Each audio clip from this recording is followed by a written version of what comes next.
The Pope is supposedly opening 5 portals on Christmas Day. Now, I know this video is a bit late, but I'm going to be commenting on what I think this symbolism and this ritual truly means and what they are trying to do to society with this symbolic ritual. So, the first thing we must understand is that everything these people do on a mass scale, all of these major events that they take place on are all symbolic. They're all ritual. They all have purpose. Okay. So when we look at the locations of these 5 doors that are in Rome, we actually see the sigil of Lucifer when we connect the dots of all of the 5 door locations. This is the sigil of Lucifer. Lucifer is not what you think. Lucifer, sigil of Lucifer, represents the outline of the human brain and our visual perception field. Now, the human perception field is how our brain interacts with the external reality. Our external reality is not physical. The only thing that exists outside of you is pure energy, formless, vibrational energy and light. Your brain is an energy decelerator. Your brain decelerates this light, this energy, into a material reality or perception that you can interact with. You don't look into the external world. The energy, the light enters the eye retinas, goes through the optic nerve, and travels to the back of the brain called the visual cortex. And the visual cortex is what shapes your visual screen. Now, if you are seeing the screen, this means that you are not the body, you are not the brain, you are the perception observing the screen that you are seeing. You are the eye behind that, you are the person behind that. So, what this is actually symbolizing is perception.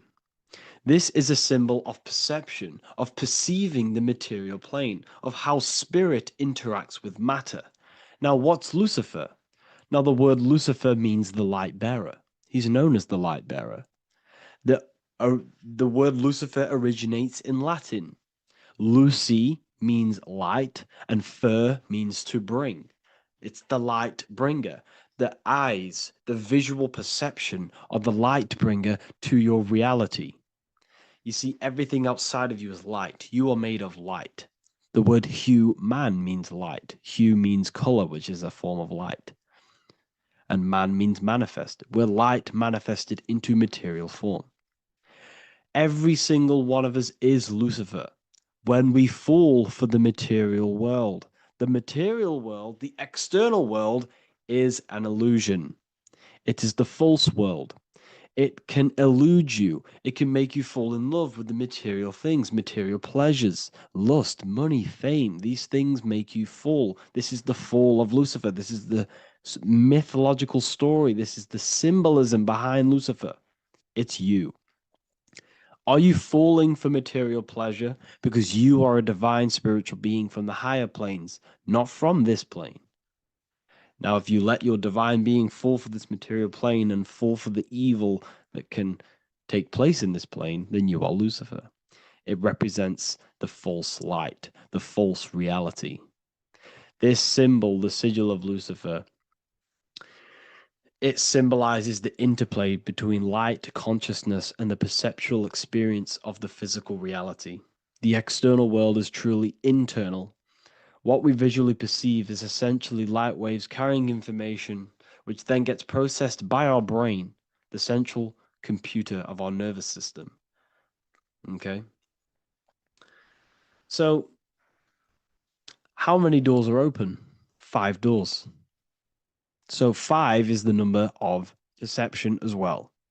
5 fingers on each hand, 5 points on the human body, 5 toes on each foot. We have 5 senses.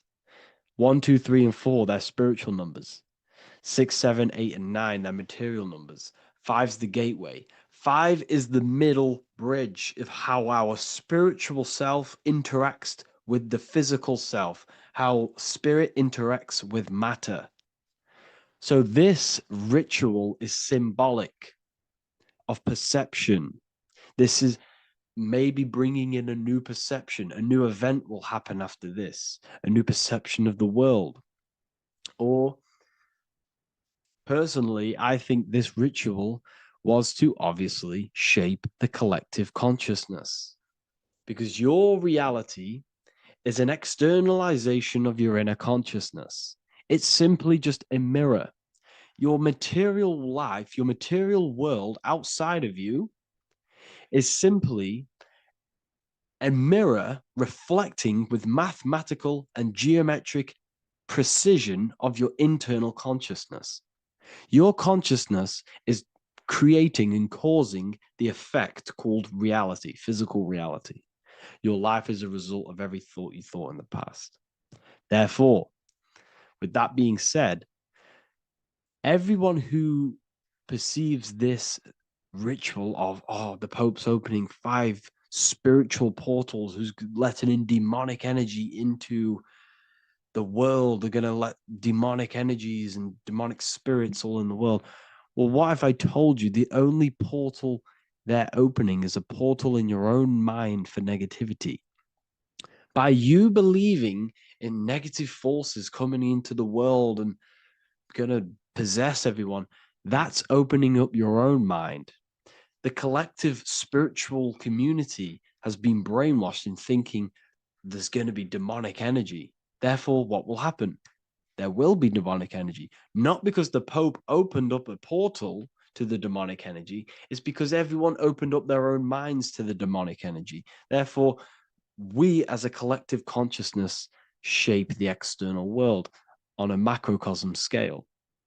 For example, the microcosm is your personal life. Your personal life. You have created it through consciousness. Your belief system is just externalized in your world. But on a collective scale, we all believe in money, for example. And because we all believe in money and we believe that this piece of paper holds value in our minds, okay, in the mental plane, this has an effect on the physical plane by shaping the physical plane by being ruled by this belief as on a macrocosm scale. Yes, I know that money doesn't exist. It's just a belief in my mind. But that doesn't have an effect because the collective consciousness believes that money has effect, has power. When it doesn't, it's just a piece of paper with a belief behind it. If the collective consciousness stopped stopped believing in money, then the collective consciousness would have broke the spell and we would have no longer had a material plane ruled by money. You see, our beliefs is ruling and shaping our physical plane. This physical world outside of you is truly just an effect of the mind, an effect of our consciousness, our inner world. So I believe this ritual was done to change our perception, to make us think the Pope is bringing this spiritual energy and negative forces into the world. And it's just simply us creating the negativity in the world by believing in this, by thinking this. Remember, they have the power to send messages into millions of people's minds through media. And then messages are then believed, and that belief is shaping our world. What have I told you? That the New World Order is not manifested by the elite, it's manifested by you and us. We're all manifesting the New World Order. They can't manifest it. We can, because we are the ones believing it. We believe it. It is reality. It shapes our own prison. We're all shaping our own prison by believing in the prison, by believing in money. So this ritual was all to do with perception, creating a new perception, creating fear in our minds to, of course, distract us from what's really going on. This is all a ritual to implant messages in your own mind. So I hope you all understand this video and I hope you all gain some insight. and I'll see you inside the university.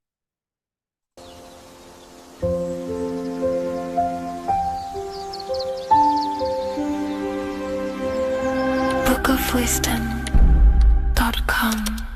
Visit today.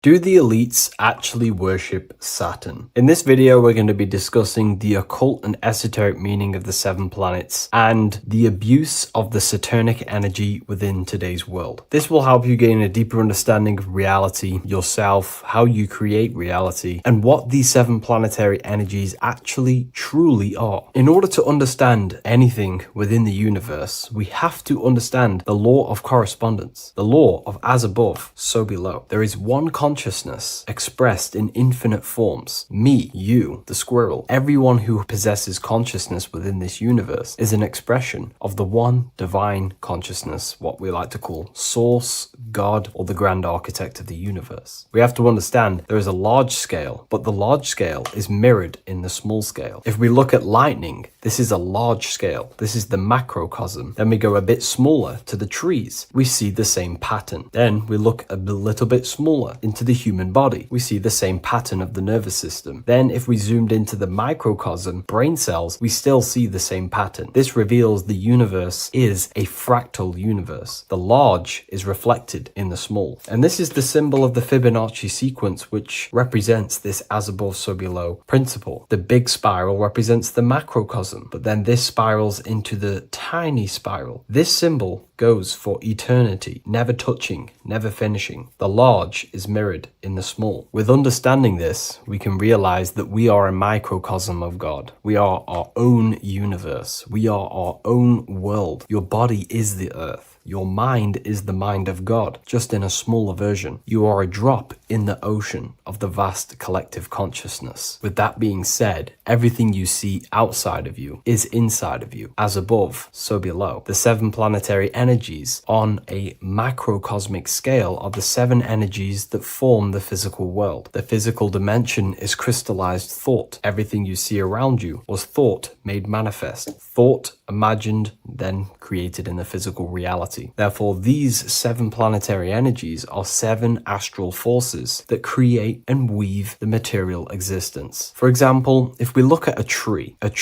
has 7 categories of consciousness, 7 creational forces that create the tree. This is the reason why we have 7 days of creation in the Bible. This is the reason why we have 7 days of the week for the 7 planetary energies. Monday is for the moon, Mars is for Tuesday, Mercury for Wednesday, Jupiter for Thursday, which is Thor. Thor is Jupiter. Venus for Friday, Saturn day for Saturn, Sunday for the sun. This is also the reason why we have 7 major energy centers within the body. The 7 life forces that flow through the body to give physical existence to the physical form. Man is a microcosm of the universe. With that being said, if we look at a tree is nature, and nature is the macrocosm, the creation of God's mind. And if we look at the tree, we can see 7 creational categories that go into create the tree. For example, the stem of the tree, the trunk, represents the sun. The root system, the base of the tree, where the tree grows out of, is Saturn. If we look at the fruit of the tree, that represents Jupiter. The smell, the look, the colors of the tree, that's Venus. How the tree communicates with other trees through the root system is Mercury, the intellect, the intelligence, the communication. The leaves of the tree is the moon. The defense mechanism of the tree, how it defends itself from infections and other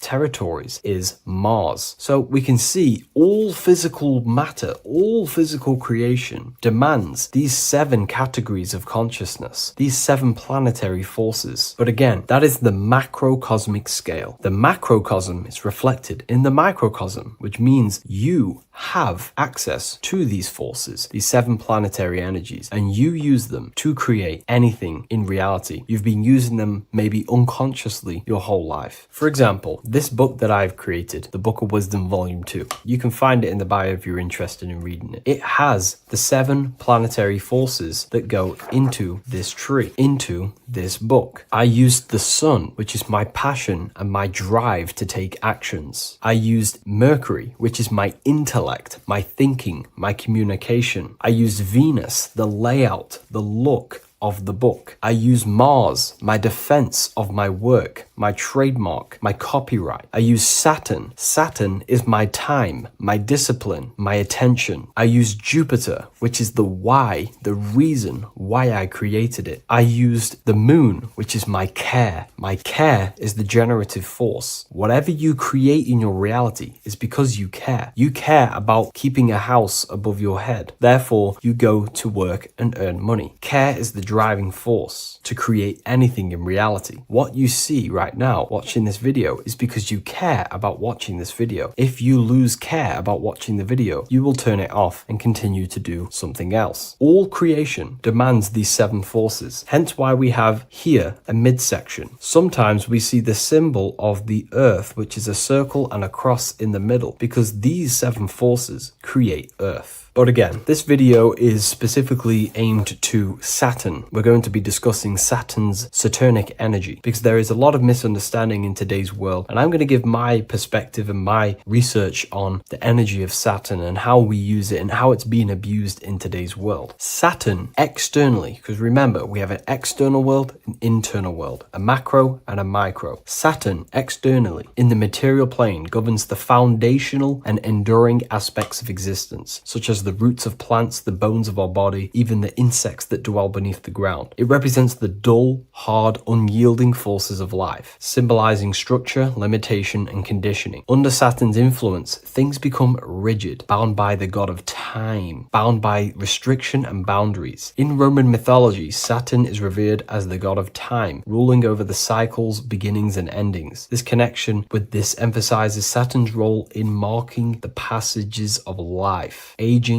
and inevitable constraints we all face. Internally, inside yourself, the microcosm. Internally, Saturn embodies the conditioning within our own consciousness. When Saturnian aspects of consciousness dominates, we become overly rigid, fixated, restricted in our thinking and actions. For example, Saturn's influence is strongly felt in today's world, where many people's minds are confined to societal norms and conditioned responses. The pervasive control Saturnian energy can lead to the sense of limitation, as people become trapped within structure imposed by society and power structures. However, we have to remember that limitation, there is dark and light. Limitation is not bad. This is why Saturn is connected to the god Satan. They are the same being. It's something that restricts, holds back, and keeps you limited, conditions and limits consciousness to its lower power. Saturn is a great teacher, guiding us through difficult life lessons that ultimately lead to growth and expansion and power. Although Saturn's energy is harsh and often challenging, it helps us to develop resilience, discipline, and wisdom. Yet in modern age, this energy has overpowered the minds of the masses, fostering excessive rigidity and limitation. Instead of being ruled by Saturn's constraints, we should seek to embrace more freedom, love, joy, balancing Saturn's lessons with openness and fluidity in our life. So like I said, Saturn rules law. Anything that is limiting or holding back, something that is a restriction or a wall. This is why we see judges wear black robes. The color black is associated with Saturn because Saturn rules over the nighttime and the winter time. Capricorn, they wear black robes. A graduate also wears a black robe with a black square cap on its head because black is associated with Saturn, restriction, limitation. University graduates wear this. Personally, not to offend anyone, these educational systems that we have in today's world are not here to give you power, to find you the power of consciousness or yourself. They are simply to restrict you, to keep the mind limited in a certain belief system. That's not to say the things in university are completely useless, but what I'm saying is it is a conditioning by the educational system. And if we actually look at the top of the hat, it's a square over a circle. And in Freemasonry, we see the compass on top of the square. In Freemasonry, we see the square underneath the compass on top of the square. The square creates squares and the compass creates circles. So this is symbolizing the square, which is is matter, the circle, which is spirit, matter over spirit when it needs to be spirit over matter. This is a symbol of conditioning, limiting the mind into being locked in the five senses and base consciousness. Saturn's energy is keeping people restricted. This is why there is so much Saturn symbolism in today's world, because Saturn is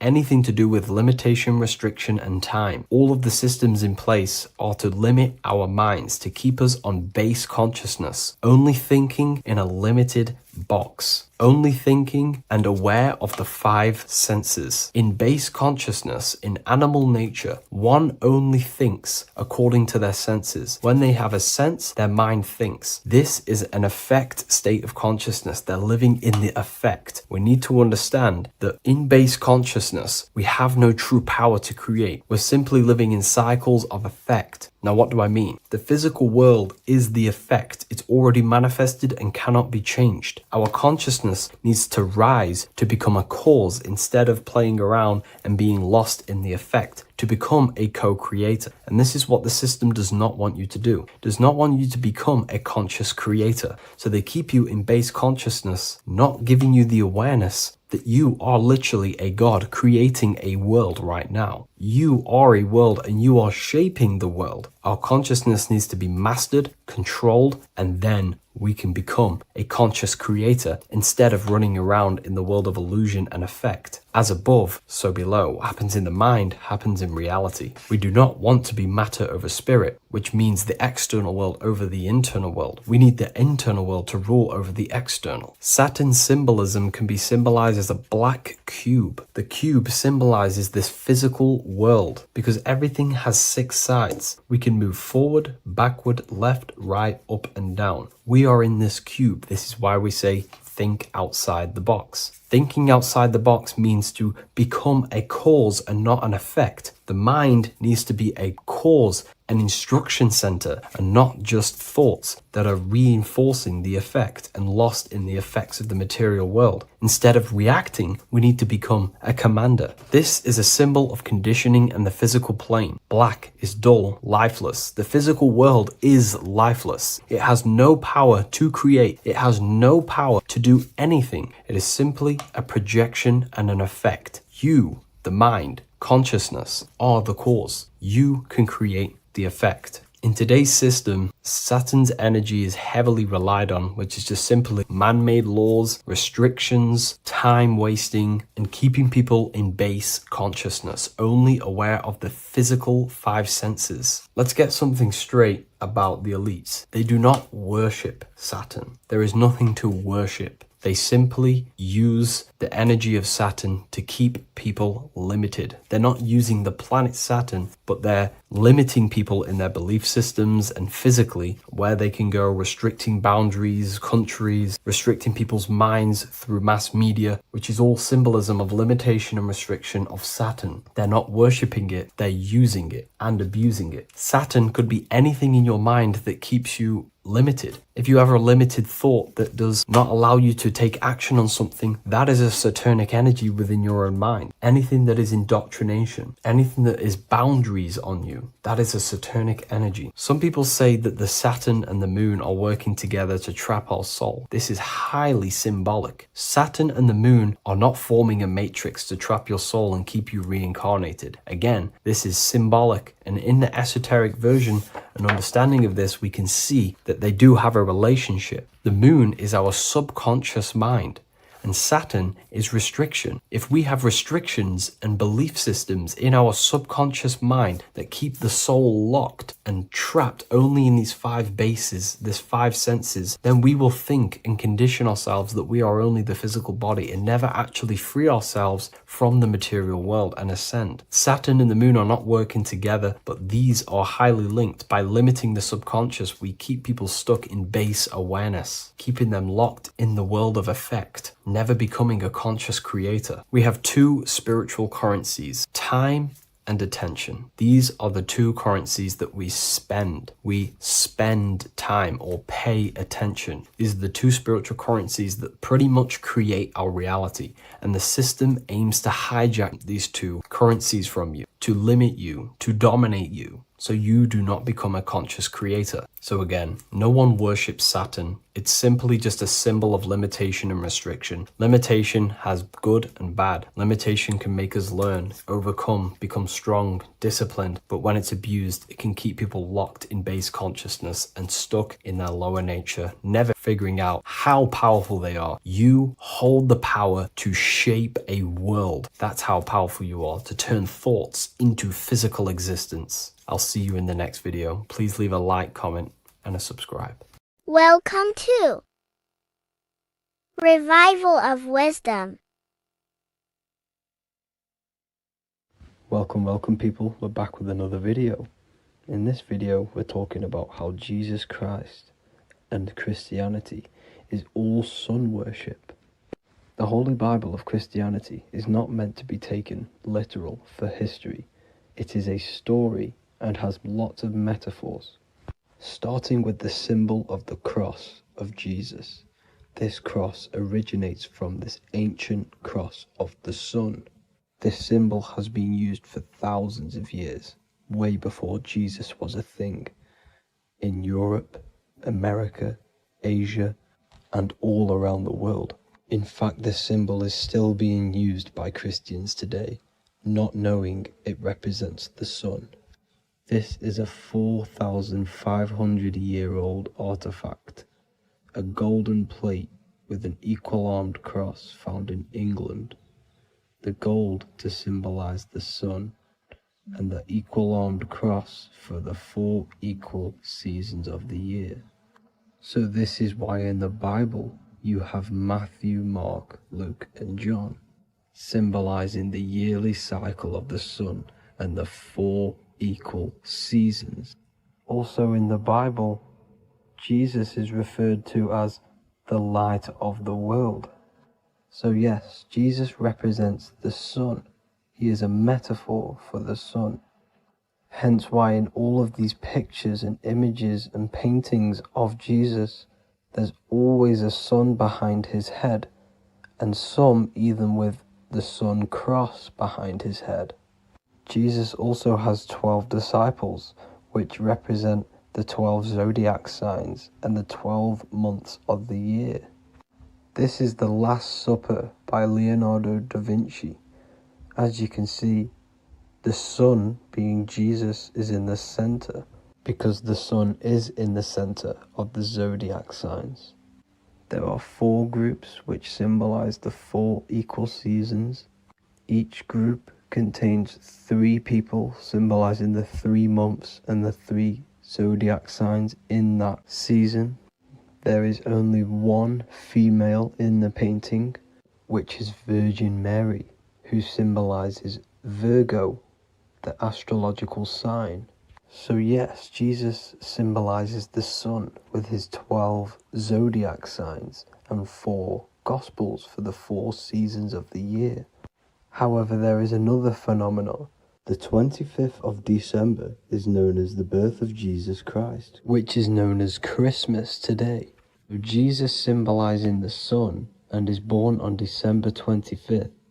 This is the day the sun moves 1 degree northward, bringing back the warmth, the growth of crops, the life and light back to the northern hemisphere.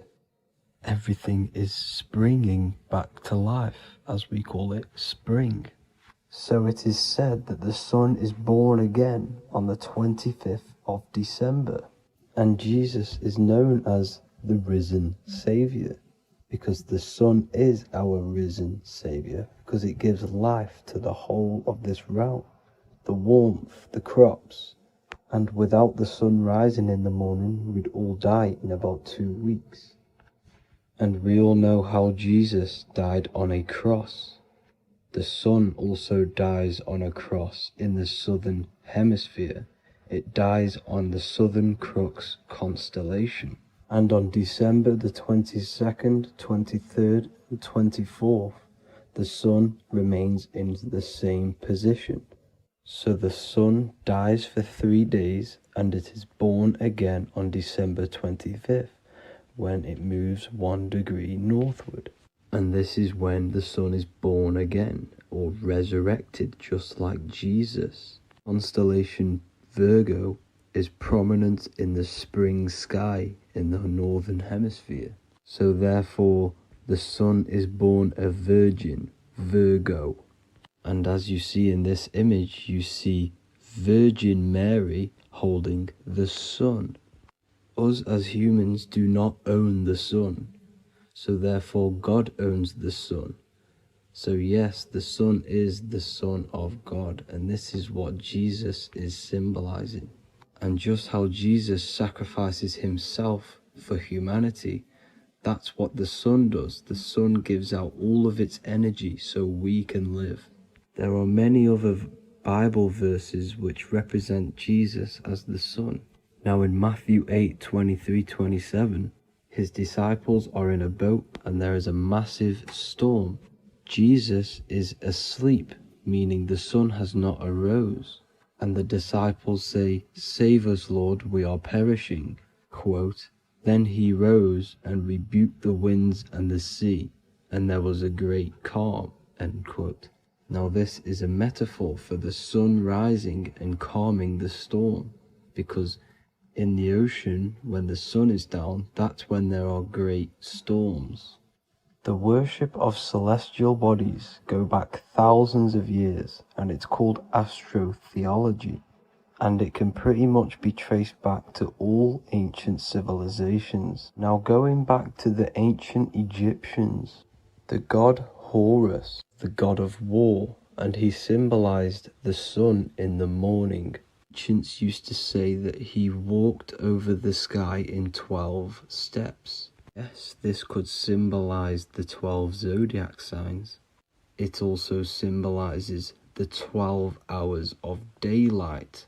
So we have 12 hours of Horus, but now they've rearranged the word to hours. Horus and hours. And when the sun rises, Horus rises, we say horizon, which is Horus is rising. That's the etymology of horizon. Another Egyptian god called Amun-Ra was known as the god of all creation. He was the first god of them all. Amun was also a sun god. Therefore, after every Christian's prayer, they say Amen, sending their prayer through the sun to God. So this all goes back to the worshipping of the sun. Sun worship was around way before the Romans. However, in the Roman times, their sun god was called Mithra. Mithraism was the main religion before Christianity came into play. Mithra was the son of God. He died on a cross, and he was dead for 3 days and resurrected, just like Jesus. So the Catholic Church was not made in heaven. It was made by the Roman Empire. They mixed all the sun religions of Judaism, Mithraism, and other Arabic religions, and combined it into one, so Caesar, the Roman emperor, could gain his own religion. So yes, Christianity was a political move to gain more control over the masses, because it was a worldwide government at this point in time. So here is a Sumerian helmet with the rising sun symbol. And then the Romans also used this rising sun symbol on their armor. So sun worship has been going on for thousands of years, and it still goes on today. However, with all the programming and the low IQs, today we do not get the full interpretation of the Bible and these stories from the past. And Christians and other religions are all brainwashed to not question their religion and not realize their true origins and where they come from. I do advise you all to do your own research and come to your own conclusions. However, I'm just pointing out the facts and connecting dots for you all to see. That's it for this video, guys and girls. Thank you all for tapping in. God bless.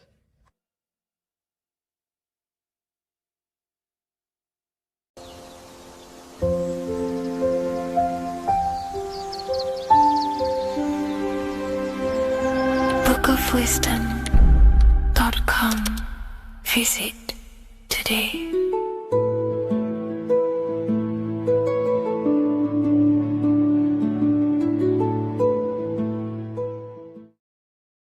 What are we all doing, people? Survival wisdom. Today we're going to be breaking down the Bible and its real, true metaphysical meaning. All of these slides within this video is taken from my book, The Book of Wisdom, so you can get all of these slides. So the Temple of Solomon, you are body, mind, and soul, which is the Holy Trinity, the moon, sun, and earth. The sun is your soul because the sun is its infinite source of energy. It is its own source of energy. And that is what your soul is. It's its own source of energy. The moon is mind. This is why you call people a lunatic. You're a lunatic. Luna means the moon. And inside of your mind, you have a specific mood. Mood is moon.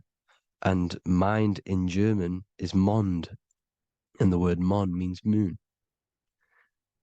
And earth is your physical body because your body contains of the four elements, the four physical elements.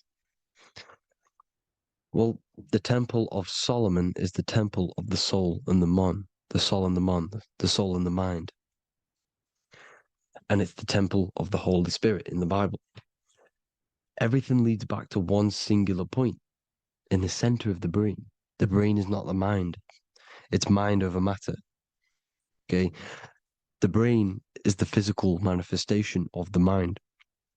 The brain is the electrical computer which decodes the light waves given to it by the mind. This is why everything in the body leads back to one singular point. And we'll go over this in a minute. But this is controlling the physical body. This is the within. If you rearrange within, it spells high twin because within you is your twin, your true self. And it's just an entity in the center of the mind. And if you shut your eyes, you can feel it. Your awareness is in the center of the brain. So there's just an empty chamber in the center of the two cherubs, the two brains. They are two separate brains. They're two hemispheres. And the empty chamber, when scientists chop it up and see it's just an empty chamber, well, because you can't see in that plane of reality. You cannot see the mind. You cannot see thoughts. It is invisible to the human eyes, to the visible light spectrum, to the two eyes. The reason why we call it the third eye in the center of the brain, it's not the third eye, it's your true self. It's the mind and soul. It's an eye because it does see. It's the all-seeing eye that you always see here. There's some Masonic artwork showing the two pillars, the two cherubs, the two hemispheres of the brain, and the inner eye. This is the eye that sees all things. What do I mean by seeing all things? Not physically. It sees the mind. It's what, because your soul is watching the mind. You can observe the mind. You are not the mind. And if you meditate deeply enough, you can go beyond the mind. It's the all-seeing eye. It sees the mind. It sees what emotions you're feeling. It sees what you're thinking. It sees what you're seeing with the two eyes. It's the all-seeing eye. It sees all things. It's omnipresent. It's everywhere. Because the mind can be anywhere. The mind can switch itself into any place it wants. There is no limitations with the mind. So there is two hemispheres in the brain. And in the Bible, there is a quote saying, the most holy place between the two cherubs. The two cherubs is the two hemispheres of the brain, and the most holy place is between them, which is what the Masonic artwork is showing. This is the all-seeing eye, the soul and the mind in the center of the brain. And you will not see this with the two eyes. So when scientists come to seeing the empty chamber in the center of the brain, they wonder because they do not understand the occult side of the world. They do not understand the layers of reality. How the two eyes, everything physical comes from the unseen. Everything seen comes from the unseen. Now, the two hemispheres of the brain play a major role in our lives. The right hemisphere is the artist, the left hemisphere is the scientist. The right hemisphere controls the left side of the body, the left hemisphere controls the right side, so there's a crossover. Now, the right hemisphere is to do with your feminine energy, creativity, unification, metaphors, visualization, intuition. The left hemisphere is to do with sequencing, facts, materialistic details, language, and logic. So they keep us normally trapped within the male aspect of our mind, which is the left hemisphere. You know, if you listen to Spotify, Apple Music, and radio, they're all tuned to 440 hertz, which shuts down the right side of the brain, makes you left brain dominant. And we learn, well, 90% of people learn to write with their right hand. They're taught to learn with their right hand, which is to do with the left brain. You see, so we are being trapped within this left side of the brain, which is all to do with logic, thinking logical, not creative. You know, very analytic. But the right side of the brain is to do with your creativity. So the right side of the brain is perceiving reality as a holistic perception. Now, what do I mean? If you're riding through a woods, for example, if you're riding through a woods, your right hemisphere is seeing the whole woods as one unified woods. The left hemisphere's job is to break down the perception given to it by the right hemisphere and break it down into individual trees. So what am I saying? The right hemisphere is seeing humans and everything in creation as one unified consciousness. The left hemisphere is seeing individual egos. This is why the left hemisphere is the place of the ego, the right hemisphere is to do with the higher self. They're both needed, though. I'm not saying one's better than the other. It's balance. Now, they don't want you to see the unified picture, perception of creation. They want you to think everything is individual, everything doesn't come from the one, because all things come from the one. And we experience the two in this reality, dualism. In order to understand the one, we have to experience the two to advance. So, anyways, let's get away from the two hemispheres. The right hemisphere, like I said, is to do with the higher self. And this is why in John 21:6, it says, cast the net onto the right-hand side of the boat and you will find fish. Meaning, cast your energy, cast your perception into the right hemisphere of the brain, and you will find God, unification, and higher self. You will see things from a unified perspective. How we are all one, because we are all the same consciousness. The same spark that is in me is in you. This is why I am you and you are me. We are all the all-seeing eyes of God, just split up into individual bodies.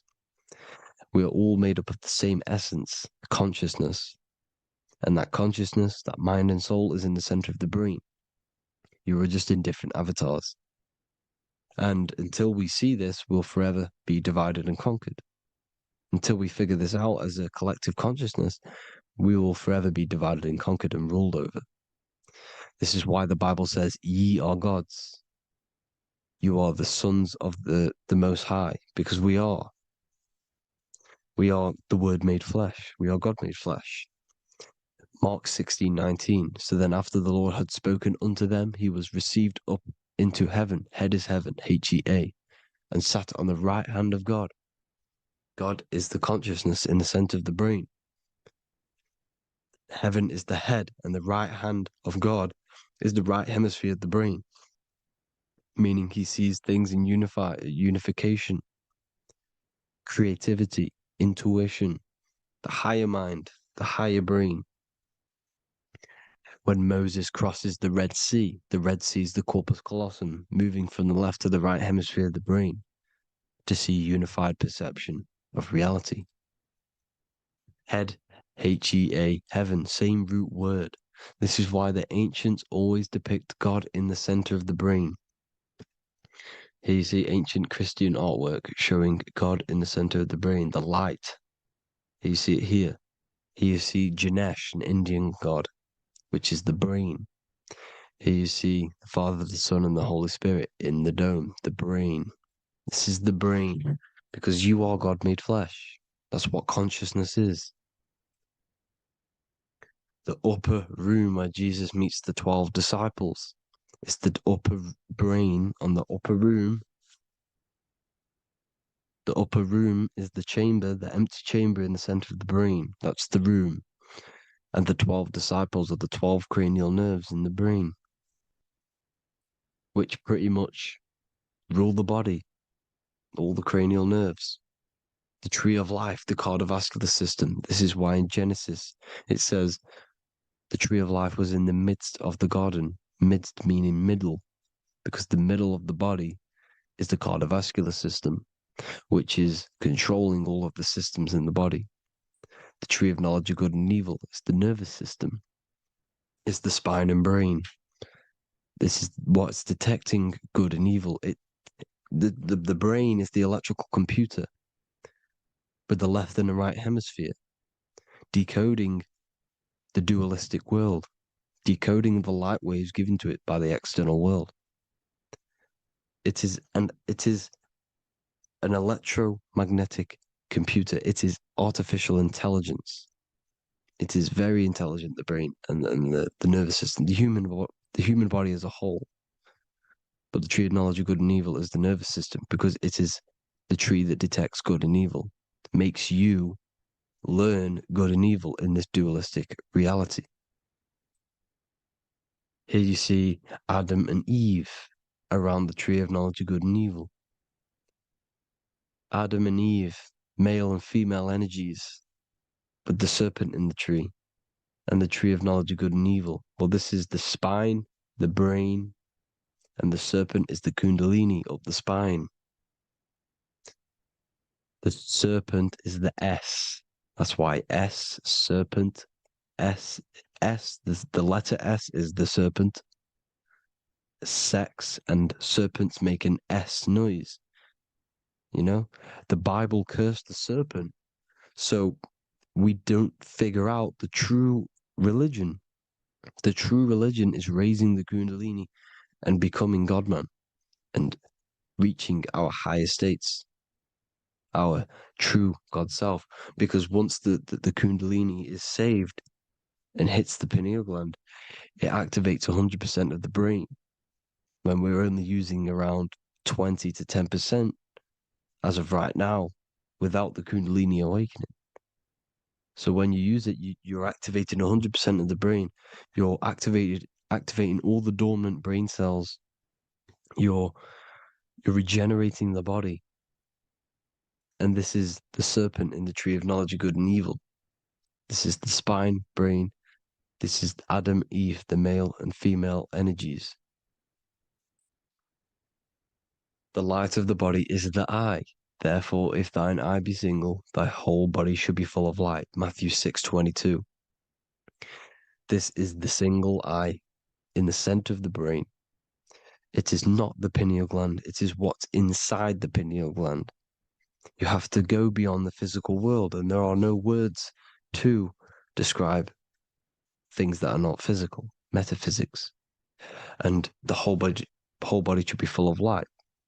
Well, this light is the same pyramid that you see. You are the pyramid with the all-seeing eye on top. This is why the ancients built the pyramids with the stairs in the middle symbolizing the spine, because once you open all the chakras and balance them and raise the kundalini, you activate all of the brain, which gives enlightenment. The word enlight in ment. Ment means mind, light in the mind. Enlighten the mind. And this is enlightenment. We are the temple. And Jacob called the name of the place Peniel, for I have seen God face to face. Within spells high twin. Within you is the God self, which you need to manifest into the external world.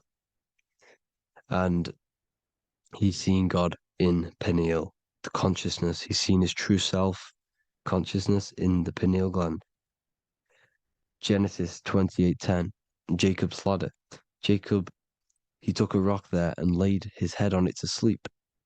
Jacob had a dream. He dreamed there was a ladder that was on the ground and reached up into heaven. Head is heaven. The rock he fell asleep on is the sacrum bone, because he's symbolizing the oil that comes down the spine, hits the sacrum bone and rests there, falls asleep, and it looks up and it sees the ladder to heaven. Because when you raise this oil, you become God man. You become God in heaven. You can leave the body at will. Do you not know that your body is the temple, that your body is the temple of the Holy Spirit? Corinthians 16:19-20. Or do you not know that your body is the temple of the Holy Spirit within you? Your body is the temple of the Holy Spirit, the soul and the mind within, the center of the brain, the temple of Solomon, temple of the soul and the mind. Romans 8:10. Christ is in you. It's not external. When you give where attention goes, energy flows. When you give your energy to external things, your attention, your worship to external things, you're giving energy, meaning it's draining you, and you're feeding something within the astral plane, a mental thought within the astral plane. So with you realizing that the Christ is in you, that you don't have to worship anything outside of you, this means that you're internalizing your energy. You're not giving your energy, because where attention goes, energy flows, which means you become more present. You become healthier because you're not giving off all of your special electromagnetic energy that's charging you. This is why the religions run by the Vatican is all external. They're exoteric. Exoteric means external teachings. The esoteric is the internal, the hidden teachings. In Psalms 82, I have said, ye are gods, and all of you are children of the Most High, because we are the Most High, split up into individual bodies. That's what consciousness is. Consciousness is the Most High, and we have to raise ourselves to the Most High. Brahma, Vishnu, Shiva, the Father, the Son, and the Holy Spirit. Why is it always a trio? It's a trio because it symbolizes us, the soul, mind, and body. The mind is the bridge for the soul to be in the body. What is the soul? It's the life force. It's the watcher. It's the all-seeing eye. The soul sees into different realities, and it gives life to the body of every reality it goes in. This is why you always see light around the all-seeing eye, because it is the energy, the life force, the light, life, L-I.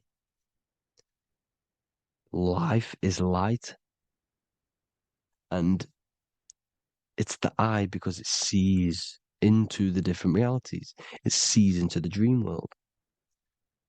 When you're going to sleep at night and you dream, it's not a dream.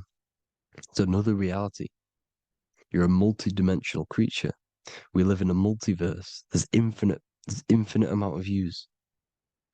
And there is a version of you which is the highest self in a reality somewhere. And this eye has the ability to switch realities, which is exactly what astral travel is. Astral travel is the ability to switch reality beyond the 3D construct of this world. The Father, the Son, and the Holy Spirit, Brahma, Vishnu, Shiva. Brahma, the soul, inhabits different bodies. This is why they have different heads. Vishnu, the mind, symbolizing gnosis, meaning knowledge. This is the serpent. The serpent symbolized knowledge. Shiva, the body.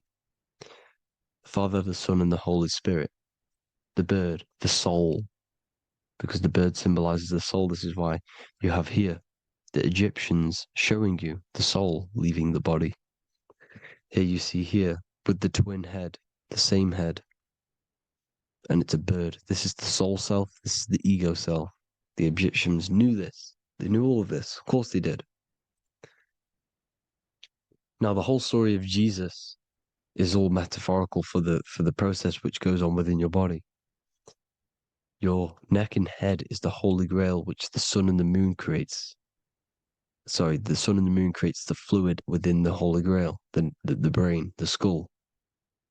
And the moon creates the milk. Sorry, the moon makes the milk. The sun makes the honey, the land flowing with milk and honey in the Bible. The land flowing with milk and honey is the center of the brain in the Holy Grail. Here you see the Masonic artwork showing you the sun and the moon creating the fluid in the spine. Here's the serpent. Serpent symbolizing the two Kundalini channels, the Ida Pingala up the spine. Here's the furnace raising the Kundalini, raising the oil, heating it up, and rising it to the crown. You see? So here you see more Masonic art, seeing the sun and the moon creating the holy fluid in the brain, in the cup, filling the cup.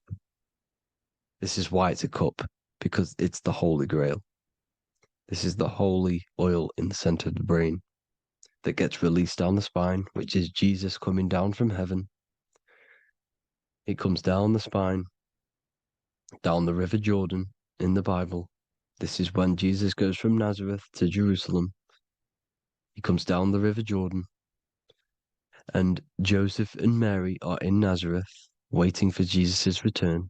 Joseph and Mary symbolize the pineal and pituitary gland, which produce the two oils created by the sun and the moon. And he returns. When he returns, he gets crucified at 33, because there's 33 vertebrae at the back of the spine, and it crosses the vagus nerve.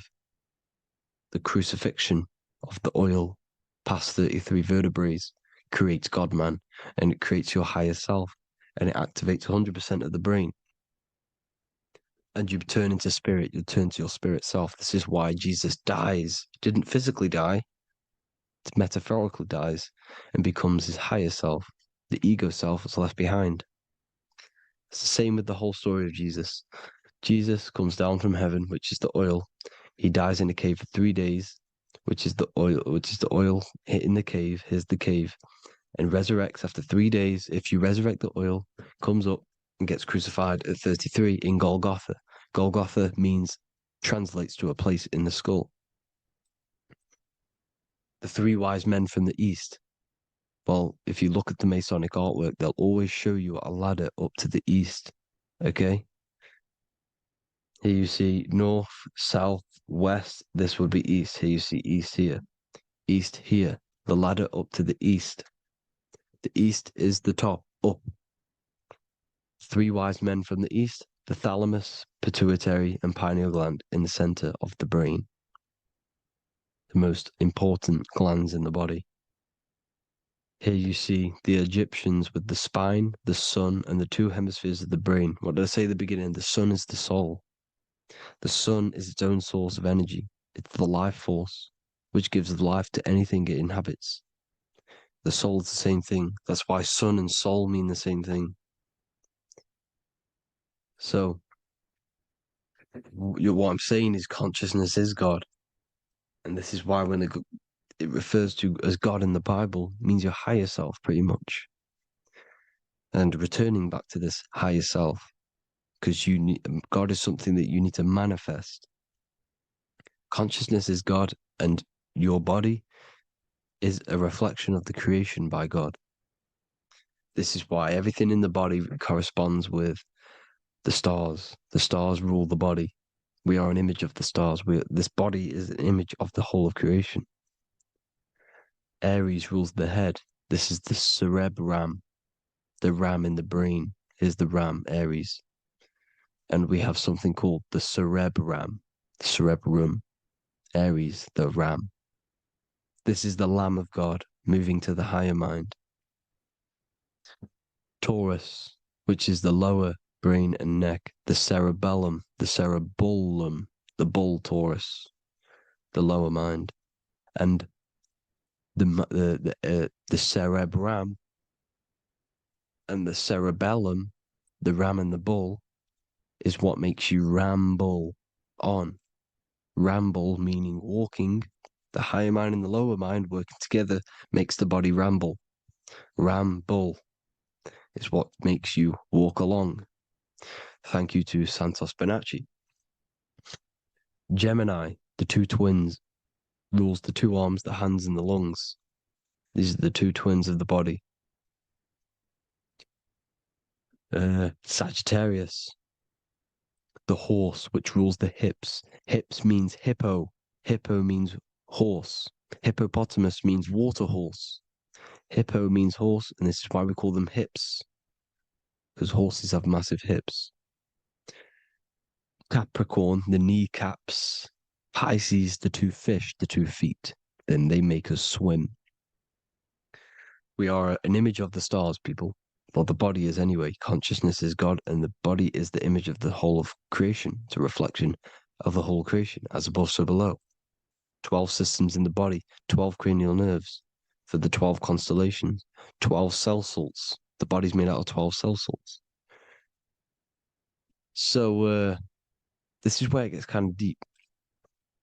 You know, this is where we get deep. And he said Jesus was known as the fisher of man. And fisher of man, meaning man does not mean man as in the male. Man means mind. He's the fisher of minds. So the Bible is not patriarchal. It's not patriarchal. Man just means mind, pretty much. So the fisher of mind, man, because he was fishing minds out of this reality into the higher realities. He was teaching people how to leave the body when he walks on water. Walking on water is the physical, etheric, astral, and mental. These are the different planes of reality. The ether is the either, because the ether is the substance that's on either side, astral and physical. It's the fifth element, is ether. And the fifth element is the water. The same water at the beginning of the Bible when it says, let the firmament divide from the waters above from below. The water symbolizes the ether. It's the base of all physical matter. And the ether symbolized is known as the water. So when you're walking on water, you're walking on the ether, meaning you're leaving the physical body. So when Jesus walks on water and he's teaching Paul to walk on water, Paul becomes scared and falls back into the water. Well, when you astral travel and you become scared when you're projecting, you'll fall back into your body. So he's pretty much saying walking on water is leaving the body, and walking on the ether, because the ether is the veil between the astral, and that's what devil means. Devil has the word veil in it, because the devil is trapping you between one veil, which is this world. They're trapping you in this world, this thin layer of reality. Your dreams are different veils. The ether, the astral, the mental are different veils. Devil is the veil. The veil. You need to escape being stuck in one reality and live in between realities. And this is when you truly become a multi-dimensional being, because your soul is just the eye. That's what you are. You're just an eye, and you see into different worlds. And it also, when Jesus means the fisher of man, the fisher of minds, he is. I truly believe, because of my research, that there is other worlds. It's not just this one. There's higher worlds. There's an infinite amount of you, and you've been in you, in them dreams. You call dreams. Them dreams are other realities that you are in. That's why when you're there, you don't feel like you're in a dream. You feel like it's 100% real, because it is real. So this is why the ancients always depicted the many different heads, because there's many different versions of you. And this I, the soul, the watcher, is switching itself into different bodies at all times. Well, when you sleep, when you astral project. And this is what the ancients were doing. They understood the multiverse, and they could switch bodies at will. And this is what the 7 seals are in the Bible, also known as the 7 chakras. These are literally portals within us to these different worlds. We're in the heart at the moment. Earth, rearranged spells heart, meaning middle. This is where good and evil exist. It's the middle point, the midpoint of realities. So, I hope you all enjoyed the video. All of this knowledge that I've give you in this video is inside of my book, the Book of Wisdom. The Book of Wisdom gets updated every single month with new pages.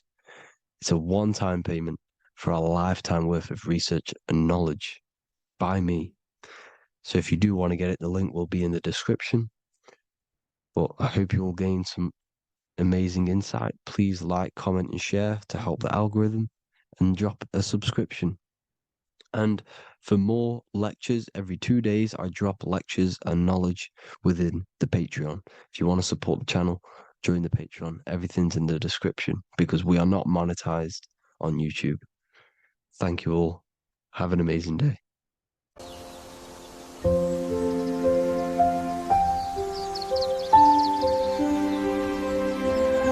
bookofwisdom.com. Visit today.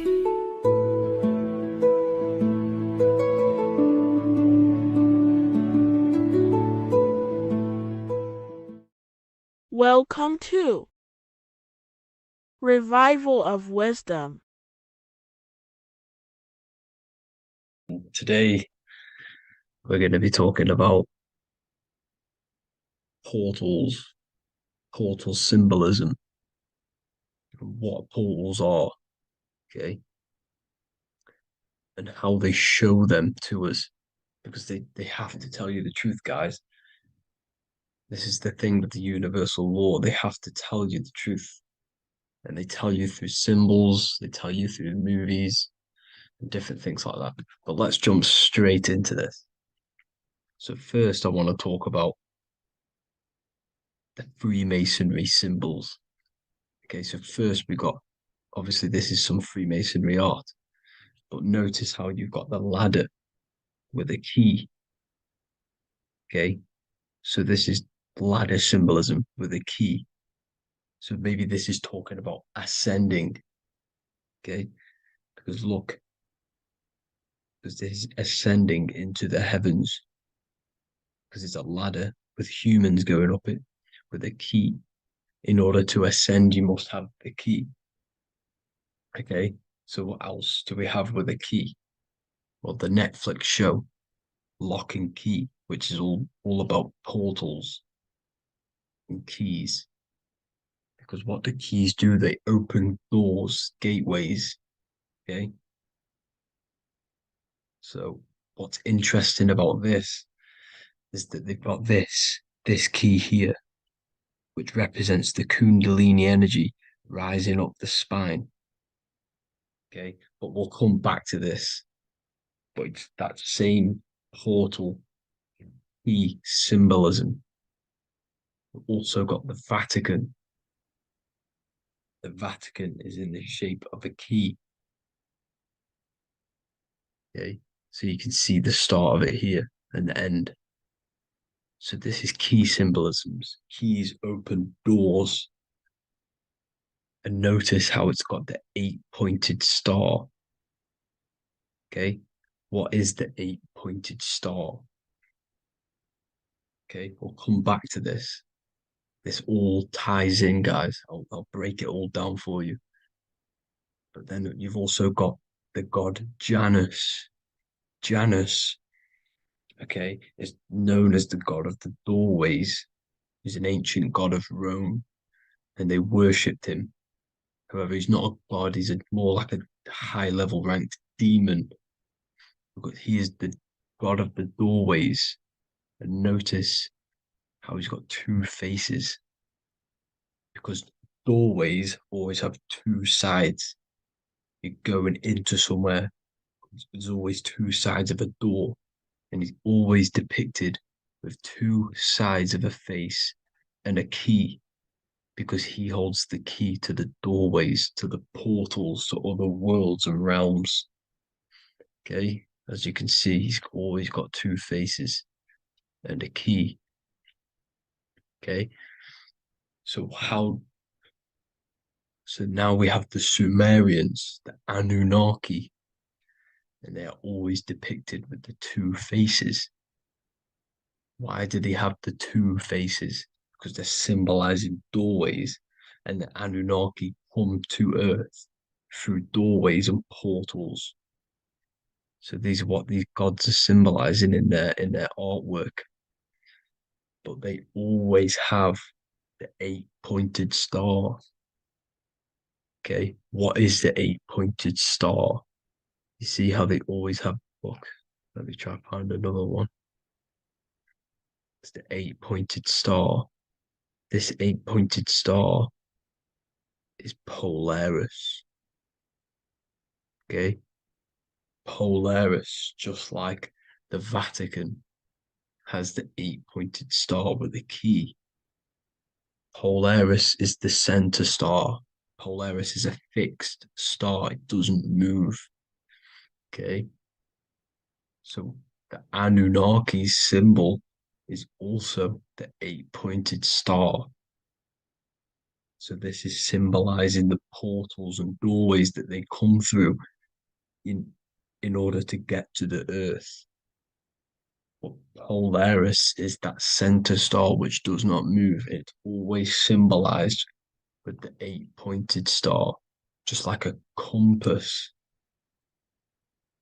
Why is a compass the 8-pointed star? Because at the center of our realm is where the most electromagnetic energy is stored. As you can see, we have an aura field, an electromagnetic aura field. So does the Earth. And in the center, so like our heart, for example, is where the most energy is stored. And like the center of the Earth, this is why all compasses point to the center, because this is where the most electromagnetic energy is stored. It's at the center of our realm. Okay. So like I was saying with the lock and key series, see this here, the Kundalini energy rising up the spine, just like your Kundalini energy rising up the spine. Let me try. Oh, I can't zoom in, but you know what I'm trying to say here. Let's go back to Polaris, because at the center is where hold. Can you see the pole of electromagnetic energy? Polaris, the North Pole. It's symbolized. The truth is in the words. It's like a pole of electromagnetic energy. And this is where the aurora borealis comes from.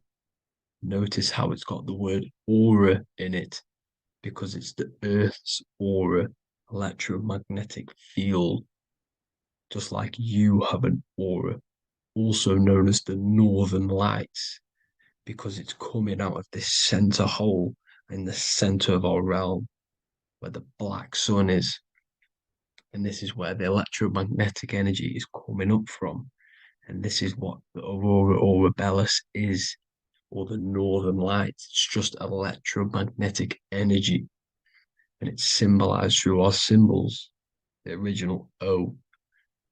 Okay, because it's like a hole through the middle, Polaris. So this Polaris is the sky vault. It's the portal into this realm, because this is what the Anunnaki are always talking about, always symbolize it with the 8-pointed star. And just like a compass, it's the 8-pointed star pointed to the center, to Polaris. Okay. See here on the Sumerian tablets with the 8-pointed star again. And how we know it's talking about portals with this 8-pointed star is because CERN 666 are opening up portals to the underworld, letting in demonic entities into this realm. How do we know it's a portal? Because their Hydra Collider has 8 points, just like the 8-pointed star. So they are creating synthetic portals to the underworld to let these demonic entities into our realm. But what is the key? Because if we're talking about ascending through Polaris, notice how here on the masonry art, this luminary here, so this is the sun, that's the moon. This is Polaris because it's a luminary with what? 1, 2, 3, 4, 5, 6, 7, 8 beams coming off the luminary, just like the 8-pointed star. So you see the ladder with the key going up to Polaris. It's symbolizing ascending out of Earth. So what is this key that they're keeping from us? Because it's a human holding a key going up the ladder to Polaris. Well, chakras. We have 7 chakras. Okay, so this is what they are telling us in the lock and key symbolism. The Kundalini energy rising up the spine. Okay, just like they have 33 vertebrae on the back of your spine. Okay, this represents the Kundalini energy going up your 33 vertebrae, just like in Masonry has 33rd degrees. Okay, so what is the key? Your chakras.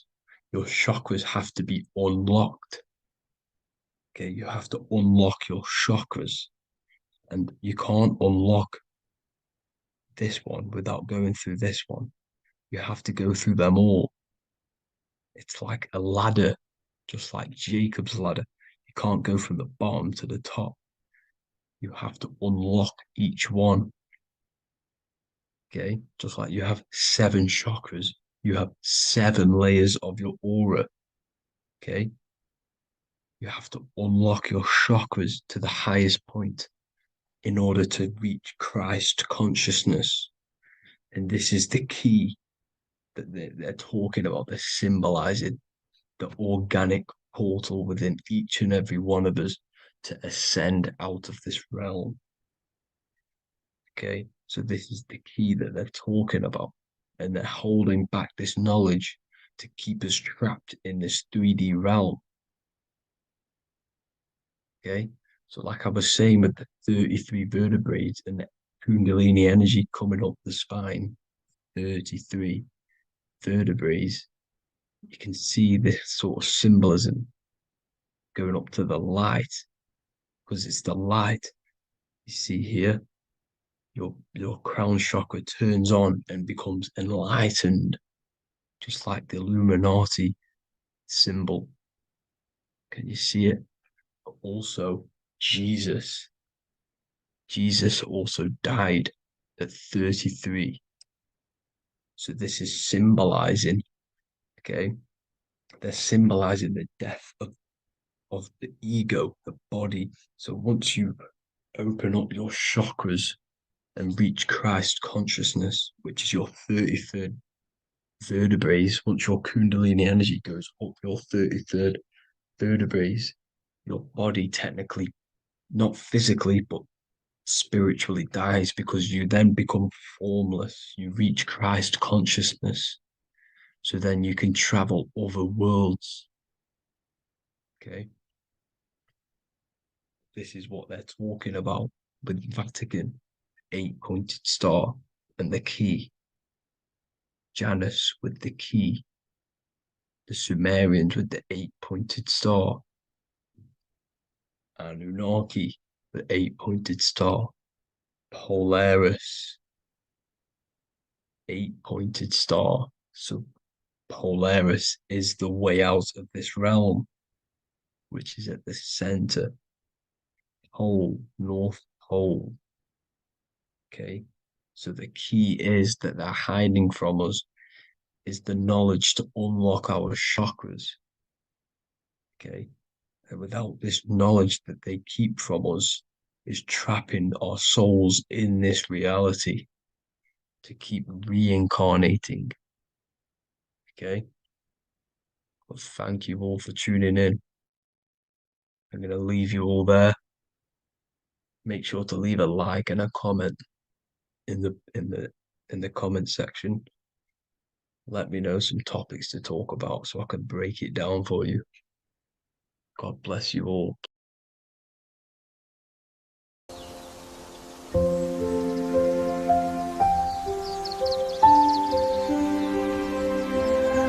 bookofwisdom.com. Visit today.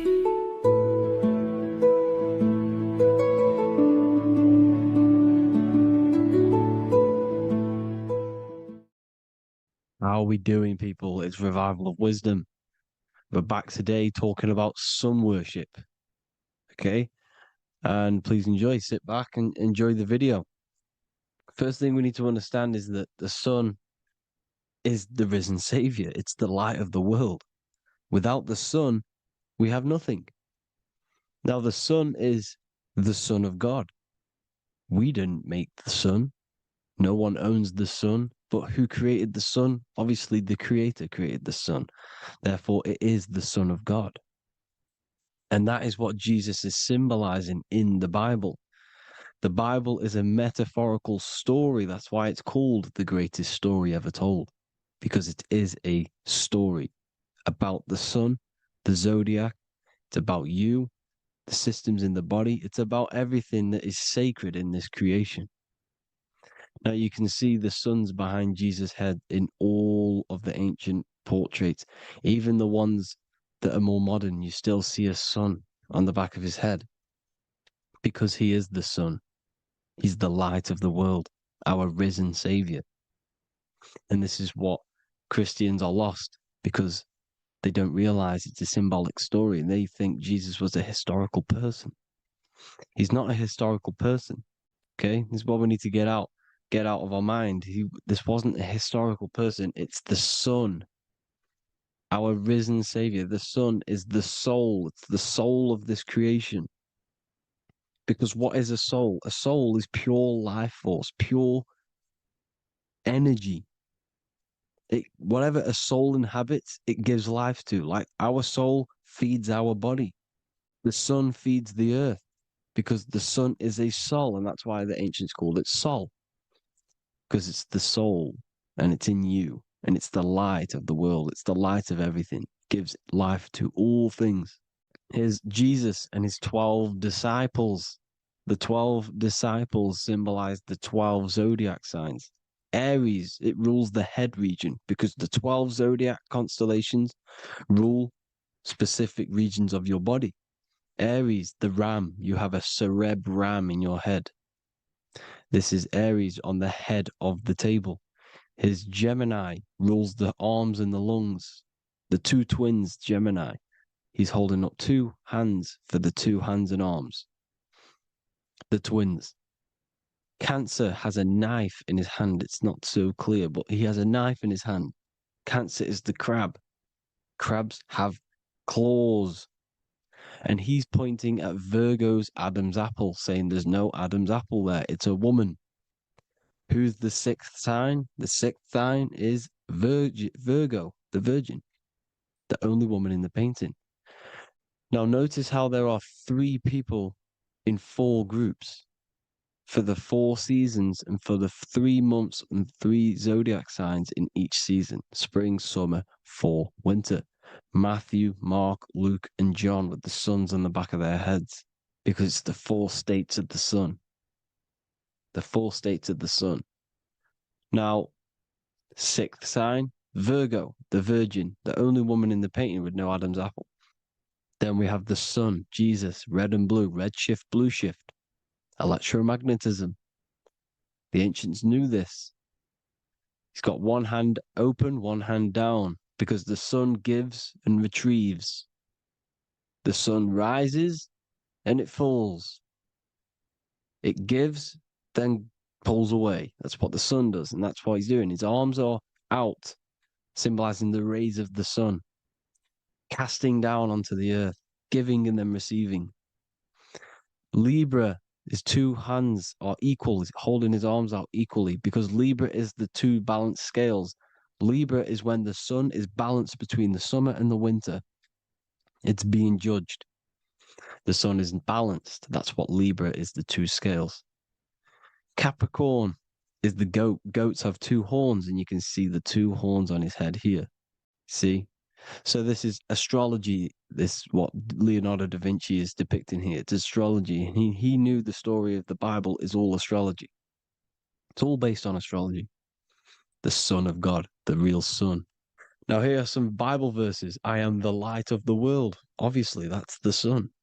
What other light is there that lights up the world? The moon can't do it. It's the sun, the one and only sun, our risen Savior. Because if the sun didn't rise, we'd all be dead. So it's our risen Savior. And it dies for our sins every night and then gets reborn every day. Now, Jesus calms the storm. Mark 4:35-41. The disciples are all on a boat and there's a heavy storm. But Jesus is asleep. The disciple says, Jesus is asleep. We need to awake him. They wake up Jesus, and Jesus got up and rebuked the wind and said to the waves, quiet, be still. Then the wind died down and it was completely calm. Well, when Jesus was asleep, this is the sun not being risen. It's not risen yet. Because in the night times, that's when the storms happen on the sea, in the ocean. And when they awake Jesus, Jesus rises because he's the sun. He rises and everything calms. Because when the sun comes, the storms go. You see? So it's the sun. It's all about the sun. Here's another, Luke 22:10. A disciple asked Jesus, when will we know it's the end times? And Jesus says, as you enter the city, a man carrying a jar of water will meet you. Follow him to the house that he enters. Well, this is clearly talking about astrology, the topic that Christians think is satanic, when they don't realize the whole thing's based on astrology. Because the end times is the end of Pisces, which is the 2 fish, which is the age we've just gone out of. And you can see all these ancient churches here with 2 fishes, because they knew it was the age of Pisces. There's an ancient photo, ancient artwork with the 2 fish, Pisces. And the end times, as it talks about in the Bible, when Christians think the world's going to end or something. But no, it's just the end of Pisces. As you enter the city, a man carrying a jar will meet you. Follow him to the house. The house is the zodiac sign that he enters. And the zodiac sign is Aquarius, because that's what it is, a man carrying the water. We know this is astrology because a woman, that is a woman's job in the ancient times. In the ancient times, the woman used to get the water. You would never see a man collecting water back then. That was the woman's job, whilst the man builds the houses, for example. You see, so we know it's talking about astrology because astrology is the man holding the bucket of water. It's the end of Pisces. Now we are in Aquarius. And of course, Luke 24:36, the risen Savior, the sun.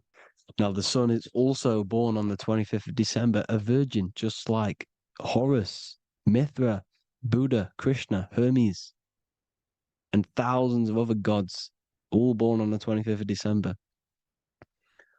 Well, it's because the sun moves 1 degree northward on the 25th of December.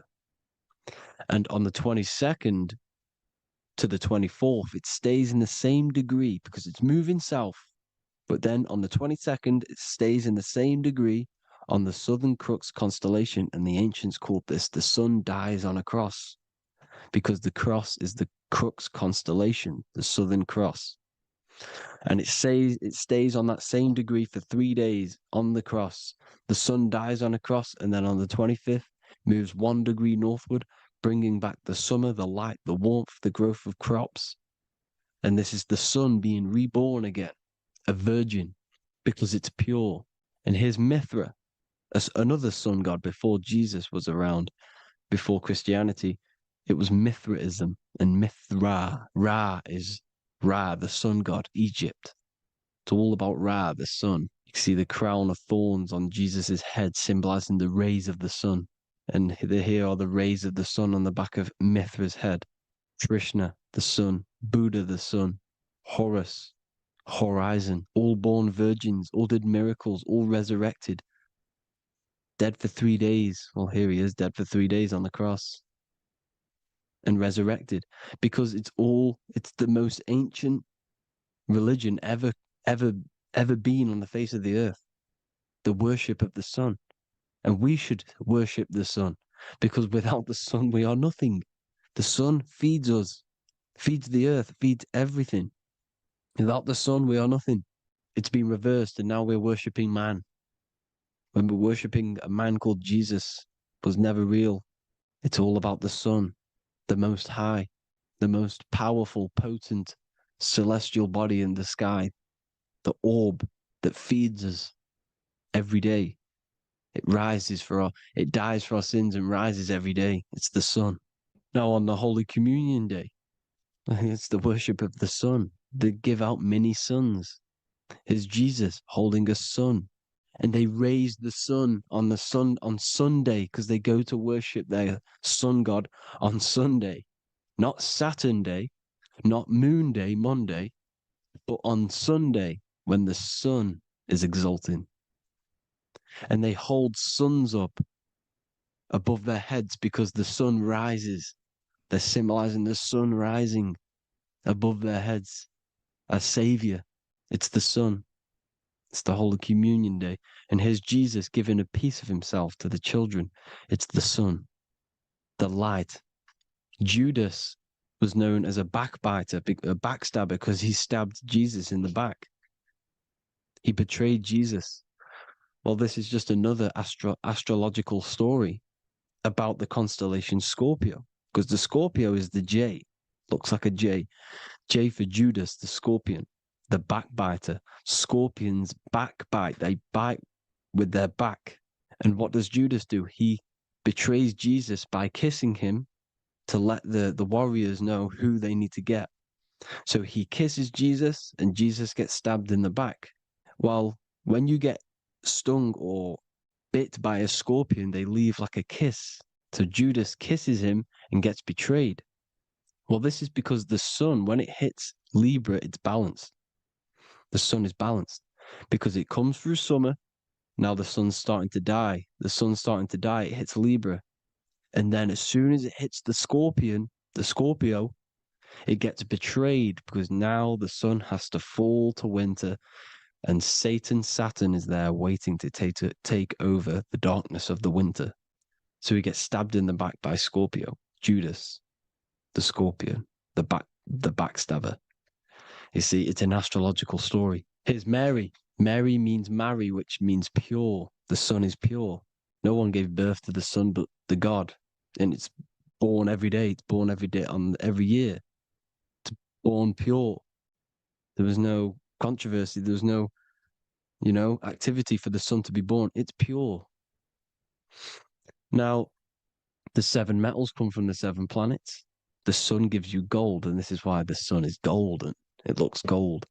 And this is why the banks are backed by gold, because gold is the most valuable metal, because it's the sun, the most valuable celestial orb in the sky, in the heavens. Well, here's Jesus, another ancient symbol of him being crucified on the cross with the big sun, the Southern Crux constellation. The sun dies on the cross constellation. And if you go to the old etymology dictionaries, you will see sun and son is the same word. They come from the same etymology roots. You can use them for no matter what, but they've been confused today. But if you go back to the old dictionaries of etymology, they are interchangeable. You can use them. Son, sun, sol, it's all the same thing. The 12 disciples, 12 brothers of Joseph, 12 tribes of Israel, 12 breastplates on the stones, because it's all the 12 astrological signs. They could have used any other number, but there's 12. Because 12 is the mind, which is God. 7 is the number of matter, which is man. 7 energy centers in the body. 12 cranial nerves in the brain, because it's the mind. 12 is the 12ness. The zodiac is literally the mind of God, the signs of God. Now here we see here, Job 38, 31 to 33. Can you lead forth a constellation in the season? He's asking you, can you read the sky? Can you read the heavens? Canst thou bring forth the Mazzaroth in its season? Mazzaroth means 12 signs, the zodiac. Why did they translated every single Hebrew word in the Bible into English, but they decided to leave out Mazzaroth? Why? It's because if that said zodiac, Christians would have a different view on the Bible, but they leave that out. But Mazzaroth actually means the 12 signs, the zodiac, and the stars means sign. The word stars means sign because the stars are signs, things to come, which is off in Hebrew, which means sign, things to come. You see a sign on the road, it's something coming. But God is saying, no, what does he say? To qualify as a director, a judge of man's life on earth, one must be able to govern the heavenly bodies that rule the earth. It's telling you to read the heavens. We need to read the heavens. Astrology, the 12 zodiac signs, the mind of God. It's telling you, read the Mazzaroth, read the zodiac, because they are things to come in your life. They are signs. It's not satanic, it's made by God. God said, let there be lights in the firmament of the heavens to divide the day from the night, and let them be for signs. Signs are things to come. The 12 zodiac signs. It's all about astrology. Here's Mary holding the sun. His son, her son. It's the sun in the sky. The one and only, the most high. The soul, the solo because it's on its own. The most powerful, Ra, radiance. Here's the Pope holding the sun. All 3 popes holding the sun because they're sun worshippers and they know the true meaning and origins behind Christianity. Sun worship. Here's the Vatican is a sundial. Yes, this is literally a clock. Your clock, your watch is a sundial. It's got 12 sections on it for the 12 zodiac signs. 12 hours, 12 Horuses. Now here you see Jesus walking on water. Well, it's the sun, and here's the beard of the sun. Here's the pyramid of the sun, the illuminated one, the all-seeing eye, the sun. Here's the Ankh. The sun creates these symbols. The ancients knew this. Now, when you see these headdresses, these are actually the days of procession of the sun. Aries, Cancer, Libra. It's all about the sun. Here's some more sun worship going back to Egypt. Ra, Horus, Osiris, and Set. Jesus and Satan is Horus and Set. The sun and Saturn. Saturn rules the winter, Satan. Jesus, the sun, the light of the world, rules the summer, rules the day. Satan's the night, Saturn's the night, the sun is the day. The evil brother, Satan.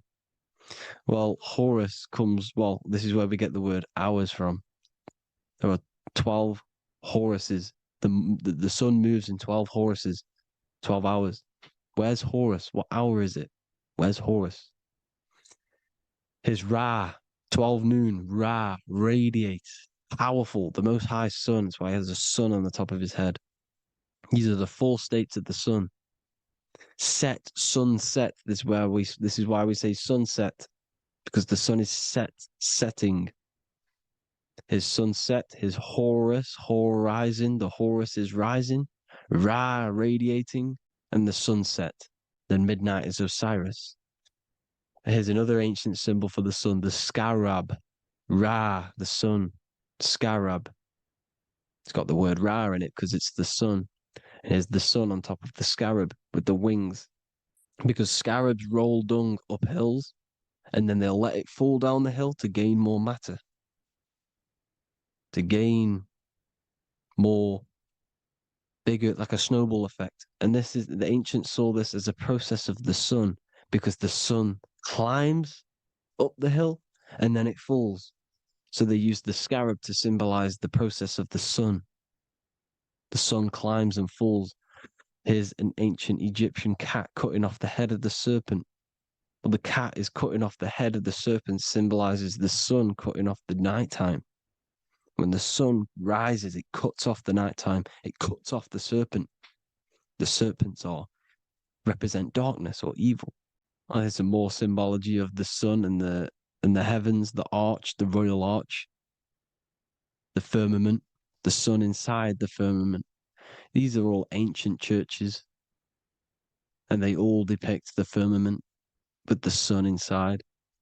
Is the ancient cosmology, you see, because it's all about the sun.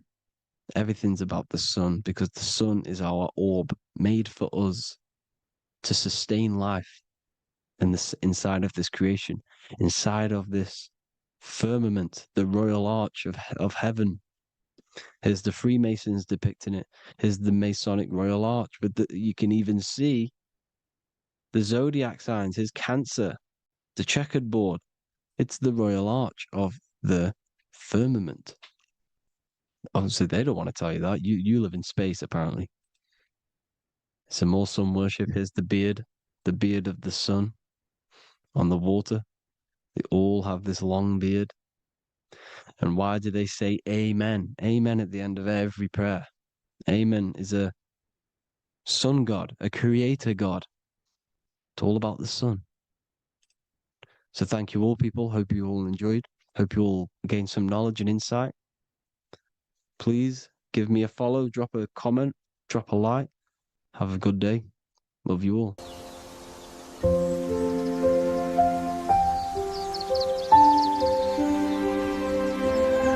bookofwisdom.com.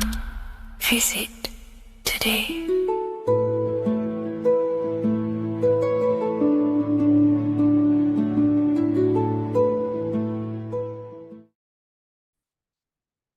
Hello and welcome to another lecture from Harry B. Joseph, also known as Revival of Wisdom, the author of the Book of Wisdom series from revivalofwisdom.com. In this lecture, you will learn how to decode Freemasonic symbolism, gain a deeper understanding of yourself, expand your awareness of consciousness and reality, and receive guidance to navigate life with greater clarity. So today we're going to be breaking down this particular piece of artwork, this Freemasonic artwork, and how this relates to you and reaching a higher consciousness. Because ultimately, this is what it's about, okay? Freemasonry is considered a craft, and this craft is crafting a better brain and heart, crafting a higher consciousness, crafting a better self. Why? So we can operate in the world at a higher degree, operate in the world more efficiently, live a better experience in the world, and getting to know thyself, okay? So we're going to start from bottom to top, because this is important. Every placement of this symbolism is on purpose, has meaning, especially the placements of the symbols, okay? So we're going to start from the very bottom of the artwork, which represents lower down. When we're looking at symbolism, especially occult symbolism, that's what the word occult means. The word occult means hidden, hidden from the eyes. It has its roots in the word oculus. I'm pretty sure that's Latin, which means eye. So the word occult comes from oculus, which means eye. And the word occult means hidden, from the eye, the unseen, studying the unseen aspects of self. We're studying the brain, we're studying consciousness, we're studying the body, the heart, we're studying the self, the hidden aspects of the human psyche and the hidden aspects of self. Okay? Because ultimately, this is what gives you power in the world, depending on how you use that power, whether for good or bad, depending on the consciousness wielding that power. This is why we say knowledge is power. But I would actually say knowledge of self is power. Because when you know how you function, you gain power. You gain personal power. You gain mastery. Ultimately, this is what Masonry is about. Self-mastery. Crafting a higher consciousness. So at the very bottom of this artwork, we have a checkered board with a coffin. The coffin is the beginning of the artwork, the very base. This is the foundation of consciousness. The coffin symbolizes unconsciousness, the state that myself was in, maybe yourself, before we woke up and before we came conscious of our spirit, before we came conscious of ourselves. That ignorant state of acting without purpose, acting unconsciously, experiencing the world and not actively living in the world, simply reacting to external circumstances. This is an unconscious state where one is ignorant. 80% of the world is in this unconscious state. And this is symbolized as the darkness, the tomb. Look at how the tomb is fully blacked out, representing dull, no emotion, it's dark. This represents the darkness of self. The spirit is buried. The spirit is in the tomb. They're not even aware that they possess consciousness. They think they're the material body flying on a ball millions of miles per hour through space, and the sun is, they think they're a monkey evoluted.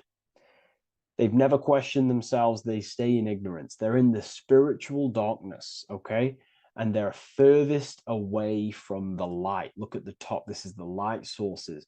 They're in the darkness, okay? They're in spiritual darkness. They're in ignorance. And they're in division. Their mind has no power. Their thoughts contradict themselves. They say they're going to do something, but then their mind tells them, oh, I'm going to fail. Or I want to do this, but my mind says this, and I believe this about myself. They want to, they want to write a book, but their actions are scrolling on TikTok, and their emotions about, feeling about their past person in their life. That's division between the self, that's divided consciousness. They also have a divided brain hemisphere. They do not see reality through a true lens, because the brain acts as like a lens on how we perceive things. And if the brain hemispheres are not aligned, then we cannot see reality the way it actually is and truly presents itself, neutral. If we're left hemisphere dominated, we see everything as divided. Nothing's interconnected, nothing's a whole. But if they're, right hemisphere dominated, they see everything as a whole. We need to look in the middle of that, okay? So we'll go into that a bit later. But ultimately, they're in a divided state of consciousness. They're in ignorance. But the tomb, the tomb is symbolic of that. The tomb is, you're not even aware they are divided. They think everything's right in that state. I was like that. My family is like that. They're not even aware of themselves, and you try and say something to them, and they don't even know they're in division. They don't even recognize that they're in a bad, low earth base consciousness. Okay, so when we get out of the tomb, which is representing by a spiritual awakening, we get out of the tomb, we realize, wow, I possess consciousness. I've woken up. You're waking up to the things in the world, and you wake up and start to see the world for what it truly is.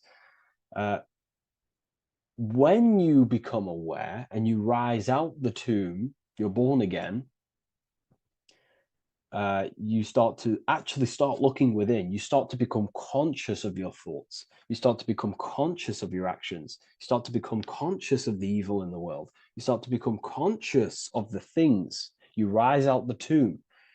You start to become conscious of your intuition. You then step on the checkered board. The checkered board is now you realizing you're in a divided state. Okay, so you're now putting down the ego, because remember, when you're in the tomb, the ego is fully in domination over consciousness, over your consciousness. It doesn't allow you to say that you are wrong. It doesn't allow you to think that there's evil in the world. It doesn't allow you to believe you have a spirit. It doesn't allow you to see that there is maniacs running the world and trying to control you. The ego is so stuck. But when we start to realize this is part of our awakening, we start to realize that the ego is trying to keep us safe at all times and keep us locked in that state of thinking and believing that we were in before. It's always seeking safety. Okay? So when we come out the tomb, we start to put down the ego and start to, how do I say this? We start to acknowledge that we were wrong about the world. And that is a lot about awakening. You have to acknowledge that you do not know everything. There are people with such higher knowledge. Okay? So when we come out the tomb, we put down the ego. We start to actually say, I was wrong about the world. I was a victim of mind control. I was in ignorance. I was in darkness. Spiritual, I'm divided. My thoughts, emotions, and actions are not aligned. My intuition and my action are not aligned. I'm not taking action on what I know is good. I'm taking actions against what I know is good. That's a sin. That's a sin against the spirit. Okay. So when you acknowledge this, you acknowledge you're in division, you then take the first 3 steps, which is the Freemasonic Blue Lodge degrees. These 3 steps. Okay. Ultimately, this checkerboard represents illusions as well. You're in an illusion. Okay, this is why we see it heavily used in the music industry. It represents base consciousness, base level awareness, 5 sense thinking. It represents you versus me thinking, walking down the street and thinking everyone's trying to hurt you, and it's always you versus me, judging people in your own mind. That's low thinking, lower thought. And not to notice squares. Squares are an unnatural state. They're an unnatural shape. We do not see squares or 90-degree angles in nature. It's the lower mind. So it represents base consciousness, base level awareness, only aware of the physical body, only aware of the 5 senses, never looked within. That is the base. And this is the foundation we have to rise up to the light from, up to higher consciousness. So this gives us a strong foundation when we realize this about ourselves, that we were in division. Our thoughts, emotions, actions were not aligned. Our brain hemisphere was not aligned. I'm not thinking with love of the heart. Okay? So that is the state we're in. Now, hopefully that's cleared things up about the chessboard. Before we move on, please leave a like, maybe a comment if you wish for me to discuss anything in the further lectures. Please smash the like button, and it would really help me out. And share this with a friend who is interested in the occult. Okay, so the steps. are the first steps of the Freemasonic degree, the 3 Blue Lodge degrees. Now, this can be represented as the number 3, a very powerful number, a very symbolic number. Number 3 is the 3 expressions of consciousness. How do we express consciousness? How does consciousness express itself?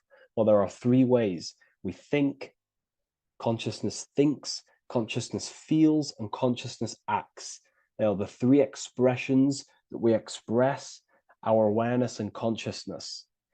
So we're looking at thought, emotion, action. We're also looking at the 3 brains: the reptilian brainstem, the mammal limbic brain, and the neocortex. The reptilian brain governs basic functions of the human body: breathing, surviving, scanning the environment for threats, automatic responses, eating, scanning for food, base consciousness. That's the reptilian brain. That's what most people operate their lives in, including myself before I woke up. I'm not trying to sound big-headed, but this is the truth. Ignore my tone of voice, ignore my voice, focus on the words I'm saying. You know, if you're judging, that means you have divided thinking. It's always you versus me. So we need to get out of that thinking of you versus me all the time. That's lower consciousness. That's animal thinking. That's earth thinking. We're unified. We need to reach a higher consciousness and do not waste our mind's potential on low-level earth divided thinking. Okay? So we're looking at the reptilian brain, the mammal brain, and the neocortex. Now, the neocortex is ultimately what makes us human. It allows consciousness to operate on a higher degree. Okay? This is what makes you human, the neocortex. The neocortex. The reptilian brain, like I just said, governs natural survival instincts and the respiratory system, things along them lines of basic awareness, basic functions to operate and survive in the world, in the physical plane. And the neocortex is what allows us to critically think. Okay, it's what allows us to be human, be aware of ourselves. Okay, not. I don't think animals have neocortexes. Don't quote on me on that, but this is the part of the brain that makes us human. And it allows us to think deeply, to create masterpieces like we can. Humans have massive potential in creation. Look at the world we live in. This is because of the neocortex. It allows us to critically think and self-reflect. Now, when we start to operate from higher thought, we start to think with higher thoughts, the higher parts of the mental dimension, we ultimately start using this brain more. We start functioning from the higher brain. Now, this is why Neo from the Matrix is called Neo, because he uses he was in the reptilian brain. If you watch the film The Matrix, if you notice, he gets plugged out of the Matrix and he's plugged in on the back of his neck into the brainstem. And when he's plugged out, his name's Neo, which is neocortex, using the higher brain. It's what awakens the self. It allows consciousness to function on a higher degree compared to animals. Okay? So we're looking at thought, emotion, action. We're becoming conscious of thought, emotion, action. Becoming conscious, what am I thinking, what am I feeling, and what am I acting in the world? And what can I do to master these, to operate more efficiently in the world? How can I use these towards higher consciousness and use these actions, these thoughts, emotions, actions to reach a higher state of awareness of self? So when you go through the first 3 degrees, you enter the doorway. Now, this is symbolic of a doorway. Now, looking at this with a right hemisphere dominated view, you would see a doorway, right? The right hemisphere sees this as a holistic doorway, right? You see a door, you enter the stairs, you go through the door, right? But at the left hemisphere, is now going to dissect and analyze each individual little part of this, right? So the right hemisphere sees the trees, the left hemisphere sees the woods. So to dissect this down on a right hemisphere, sorry, going back to the right hemisphere, we're entering the door. The door is symbolic of entering the unknown. You're entering a higher consciousness. You're entering the door. You're going beyond. See, this is the earth here in the background. This is the darkness. The darkness represents the abyss, the unknown. You're entering in the self. Okay? This door represents entering in the self, questioning internally. Most of us think externally. We have to, obviously, to operate in the world, but we never give time to think and question and reflect internally. What do I mean? Closing the eyes and questioning the self. Who am I? Where am I from? What's the voice in my head? If the voice in my head stopped using the language that I speak, what is it then? It's about going within, into the darkness, what you cannot see, and finding the light, okay? It's about entering within the self. This is a doorway to higher knowledge, higher consciousness, higher self, and really digging deep for what you truly are beyond your human form, okay? So we have, most importantly, I'm not going to go over every single one of these symbols here. I'm going to go over this on a basic, well, not a basic level, very detailed level, but it's not going to go over every single symbol. We have a left pillar and a right pillar. The left pillar has the sun next to it. The sun is more electrical energy. It's very dominant. It's a very powerful masculine force. This represents the masculine quality of consciousness. The masculine qualities. We have many masculine qualities, such as actions, physical actions with the body. We have thinking. Thinking is a very masculine force. We have the left brain, analyzing brain, the brain that's very logical, that's trying to figure things out. That's the masculine pillar, okay? So this is the masculine qualities of consciousness. It also represents what we can see, the sun. The sun allows us to see, to visually see in the world. So the sun represents the external world, the world outside the self. When we close our eyes, we have a self, an internal dialogue, an inner voice. We have an inner world, outer world.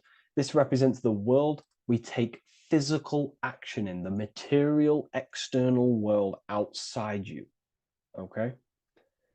The world we can see. And then on the right pillar, we have the moon, which is associated with feminine qualities of consciousness.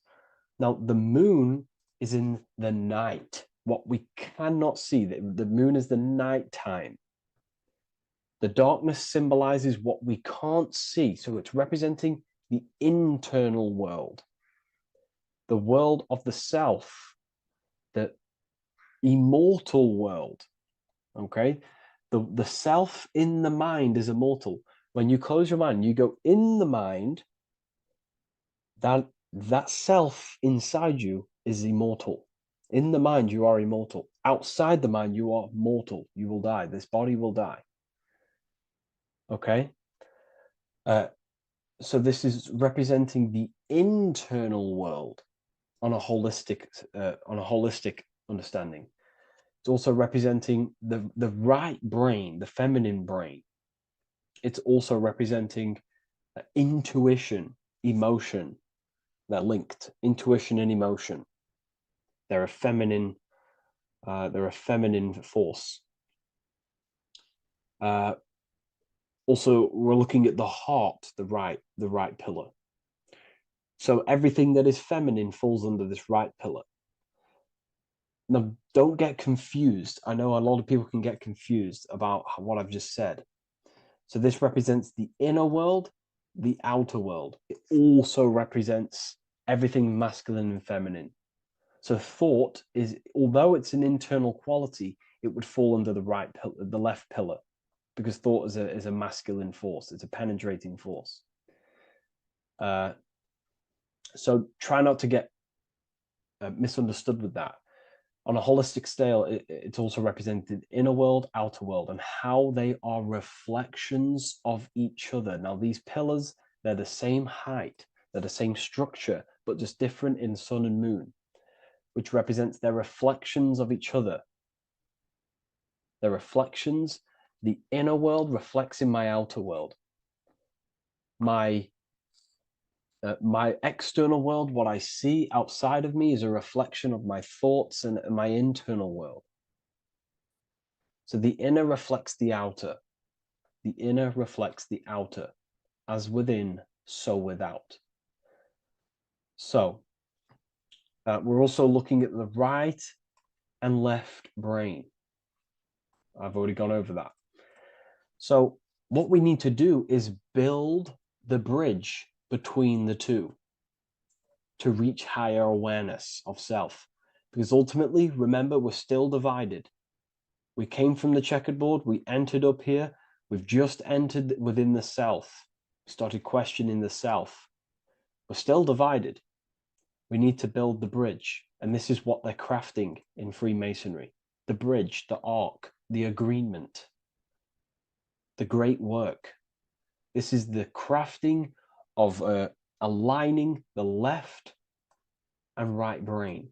We're also aligning intuition, feminine, with the actions. Because ultimately, the higher self is always guiding us. That's our true spirit guide. Our true spirit guide is our higher self. And the higher self ultimately exists in a higher dimension. This is going to sound crazy to some people, okay? But who you are is not your human body. And your higher self does not communicate through the language of the human material world. It doesn't communicate through English, doesn't communicate through thoughts. It communicates through intuition and communicates through dreams and symbolism. So it's all associated with the right pillar. This is the things we can't see. The higher self is always guiding us to awakening and to our purpose on the earth. Okay, so this left pillar also can symbolize what we're born into the world with, our circumstances, our external world. What are we born into? You know, our family, our current financial situation, where you're located in the world.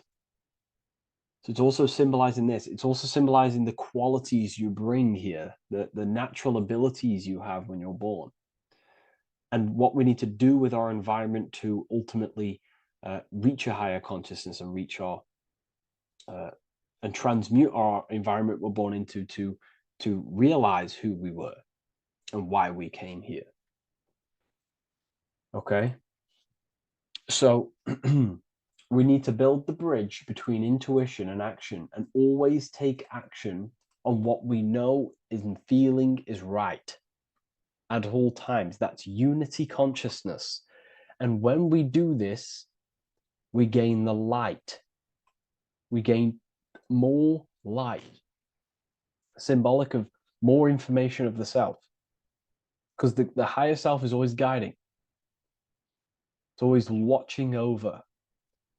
And it's always trying to give us knowledge of awakening, of why we came here.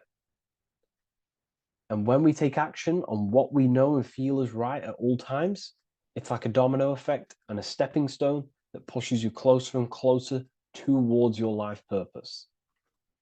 Okay? We're also aligning the right and left brain to perceive the world in truth, to see the world in its true form, to see the world in what it actually is, instead of any distorted left or right hemisphere dominated beliefs or thoughts.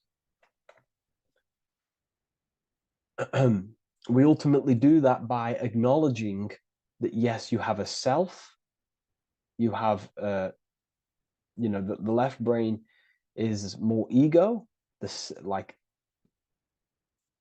divided thinking, everything's separate, and the right hemisphere is more holistic. So we need to see the world in the middle of this, in the middle, acknowledging the self and acknowledging the collective consciousness and how my thoughts, emotions, actions contributing towards myself and the collective. We always need to keep the collective in mind. Why? Because we are experiencing this world together. It's not just you. And your actions also have a ripple effect on the collective. We're experiencing the world as a whole as well. Yes, there's yourself and there's the collective. We need to think, feel, and act towards the collective and the self. So aligning our brain hemispheres allows us to do this. It allows us to think holistically and individually and see reality in this. And when we do align the left and right brain, what do? We gain higher insight, the eye. We build the bridge between the left and right pillars. We gain the eye. The eye is what? Insight. The eye requires light to perceive and see the material world. So this is symbolic. This is the inner eye, the inner self, consciousness. And when consciousness has light, which is symbolic of truth, knowledge. Light is a massive symbol in Freemasonry. And light represents knowledge of self, information. And when we gain information and knowledge of self, when we align our left and right hemispheres, our actions take action on our intuition, we gain higher light, higher knowledge of self, ultimately. And this is why we also have the square and the compass. Okay? We have a square and compass here. The square and the bottom, base consciousness, also representing masculine qualities. This is the masculine qualities because squares are masculine. And the compass creates circles. So we have the circle on top of a square. Circles are divine. This is oneness. The circle is one line. The square is 4 lines. It's divided. So we need oneness over division. We need to unify the masculine and feminine qualities. Masculine and feminine qualities, okay? This is in the middle because the compass would fall on the right pillar and the square would fall on the left pillar.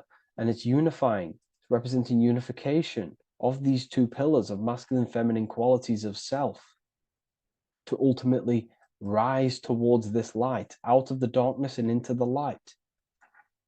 Okay. Let's go back. The G. This is very important. This is one of the most important teachings I could possibly give you about the G. The G is the generative principle, is what generates things. And the force within you that generates things is care and the heart energy.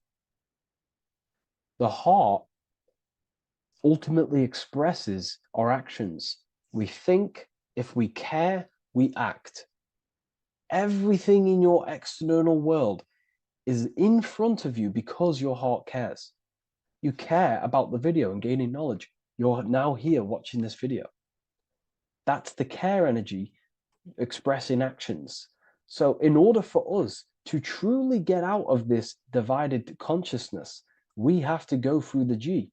We have to go from base consciousness, the square, divided, we go through the G, because we have to care. And if we care, we'll reach the higher mind and gain higher self-knowledge and master the self. You cannot do this if you do not care.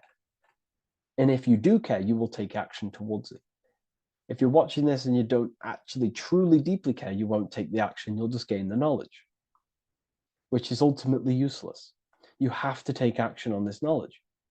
And if you do not, there's no point watching the video. It's difficult. It's difficult. It's not easy. And things, throw us off our path sometimes. I understand. I'm not saying I'm perfect, but we ultimately have to give care towards reaching higher knowledge. Seek and you shall find. If you have the care about reaching higher knowledge of self, you will seek it and you will take actions towards it. Okay. We see this everywhere, and I mean everywhere. The Temple of Solomon has the two pillars, Jachin and Boaz pillars, feminine and masculine qualities. Sol, O, Mon. Sol is sun, Mon is moon. It's building the temple, which is the temple is the inner self, ultimately. It's symbolic. The temple's not a real place. The temple of self, building the Temple of Solomon and reconstructing the Temple of Solomon, is about reconstructing the self through masculine and feminine qualities. We see it everywhere. And this is very symbolic, like very symbolic. We have the two pillars, we have building the bridge, and we have a stairway that goes to what you can't see because it's going to the unknown. You have to have faith. Okay? What I'm about to say is very important.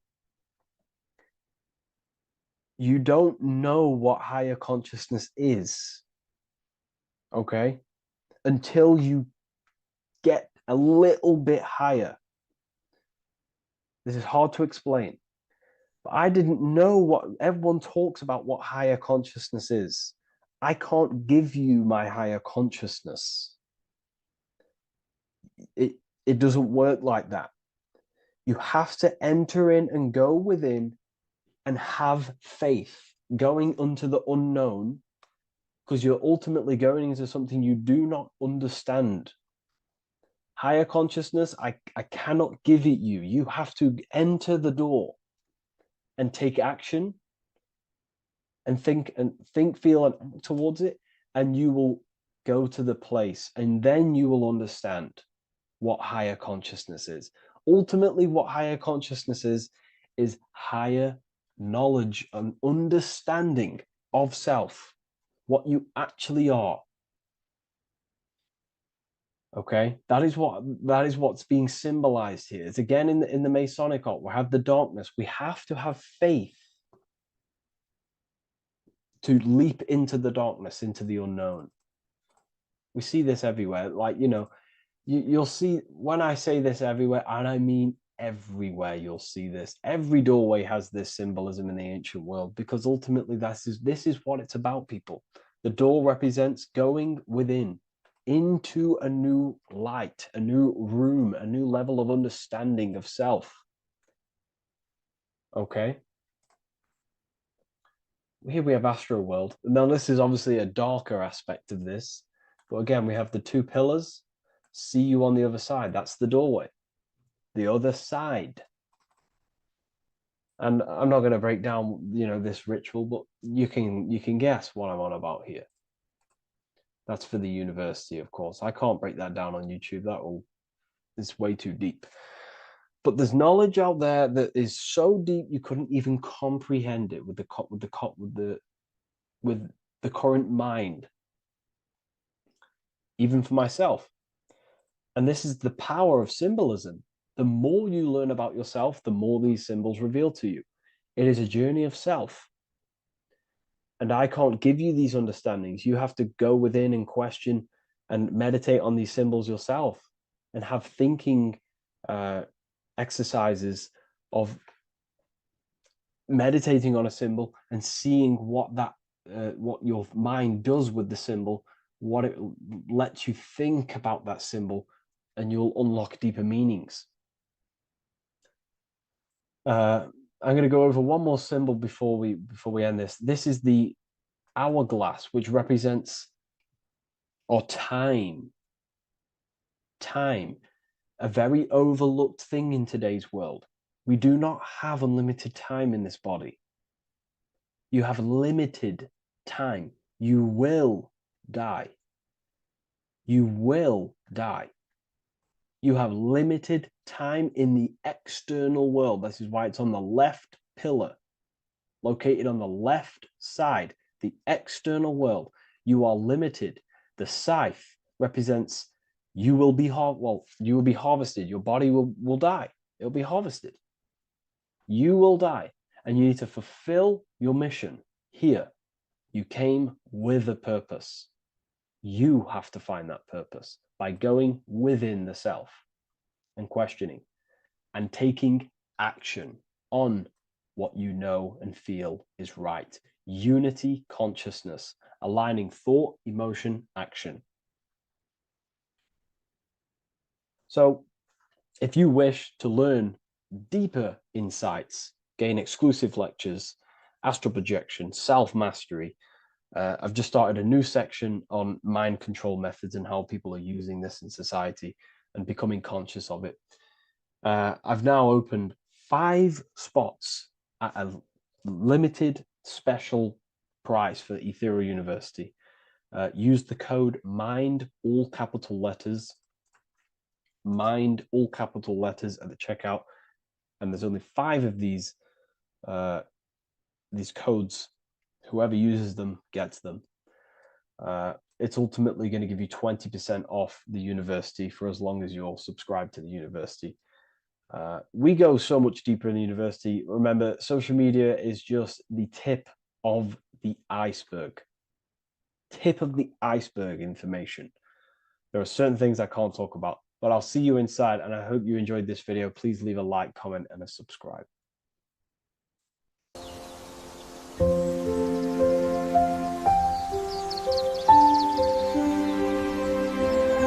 bookofwisdom.com.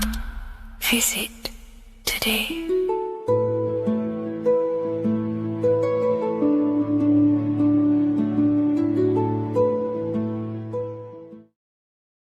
Welcome people, we're back with another video. I will now be keeping track of my YouTube and trying to upload every week. In this video we'll be talking about the chakras. The chakras are the 7 attributes of God, and they are the 7 planets. These are literally vortex portals within us that connect us to these vices and characteristics of God. Each one of these energy centers are a spinning wheel of energy which controls the cells and organs in that particular area of the body. For example, it's literally a mini brain for that area of the body. Each chakra has a vice which you need to turn to a virtue in order to climb up through the system.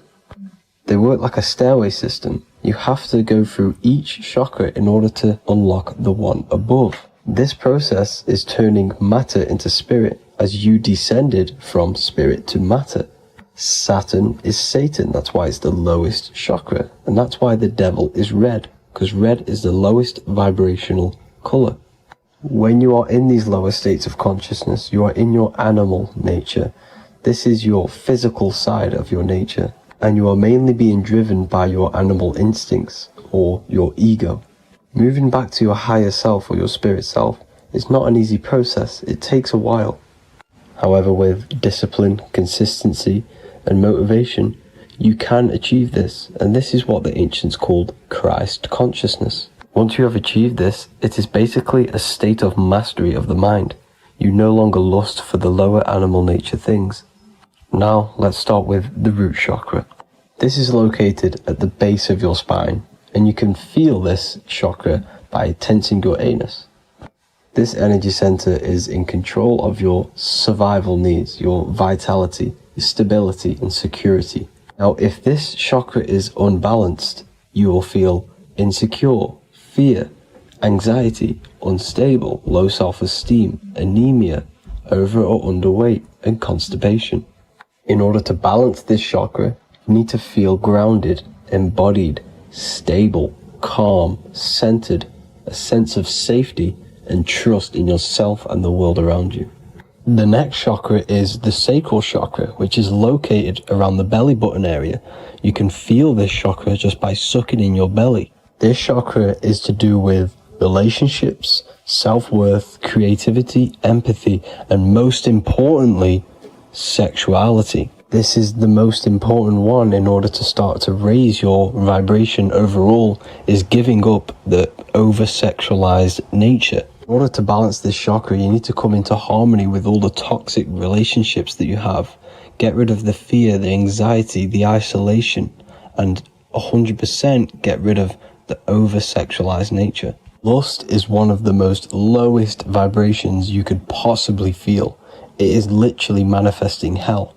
In order to work on this chakra, you need to feel self-worth. You need to do creative things, empathy, healthy relationships, and 100% being confident. The next chakra is the solar plexus. This is to do with personal power, will, metabolism, eating, happiness, and your self-esteem and self-identification. You can feel this chakra just above your belly, below your ribs, and you can suck in this area. If this chakra is blocked, you will feel lack of confidence, difficulty in manifesting your desires, low self-esteem, misuse of power, misuse of dominance, weak will, and shame in yourself. Biggest one for this chakra is overeating, as it's to do with metabolism. If you are overeating, you are literally unbalancing a lot of your lower chakras, not just the solar plexus. In order to work on this chakra and balance it, you want to have a positive self-identification. You want to feel happy, a happy self-esteem, effectiveness to people, not overeating, and a strong willpower. Now for the heart chakra, one of the most important chakras. Chakra is to do with love, understanding, trust, hope, openness, compassion, balance, and forgiveness. The most important because your heart is the tree of life in the body. It is the center of the toroidal field. It is the most powerful chakra. Your heart is 5,000 times stronger magnetically than your brain. Once you have hit the heart chakra and you start surpassing the heart chakra, you are now turning matter into spirit, as the lower three chakras are dense and physical, and the above the heart chakra are turning to spirit. As you can see already, this is a hard and long process of working on yourself physically and internally. The symptoms of a blocked heart chakra would be lack of love or too much love, difficulty to accepting or giving love, lack of compassion, loneliness, and lack of emotional fulfillment. Finally, a lack of connection with a divine or to nature. In order to balance this chakra, the most important thing and the most powerful thing you can do is loving people, accepting and giving lots of love. Second most important thing to balance the heart chakra is balance. You need a balanced life. You need balance in all aspects of your life. Now for the throat chakra. This is a very important chakra as it's to do with communication. A symptom of this being unbalanced is a lack of self-expression and putting on a front all the time, acting with the ego. In order to balance this chakra, you need to constantly self-express yourself. You can't be putting on a front. That voice inside your head, you have to let it come outward. Don't just block it off with a wall. Self-expression will lead to you gaining friends who actually like you for being you, and not these fake friends that you have to put on an ego for. In order to balance this chakra, you need to express yourself, express the word that's within you. Don't be lying to people, don't deceive or be deceptive. The next chakra is the third eye chakra. This is starting to get very advanced and you are coming very close to spirit. Just before we head on, I want to announce the PDF is now available, containing all the presentations I've ever made, all into a condensed 38-page PDF. The link will be below this video for you to access. And if you want to learn how to create reality using your mind, how to attract your desires, how to get out of the situation you are in, the link will also be there for the Manifestation Mastery course. Now for the third eye chakra. The third eye chakra controls the pineal gland, which is your first eye. It's to do with your psychic abilities, channeling, telepathy, astral travel, visions, and connection to the higher self. You need all of the chakras aligned to get the full potential out of your third eye or pineal gland chakra. For example, if you're astral traveling and you fear something, you will be instantly shot back to your body.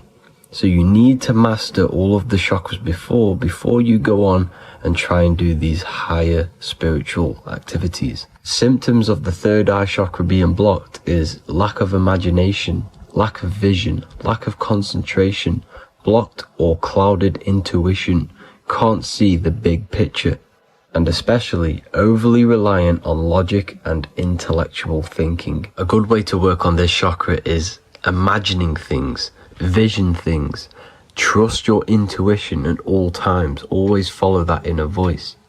Cut out the tap water which contains fluoride. Fluoride blocks the pineal gland. And cut out all junk food because all of this is affecting your pineal gland. When in meditation, you want to focus your eyes and your attention to the center of your head between the two eyebrows. This is where the pineal gland is located. This will help and awaken the pineal gland over time when you keep doing these meditations. Finally, for the crown chakra, this is to do with universal consciousness, all-knowing, enlightenment, cosmic connections, the God source. This chakra is blocked by being cut off from spirituality, plagued by the senses, being tricked into the five senses and being tricked into thinking you are the body. In order to work on this chakra, you need to feel grounded. You need to know yourself, your real self, the voice within you. Have common sense, have specific decisions that you're making, be very direct. Now we've got out of the way all of the chakras, I can now introduce methods and meditations which will help you unblock them spiritually. When meditating, you want to get into the present moment in a nice, comfortable position. Bring yourself to the present moment by saying, I am here right now, nothing else matters. Keep repeating this over and over with your eyes open or closed. After a couple minutes of bringing your attention to the present moment, you can now start to breathe in through the nose deeply and breathe out through the mouth slower than you breathed in. Place your attention on the chakra that you want to balance. Think of a high vibrational emotion like love, and think of this while placing your attention on that chakra. You can do this exercise every day for 10 to 20 to 30 minutes. The longer the better. Another practice you can do is by chanting the Bijis for each chakra. They are here starting from the root chakra all the way to the crown chakra. Or you can chant the 7 vowels. There are not 5, there are actually 7. A, I, A, O, U, M. A, I, O. This is the proper way of pronouncing the 7 vowels. These are so powerful because these are the only things that exist. It is literally the sound of God. By pronouncing them right, you can actually create a lot of power within you and align your chakras. That's it for this video, people. I'd appreciate a comment and a like to help the algorithm. I appreciate you all. Love and light.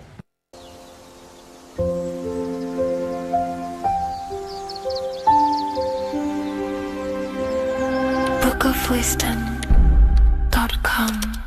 Visit today.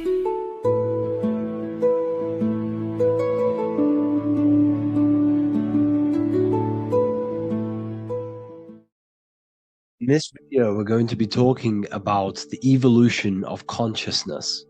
You are born human, however, you possess consciousness, which is the awareness behind your being, the awareness behind your thoughts, the experiencer behind your 5 senses, the experiencer, the observer behind your thought, emotions, and senses. You are an eye, an invisible consciousness looking through a lens which is your body. Your body produces this physical world that you experience. Your brain produces this world. Your brain and body is a technological computer. However, you are an infinite, ever-expanding consciousness behind this physical body. And there is an evolution of consciousness, a cosmic journey of expansion. And this is why we see so much pyramid symbolism in the occult and esoteric world, and especially within Freemasonry. Because the pyramid represents climbing, an evolution, a raising state of consciousness, a journey. Steps symbolize a journey upwards. This is the raising and the evolution of consciousness, our inner world, the transmutation of our inner selves, of our souls and consciousness and our minds. So when we see this pyramid, we're seeing a evolution, a way up to source consciousness.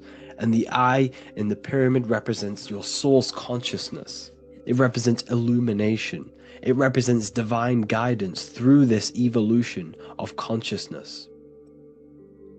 This is why we see the ladder. Consciousness is ever expanding on an infinite journey of evolution. Each individual is a part of this cosmic process, contributing towards the ongoing expansion of both mind and awareness. As we evolve, we collectively explore deeper levels of existence, expanding the boundaries of thought and consciousness. The mind has the ability to expand infinitely into new realms of thought, into new dimensions of mind. The mind cannot be filled up. It is not a physical substance. The body can be filled up because it is a physical thing, but you cannot fill the mind. Therefore, the mind is constantly expanding, ever expanding into new fields of thought. So what we see in Freemasonry, the ladder, is again a journey, an elevation of consciousness. When we are born with an infant consciousness, and as we gain older, we gain an adult consciousness. Our inner world, our inner mind, and our emotional intellect changes and evolves. We are significantly different from when we were very young as an infant. It's because our consciousness evolutes, it changes, it alters like water. So just like this evolution of your own consciousness as growing up, there is consciousness of beings existing in cycles beyond our own. And their consciousness is unimaginably different from ours. They operate on a higher level of understanding and knowing, experiencing reality in ways that transcend our current comprehension. Our minds right now cannot comprehend the highest states of consciousness. There are entities, there are beings beyond our own, existing in higher dimensions of consciousness that we cannot comprehend because they have expanded. They are on a further way up the ladder of consciousness. However, we are all on the same journey. None of us can take the same journey. There is one ultimate goal, reaching source consciousness. However, this is always ever expanding.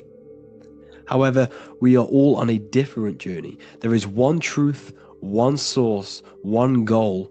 However, there are billions in different ways of reaching it, and we are all on these different paths to source consciousness, to this ladder, this evolution of universal evolution. Okay? Their awareness is attuned to new dimensions of existence, reflecting a more advanced stage in the cosmic journey of consciousness evolution. So when you take DMT, you are shot into these higher realms of consciousness where you meet these beings who look similar to these images. They are not speaking to you physically. They don't speak to you three-dimensionally through vibration and words. They speak to you mentally. If you have done DMT, then you know this. And if you have met these beings, then you know this. You might have even met some of these types of beings on mushrooms or any psychedelic drugs. Because ultimately, when you take these mind-altering substances, it's altering your consciousness. It's merging your consciousness with the spirit of that substance. And you are essentially attuning your mind to higher dimensions of consciousness. That's why we say we're getting high when we take these substances. Therefore, when you meet these beings on DMT, you are essentially meeting beings who are attuned to higher dimensions of consciousness, and they speak to you mentally. They speak to you telepathically through thought, because the universe is mental. Everything exists within the mind. The way you are now, your physical existence, is a state of mind. Mind, thought creates matter. Spirit and matter are two opposing ways of thinking. If we have a very spiritual mind, we have an expanded mind, we are a spiritual person through the mind. However, if we have a very low state of consciousness where we think about food, sex, lust, and all physical things, then we have a physical consciousness. Matter and spirit are two opposing forces, two ways of thinking. The mind attunes itself to different levels of understanding in different dimensions. So, essentially, this is what we're looking at. The body is a vessel for the fluidic, formless consciousness, a temple that houses the essence of our awareness. While the five senses are limited to perceiving only the physical plane, the mind transcends these limitations, capable of perceiving the full scope of reality. It is through the mind that we access deeper truths beyond the material, tapping into boundless nature of existence. Physical existence is a thin band, a thin layer of reality. It's like 0.001% of reality. And your five senses are only tuned into this layer of reality. But the five senses are, by design, only allowed to perceive physicality. But the mind has the power to expand beyond this physical five sense state. The mind has the power to expand and evolute. It is a conscious decision whether you want to take this path or not.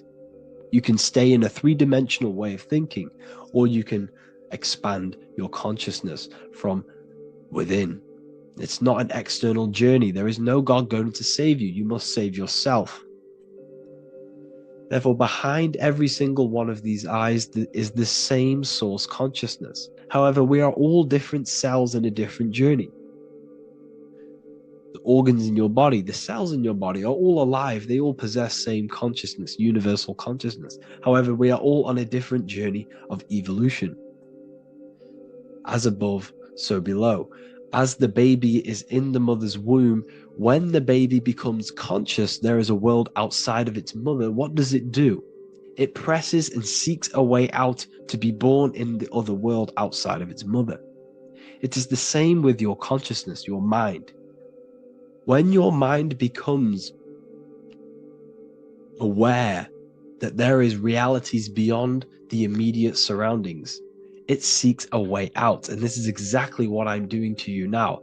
I am now expanding your mind and telling you there is other ways of reality. There is other dimensions of consciousness which you can access through inner transmutation, through different ways of thinking, spiritualism, and meditating and connecting with yourself and detaching from external things. We can upgrade our consciousness. Your body is a womb. Why Jesus says you must be born again to see the kingdom of God, because you are born physically and then you must be born again spiritually, awakening your inner consciousness. So like I said, as the baby is in the womb, it's the same principle. As above, so below. You were a baby, you were in your mother's womb, and you figured out there is a world outside of your mother, so you seek to weigh out your mother to be born in another world. It's the same now. You must do this now. This is your spiritual evolution. This is the evolution of consciousness. It's ever expanding. When you die, this is a transition. You must learn to not fear death. This is another part of your spiritual journey. You must master death. Therefore, Like I said before, the mind has limitless capacity to expand into new realms of thought, continuously exploring uncharted ideas and concepts without boundaries. The mind can ever expand, it can never be filled, it can never ever know everything. There is infinite fields of knowledge, infinite fields of thought. Your current state is just one stage on an infinite pathway. You won't remain human forever. The human experience is a crucial phase where we learn to balance polarities, master the fundamental laws of the cosmos. It is a period of growth and transformation, preparing us for the next stages in our cosmic evolution. The goal is to strive for perfection, yet the true perfection is unattainable. It's like a tunnel, and there is a light at the end of the tunnel. And as you walk through this tunnel, the light is ever moving backwards. You should forever seek to meet that light, but you will never meet that light because consciousness is ever expanding. You should strive for perfection, yet knowing that perfection is forever unattainable. The journey is endless, with each step revealing deeper layers of understanding and experience. The pursuit of growth and expansion is itself the essence of our evolution. You can find all of this knowledge in the amazing book that I have read for years. I have read this book, The Emerald Tablets of Thoth, the Atlantean, by M. Dorial, translated by M. Dorial. I'm telling you now, this book, now that I've told you this, you have some context on the book. The whole book is about evolution of consciousness. He's talking about higher dimensions beings. He's talking about how you can transcend this physical plane. It is truly the most amazing book you will probably read. One of the best spiritual texts you'll see. It's hard to understand, so you must read it over and over again. And the more your mind progresses, like for me, I read this every couple months. And the more I learn about consciousness, the more I expand my own consciousness. And every time I read this book, I pick out something new that just completely blows my mind. Because you can only understand this book to your level of consciousness, to your level of understanding. So now that I've told you all this information, go and read this book and it will absolutely blow your mind. And so will the Book of Wisdom Volume 2, which is now available. I released it the other day. I'm just going to read a page out now. This page is called Spirit and Matter. The Earth is not merely a dense, lifeless rock drifting through space. It possesses spirit, a living essence that animates its form. But what do we mean by spirit? Spirit in esoteric terms refers to the energy, the life force, animating the principles infused in matter. So essentially, what this page is talking about is how everything has spirit, consciousness within it. You are the middle, you are spirit and matter. You have the ability to expand your mind to the God self and raise above our animal instinct, our material self, and know the divine and expand. Animals cannot do this. Animals are not self-aware. Humans possess self-awareness. We can observe our consciousness. We can say, why do I exist? We can look in the mirror and know that we need growth. And this is what Anunnaki means. Anu means above. Anu was the supreme god of the sky, which is a metaphor. He represents spirit above, heaven. Anu came down to earth and married Ki, the goddess of the earth, which represents matter. It's a myth, it's an allegory. Anu married Ki and gave birth to the Anunnaki. Spirit came down and infused with matter and gave birth to the human, which is you. You are spirit infused in matter, Anu and Ki, Anunnaki. You are the Anunnaki. And this is just one of the teachings in my book. Honestly, this book is absolutely amazing.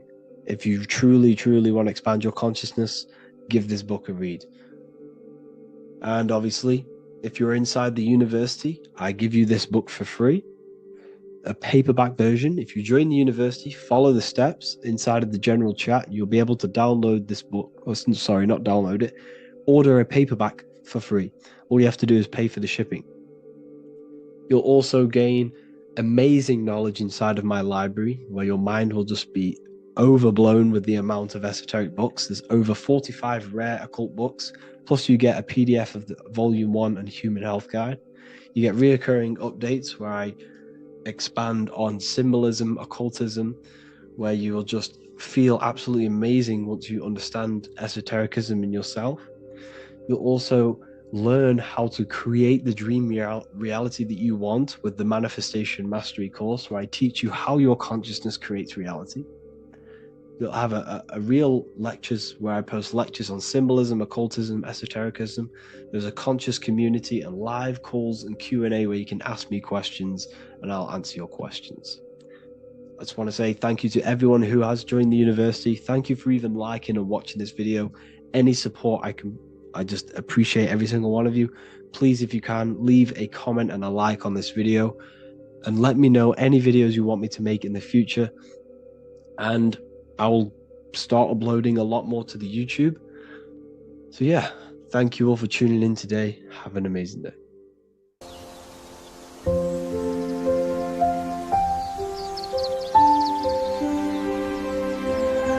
bookofwisdom.com. Visit today.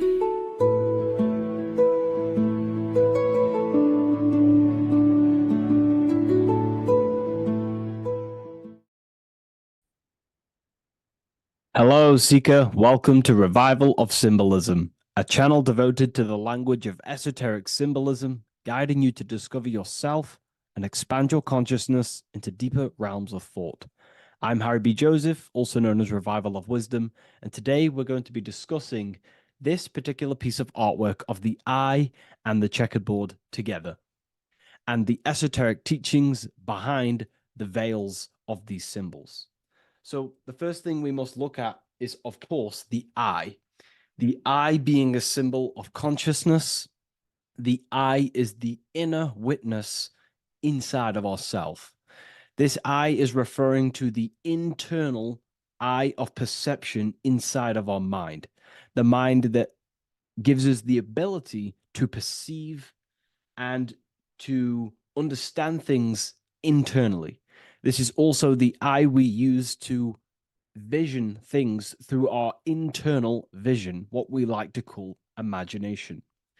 The screen in our mind that allows thoughts to be projected into a particular form.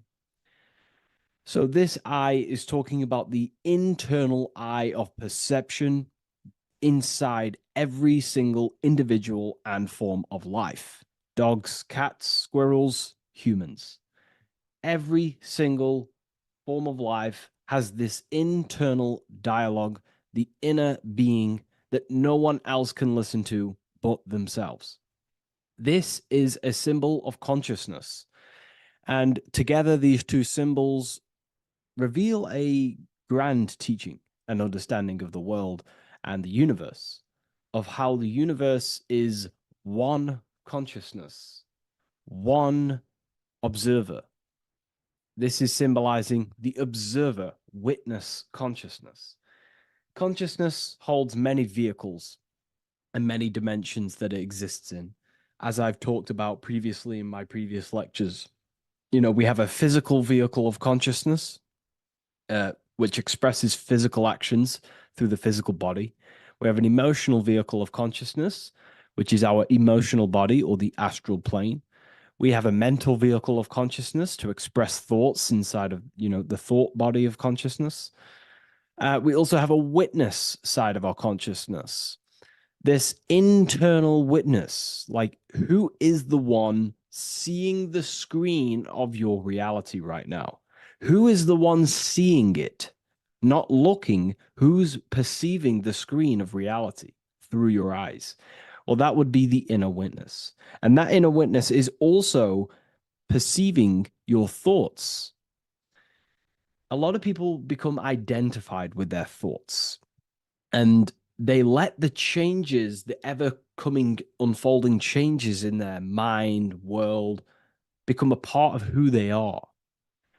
And they get caught up in the world and the changes that happens to them.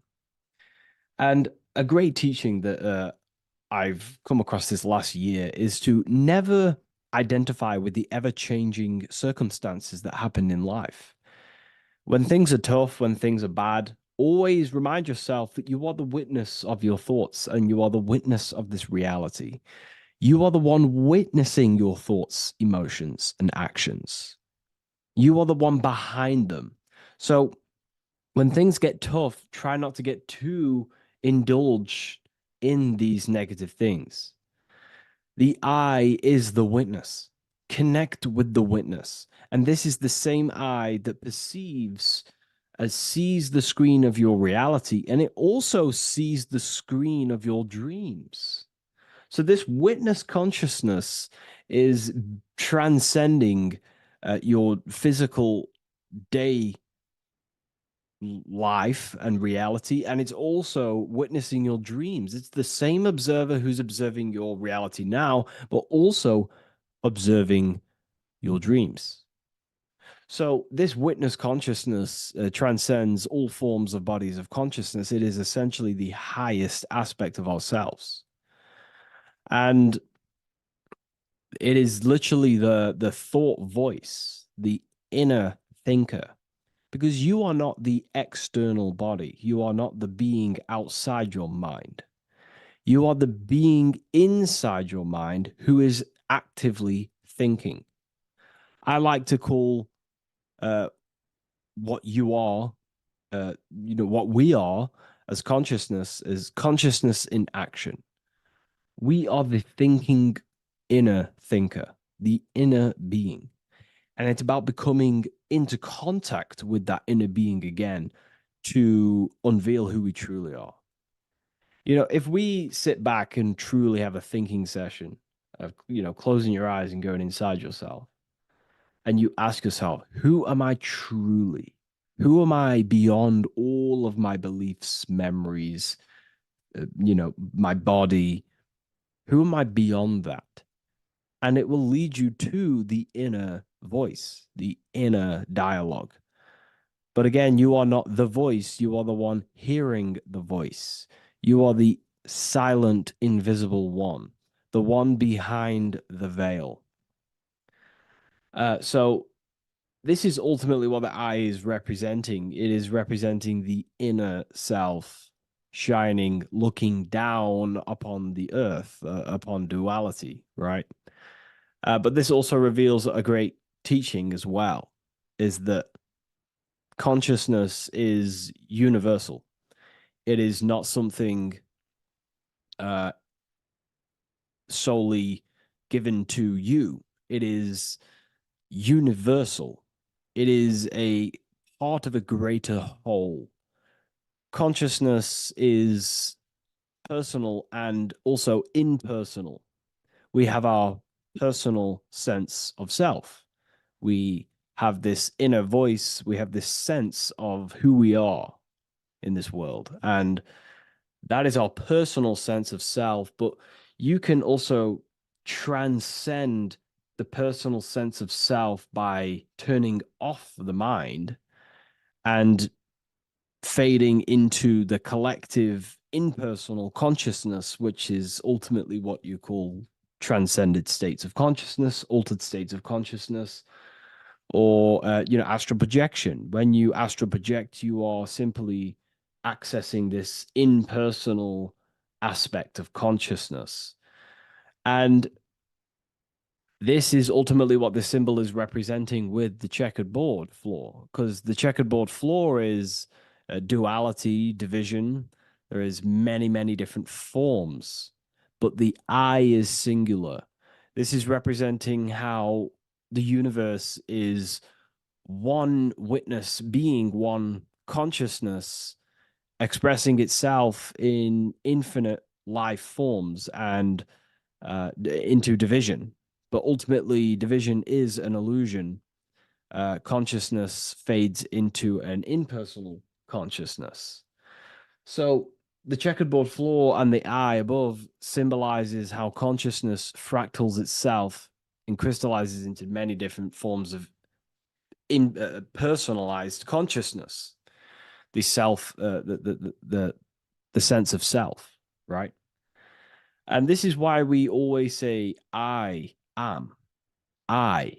If we look at the word I and the word I, so we have I, which is I am, and you also have the word I, which is like the I you see here in the sky. The I, and if you look at the beginning of some words, you have inside. You also have internal, intelligence, all things to do with the inner self. Most words begin with an I, which is, I find, is a great connection because it's referring to the inner intelligence, the inner being, the inner sense of self. So the universe is essentially one being expressed in many different forms. That's also found in the word universe, uni, coming from the root word unite, meaning oneness, unification, united, and verse being a verse of a song, because we're all playing the song of consciousness, which is an ever unfolding song, an unfolding vibration, an unfolding creation. So this is simply representing how consciousness fractals itself into many different forms. And when we identify with our self consciousness, our sense of self, we no longer realize that we're a part of a greater whole. We're part of a unified field of consciousness. And there is only actually one true being in the universe, and that is the inner witness. And that inner witness is inside of every living form. And in order to truly process that, it takes a lot. You have to disintegrate who you truly think you were before you wake up to this universal truth. Before you understood this, you just think, I am me, you are you, and everyone is divided and everyone is their own being. When in fact, we're all not. We're all one consciousness expressing itself infinitely. And it's kind of like a social system. Consciousness is always interacting with itself. When you interact with someone else, you're interacting with yourself. It's a very mind-boggling concept to truly understand. But again, in order to truly understand this, you have to let go of who you thought you were. And when you do no longer identify with your personal consciousness and you identify with the witness consciousness, you become unified with the whole, with the greater, with the collective consciousness. And this changes the way you think, you feel, and act, because you then realize that we're all playing a part of creation on this earth. We're all contributing towards the building project of Earth. And your thoughts, emotions, and actions also hold a great impact on the building project, your contribution towards humanity and the collective. And you start to have empathy for other people and you start to care for other people naturally by understanding this concept. And it's a very important concept because if the whole world truly understood this, we would live in a better reflection in the material world. The world would be reflecting a better place because the world is simply just a reflection of consciousness. And the world today is so bad because people's thoughts and consciousness is not in the greatest state of mastery, of self-realization, and people don't understand who they truly are. And a religion plays a massive part in this. Our whole lives, we're stuffed with someone's going to come and save us. Jesus will return and save the whole world. It's, to me, to be honest, it's complete utter nonsense. We have free will. We are the ones holding we hold responsibility for the creation that unfolds on the earth. Us as a collective consciousness, our God manifesting, unfolding this creation and steering it in the present moment. And that's another thing. Reality was never created thousands of years ago. God is creating the world right now through the present moment, and it's unfolding. It's in a continuous state of becoming, just like you are in a continuous state of becoming. time is evolving. Time evolves our minds, it evolves our sense of self. And we evolve over time as an individual and as a collective consciousness. And so does the earth go through this change as we change. So it's important that we are becoming more self-aware in the world so we can actually start to reflect a better world. But the checkerboard floor, again, is just reminding us of the duality and the illusion, because it looks like an illusion, a checkerboard floor. It's an illusion. The physical world, if you only look at the world through the eyes, you will live in the veils of illusion and never see the light, the higher understanding of the world. You will see everything as divided. You will see everything as I am me, you are you, and live in division. But in truth, we are all one. We all come from the same source, and we're all the same infinite witness expressed in different forms. And this brings me back to the concept of love. Love is the force that unifies consciousness. It unifies yourself. It unifies your relationships with people. If you love your partner, you love your brother, your sister, whoever it is in your life, it unifies. If you have a care for someone, it brings you two together and you grow the relationship by expressing care into the other person, and it grows. So love is a very expanding, it allows things to grow, and it unifies things. And when you start to love yourself, you start to unify with yourself. And when you start to love nature, you start to unify with nature. So if we understood this, the world would be a better place. And love is the force that unifies the collective consciousness. If we truly hold love for ourselves, for others, other individuals, nature, then the world will become more unified. It unifies consciousness. This is the force of love. It's a very, very powerful, powerful force. And I do truly believe and come to understand now that love is the reason of all creation, which is the generative principle. All action is coming from a place of love or care. We only take action on what we care about.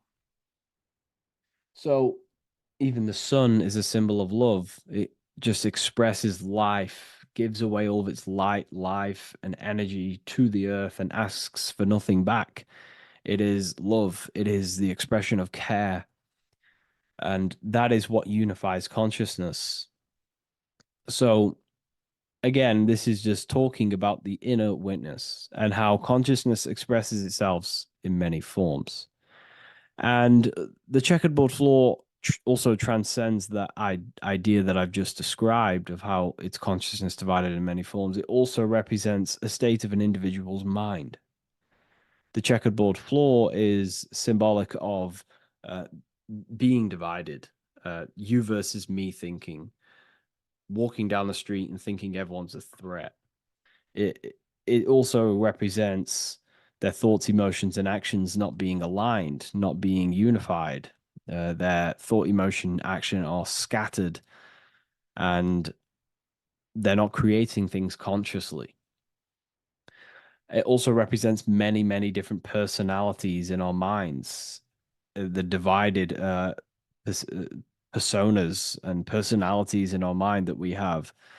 And the eye represents the unification of that. It's about unifying our mind pretty much to not have all of these different characters and sides to ourselves and actually being a whole mind, uh, becoming conscious of the unconscious aspects of ourselves and transmuting them.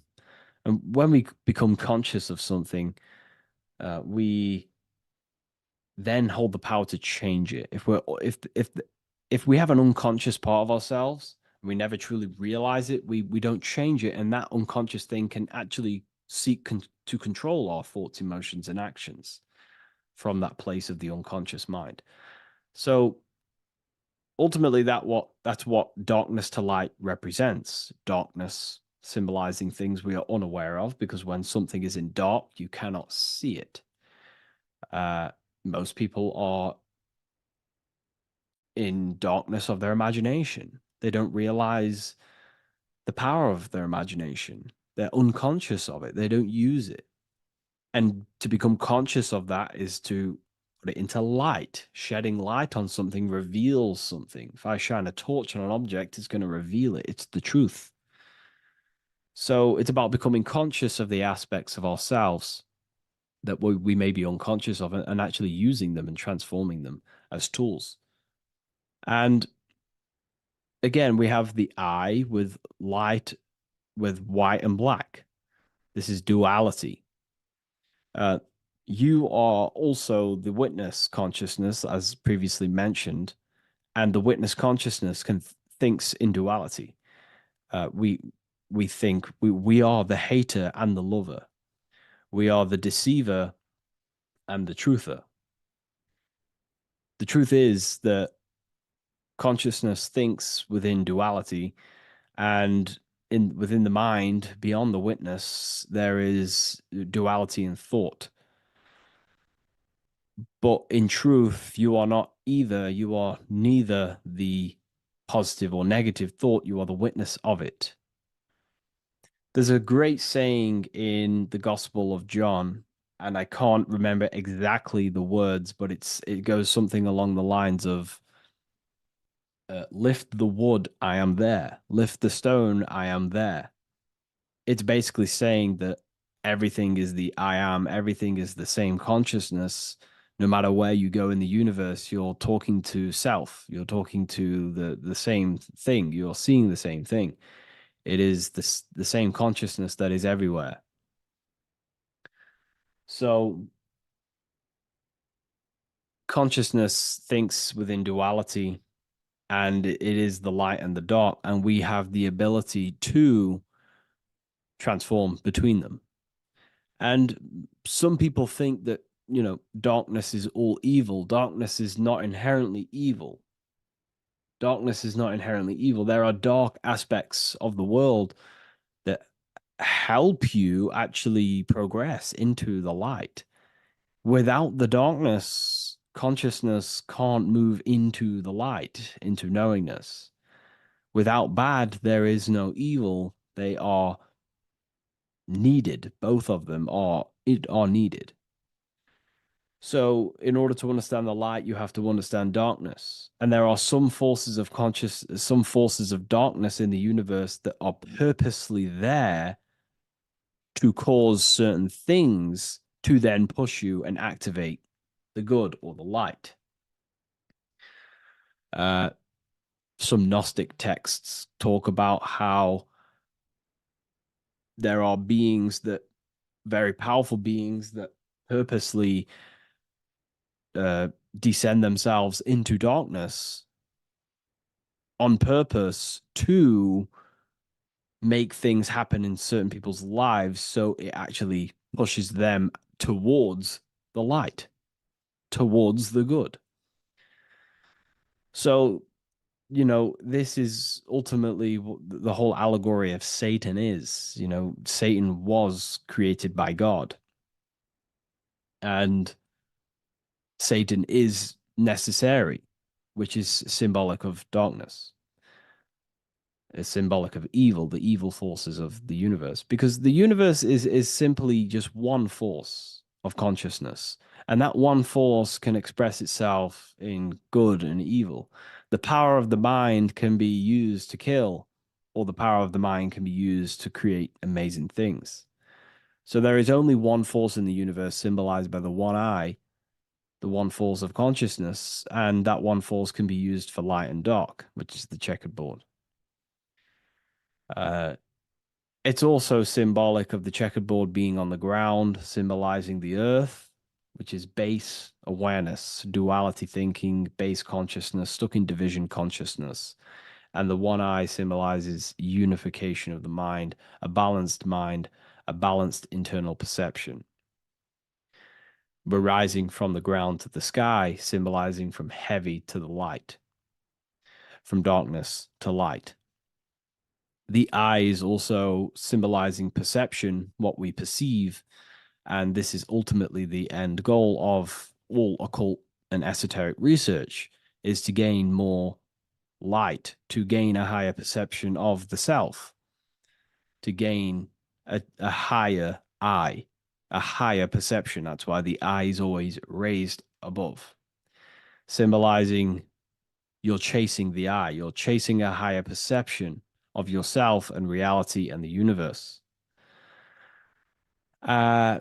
It also reveals the teachings of the eye that is always watching you. There is an eye always watching you. And then that eye is the laws that governs consciousness. Consciousness, or your mind, is governed by certain laws that your mind cannot escape, such as cause and effect, vibration, mentalism, correspondence, rhythm. The 8 universal principles that pretty much crystallize consciousness into a reality. Your mind cannot escape the law of cause and effect. That force is too powerful to escape. Therefore, this is the eye watching you. This is the eye that has governance over you. It is the laws. But then again, on a negative context of the eye can then become a symbol of surveillance. Hence why certain organizations and companies in the world use the symbol of the eye, symbolizing surveillance, gaining, manipulation and surveillance over humanity and certain things and data. So there's light and dark of every symbol. It's just depending on how you use it. But ultimately, that is the teachings of the checkered board and the eye in the sky. If you wish to learn more about yourself, because that is the only thing that matters in the world, learning about yourself. The only thing you take with you after death is the knowledge that you hold in your mind. You can't take your car, you can't take your possessions, you can't take your money. The only thing you take is your consciousness, your level of mastery, and the things you know. With that being said, I'll see you inside Ethereal University if you decide to join, and I'll see you in the next video.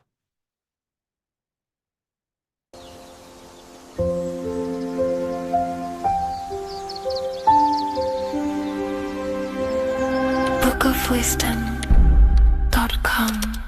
Visit today.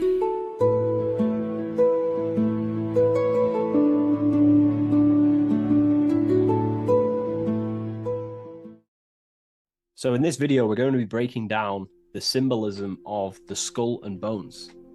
The skull and bones is found in the Masonic tradition. It's also found in a satanic secret society, such as the Skull and Bones Secret Society at the University of Yale, filled with secrecy there. Anyways, to dive deep into the symbolism, we have to think between the lines and read between the lines of what this symbol means.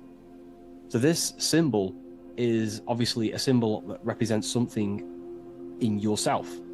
It is a way of living. It is a way of think, feeling, and acting.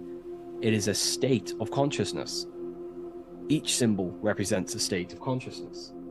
Each symbol reveals something about yourself, the way you process things, the way your consciousness functions. This is what symbolism is for. It is visual representations of modalities of consciousness. So the skull and bones, if we instantly look at this symbol, we typically think of death, because a skull and bones, they are the last things to rot when the body dies. You see this symbol associated with death all the time. If you look on the back of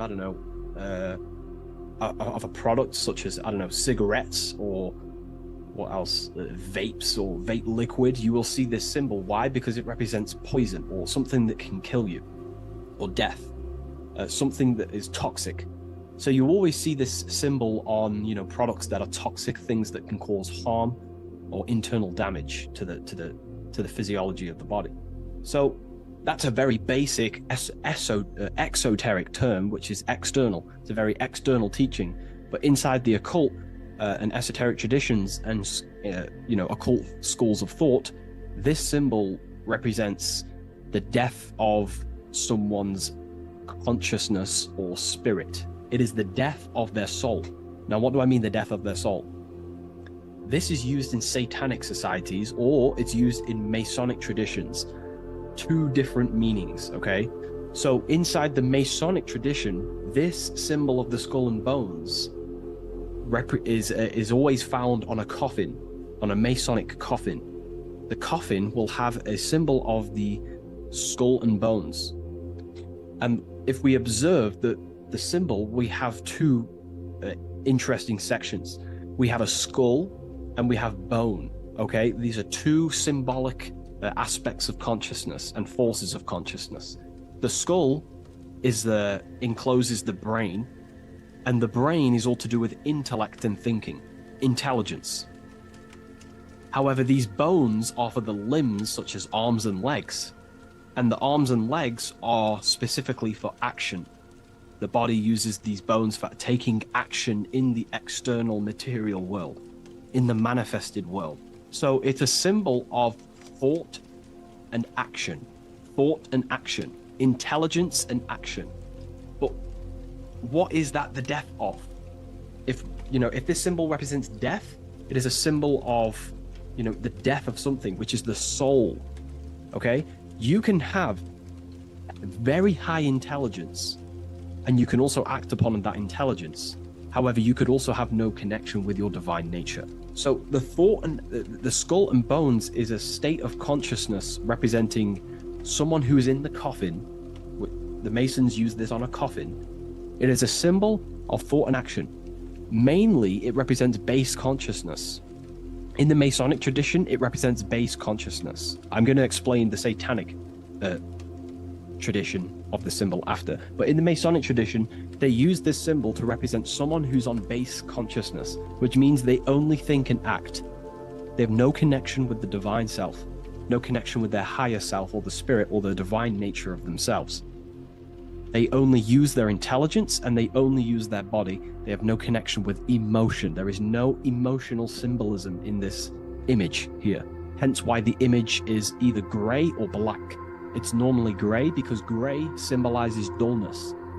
Each color is symbolic of emotion, and looking at colors invokes emotion. However, gray has no emotional tone. It's dull, it's dead. So it represents disconnection from the emotional body of consciousness, but it represents thinking and acting without the emotions. Why is that significant? It represents the death of emotion. Someone who is in an unconscious state of living. Why is emotion important? Because emotion is basically the connection to law, moral law, natural law. When we're given birth into this world, we have a natural state of consciousness of innocence and love. As a child is not born racist. A child is not born a killer. A child is not born chopping people's heads off. A child is born with love and living in peace in a natural condition of consciousness. Therefore, the skull and bones is the inversion of this. It represents someone who either has high intelligence and they take action, or it just simply represents someone who is unconscious and they only think and act. They have no connection to their heart energy, emotional energy. This is very important, okay? They have no connection with their heart energy. And the heart energy is what allows you to take action on things that are good. For example, if you think of stealing an old lady's purse, the feeling will tell you it's wrong. But if you take an action anyway, that is now going against the heart, which is the feminine, the guidance system, the heart of goodness and righteousness and love and care. So in the unconscious state, in base consciousness, symbolizing the first degree of masonry, base consciousness, the checkerboard floor, you'll see a coffin with a skull and bones on, symbolizing an unconscious way of thinking and acting. They have no connection with their feminine qualities of consciousness, which is the heart energy. Look around in the world today, you will see this everywhere. People only think and act. They have no connection with their intuition, their feminine side. And the feminine side is what guides your soul through this life. So in the Masonic tradition, this is a symbol of someone who only thinks and acts, and they may even think and act unconsciously, because it's a symbol of death, which means the death of consciousness. They are unconscious. They don't even know they exist. They don't question life. They don't question what is this world. They don't question, they think manifestation is just a fairy tale. They unconsciously think and act and create their reality. They wonder why there's so much negative in their reality because they are unconscious. So this is a symbol of the death of consciousness. They have no connection to their internal self, the qualities of the heart, and they only think and act, an unconscious state of living. Now, to go into the satanic side of this, the Skull and Bones tradition, the Skull and Bones is a satanic society. Allegedly. We don't actually know what goes on in there, but it's allegedly a satanic society. This symbol has a complete different meaning. Well, it's the same meaning, but it represents high intelligence, someone who is very, very, very intelligent in the mind, intellectually, and they take action. Because Satanism is not worshipping Satan. A lot of people won't understand this, but Satanism is not about worshipping Satan. Satan, therefore, is an allegory, a metaphor, or a symbol that represents the egoic force of an individual's mind or consciousness. Satan is a symbol representing the ego of man, of an individual. And like I broke down earlier, when we think about stealing an old lady's purse or punching someone in the face, the heart tells you that's wrong, but the body takes an action anyway. That little voice inside your mind that says, do it anyway, even though you know it's wrong internally, that little voice that says, do it anyway, that is what the ancients or esoteric societies call Satan. It's not a deity, but it's an aspect of our own mind, an unchecked aspect of ourself that is always trying to rule and gain, is trying to conquer you. This ego tries to conquer and take full control of you. And that's what we see in today's world. So therefore, in the satanic society, this is a symbol of head consciousness, no heart consciousness, because satanic societies do not want to connect with their heart. They prefer to live in their personal consciousness. What do I mean? The universe is one consciousness, one giant being expressed in individual forms. And that universal essence beyond your ego, beyond that universal consciousness, is the heart. But the head is the personal consciousness. The head is where your perception of yourself is. That false character of who you think you are, your beliefs, your name, your job, your status, your reputation. That is all head ego consciousness. It's not necessarily evil. However, in satanic societies, they do not connect with the divine. They would rather live in their personal consciousness and become their own God instead of connecting to the God of the heart, which is the God of the universe. They prefer to become like a material God. They want head consciousness, and they think and act without heart. They will think, they'll have high intelligence, they'll develop their mind, they'll develop the power of their mind, but they'll never develop with their heart. They'll never connect with their heart. So this is what this symbol is representing in satanic societies. They live in satanic consciousness, which is simply head consciousness, thinking, acting, high intelligence, high IQ, no connection with the divine. Okay? And today, this is what the world is being pushed upon. This is the world is 80% Satanist, and people are walking around they're Satanists and they don't even know. This is how the dark occult has influenced the world to become so vain, lost in vanity, ego, lust, materialism, status, money. They've made the world unknowingly become satanic. Most of the people in the world are walking around Satanism. They're satanic. And what they've done is purposely tricked people to believe that Satanism is about worshipping worshipping Satan, when actually it's a state of consciousness. They think Satan is a deity. Yeah, very well said, esoteric. Yeah, they think Satanism is about worshipping this man in the sky or this negative force. But it's a state of being, because we are all God. We're all co-creators of God. We're not the God, but we are expressions or emanations of God. And our soul is the thought force of God. Just like when you think about a certain thought and you dwell upon it for a while, that thought becomes literally an entity or an energy form within the astral plane, and the soul of that elemental being or a thought force is your thought force. That's the soul of that being. Your soul is the thought force of God. You were thought into existence by the mind of God. I hope you gain an understanding of what this means in the two different ways, the Masonic tradition and the Satanic tradition. The Masonic tradition is a symbol of base consciousness, someone who only thinks and acts. They may have high intelligence, they may not. They're living in the death of their feminine side of consciousness. They're emotionless, have no connection with their moral compass of the heart. They have no intuition. They only think and act. They go against their heart. They take actions against their guidance. Someone who lives unconsciously creates their reality unconsciously, thinks, feels, and acts unconsciously. And then in the Satanic tradition, well, going back to the Masonic tradition, that base consciousness that I've just explained is the state that we must arise from, because that is the coffin. You'll see this symbol on a coffin because the coffin represents the death of the spirit, the death of the feminine side of consciousness, and the death of conscious, being actually aware. And that's the state we must rise from, out of the coffin into higher consciousness. And that's why Masons, not just Masonry, you have this whole story of death and resurrection is in everything. It's in the Bible. Jesus dies and he is resurrected. In Masonry, when you're initiated, they symbolically kill you and then you are resurrected. Every secret society symbolically kills you and then resurrects you. Why? Because in order to awaken to what you truly are, you have to kill who you thought you were in your mind. In order to awaken to what you are, you have to kill what you thought you were. So it's a death and resurrection. Okay, so this is the state we arise from, but in the Satanic tradition, this is glorified, this state of consciousness. They are conscious, they have high consciousness, but they only have intelligence and action. Their intelligence and action are one, they think and act instantly.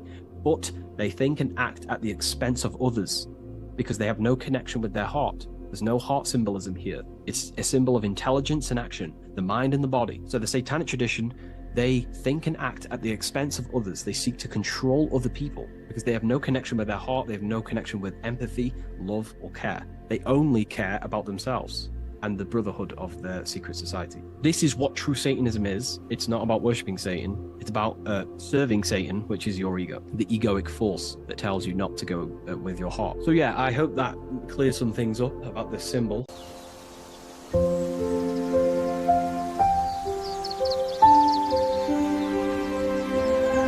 bookofwisdom.com. Visit today.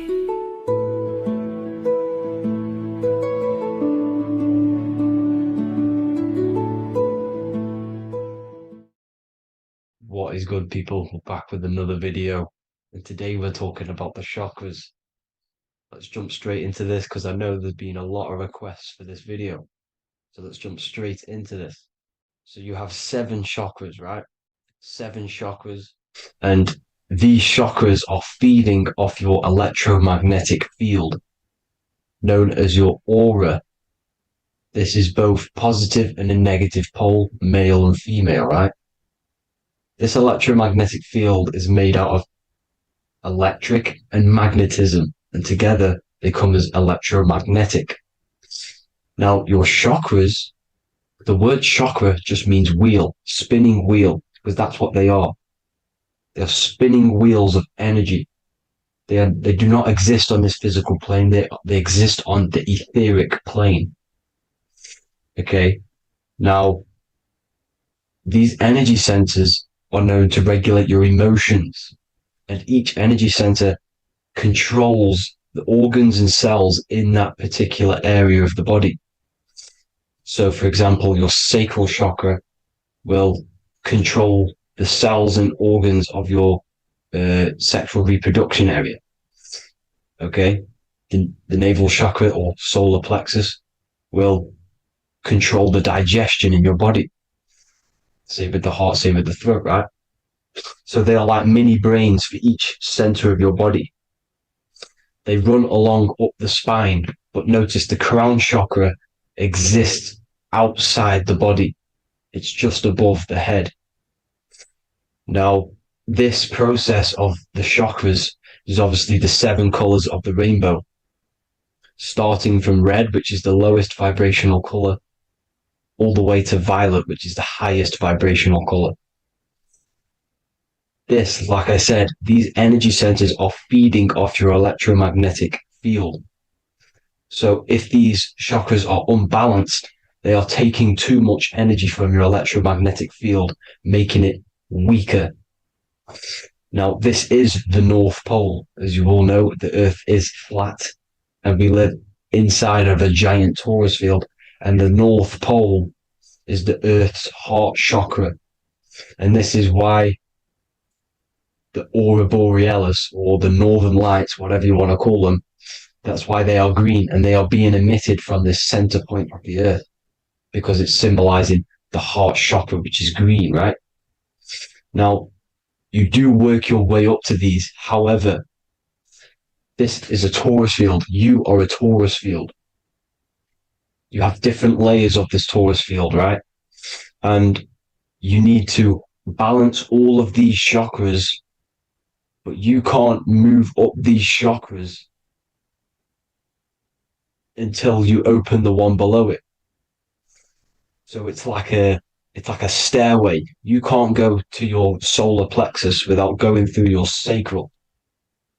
You see? So you have to work up these.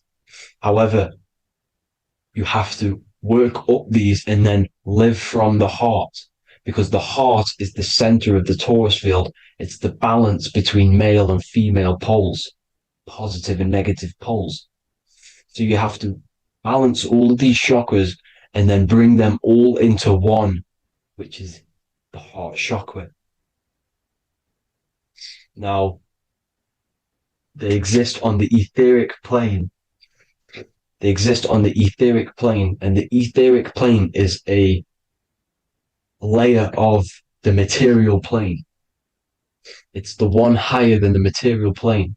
And then after the etheric plane, it melts into the astral plane. So they exist just between the physical and the astral aspect. Now, this is the yin and yang matter, which is the lowest root chakra, physical matter, and then to spirit, because high vibrational matter turns into spirit, low vibrational spirit turns into matter. So they're interchangeable. This is the yin and yang. Now, when you see ancient paintings with the halos, you see this is like a toroidal field coming out the top of his head, you see, with a halo. This was symbolizing in the old days, in the ancient days, that they've aligned their chakra, they've reached Christ consciousness, which is God consciousness, right? Now, this electromagnetic field is the apple that we bit out of in the Bible, because you see that apple is a torus field. So they were metaphorically or personifying the torus field. That's what the Bible is. It's a massive personification. It's all metaphors. You have to read it properly. It's got a greater meaning behind it. Now, when we bit from the apple, we ate from the tree of knowledge, which is good and evil. Our lower mind took over, so we materialized to feed our physical bodies. We materialized through Saturn. That's what Saturn does. Now, if you don't understand that, go and watch the video previous to this one called Occult Secrets of Saturn. And that will show you how Saturn is the materializer. Now, this is one of the secrets behind the Masonic compass, electric and magnetic, male and female, duality, positive and negative. Now, like I said, they teach you about the torus field, about a magnet in school, but they don't teach you about your electromagnetic field. Everything alive has a torus field. It is the building block of this creation. Absolutely everything has a torus field. There's not one thing without it. And as you can see here at the center of the apple, that's where the seed is. That's where the life is. The reproduction of that organism. As you see, this is where the most electromagnetic energy is stored, in the center, because this is where the two duality, this is where the field meets at the very center. This is why the seed is at the very center. Now, your spine is a elongation of the brain.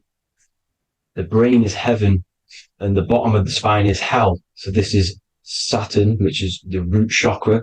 The 7 planets are associated with each chakra. Moon equals mind. Okay. Now Saturn is physical matter, as I've just explained. This is the lowest vibrational color. And they want you trapped down here, which is your hell state, your animal nature, your physical nature. They want you to identify as the physical body. They don't want you to reach these higher states of consciousness. Okay? Now, in the brain, you have 12 convolutions. Now, this is what they were symbolizing in the Bible with the 12 disciples. And obviously in the Bible, it says the upper room where Jesus met with his disciples. This is heaven, the brain, the higher states of consciousness. Now, this is your North Pole. This is Jacob's ladder. Okay. This is why you have 33 levels of Freemasonry, because it's symbolizing the 33 vertebrae, which are these little things here on the back of your spine. Because once the Kundalini energy from the bottom of your spine rises to the top, this is when you get enlightenment and opens your third eye. Spiritual enlightenment. As you can see here, this is Jacob's ladder. This is the Kundalini symbol, right? And they're even showing you this in the medical symbol. They're putting it in your face. But the serpents are wrapped around the spine. Now, the serpents symbolize how the energy moves around the spine, because it's a torus field, you see? At the center of the torus field, it wraps around the center pole.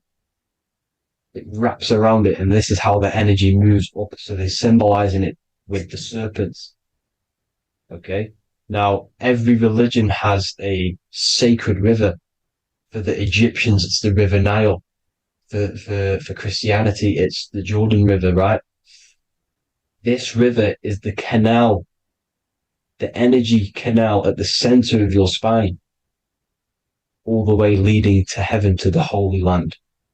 This is the chamber which the energy rises up, right? Now, they used to say the gods descended from heaven to man. This is just heaven. This is the mind state. And they said the gods were connected by a rainbow bridge. That's the chakra system, the rainbow bridge.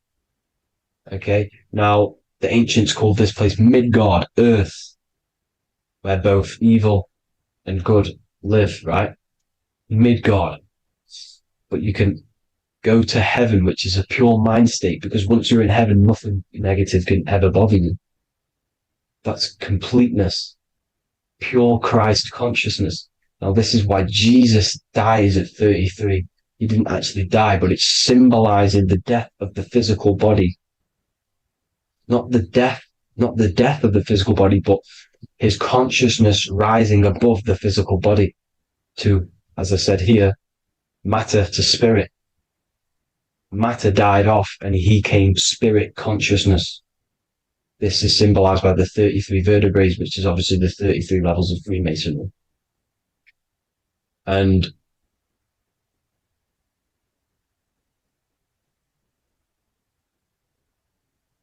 now the pineal gland, which is at the very top of this Jacob's ladder, or the River Jordan, the canal, your 33 vertebrae on your spine. This is where the pineal gland sits, right? At the very top, at the center of your brain. Now, there's multiple ways this was symbolized. The Eye of Ra, which is used by the Egyptians. Now, this pineal gland is the seat of consciousness. This is where your consciousness is stored, right? And the ancient Sumerians used the pine cone, hence why it's got the word pineal gland, the seat of the soul consciousness. It produces DMT, dimethyltryptamine, which is known as the spirit molecule. And the pineal gland is wrapped in microcrystals, and we all know crystals transfer frequency. and energy. Now, radios use crystals. A radio is a frequency transmitter, turning a frequency into a frequency that we can hear with our ears, right? Because all the radios are actually playing right now in your ears. However, our ears can't pick it up, so the radio transmits it into a frequency that we can hear using crystals. So this is the power of crystals, and this is what our third eye is wrapped in, crystals. Now, this third eye is not actually your third eye, it's your first eye. When you're being materialized in your mother's womb, this is the first gland that is produced, and everything's built around it, because it is the consciousness. It is your consciousness. Your consciousness never dies, ever. It's an eternal essence. It lives forever. You never actually die. Only the mortal body dies. Now that's what we call life. Life is abided by time, and time is change. And change is what we call life, because everything's constantly moving and transforming into different things, right? Now let's not get off track. The pine cone is obviously, this is in the Vatican here. The pine cone is symbolized as the pineal gland, pine. And this is the opened pine cone. The opened pine cone means, or symbolizes, the awakened man, the awakened third eye. But the ones here, which the Sumerian gods are holding, these are shut pine cones, symbolizing the unawakened man. But let's not get confused, people. These gods were not gods. They are human beings just like you. They reached Christ consciousness. They are nothing more special than you. They just had the ability to reach Christ consciousness. And obviously their knowledge was far more intelligent than ours, far more advanced than ours. They knew the truth about this reality to the depths. Now, the ancient Hindus had a goddess called Kundalini, which is said that she descended by the means of a ladder or a cord from heaven, which is symbolizing the spinal cord.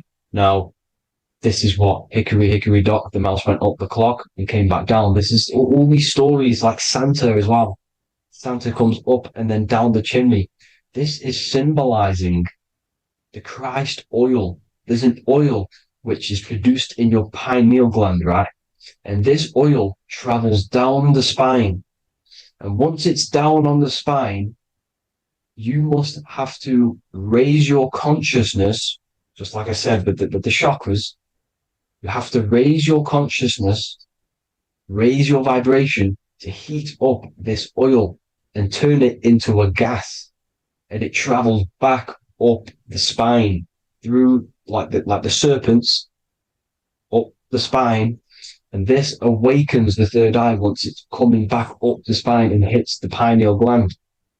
This is the secret behind Santa and hickory hickory dock, because Santa comes down and feeds the presents and goes back up the chimney, and he lives in the North Pole, the positive pole. This is the North Pole, people, and the presence is your sacred oil. This oil, your physical body is the furnace. It's the spiritual furnace, which you have to heat up this oil by raising your frequency and turning it into a gas to rise up this chamber, the River Jordan, to your third eye, right? Now, this is an alchemical process. Your body is the alchemical furnace. It says in the Bible, if therefore thine eye be single, thy whole body shall be filled with light. I shouldn't have cut that out, but that's what it says. The light of the body is thine eye. If therefore thine eye be single, thy eye shall be filled, their body should be filled with light. This is symbolizing the pineal gland, enlightening the body, the spiritual body, filled with light. Now, as I said, they want you kept down here, which is the root chakra, which is your animal nature, which is obviously mind, matter over mind. This is the symbol of Saturn, right? As you say, we're built of body, mind, and spirit, the Holy Trinity. That is the sun, moon, and earth. The sun's your soul, solar. Moon is your mind. Earth, which is the cross, which is your physical body, the five elements, right? So body, mind, and spirit. So the Saturn symbol is actually made out of the cross on top, which is the earth, and the moon on the bottom, which is symbolizing matter over mind, because earth is physical matter. You don't want to be matter over mind. You need to be mind over matter. See, they want you identifying as your physical body. They don't want you to realize you're an eternal consciousness. You're an eternal essence of consciousness which never dies. They want you trapped in your animal nature. And this is why the Baphomet has a goat head, because it's symbolizing your animal nature, which is evil. Not evil, but you're more likely to do evil things, right? Which brings bad karma. That's your animal side. This is why the Baphomet has an animal goat head. As you can see here, he's got the Kundalini energy here. So when you see the inverted cross, the cross is your body, as you can see here. The inverted cross means your chakras downwards, down here. Your head's down here. Your mind is down here. But your mind needs to be up here, which is the upwards cross, which is Christ consciousness. And as we all know, 7 colors of the rainbow, 7 planets, 7 chakras. Red light is low frequency and long range. This is why Saturn is the slowest moving celestial body. And it's the lowest chakra, because it's low frequency, long range. The moon being the crown chakra, which is high frequency. This is why the moon moves around the quickest. The moon is your crown chakra, which moon in mind. See, so there are multiple ways of your chakras becoming blocked. Now, each chakra has a specific intelligence. It has a specific thing that it's doing for the body, right? Now, this can be overused. It can be abused. For example, masturbation. That keeps you down here in your sacral chakra, because you're abusing that energy center. You're abusing your sexual energy, which is then becoming unbalanced. So this is how energy, this is why these centers are pulling more energy out your electromagnetic field, because these centers are wheels. The chakras just mean spinning wheel of energy.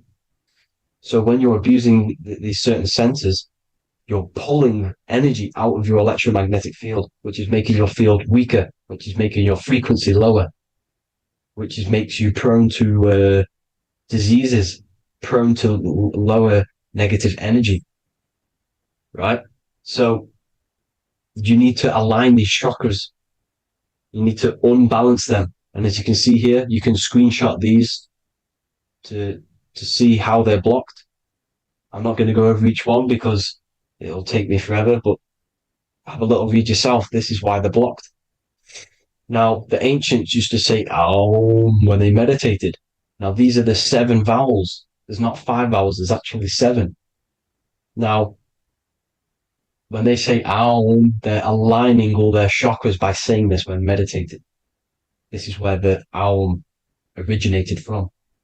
Now, emotion is energy in motion. So if you're feeling a certain way, that's the energy you've put in motion. It's a reflection. We live in a mirror reality. Everything's mirrored. Everything's mirrored. As within, so without, as above, so below. Everything's a reflection of some sort. So whatever you're feeling, you're doing something wrong. It's telling you you're doing something wrong from the root cause, because your energies are the effect. You're feeling the effect of something you've caused. The law of cause and effect. Nothing escapes it. Now, the Jehovah's Witness believe that exactly 144,000 faithful Christians go to heaven or be resurrected, right? This is not true. This is symbolic. 144,000 go to heaven. Now, the petals on the chakras, this is the root chakra, this is the crown chakra. Now, if you add up the first 5 chakras, the petals, add up the petals on the first 5 chakras, you get 48. And then you get to the third eye, which has 2 petals. 48 times 2 equals 96. 96 plus 48, which you got from here, equals 144. The last chakra has 1,000 petals. Times 144 times 1,000, you get 144,000. This is a frequency. This frequency is the frequency of the ascension up your chakras. This frequency is a high frequency, which turns that oil into gas, which rises up the spine, activating your third eye. Right? So this is all the religions are all symbolic for this sacred secret of Christ consciousness. As it says in the Bible, the kingdom of God is within. It's not out there, people. You must look within yourself.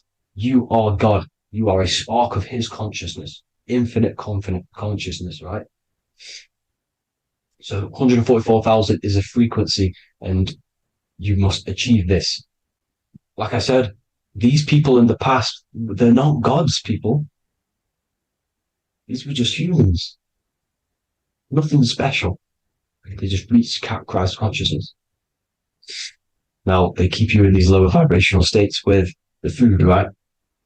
And as you can see here, all of these fast food restaurants are mainly are red and yellow, which are these lower states, these lower two chakras, lower vibrational colors, because they want you trapped down here in matter.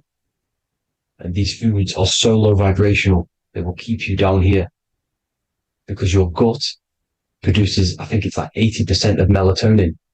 Melatonin is your feel-good hormone. These foods will not make you feel good. This is very low vibrational. Meat. It's not meat, it's raw flesh. These animals are stripped from their family, put on a conveyor belt, watch their friends be tortured, and then get slaughtered in a slaughterhouse. Think of all the fear that's running through their blood, all the hormones, all the fear, and you're going to go and eat that very low vibrational energy. As you can see here, this is the light photons within fruit. You can see the life force in this fruit. You must think, feel, and do positive to raise your vibration.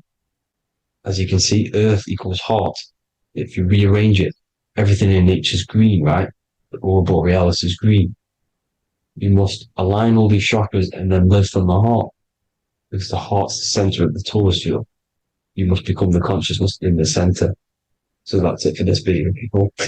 Thank you all. God bless.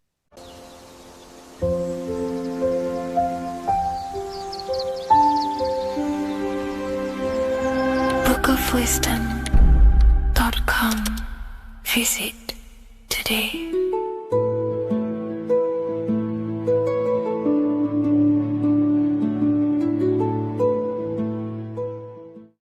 Creation demands destruction. Every time you release your sexual fluids, you're destroying a part of yourself to create an extension of yourself. For example, if you want to create a business, you have to destroy your time, attention, and energy in order to create the effect of the business. All creation demands some sort of sacrifice or destruction. This falls under the law of polarity in the universe. It's the same with your sexual fluids. Your sexual fluids, especially as a man, contains minerals, all the minerals in your body. It contains your vitality. It contains your DNA. It contains the blueprint of you, and it can create a whole new human being. You are literally playing with the power of creation if you are releasing your sexual fluids too much. Sexual fluids also extend beyond the physical plane. They contain astral forces, because all physical creation is a mental creation. We live in a mental universe. Everything begins as a thought in the mind, then the thought takes the form and the body of imagination, which is an astral force. Imagination turns into etheric emotional energy. Then the etheric emotional energy turns into the physical action and the physical manifestation. We live in a mental universe. Therefore, these dimensions do not exist separately. They are permeating and mixing in with all. Your physical body has an astral body. Everything physical has astral forces behind it. Semen is known as the astral fluid of the soul. It feeds nerves, the channels of life force and consciousness within the body. And every time you release it, you're destroying a part of your vitality, your brain, your nerves, your energy levels, your creativity, and your DNA to create an extension of you. Therefore, it is a sacred fluid within your body and not something to be played with and to be released too much. Think about it. This is a very creative energy, your sexual fluids. It can create a whole new human being. This is how powerful it actually is. It is the power of creation, and the misuse of this power can destroy your own vitality and your life of your body, because that life you are giving in order to create an extension or a child is the same life you could keep inside of you and not waste to recycle and regenerate the body. Sexual energy has been for thousands of years associated with regenerating the body, longevity of life, and maintaining youth.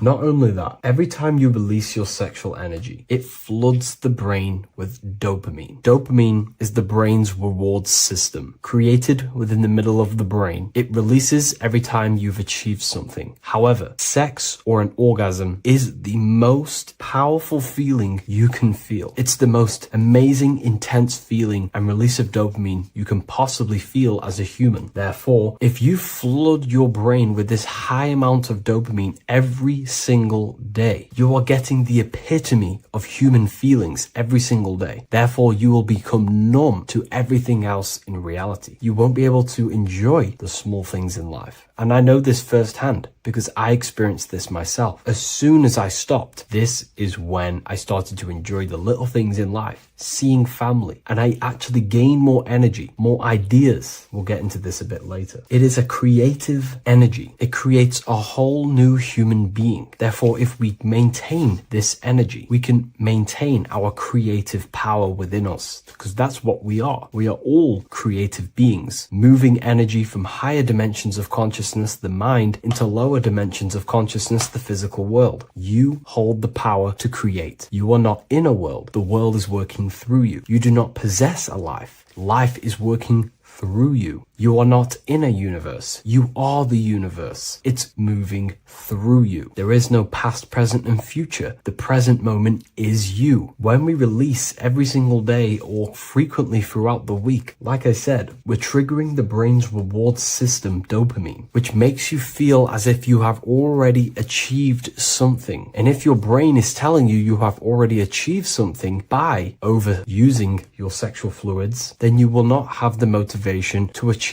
other things in your life. I know this firsthand. I became very lazy. I didn't want to work. I didn't want to do anything because subconsciously my brain felt as if I've already achieved. If we look at the symbol of the Baphomet, we notice the Baphomet has horns and a goat head. Now we look at the word horny. When you become sexually aroused, it's known as horny, which is the horns, representing the lower mind. The lower mind is the mind we use for our animal instincts. We have two parts of our mind. A higher mind, which is contained of higher thought, which chases spiritual things such as love, wisdom, knowledge, and God. Then we have a lower mind, which chases the things of the material world closely associated with the ego, chases validation, material gain, status, and physical sensation, physical pleasures. It is these physical pleasures that can keep you in an endless loop, making you feeling empty inside, because nothing material can ever satisfy our internal world. Nothing. You can achieve millions of dollars. You can achieve your dream house, your dream car, your dream watch. And if that is the only thing you are chasing, you will feel empty inside when you achieve it, because nothing of this material plane can satisfy you. Nothing of the lower mind can ever satisfy you. This is why we must sacrifice the lower mind and overcome the lower mind and the lower instincts. One thing I found amazing when I mastered my sexual urges and my lust is that my mind became a lot more clear. The thoughts and the time and the attention that I used in my mind to go towards lust, sex, and chasing these things was taking up a lot of mental space, time, and energy. But as soon as I removed it and mastered it, my mind became an open vessel for higher thoughts to be received from the higher mind. The mind is like a radio antenna. Whatever we attune it with, that's what we receive. If we're constantly thinking about lust and low-level pleasures, we're going to just receive low-level thoughts. But once we remove all of the lower mind and we conquer our physical body and physical urges, our mind becomes an open channel for divine thoughts and spiritual thoughts. This is what most people call today as downloads. You receive wisdom from your higher self. Not only do you receive more wisdom, you just receive more power to create. The male and the female come together to create a child. That's how you were created. Now, the law of correspondence teaches as above, so below. It refers to everything in the universe. Therefore, in order for you to create a reality, to give birth to something, you have to bring together the masculine and the feminine. Your masculine forces are willpower and actions. Your feminine forces are emotions and imagination. When you combine the willpower, action, emotions, and imagination and combine them together, you can give birth to reality. But it's important to only give birth to things that are spiritual, that are good, that are for the benefit of yourself and humanity, and not for the ego and the lower mind. Killing our lower mind is essential for spiritual ascension when we die. The thoughts that we give the most attention and energy to when we die are pretty much the same thoughts that we're going to think when we die. When you die, your physical body and external world is stripped and you're left with your internal world of consciousness, more than likely be resonating within the lower astral plane before you move on to any higher dimensions of the astral. It's important that we kill any addictions such as sex, food, attachments, emotional attachments to people, any desire for material things before we physically die. The Hindus taught this, Buddhism taught this, the ancient Egyptians taught this. We have to remove the desires in our heart for material and things before we physically die, because when we die, we cannot fulfill physical pleasure. Therefore, we will create our own suffering within the astral dimension. So sex is the biggest part of this. We have to remove the desire for sex or releasing any of our sexual fluids before we physically die to master ourselves. And not only that, it's going to benefit the way you feel, the way you think, the way you act towards people once you have mastered this. Porn psychologically damages you. You are quite literally the person in the corner of a room watching two other people give pleasure to each other. Psychologically, that is not good. And what happens in darkness is always revealed in light. What you do in your alone times will show in your confidence, in your eye contact, in your presence, in your aura, your energy. You cannot hide things that you do in the dark, because they always reveal themselves in a subconscious way, whether physically or through an energetic spiritual way. Sex can be known as sacred energy exchange. You are exchanging energy, bioelectrical energy. It's a scientific fact that when you hold hands with another person, your brain waves of each individual become synced. Your emotions sync. And you exchange electromagnetic energy because you are an electromagnetic being. When you have sex with someone, you are literally exchanging emotional energy. Your aura is not just an electromagnetic field. It is literally a manifestation of your internal consciousness. Your consciousness contains your thoughts, your beliefs, your traumas, your emotional state. And this manifests externally through the vortex of your heart into an energy presence around your body. This is why you can feel sad when someone else is sad next to you, because their energy is merging with yours. When you have sex with someone, you are quite literally exchanging consciousness, beliefs, traumas, emotions, feelings, vibrations, and your consciousness merges with their consciousness. So be careful with just having casual sex. Now, I'm not here trying to say never release, never have sex with your partner. I'm not saying that. I'm saying take caution with these things. Take my teachings with a pinch of salt. If it benefits you, that's great. I'm not here to tell you how to live. I'm simply giving you my research and the things that have helped me in my life on my esoteric research, awakening, or spiritual path. I don't like calling it a spiritual path, because it's not spiritual. It's simply just life, the knowledge of consciousness and the self. So I hope this video helps. If you'd love to read this book, I'll leave a link in the description. This book I wrote myself called The Book of Wisdom, Volume 2.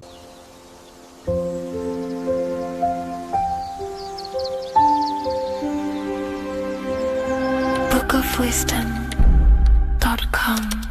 Visit today.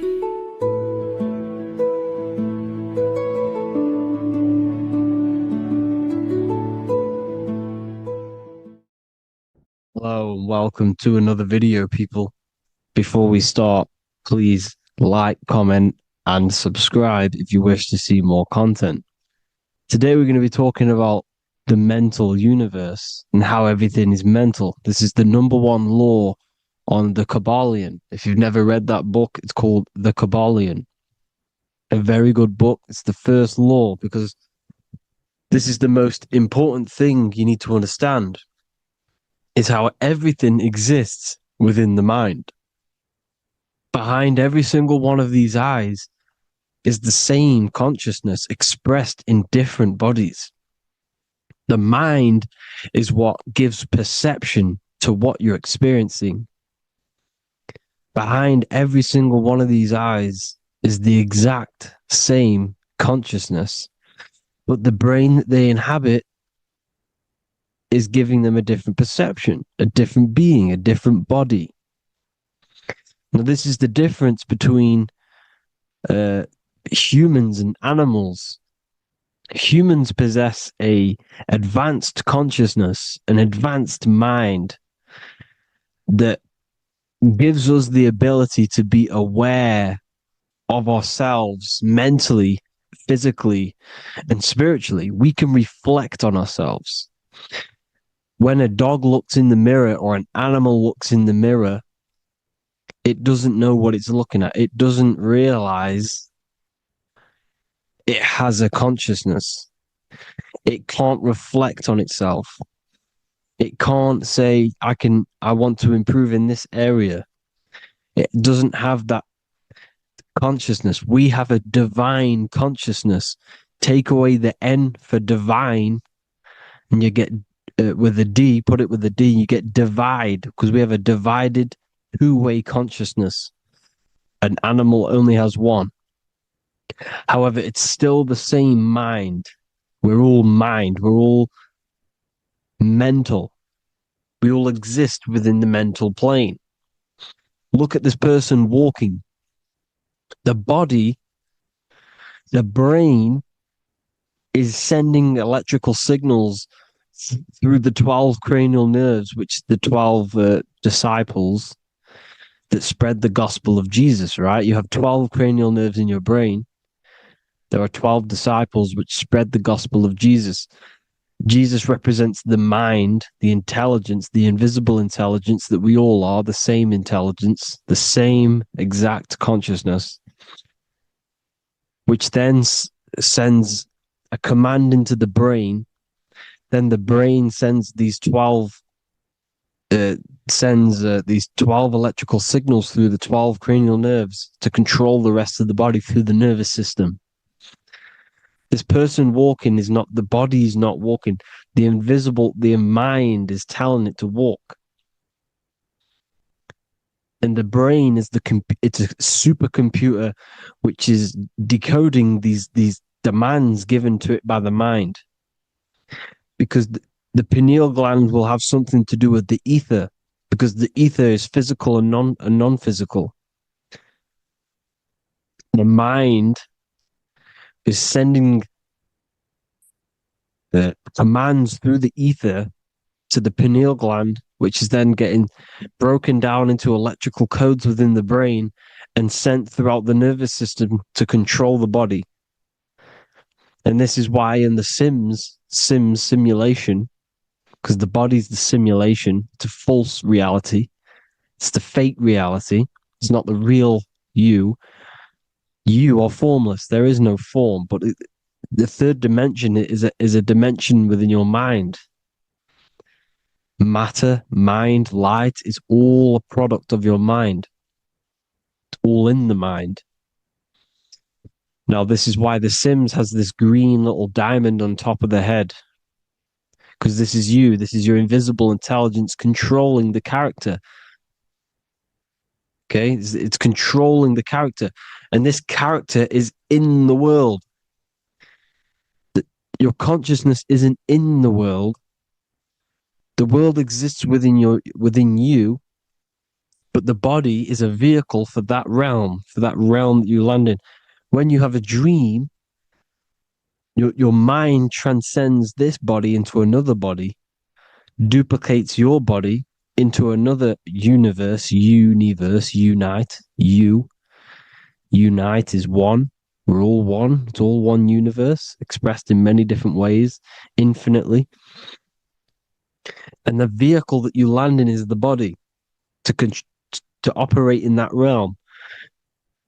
This is the all-seeing eye, as you see here.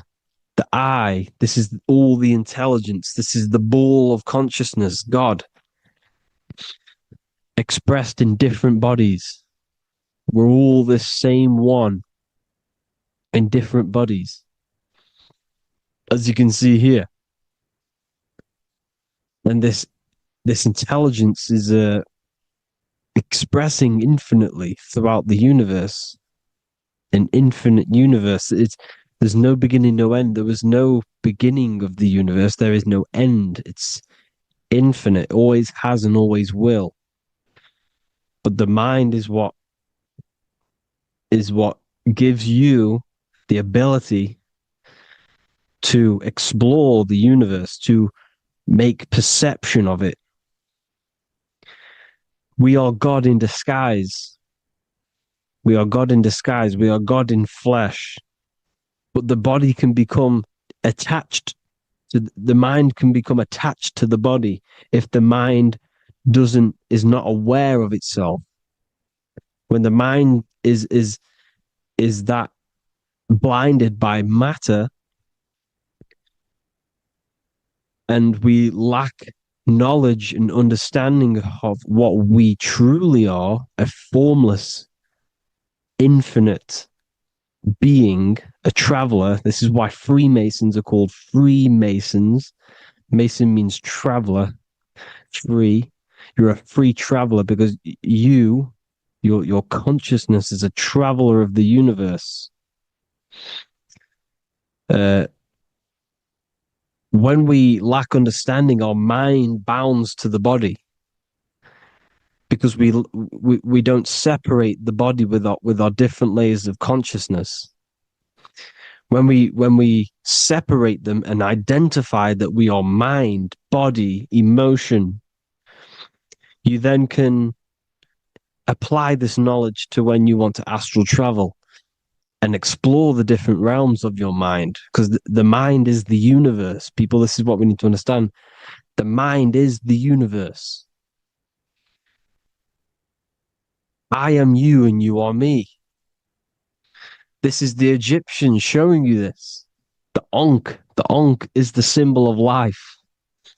This is the one ball of consciousness, mind, giving it the Ankh life to all the different life forms. The cows, the birds, the snakes, and the big Ankh given to the humans, because the humans are the most intelligent. We have the most advanced consciousness. We have the most advanced consciousness. This is why the one is giving a big Ankh to the humans here. Here you see again, this is not the sun. This is also showing Ankh giving out its life to all things infinitely. And this is the Most High. We are the Most High in disguise. When we strip off the body, we strip off the desires for the physical world, we strip off all of these fake identities that the mind gets attached to. That is God. The universe. You are the universe experiencing itself. I and I. The letter I and the number 1 is just one line. The letter I is the number 1. Because your I am, when you refer to yourself as I, every single one of you who's watching this video refers to yourself as I, which is the one. We are all the one. We are all intelligence. We are all invisible. We are all the one. 1 is the only number. 1, 2, 3. Everything goes up in ones because there is only one. Doesn't matter how far you go down the line with numbers, all of their numbers are created by one, because there is only one. It's me and you are the exact same consciousness expressed in different bodies. Mind, cause. There is only one cause. There is only one mind. There is only one being. But because we lack understanding of this, we think we are the bodies. And this causes division, because the physical world is the most illusionary world. It's an illusion. It's all an illusion. Now you see with the two, you look with the two eyes, but you see with the inner eye, the mind. Okay, the mind is the mental plane is a shared plane, and it gives perception to what you're looking at. The mind. I'm affecting you when I speak, because the mental plane is shared. We all share mind. We all express mind. When I'm speaking to you, I'm affecting you because we are mind. So the words that I'm saying, which are being manifested from my mind, are being manifested through my body into vibration, is affecting you. I'm affecting you with what I'm saying. And these words are having an effect on your mind, because we're all mind. This is why you need to be careful what you're listening to, music and all sorts. Because music can also create thought loops within your mind. Because the chorus, we shouldn't be listening to choruses. Choruses are loops. And what they're saying in the chorus is being looped. And this can create thought loops within your mind. Go and listen to an old song that you used to listen to about 5 years ago, 10 years ago, 20 years ago. Go and listen to an old song, and you guess what? You will get nostalgia. Why will you get nostalgia? Because that song will trigger the thoughts that you were thinking in that time of listening to that song. So songs with choruses create thought loops, and they reprogram your subconscious mind. It's important why music is very powerful. Mind and mind, same word. See, language is the truth, people. This is why I use language in all of my presentations, especially the English language. It's riddled with occult truth. I is my me, I, you, and me, or I, one.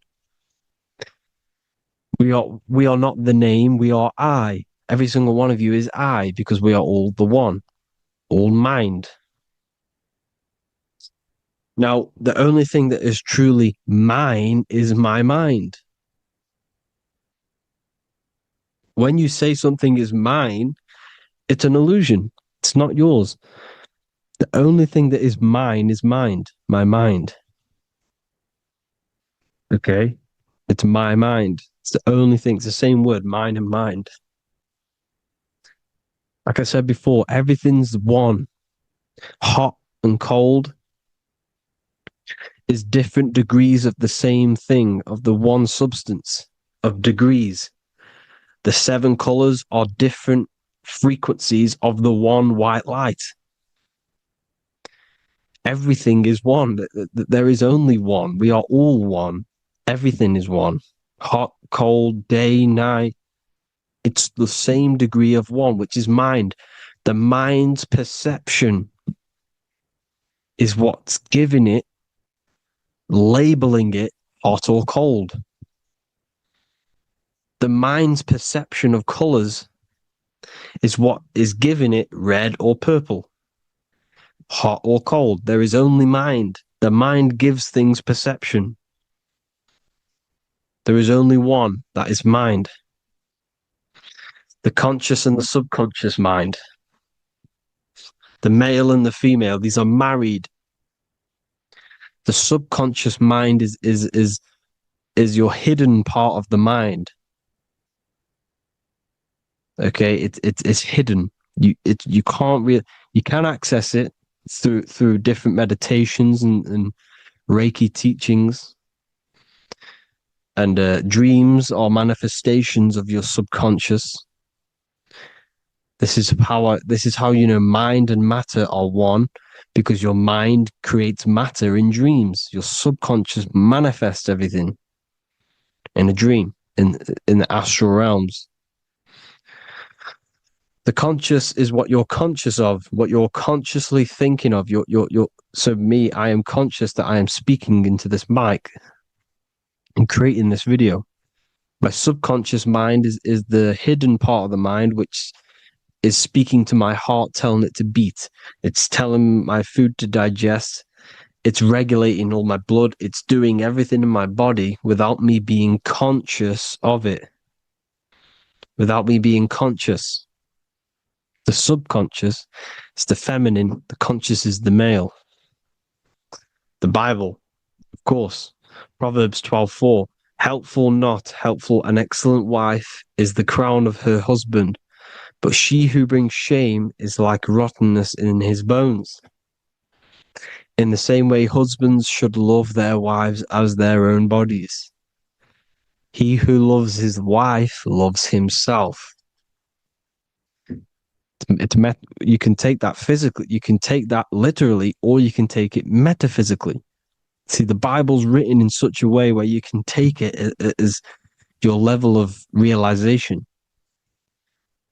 He who loves his wife loves himself. If you love your subconscious, if you love yourself, you speak good about yourself, because your subconscious takes everything literally. If you say, I hate you to someone, your subconscious does not know the difference between me and someone else. It only thinks me, me, me. Why? Because mind is the only thing that exists. You are mind, I am mind. If I say, I hate you, you're saying that to yourself. Your subconscious picks that up and says, I hate myself. And that's telling your subconscious that's what you want. Because your subconscious manifests 90% of your behavior. The programs within your subconscious. Tying your shoelace is a program. You don't need to be conscious of it. You can just do it because it's a program. It's deeply interwoven in the subconscious. Driving your car, texting on your phone. You don't have to think about what letter. You just do it because you know where the letters are. It's a program. Therefore, if you look after your subconscious, they are a married couple. It's your wife. Your subconscious is your wife. And it manifests 90% of your daily basis thought patterns, actions, behaviors, emotions, all the things that you all the trauma that you've experienced is stored within your subconscious, which is affecting you.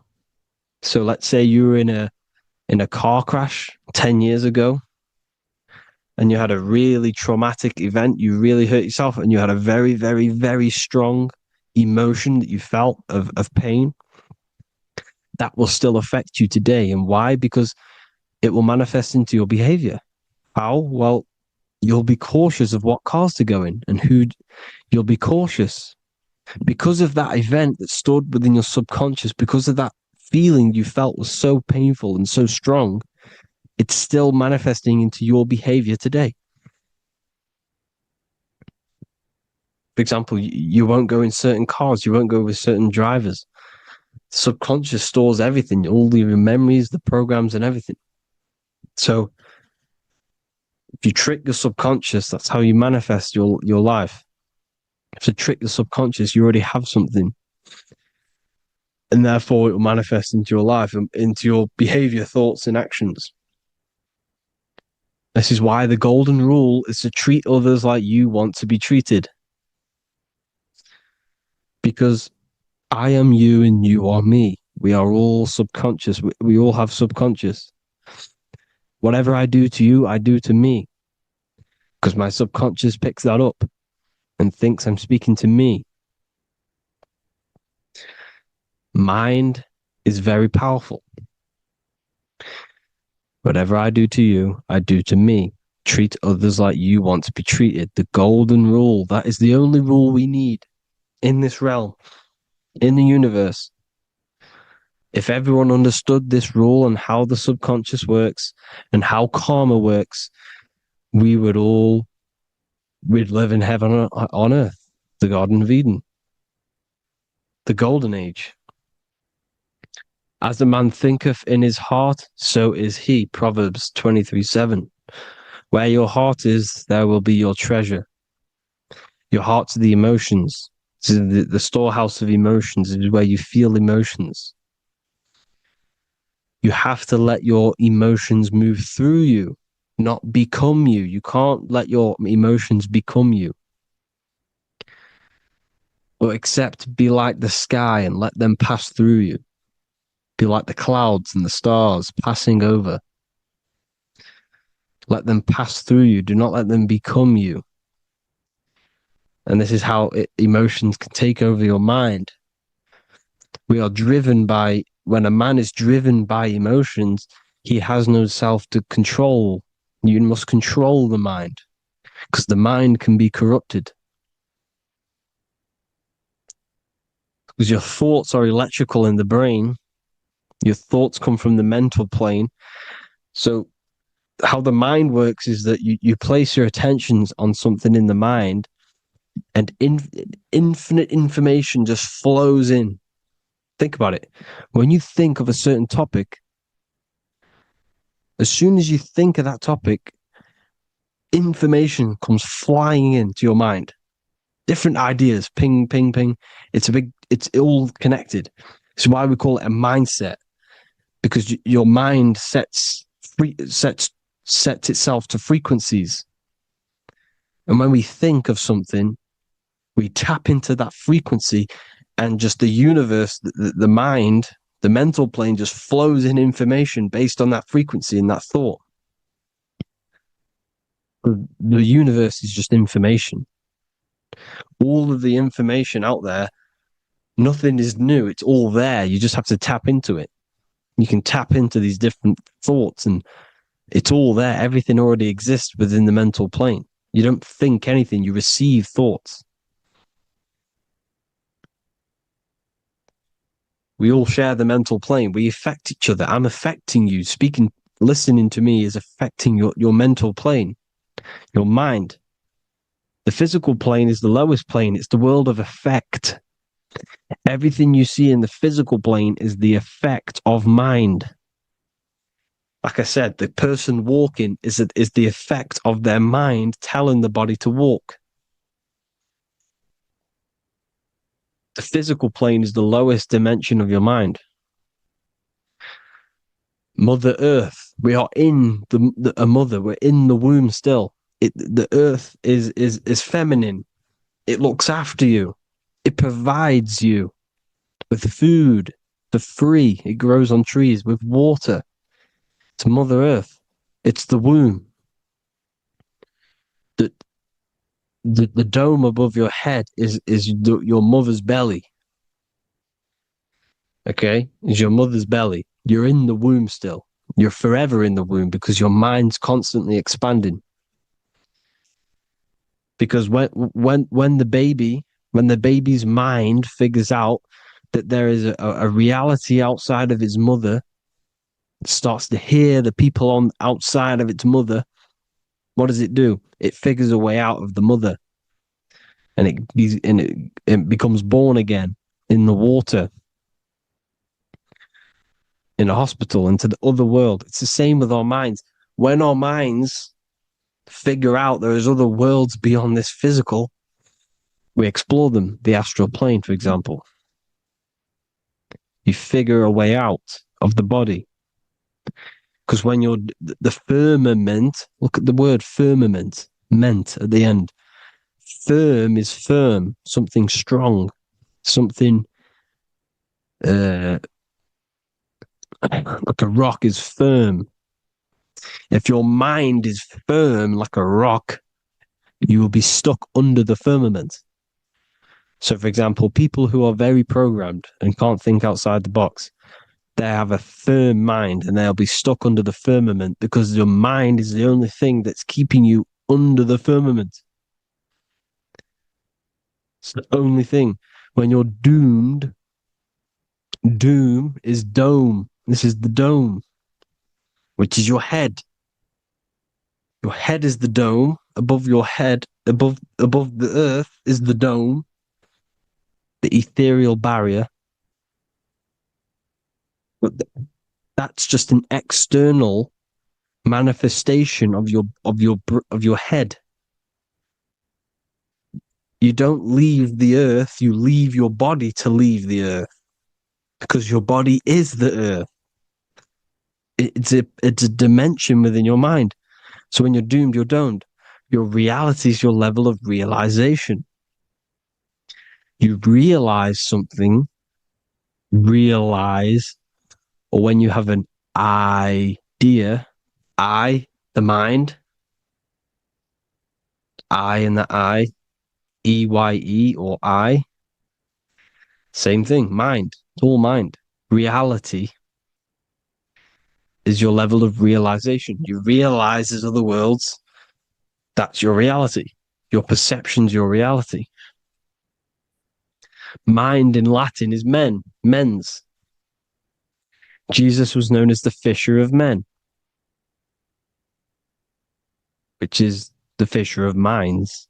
He was fishing minds worthy of knowing the higher truth, the deeper occult knowledge. Jesus figured out that we are all God. And he got killed for it because in that age they were trying to suppress this information. Jesus figured out he was God because we are all God, every single one of you, and they killed him because we're all mind. We are not the body. We're the invisible intelligence, which is God. But you are not God if your mind is attached to this physical world, to the worldly pleasures. If you master your mind and travel the depths of your mind, that is God. Mental and men. Look at the word mental. It has men in it. Men in the Bible means mind. Here you see the Masonic symbol with the eye, the mind. Looking over, everything is the one. Everything comes from the one. All the lines coming off it, giving its life to all of the life forms. Down here on the bottom, you have duality, black and white. Up here, you have singularity. One and the two. Unification and division. The lower self is divided into the left and the right. So the Bible even says, I forgot what verse it is, but it says, it's better to go through life with one eye than to have two and be cast into the fiery abyss of hell. I'm not sure what verse it is, but you can research it yourself. It's better to go through life with one eye, to be unified consciousness, dimension. No brainer. The language tells you the truth, people. Dimension. The dimensions are in your mind. Entertainment. Entertain the mind. Disappointment. It's all in the mind. Environment. The environment that you are in is a product of your mind. Within, rearranged spells high twin. Within is your mind, and your external world is mirrored from the decisions you make in your mind. Advertisement, commitment, it's all mind. Everything is mind. Everything. So, this is important. The collective thoughts and collective beliefs.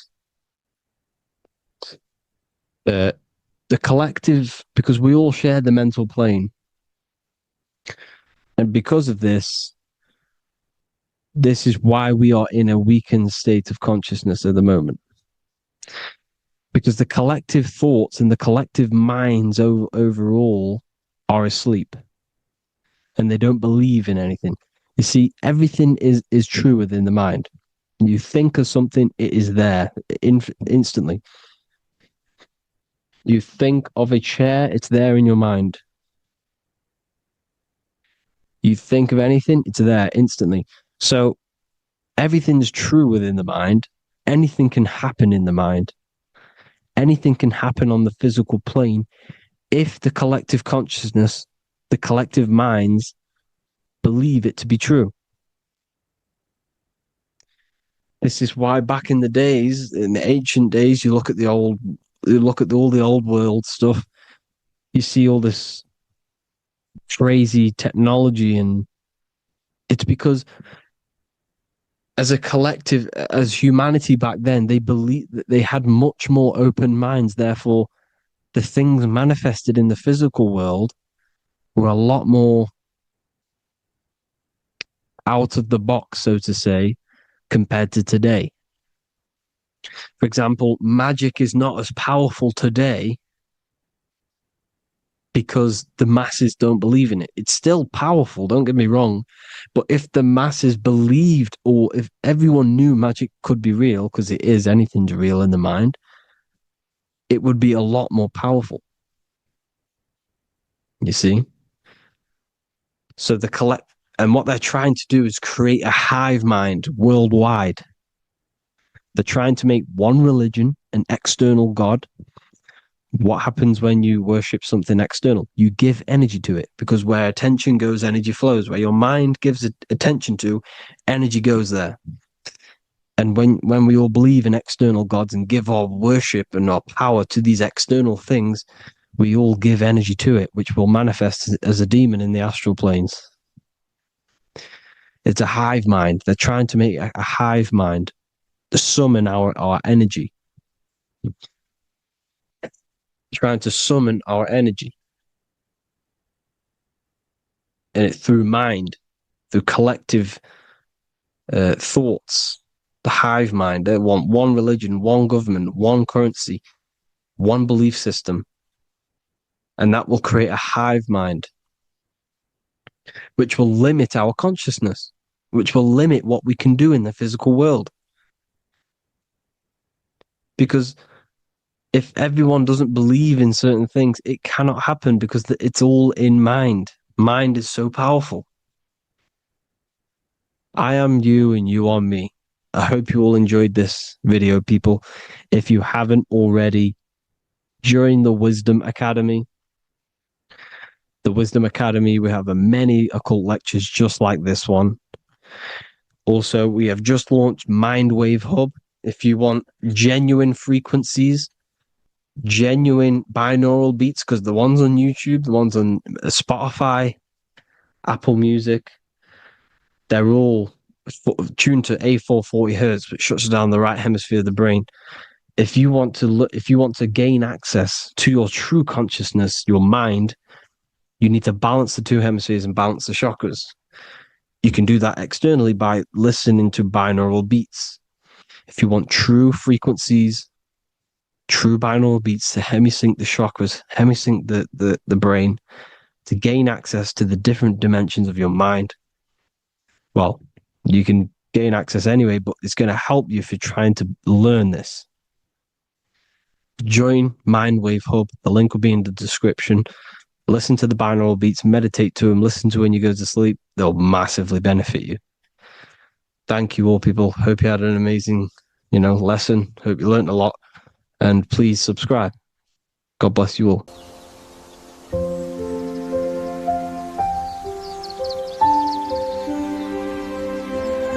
bookofwisdom.com. Visit today.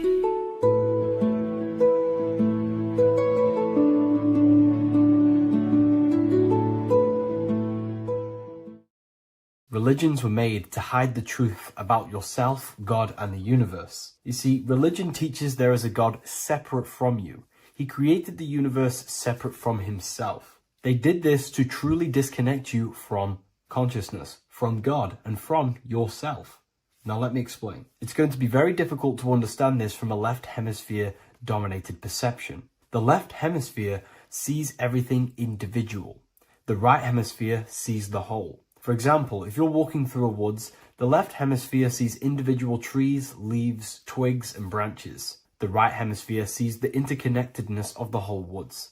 We've been trained our whole life to be trapped in the left hemisphere, to think logically, scientifically, with evidence. This way of thinking traps you in illusion, division, and separateness from everything. Plus, in science, they teach you the universe exists outside of you.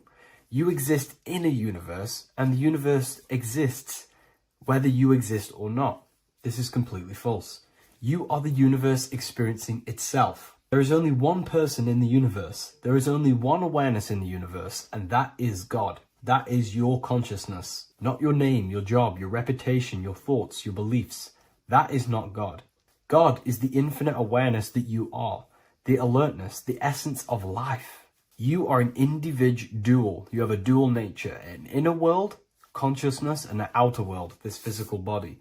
The inner world is the immortal, consciousness, awareness. This physical reality is for the immortal within us to experience and enjoy. And the immortal consciousness, the immortal self, the individualized expression of the only thing that is truly real, which is God, consciousness, is seeking a way to understand itself through infinite vantage points. The same consciousness inside of you, inside of the dog, the squirrel, the plants, the stars, the same awareness is in absolutely everything. Only the right hemisphere can see this connection. The universe is one mind separated into the infinite bodies and life forms. This is why scientists tell you that the universe is forever expanding. It's truth in plain sight.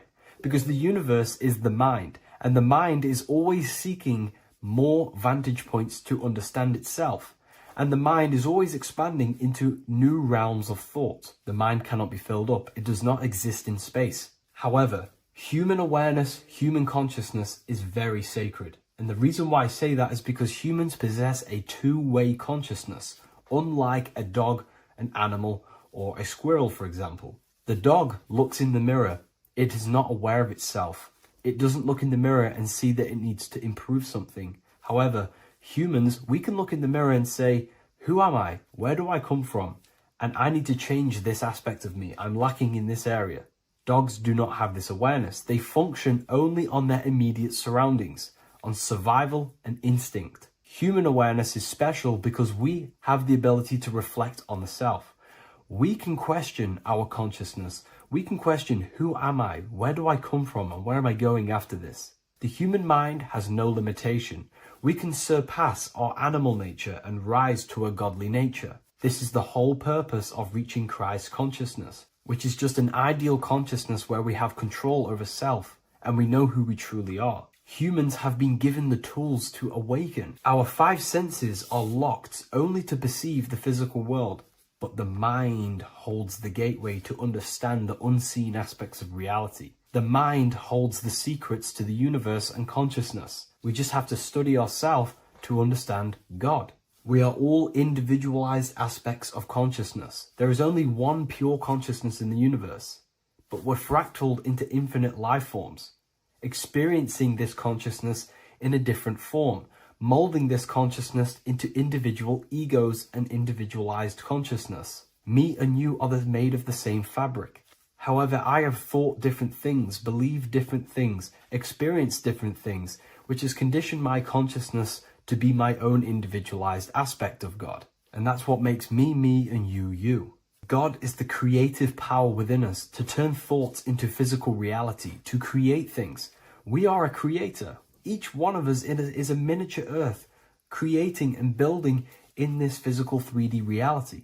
Our consciousness holds power over the 3D reality. We can mold it and create anything we wish. However, we have been conditioned to live like an animal, living in our animal nature, eating, surviving, lusting, and these low-level desires keep us trapped from figuring out our creative power. This is why the ancients always depicted God inside of the brain. Even in ancient Christian artwork, William Blake, Anton Raphael, all depict God inside of the brain. Why is this? Because God is our creative power.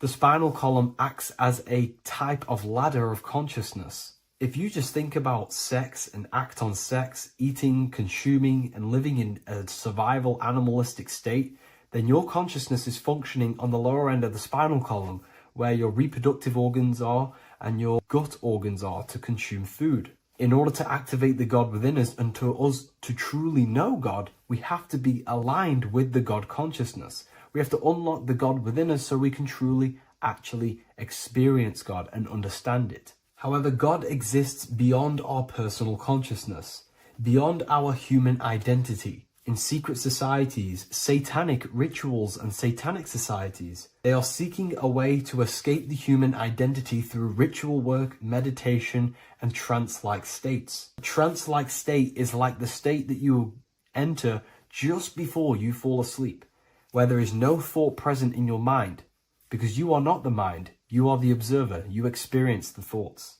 And when we escape the human identity through rituals, meditation, or trance-like states, we can actually experience beyond the veil of this material world. However, satanic rituals do this in a negative way. Satanic rituals include ways to make the human mind tap out by pushing the human minds to the limit through pain, suffering, and even torture, to allow the mind to pass out so you can temporarily pass on the veil of the physical world and escape the limitations of the human identity and the human thinking mind. Now, you do not have to do it this way. You can experience the divine and beyond your human identity through many different ways, such as deep, deep meditation, rising above your thoughts, and setting 3 alarms, one for 6 a.m., one for 6:30, and one for 7:30. And when you wake up at these times, what you need to do each time you wake up is allow your mind to stay awake but your body to fall asleep. And you will enter this trance-like state. And you can gain ideas, experience lucid dreams, and maybe even astral project. All of these rituals in secret societies and satanic societies is all about escaping the human identity and experiencing the divine planes beyond the physical. To wrap all of this up, this is all about consciousness. Consciousness is the infinite awareness of the universe, just fractaled into separate bodies. And this consciousness is seeking a way to understand itself in infinite angles and vantage points. And religion was made to cut off your connection to the divine planes beyond this world and beyond your self-identity. Therefore, if you want to know God, you have to study the attributes and qualities of God, such as geometry, numbers, consciousness, the mind, the subconscious, human anatomy. All of these things are aspects of God. We have to study ourselves and study nature so we can see God. God is the infinite awareness of the universe. If you love this video, please leave a like and share it with a friend. I'll leave a link in the description for the Book of Wisdom, Volume 2.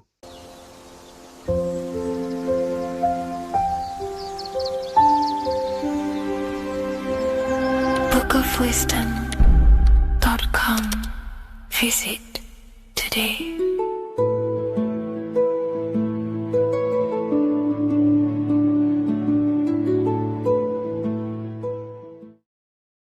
In this video, we're going to be talking about the evolution of consciousness. You are born human, however, you possess consciousness, which is the awareness behind your being, the awareness behind your thoughts, the experiencer behind your 5 senses, the experiencer, the observer behind your thought, emotions, and senses. You are an eye, an invisible consciousness looking through a lens, which is your body. Your body produces this physical world that you experience. Your brain produces this world. Your brain and body is a technological computer. However, you are an infinite, ever-expanding consciousness behind this physical body. And there is an evolution of consciousness, a cosmic journey of expansion.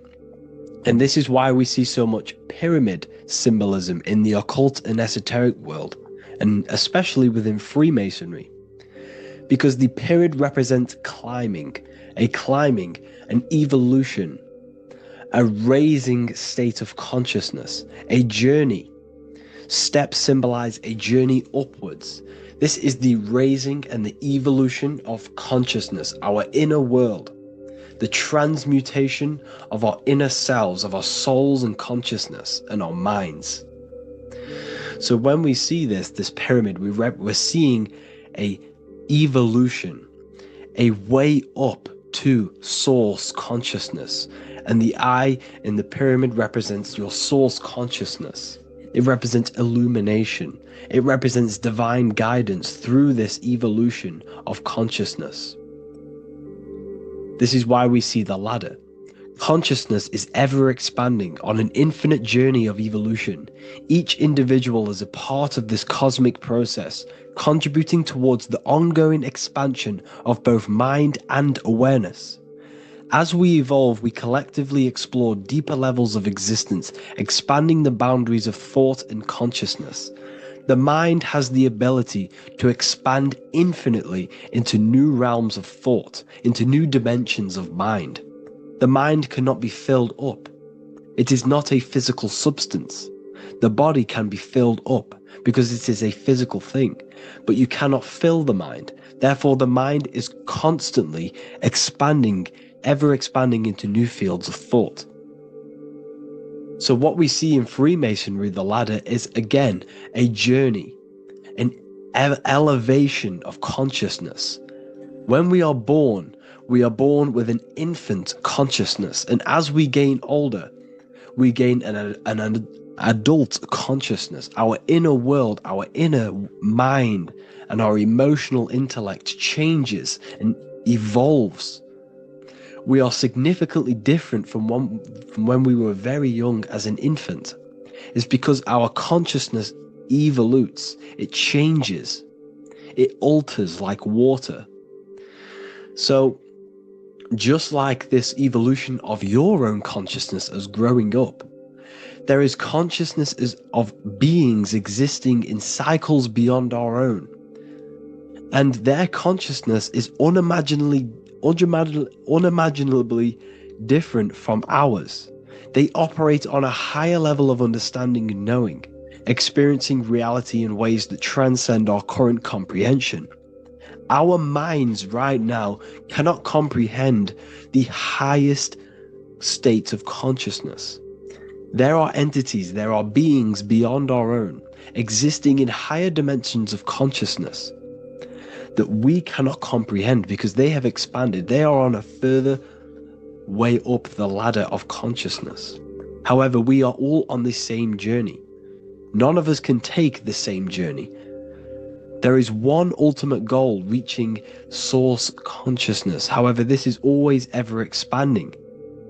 However, we are all on a different journey. There is one truth, one source, one goal. However, there are billions in different ways of reaching it, and we are all on these different paths to source consciousness, to this ladder, this evolution of universal evolution. Okay? Their awareness is attuned to new dimensions of existence, reflecting a more advanced stage in the cosmic journey of consciousness evolution. So when you take DMT, you are shot into these higher realms of consciousness where you meet these beings who look similar to these images. They are not speaking to you physically. They don't speak to you three-dimensionally through vibration and words. They speak to you mentally. If you have done DMT, then you know this. And if you have met these beings, then you know this. You might have even met some of these types of beings on mushrooms or any psychedelic drugs. Because ultimately, when you take these mind-altering substances, it's altering your consciousness. It's merging your consciousness with the spirit of that substance. And you are essentially attuning your mind to higher dimensions of consciousness. That's why we say we're getting high when we take these substances. Therefore, when you meet these beings on DMT, you are essentially meeting beings who are attuned to higher dimensions of consciousness, and they speak to you mentally. They speak to you telepathically through thought, because the universe is mental. Everything exists within the mind. The way you are now, your physical existence, is a state of mind. Mind, thought creates matter. Spirit and matter are two opposing ways of thinking. If we have a very spiritual mind, we have an expanded mind, we are a spiritual person through the mind. However, if we have a very low state of consciousness where we think about food, sex, lust, and all physical things, then we have a physical consciousness. Matter and spirit are two opposing forces, two ways of thinking. The mind attunes itself to different levels of understanding in different dimensions. So, essentially, this is what we're looking at.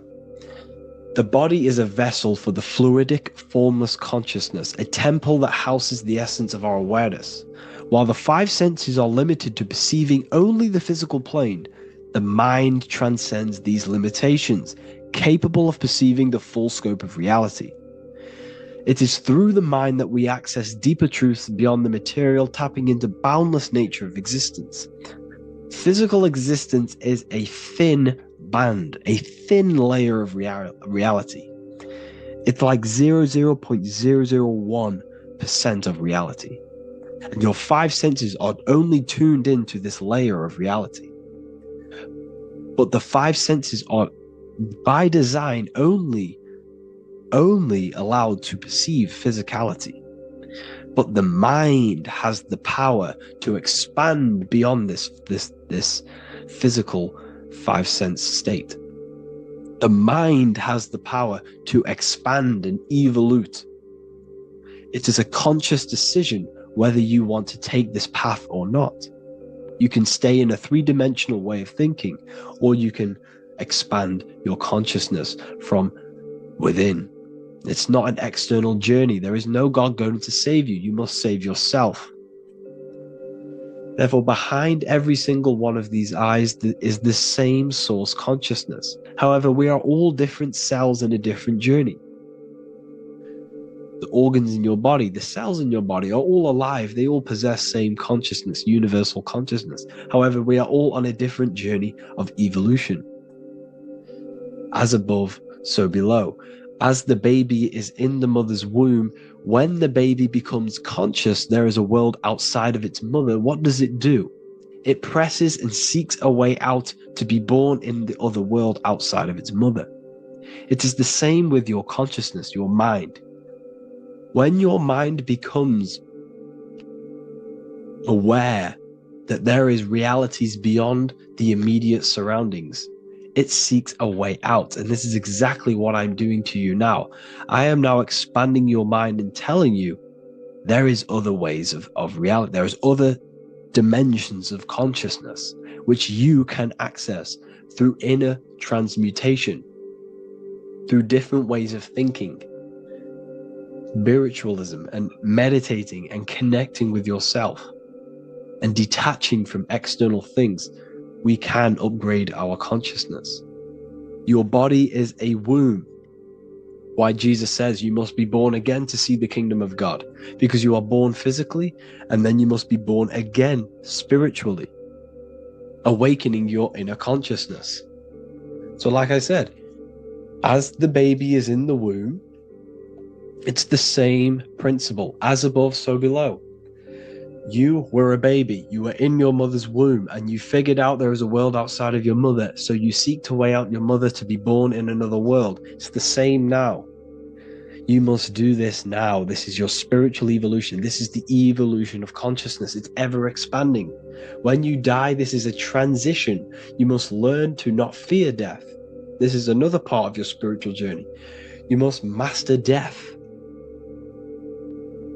Therefore, like I said before, the mind has limitless capacity to expand into new realms of thought, continuously exploring uncharted ideas and concepts without boundaries.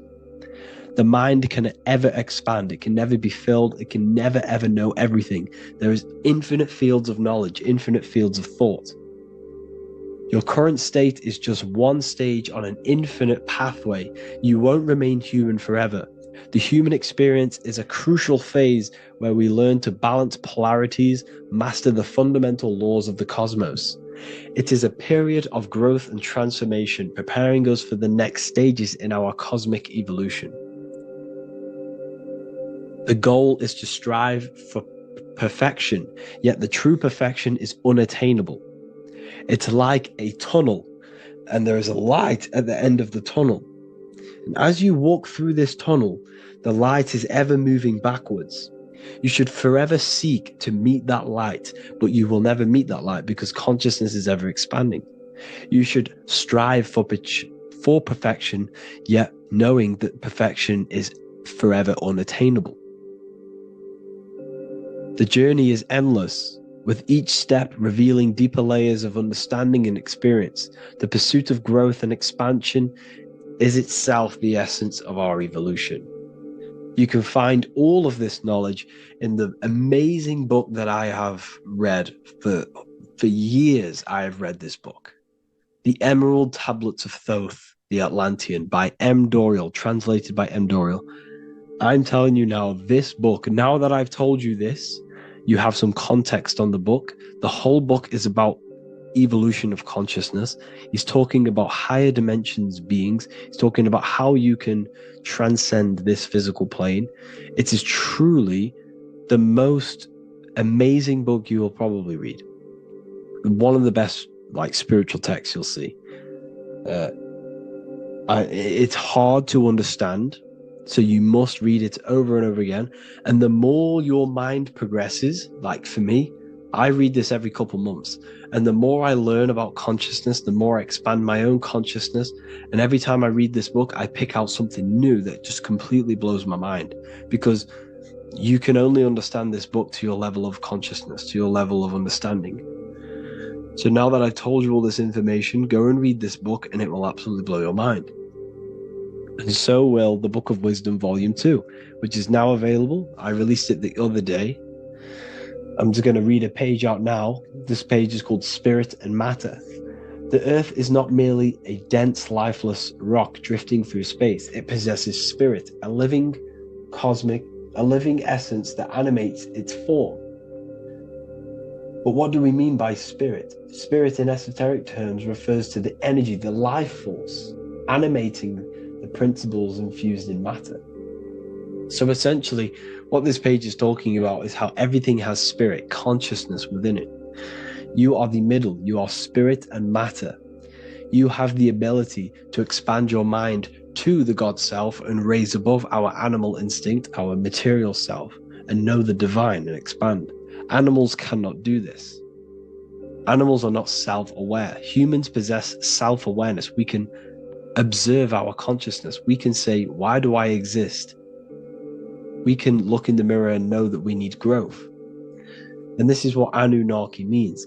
Anu means above. Anu was the supreme god of the sky, which is a metaphor. He represents spirit above, heaven. Anu came down to earth and married Ki, the goddess of the earth, which represents matter. It's a myth, it's an allegory. Anu married Ki and gave birth to the Anunnaki. Spirit came down and infused with matter and gave birth to the human, which is you. You are spirit infused in matter, Anu and Ki, Anunnaki. You are the Anunnaki. And this is just one of the teachings in my book. Honestly, this book is absolutely amazing. If you truly, truly want to expand your consciousness, give this book a read. And obviously, if you're inside the university, I give you this book for free. A paperback version. If you join the university, follow the steps inside of the general chat, you'll be able to download this book. Sorry, not download it. Order a paperback for free. All you have to do is pay for the shipping.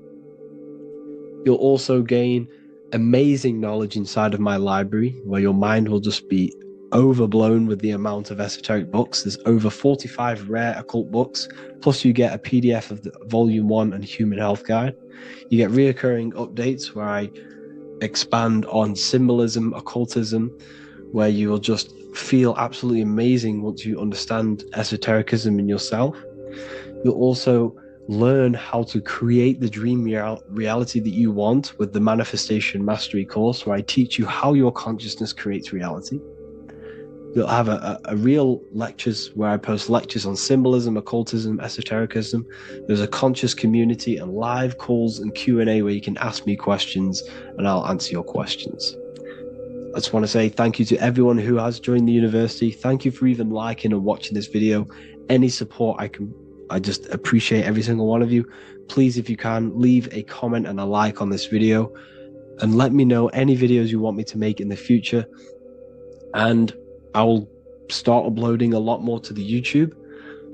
So yeah, thank you all for tuning in today. Have an amazing day.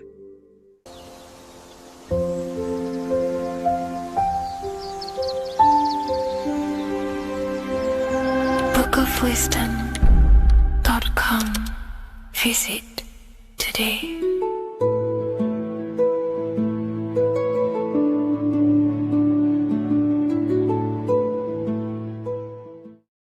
Welcome to Revival of Wisdom. This video is going to be about the flat earth and the breakdown of the whole cosmology. We're going to be digging very deep. I've got a lot of pictures and images to show you, and a lot of dots to connect. So let's start with the Freemasonry art. So this artwork we have here is the Freemasonic cosmology as they know and believe. So what is it symbolizing?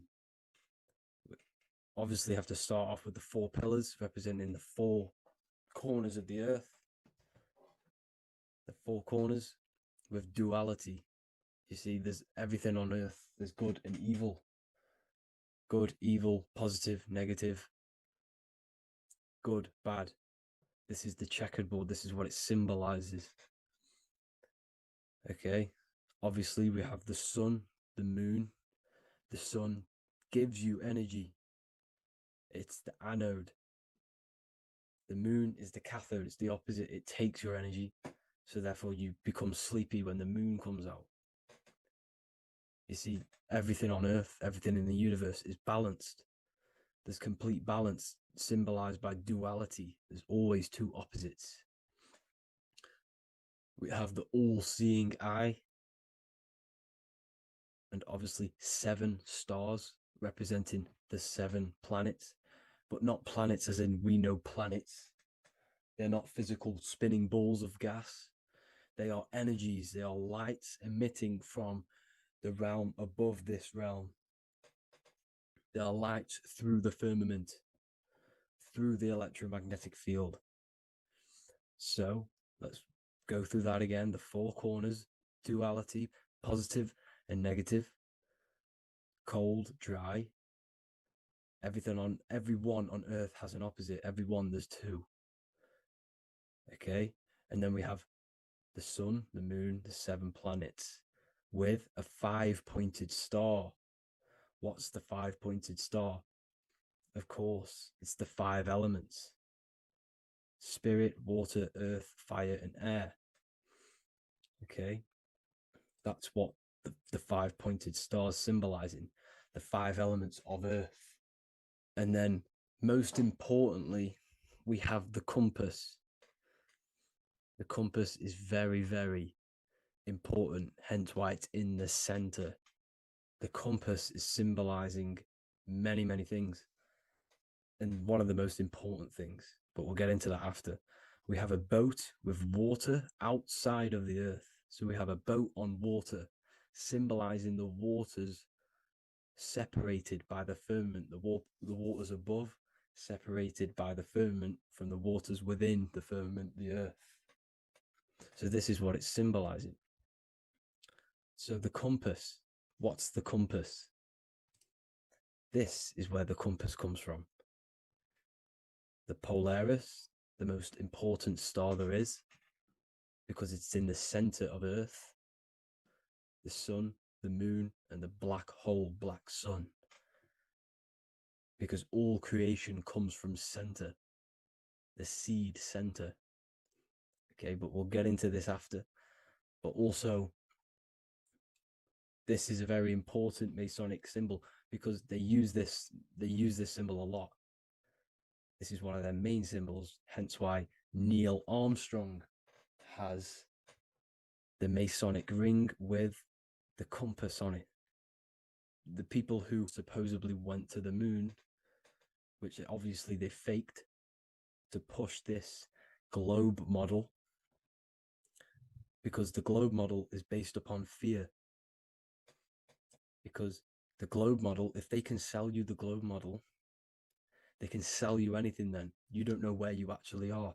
The globe model is to push fear upon the masses, because the globe model means there's not enough resources. There's also risks of asteroids hitting the planet. There's also risks of space extraterrestrial invasions, global warming, asteroids. You see, this is all the fear that they can gain off selling you the globe model. Okay, because they don't want you to know that this is an intelligent design. And also, they're hiding God, the creator, the source. This is why they are satanic. They are opposites. They are lefty, Lucifer, right, righteous, godly. Hence why they do the symbolism on their eyes. 666. This is another famous, what's it called? Sorry, famous astrologer, astronaut. This is another famous astronaut doing 666, showing that he's in the alliance of the occult. But even look at their 10th anniversary stamps. They have a Masonic compass on there. Also, the Order Out of Chaos.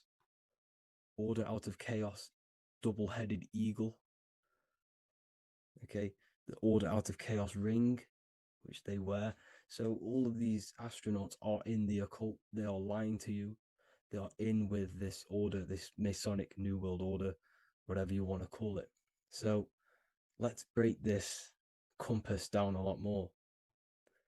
Because as I showed you here, the center, okay, this is what the compass is symbolizing. Let's go into the North Pole map. This is from 1595. This is a rough estimate of where this map came from.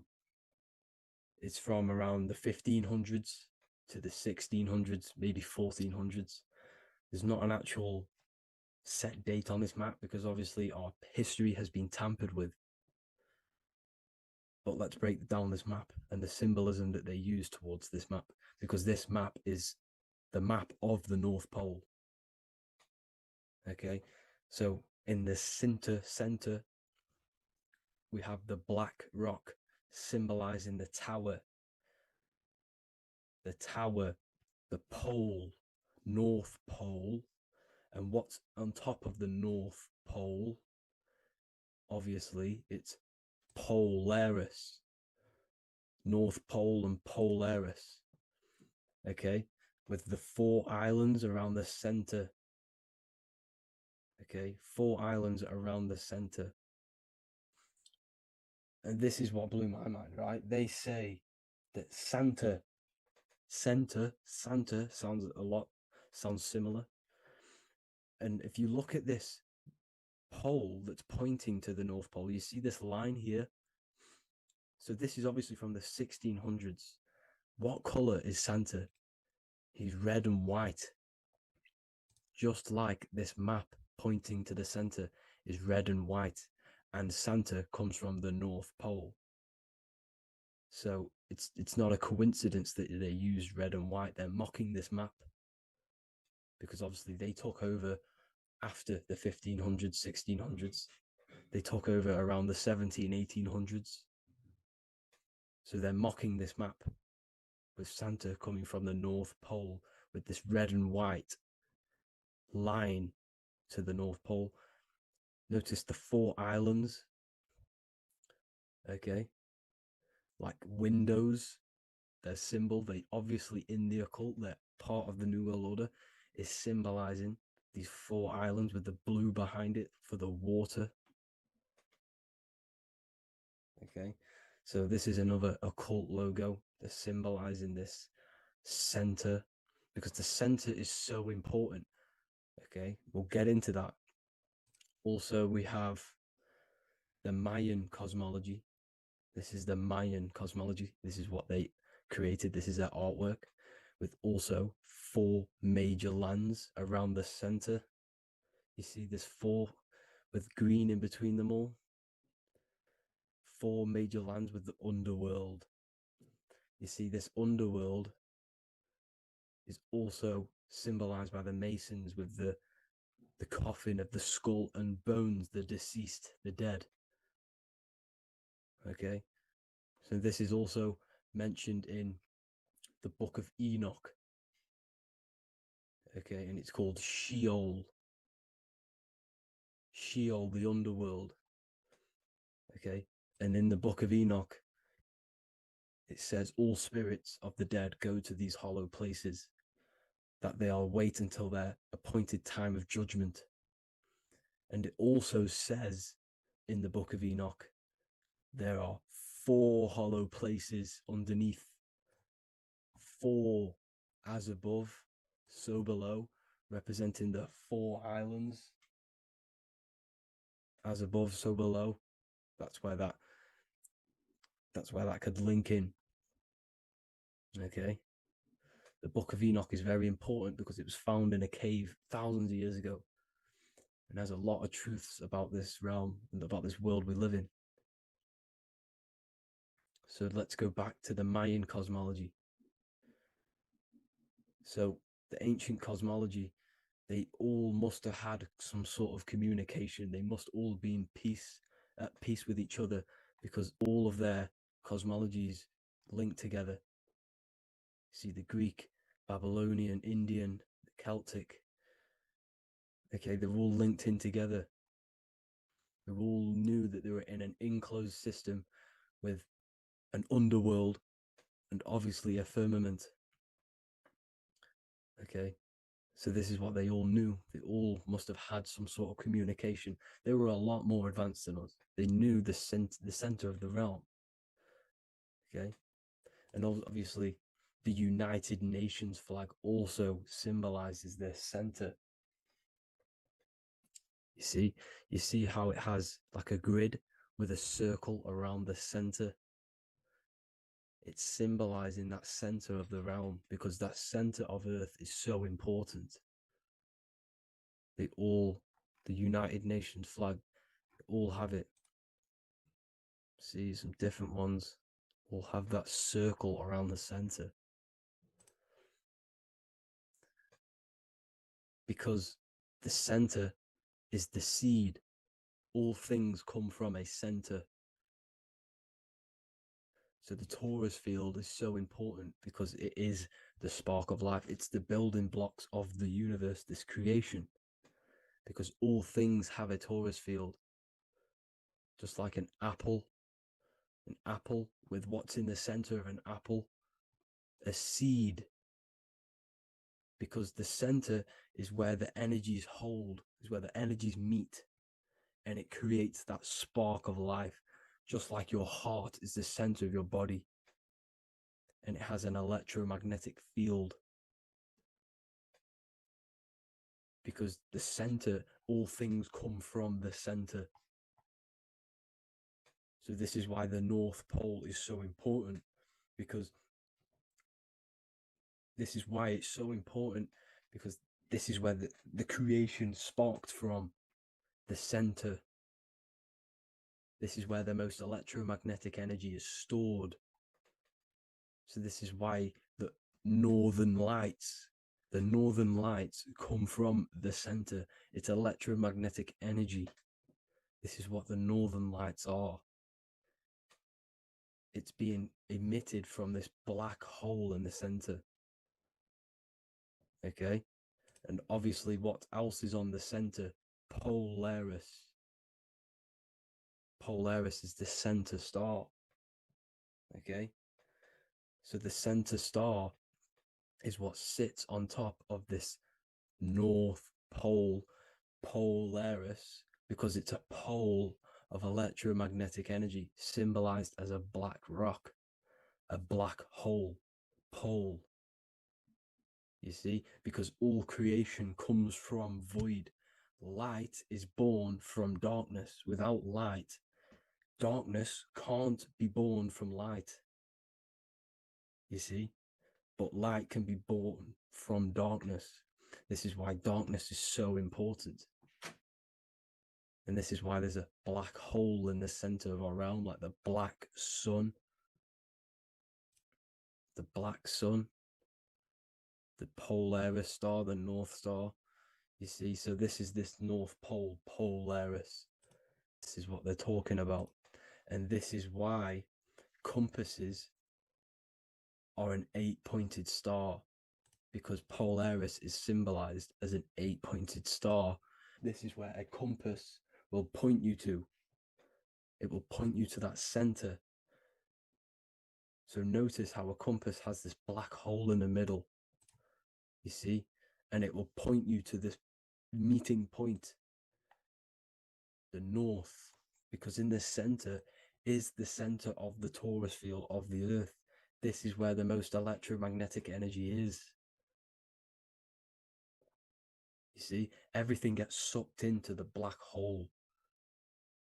Okay, this whole reality is being projected from that center point, just like your eyes suck in light. It's a black hole.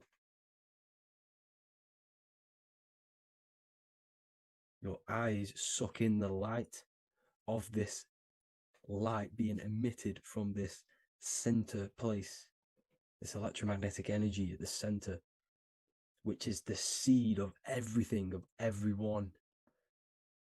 You see, just like an apple has the seed in the center in darkness, because in the center of the apple, it's dark. It's black. It's pitch black. But that's where the seeds are. That's where the life is. But Polaris is so important because it's that center star which lines up. It is the pole, it's the top of the pole of the torus field. So Polaris would be here at the very, very top. And this is where the compasses point you to. And this is why the star of Ishtar, the 8-pointed star of the Sumerians, also talked about this 8-pointed star, and it's called the star of Ishtar. Okay, and who is Ishtar? Ishtar is the goddess. Okay, so she's not a male, she's a female, because every creation is brought through a female, a womb.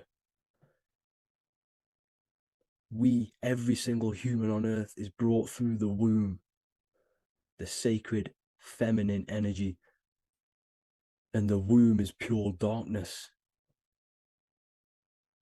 There's no light in a womb, just like the center of our realm. There's no, it's a black hole. Okay, and guess what? She's the god of fertility and sexuality. She is responsible for all life. Okay, so the star of Ishtar is the star of Polaris, which is symbolizing the responsibility for all life, the center of our realm, the black sun, the black hole. Okay, so this is what that god of Ishtar of the Sumerians is talking about, the goddess, the womb, the seed of creation. So this would be the portal, more than likely the portal in and out of our realm, because it's the top of the torus field. And what's above this realm is the heavens. So this is where you get sucked in from the heavens. Your soul gets sucked in and brought onto this plane of existence called Earth. These are some space NASA symbols. Look how much Polaris symbolism there is. And notice how it's at the center.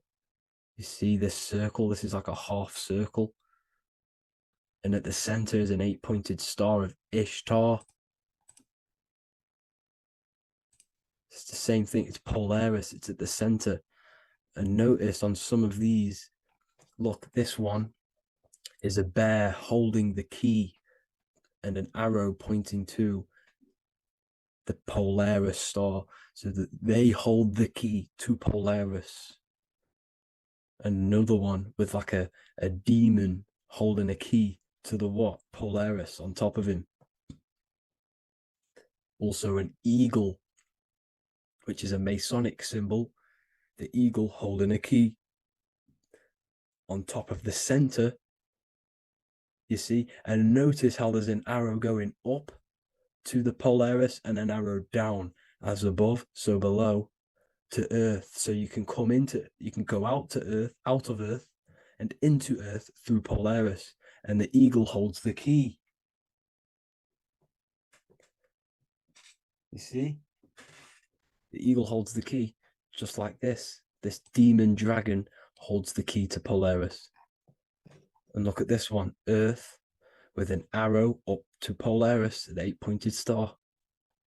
So Polaris is more than likely that portal which the Anunnaki used, the Sumerian gods used, because the Anunnaki symbol is also an 8-pointed star.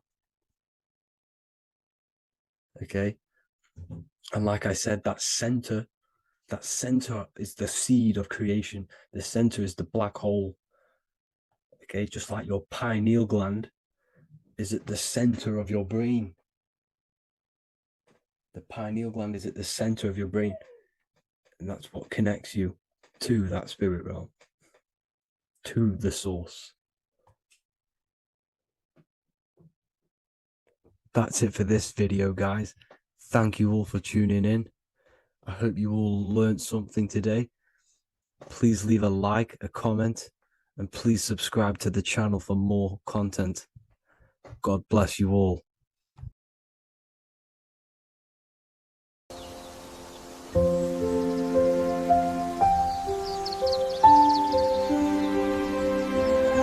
bookofwisdom.com.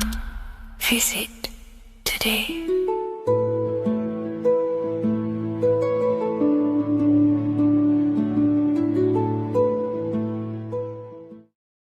You're living in 4 planes of existence right now, but most people are only aware of one.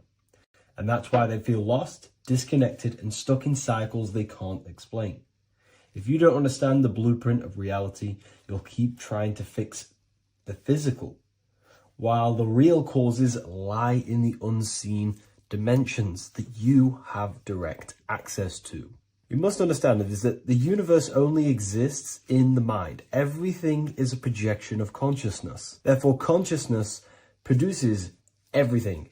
Our internal world is consciousness. Our external world is this physical body, physical world. Everything is an externalization of consciousness. For example, this was a thought. Now it's made physical. But before this was invented, it was existing in someone's mind, in consciousness, invisible. Then it was made manifest, made physical. So everything in this physical plane is the effect. The cause is consciousness, mind, the mental plane. So now I'm going to explain these different dimensions of consciousness. You don't just exist in this physical plane. The physical plane, in fact, is the lowest plane there is. It's the illusionary plane. So first of all, we have the Buddhic plane. This is the nothingness. So think of it like this. Absolute nothingness. If you turn off thoughts, there is nothingness. This is the void. And out of the void springs infinite potential, which is the mental plane. Now, your mind has no limitation. It can think anything, be anywhere, anytime, any place. In the whole world, there is no limitation with the mind. This is the realm of infinite possibilities. This is the realm of thought. Thought is a dimension, information and thought. To go a little bit deeper on this, there are pockets of thoughts, what we call in the occult fields of thoughts. Your mind does not think thoughts, it receives them. Your mind is like a radio. Whatever the mind is tuning into, setting its mindset, setting your frequency or setting your mind, you will receive thoughts based on that set, whatever you set your mind to. So there are pockets of thoughts that we penetrate in the mental plane. The mind is the mental plane. the infinite possibilities. This is the spark of creation. This is where all things begin to manifest as an idea in the mind, as a thought. So if you want to gain certain information, you need to meditate or do thought exercises where you are penetrating that dimension of thought, that pocket of thought. For example, if you want to find a way on how to make financial wealth, you would use your mind, set your mind on wealth and money, and think, close your eyes and think about that specific topic and see where your mind takes you. And you will expand your mind into different pockets of thought and gain information. So this is the mental plane. This is how you can use the mental plane. You can use the mental plane to do this. Then we have the astral plane. We have higher, middle, and lower astral plane. The astral plane is the body for thought. So every dimension, physical, etheric, astral, mental, Buddhic, is a body for a dimension above. Each dimension below is a product of the dimension above. So for example, the astral plane is imagination. This is the lucidic realm of imagination. This is where thoughts begin to manifest into some sort of form. It's not a physical form because this is physical, but imagination is a lucidic form. It's not really physical, but it's there. It's a projection of light. It's astral matter condensed by the willpower of the mind. So depending on the vibration of that thought will depend whether it manifests in the higher astral plane, middle astral plane, and lower astral plane. If you think about more material things and visualize material things, this will manifest on the lower astral plane because material matter is low vibration. Now, that does not mean it's evil. That does not mean it's bad. Okay? It just means low vibration just means more material. But if you think and imagine more spiritual things, this manifests on the higher astral plane. So the astral plane is the screen in your mind that allows you to vision an apple, that allows you to vision anything. It's that mental projection that's inside of your mind. Now, this is what we call the third eye. It's an eye because the eye is the mind, and the mind can see into the astral plane. It perceives this spiritual world, this lucidic realm that we have access to. This is where also infinite potential takes place. This is the realm of spirits, demons, jinns, whatever you want to call them. Spiritual entities exist in this. Because this is where thought forms manifest into form. This is where thoughts create bodies. Think of it like this. The mental plane is a thought of a chair. The astral plane is the imagination of that chair and all of the different possible chairs that could possibly be. The etheric plane is the energy double of that chair. And the physical plane is the physical chair. So, as you can see, the higher we go up, the more formless and lucidic it is. The lower we go down planes, the more dense it becomes. This is formless and this is form. Everything manifests through this process. This highlighter is down here in the physical plane, but the idea began in the mental plane. Everything begins in consciousness before it creates a physical body. It goes through this process. Therefore, if you want to start to mold and create your own reality and create things in your world, you can use these planes to your advantage. You can use your mind to do mental thinking exercises by closing your eyes and expanding your mind into a different pocket of thought to gain wisdom, gain information, gain downloads. The way you do that is simply get into a meditative state, close your eyes, pick a topic that you want to think about, and see where your mind takes you, but always remain centered on that topic. And you can do this for maybe an hour or two or half an hour, and your mind will take you places where you will unlock information. You can even use this to make decisions in your life. Think of the topic and see where your mind takes you. You'll gain information. This is how you use the mental plane for ideas. The astral plane is imagination. You have to reconnect with your imagination very vividly. Your imagination, your consciousness is infinite. It's not a three-dimensional plane. It's an infinite plane. You can think and make form anything in your consciousness, in your imagination. You can think anything and you can imagine anything in the most vast details. You just have to reconnect with your imagination. I have a free book on my website. I'll leave the link in the description. It's an ebook. It's called Activating the Inner Eye. This is going to help you reconnect with your imagination. It's a practical guide on how to imagine. So once you know how to use the mental plane and astral plane, thought and imagination, you pretty much need to use the physical plane to take physical action with this physical body that you have and start to manifest these desires you have in the higher planes.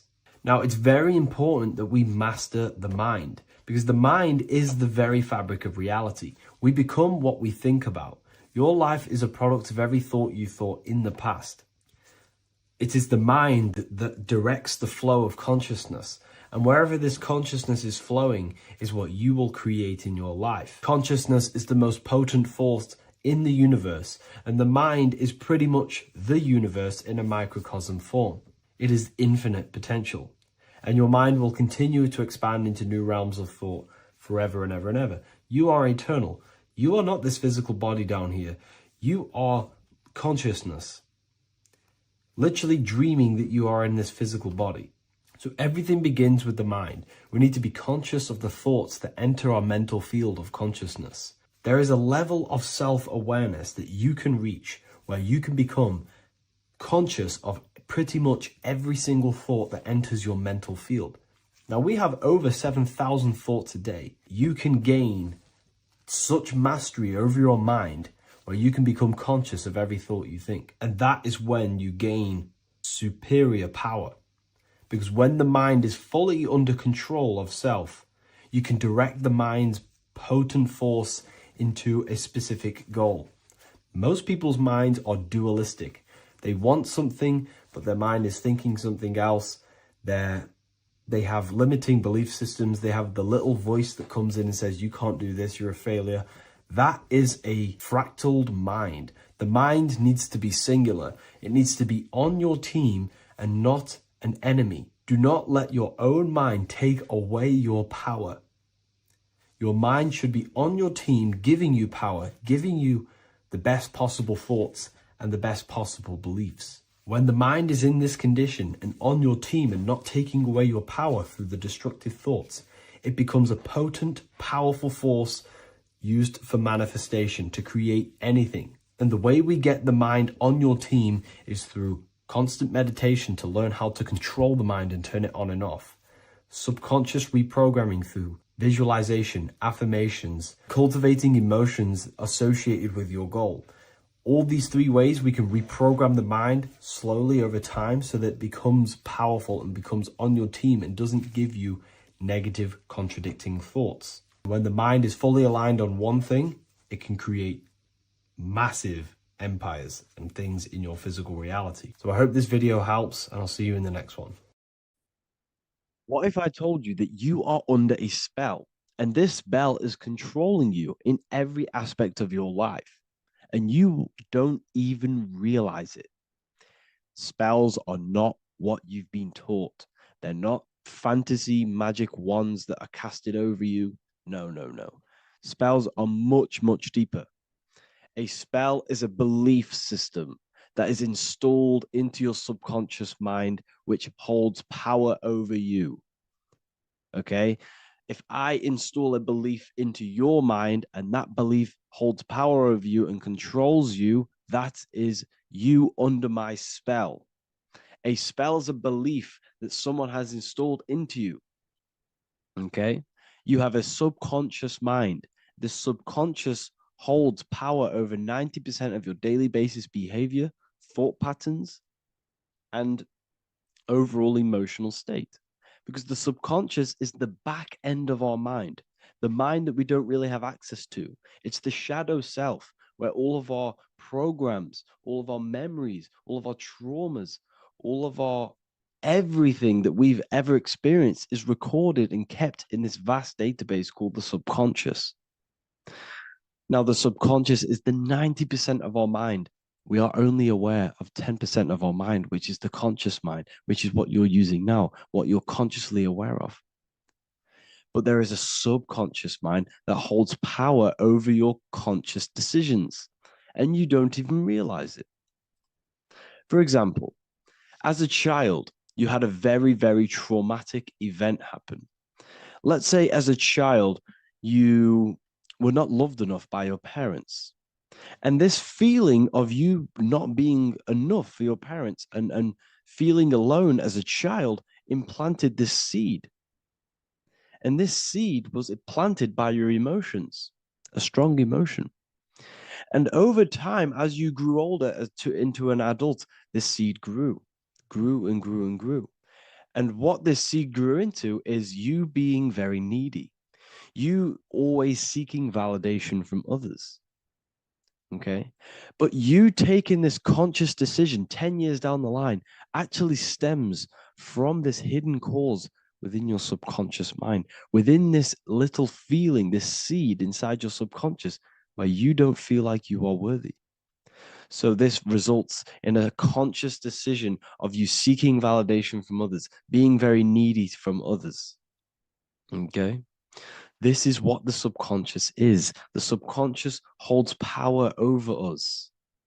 For example, posting on social media. Why are you actually posting on social media? If you take a selfie with your new watch, new car, and you go and post that onto your social media, why are you actually doing that?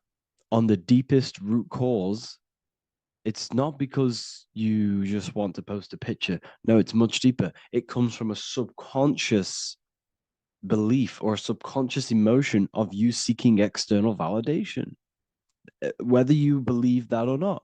But that's what it is. If you're posting on social media, you're seeking attention, you're seeking validation from others on a deep level, on a subconscious level. You may not even realize this because it's subconscious.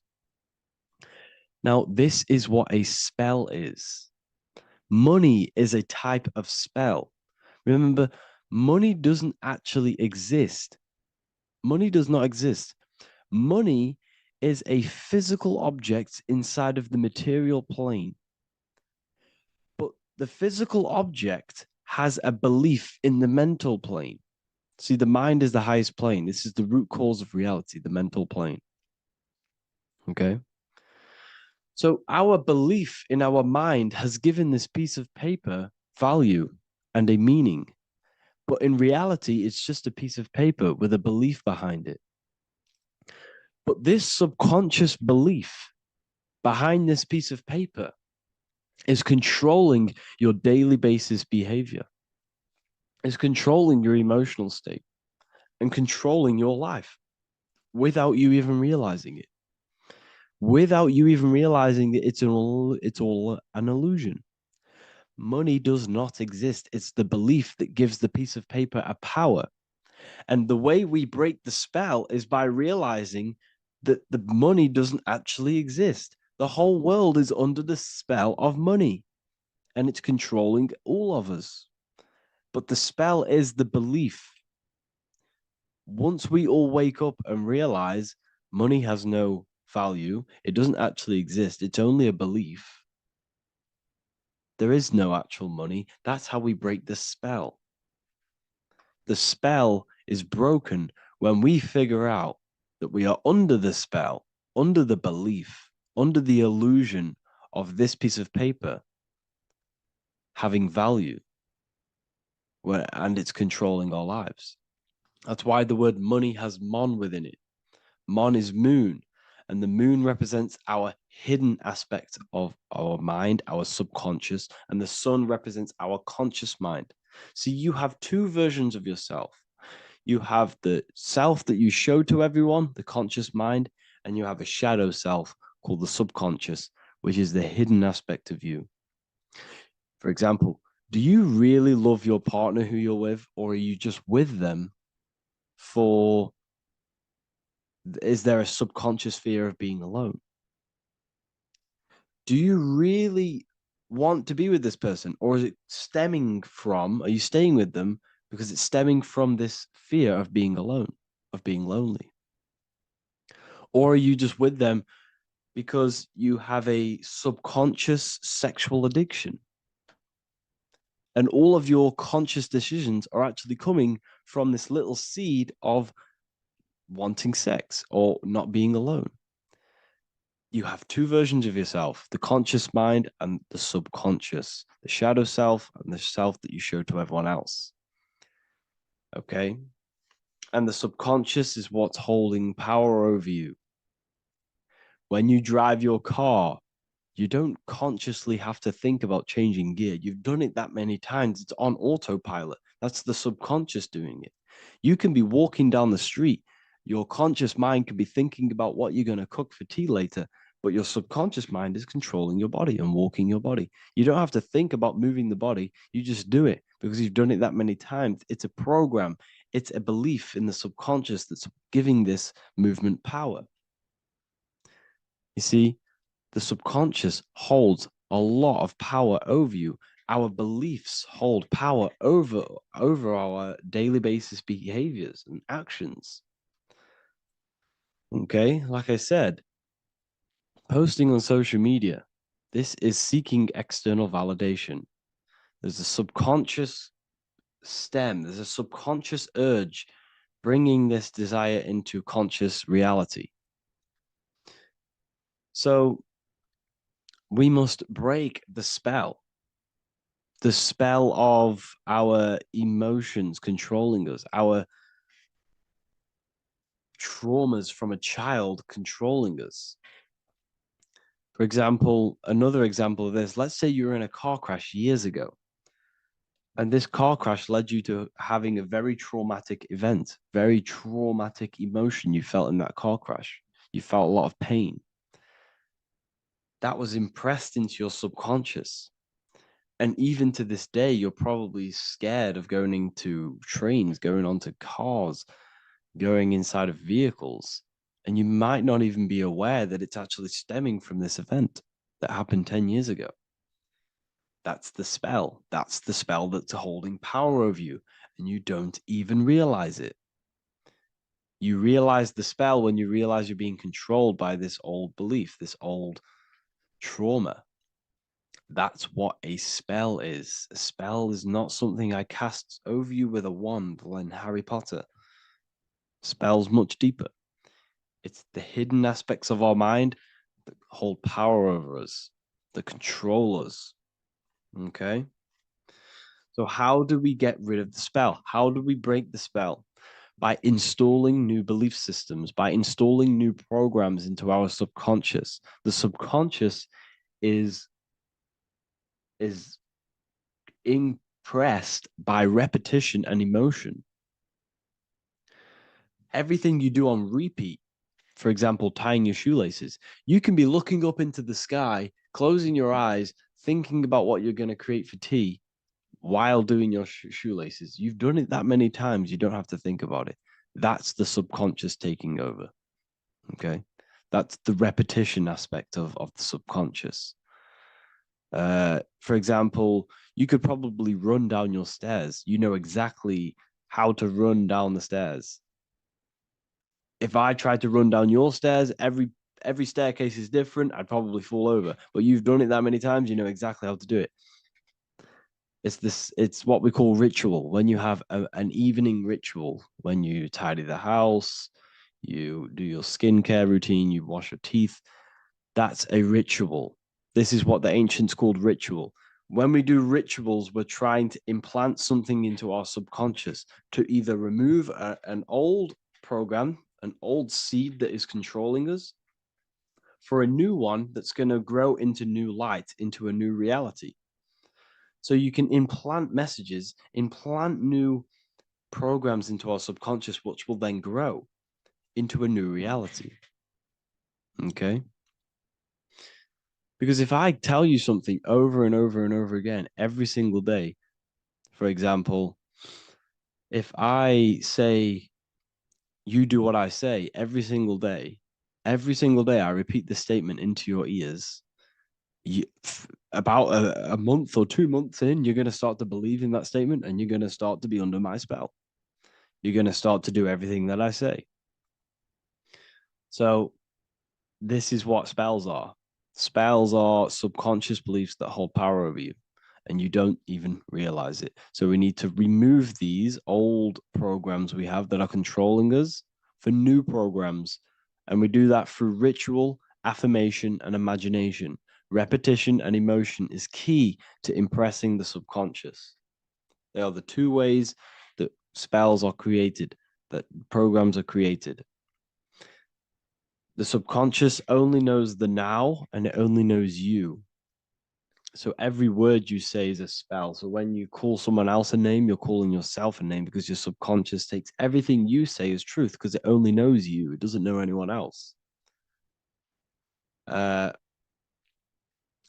So every night we can do affirmation.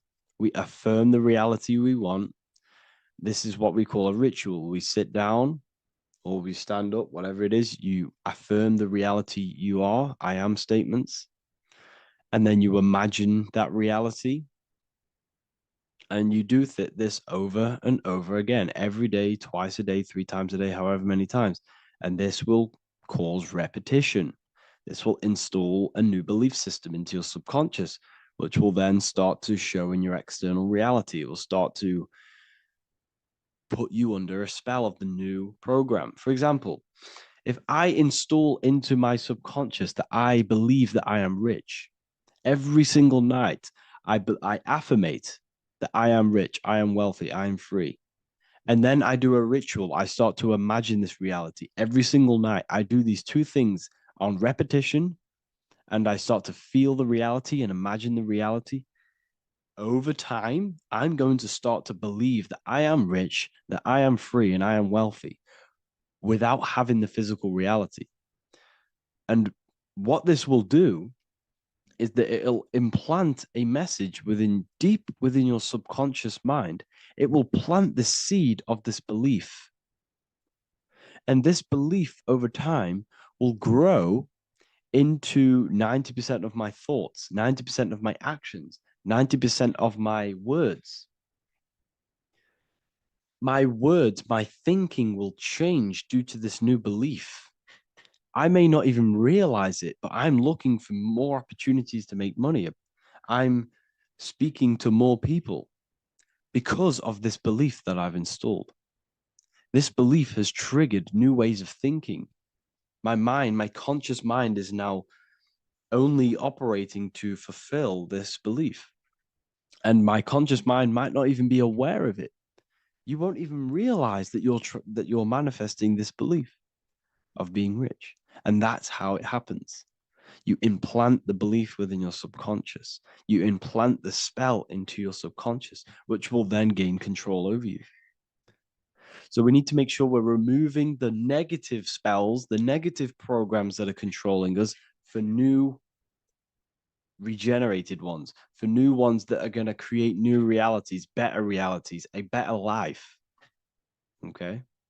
You don't want negative traumas, negative seeds controlling you and growing into your life. If you don't cut them off, they will continue to grow and grow and grow. Your anxiety will get bigger and bigger and bigger. Your depression will get bigger and bigger and bigger. But it's all actually stemming from one belief system or one trauma. Okay? So this is important. Everything in this physical plane is an effect of the higher planes, is the shadow of the mind.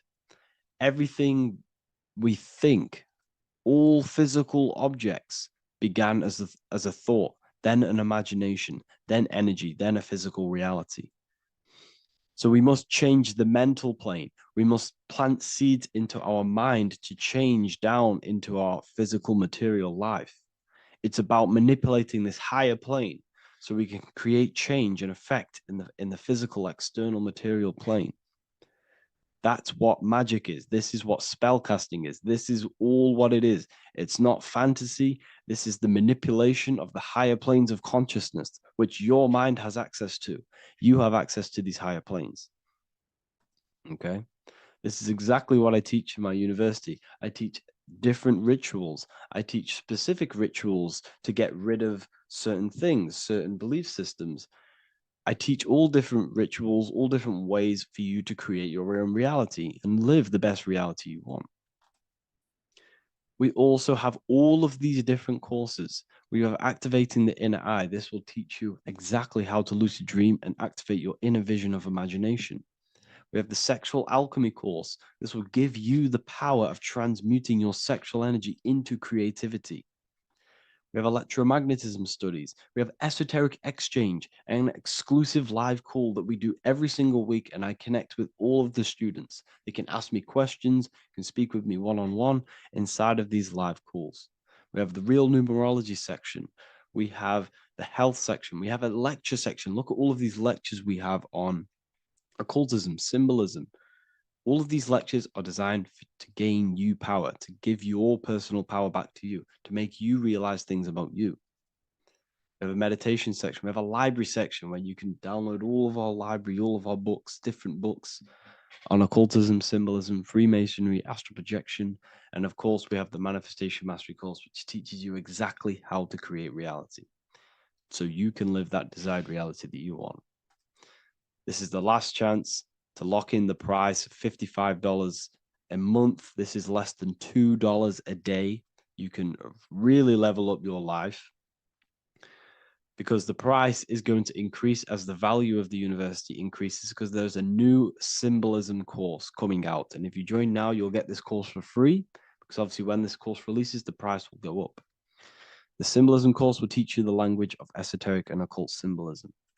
I'll leave the links in the description. Make sure to leave a like, comment, subscribe to the channel if you want to see more content. Thank you all, people. Have an amazing day.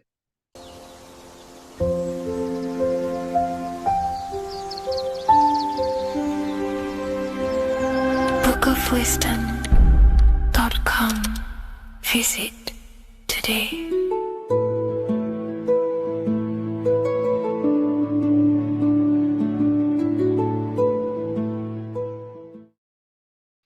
Hello, everyone, and welcome to another lecture inside Ethereal University. In this lecture, you will learn about the death process and how to prepare for it, and why that preparation is so important. So let's get straight into this.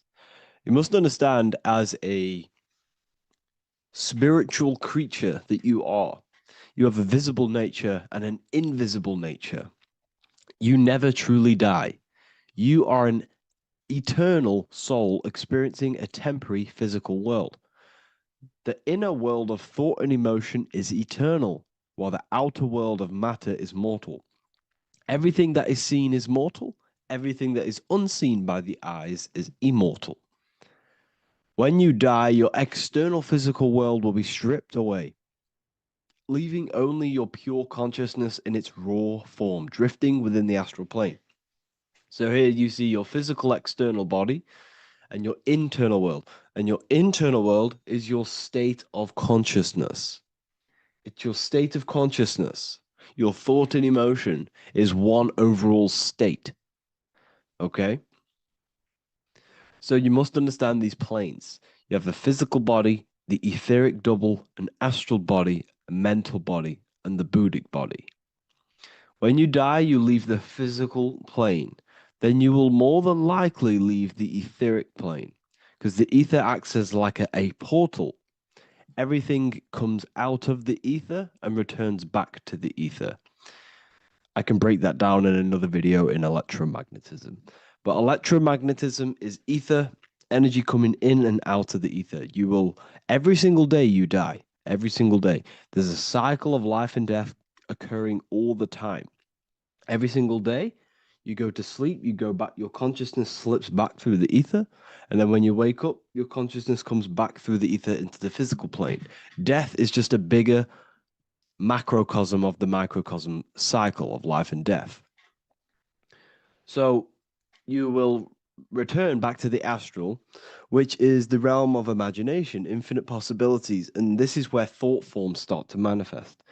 Okay, so depending on how advanced you actually are mentally and emotionally will depend how long you stay in the astral. Now, what we must understand is that there is many different components to the astral. We have the higher astral, the middle astral, and the lower astral. These are all vibrational states. So if your mind and soul is operating in lust, lust, desire, hate, food, physical addiction, smoking addictions, then these are quite heavy.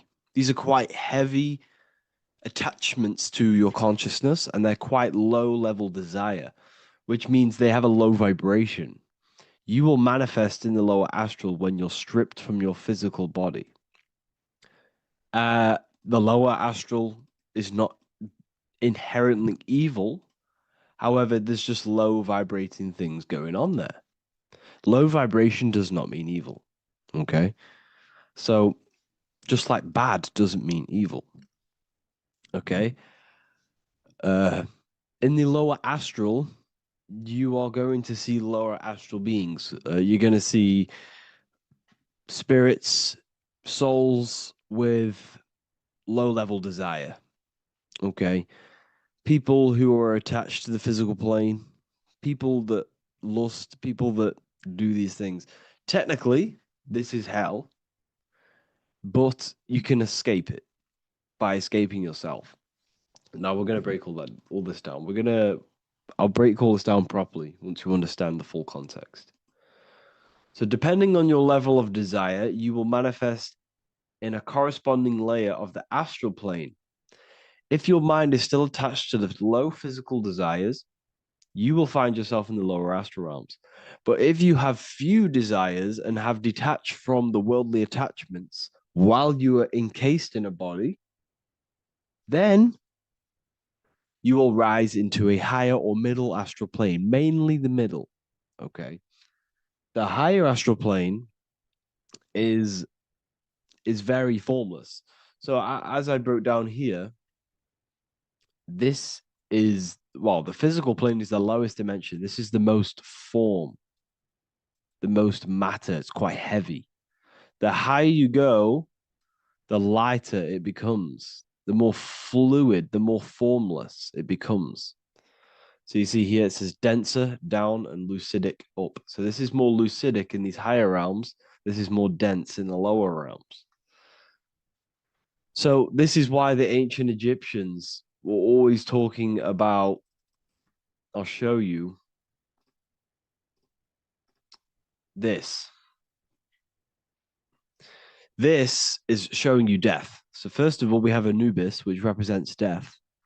Here you have the heart, which represents the soul. And here you have a feather.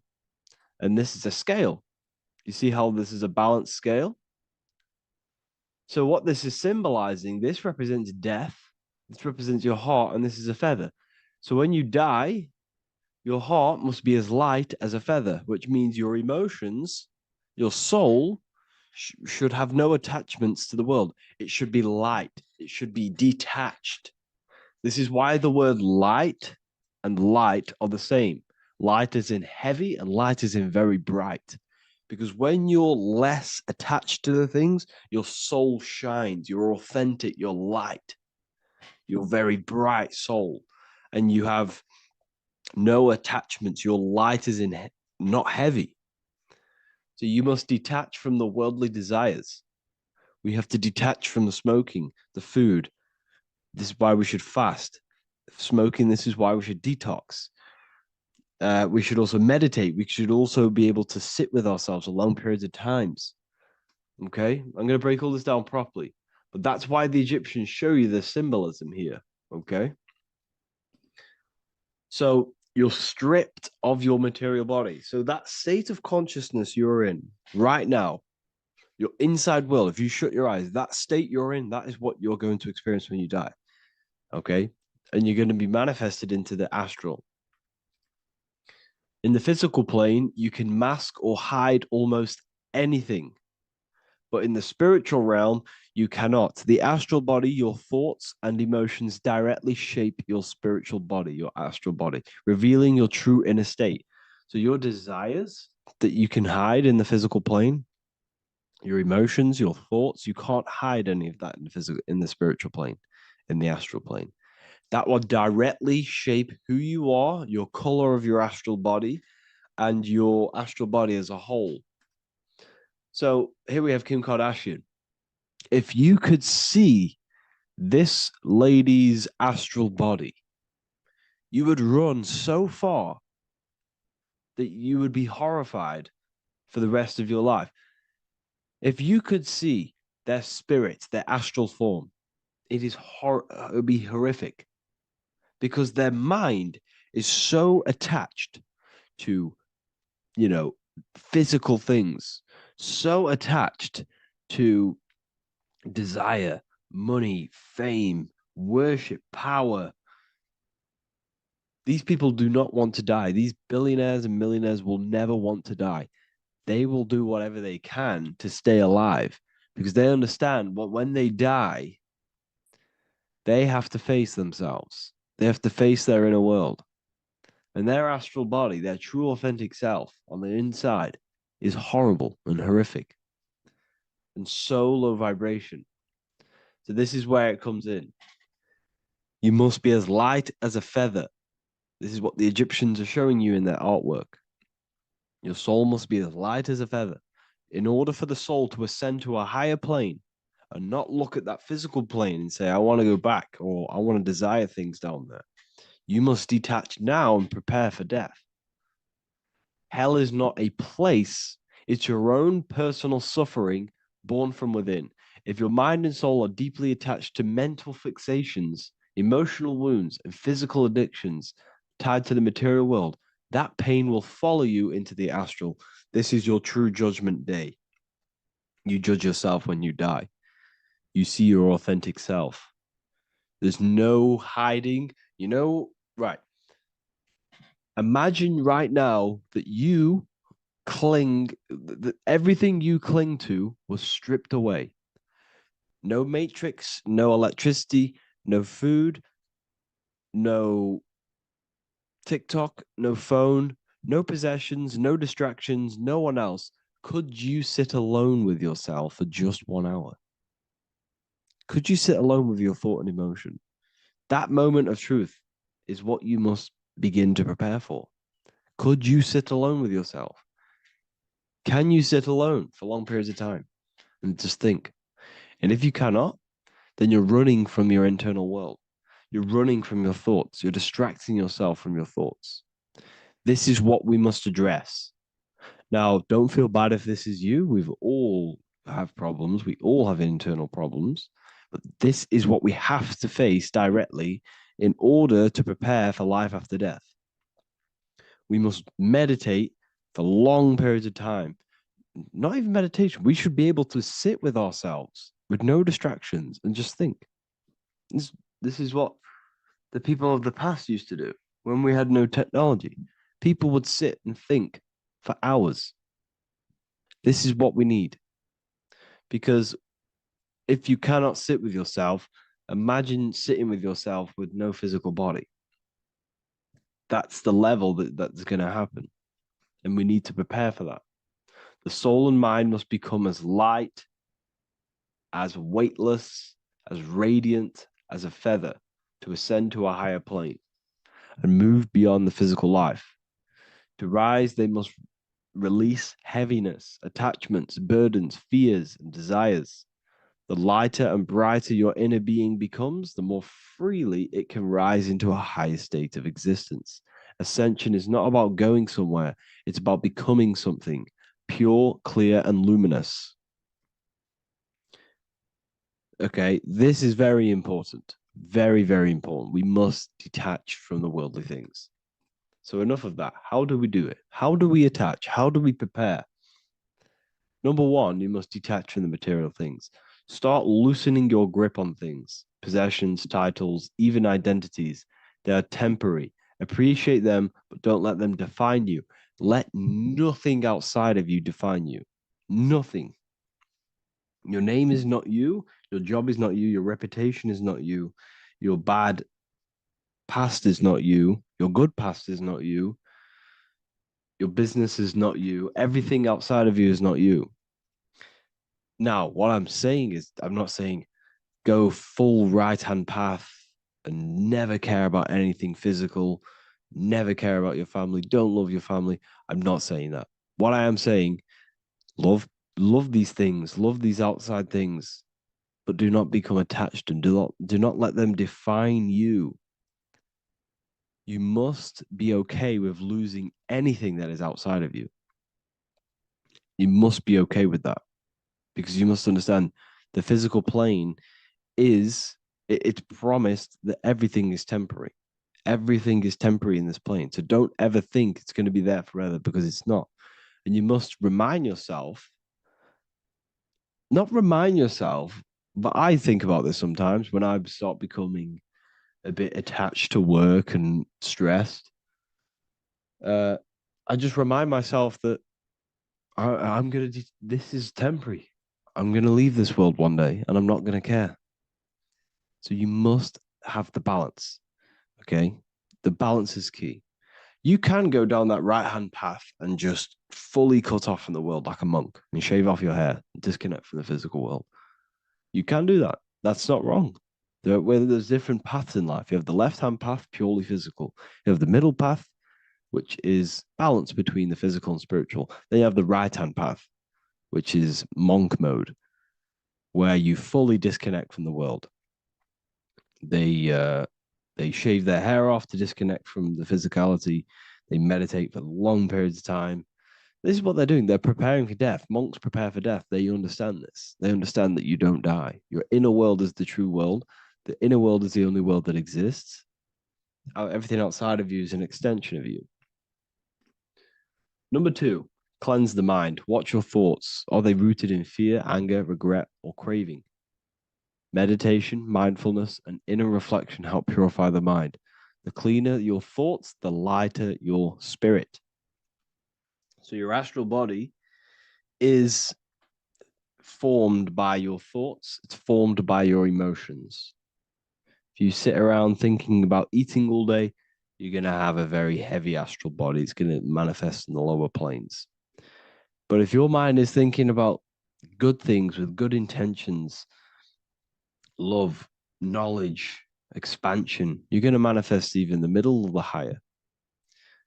And there are ways to even ascend out of your astral body.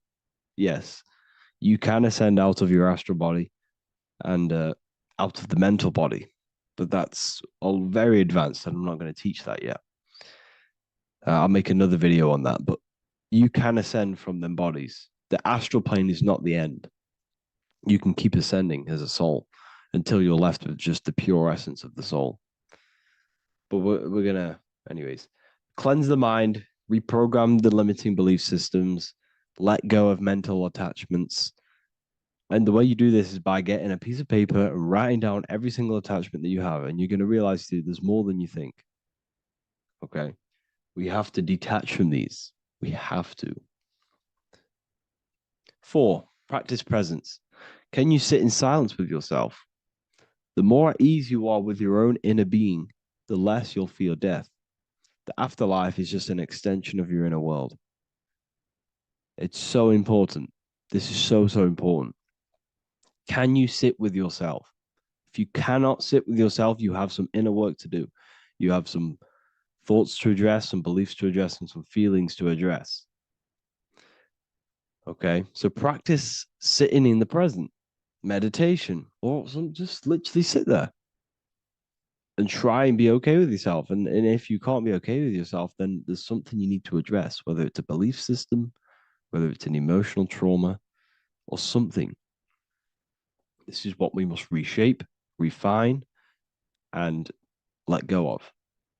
Live truthfully, speak and act from your soul, not from fear or ego. The more authentic you are, the more aligned you become with your true self, which carries beyond this life. The ego is your mind's perception of itself while being incarnated in this world. It's been shaped by your experiences, your thoughts, your beliefs, and your emotions. So your ego is basically this false thought form that you've created. It's a false layer of yourself that sits on top of your true authentic self. It's basically your physical character. When you were young, you had no ego. You were pure. You had a pure consciousness.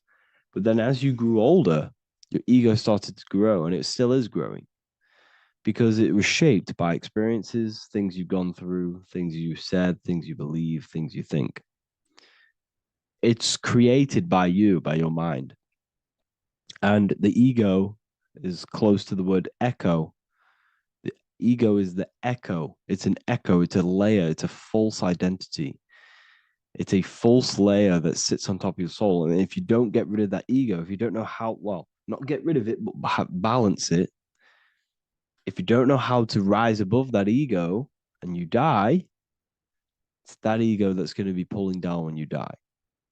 It's that ego that's going to be your suffering. Okay. 7, connect with the divine, whether through prayer, meditation, tune into something greater than yourself. The connection is the soul's compass beyond this world. If you can meditate and rise above them clouds of thought, that's the soul, that's the observer. We must connect with that. Okay, this will definitely help with just allowing yourself to connect with your true self. Meditation's great because you can just fully detach from the world. And the more you meditate, the more you can prepare for death. A powerful way to cultivate detachment is through daily detachment meditation, done either at night or in the morning or the first breath upon waking. Or do this as many times as possible per day. Start by physically grounding yourself in the present moment. Say out loud, I am here right now, nothing else matters. Let that phrase draw your awareness into the now. Just keep saying it until you're present. Then begin to slowly list everything you identify yourself with, one by one. I am not your body. I am not my body. I am not my name. I am not my possessions. I'm not my house. I'm not my children. I'm not my everything. I am not my thoughts. Release each layer gently. Imagine, if you want to, if you have a good imagination, imagine placing these things into a big box. Placing your body, placing your name, placing your possessions, placing your house, your car, your thoughts, your beliefs into a box, and then shut that box. If you have a good imagination, do that. That can help. And you'll be left with yourself. And you're not even that. It goes even deeper. Eventually, you'll reach the mind itself. Detach from the language that the mind is even using. Now, that's very difficult. And not many people have ever thought about that, and they've ever even been there. Detach from the language that the mind is using. Think about that for a second. Your mind is not what you actually think. It goes very deeper. Your mind is not that little voice. It's that voice that the language is using. So even the language is a spell on your mind. Okay, it's an attachment. Eventually, you'll reach the mind itself, detached from the language it uses, the voice in your head, the need to define. What remains is something beyond thought and beyond words. I can't even describe what's left because words, once the language is gone, it's purely metaphysical. All I can say it is pure awareness, and it's symbolized. This is why symbols are so amazing, because they can symbolize things that are beyond words. A flame, it's just a flame, and you won't be able to understand that until you've been there. It's just a flame. It's pure cause. Words can't describe it. You'd have to experience it. Connect with this essence daily. This is truly who you are. So this is a great way to detach. We can do these detachments every single day during meditation. This will definitely help over long periods of time. Of course, you're not going to be ready tomorrow for death, but just try and prepare for these things. This is the whole reason people used to meditate.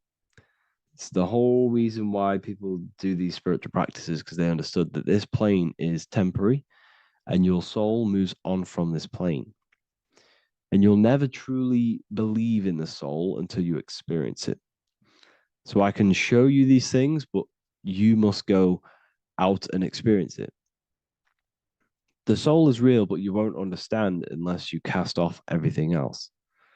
Okay. So I hope this video helps. It's a very deep video. I'm going to be making more of these stuff, of more self-mastery.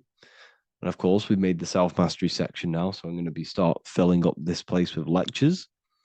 And I think it's a great time to start this because a lot of people have been asking on how to master yourself, prepare to death. So hope this video helps. See you in the next one.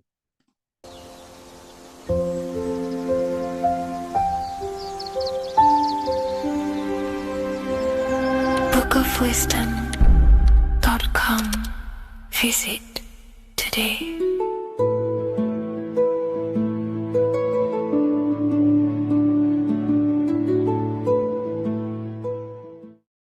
What if I told you that the pentagram can unlock the secrets of creation and make you manifest any reality you want? Hence why the pentagram is used heavily in magic and witchcraft. We have to understand that the pentagram has been heavily demonized. Religions, churches claim that this symbol is associated with Satanism and witchcraft. I personally believe this was intentionally done so that people do not gain their personal power over reality and their life. The pentagram reveals so much about you, and it is one of the most important symbols to understand inside the occult studies. It is one of the most common symbols that you will see across all occult esoteric orders and different occult traditions, such as Freemasonry, Kabbalah, Rosicrucianism, alchemy. You will see this symbol everywhere. And in fact, you even see this symbol, the pentagram, on old church buildings, statues of Jesus next to church buildings.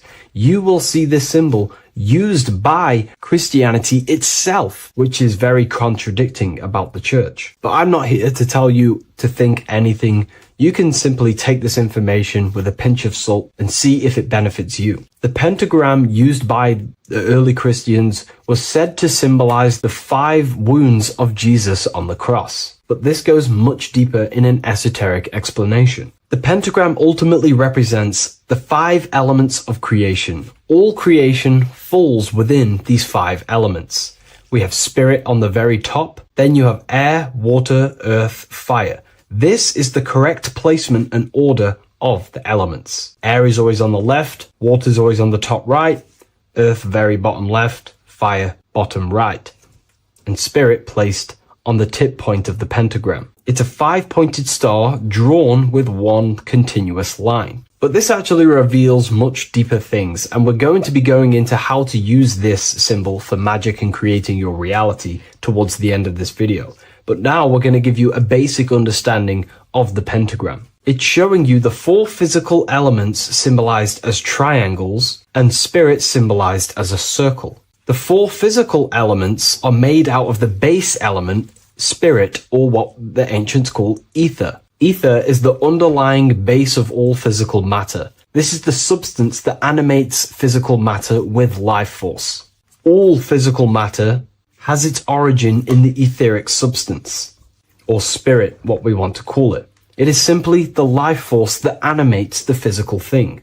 However, if we go deeper onto this symbol, it also represents something personal to the individual who wears this symbol. If you wear this symbol, you're basically saying you're putting your divine nature over your material nature. Your divine self is in control of your material self. You put your spiritual needs before your physical desires and needs. Hence why the spirit is on top, looking down over the 4 physical elements. The circle is continuous, one line, eternal, no beginning, no end. The triangle has beginning and end and points. You can see the beginning and the end when you draw it. On a deeper level, this is pretty much showing the process that symbolizes the structure of the macrocosm, the universe itself, showing how the invisible spiritual planes condense and crystallize into the visible physical world, spirit turning into physical reality. But if you wear this symbol, you're basically saying, I put my divine nature over my material nature, showing that your spiritual nature rules over your earthly existence. You put your spiritual needs first. If you see this inverted, it is now the opposite, placing spirit spirit on the bottom, basically saying, I desire the physical things over the spiritual. But what exactly is your spiritual nature?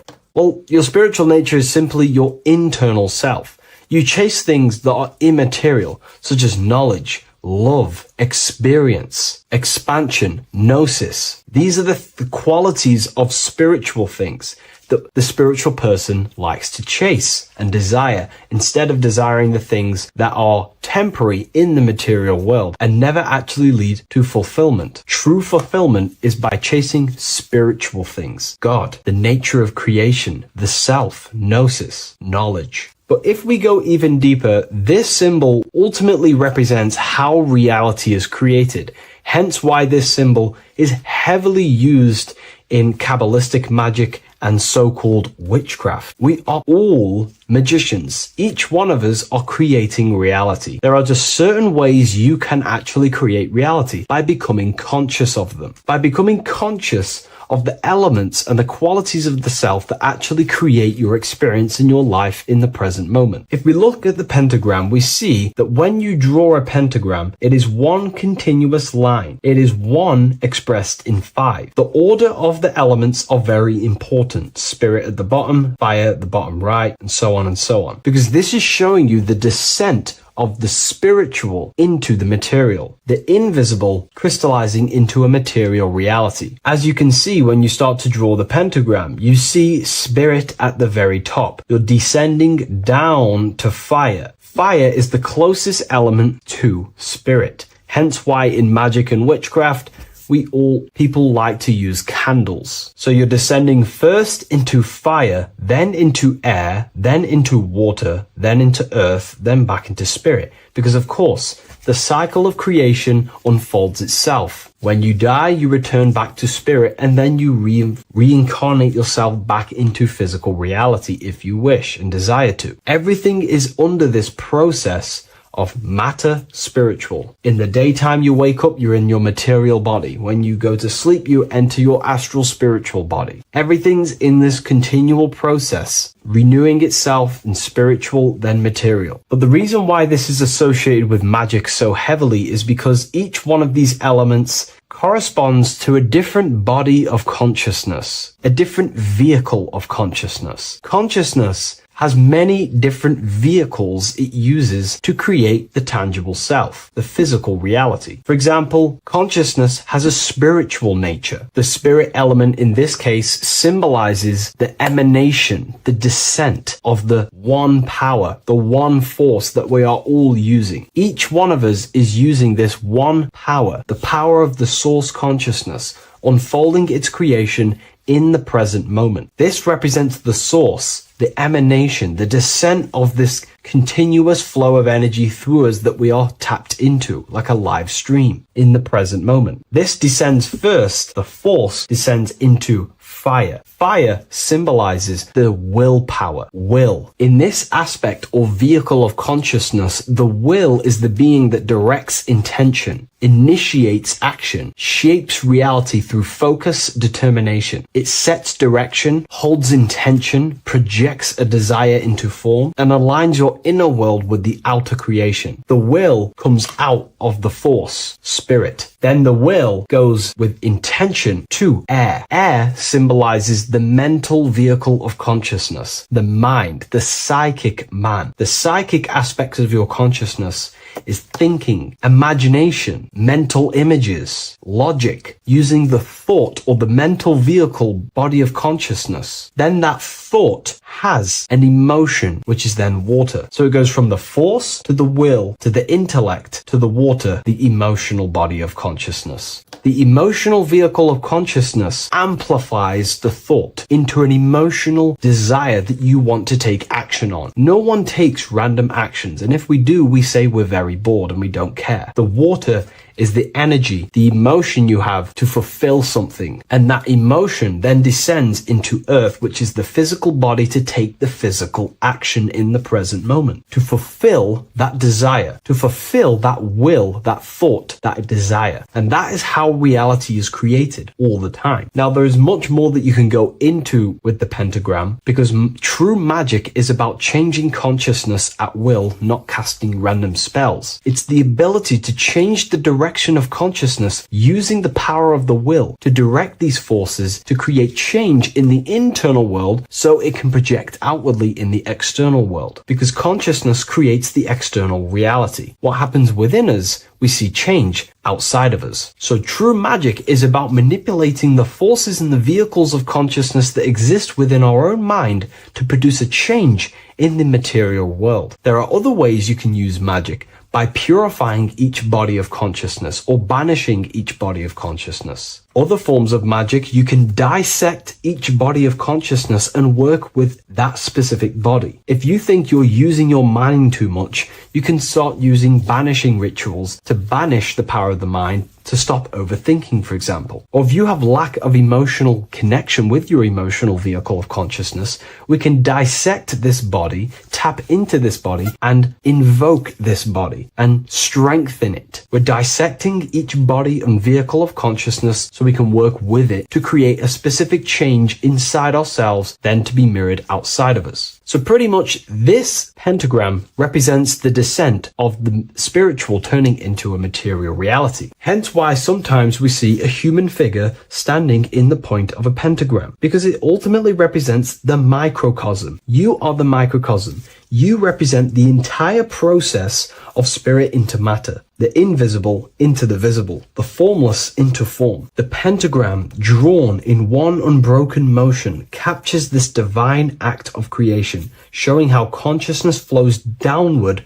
through the elements or the vehicles of consciousness to bring forth the material reality. The Book of Symbolism will teach you all about this. It was released November 17th. A lot of people have taken advantage of this. You also gain a free ebook with this copy. Every order comes with a free ebook. And if you wish to get your copy of the brand new Book of Symbolism, you can find it in the description or revivalofwisdom.com. Thank you, everyone. I'll see you in the next video.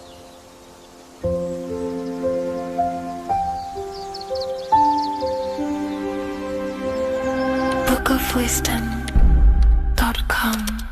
Visit today.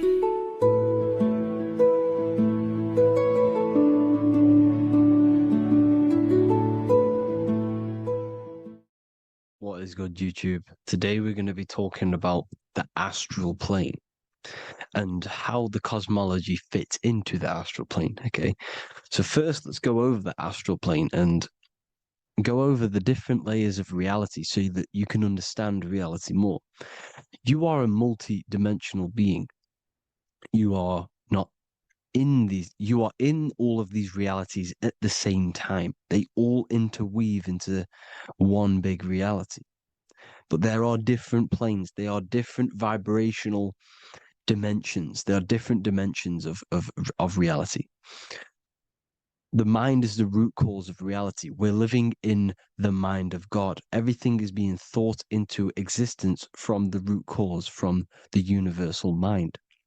This is why the ancient Egyptians said, all is mind. We're living in the mind of God. And we are a microcosm of this mind. This is why we all have the same mind.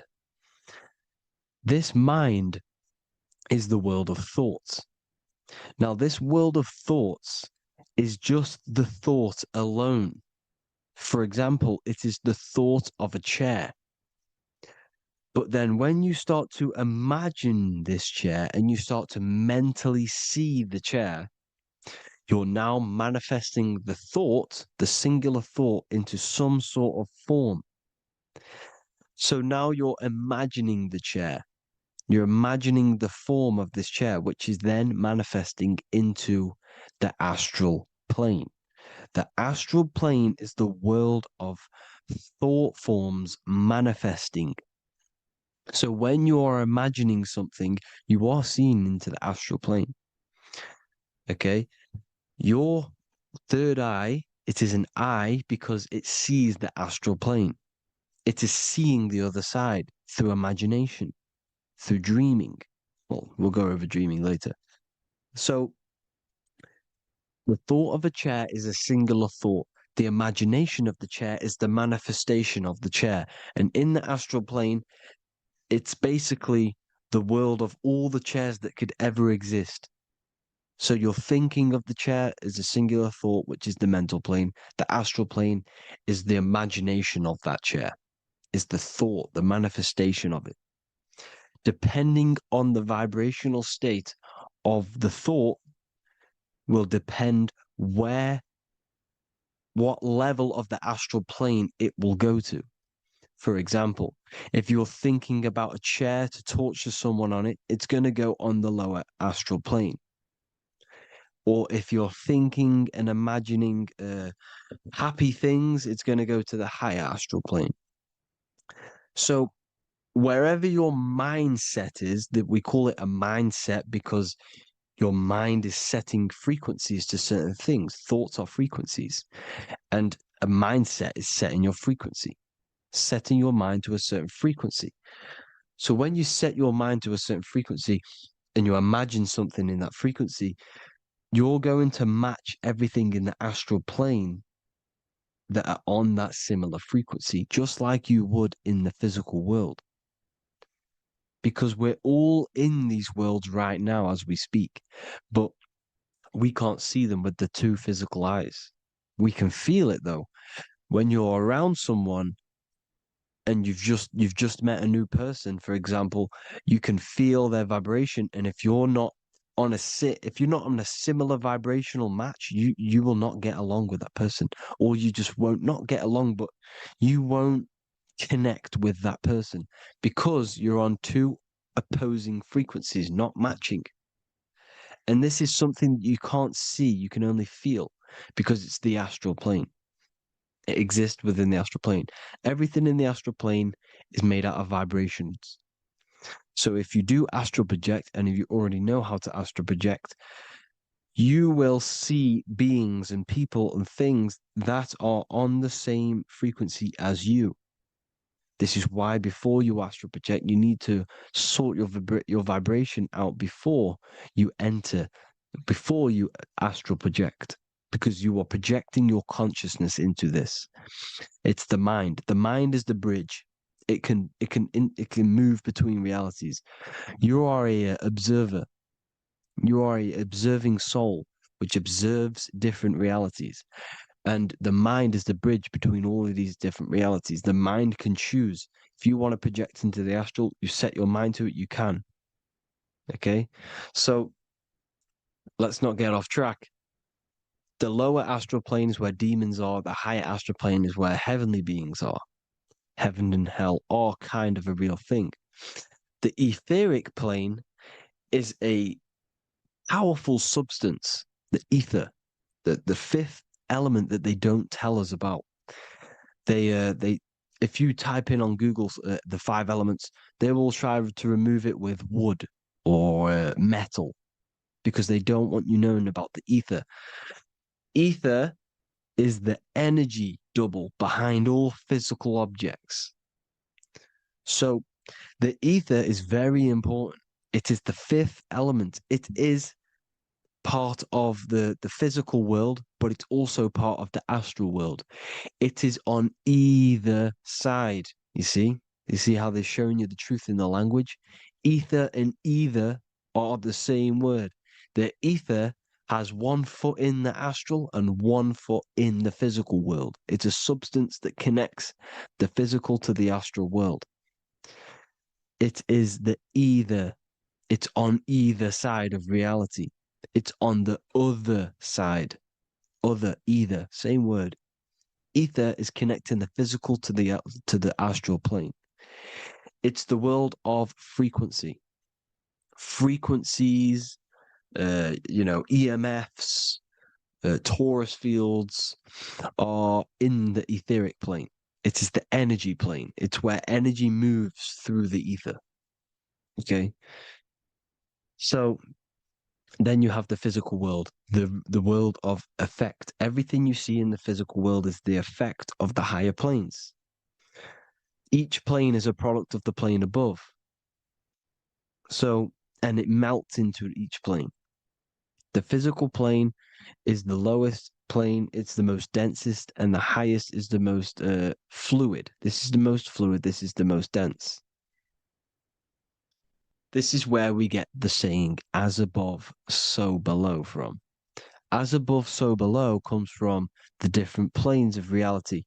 And magicians understand this. This is why magicians always say as above, so below. Because they understand if you manipulate the higher planes of reality, you manipulate the lower planes. Because the astral plane is a direct copy of the physical world, but in the astral plane. It is mirrored. The physical world is mirrored in the astral plane. They are both the same world, but just different vibrational states of the world. Kind of. It's hard to put this in words, people. So just try and understand. The astral plane is the double. It is whatever happens in the astral plane happens in the physical plane. This is why magic works. This is why demons work. This is why spirit communication works. Because if you manipulate the higher planes, you manipulate the lower planes. As above in the astral, so below. Leonardo da Vinci showing you to look up, pointing up. You got to look up. He's telling you to change the mind, you change the physical world. You change your emotions, you're on the astral plane, you change the physical world. You change your reality by changing the higher planes. This is the Masonic 11, the two pillars. This is the 11 also symbolizing the two hemispheres of the brain here. But the 11 symbolizes the two mirrors.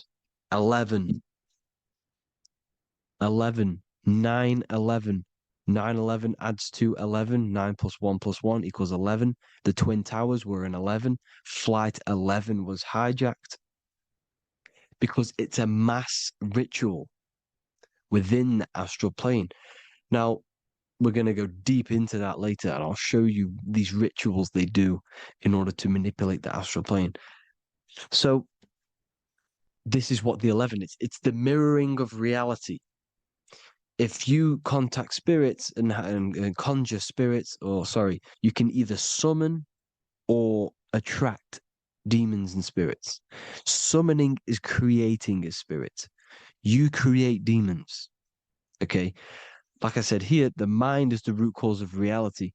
If you think of if you think of a traumatic event that happened in your life over and over and over and over again for years and years and years, where attention goes, energy flows.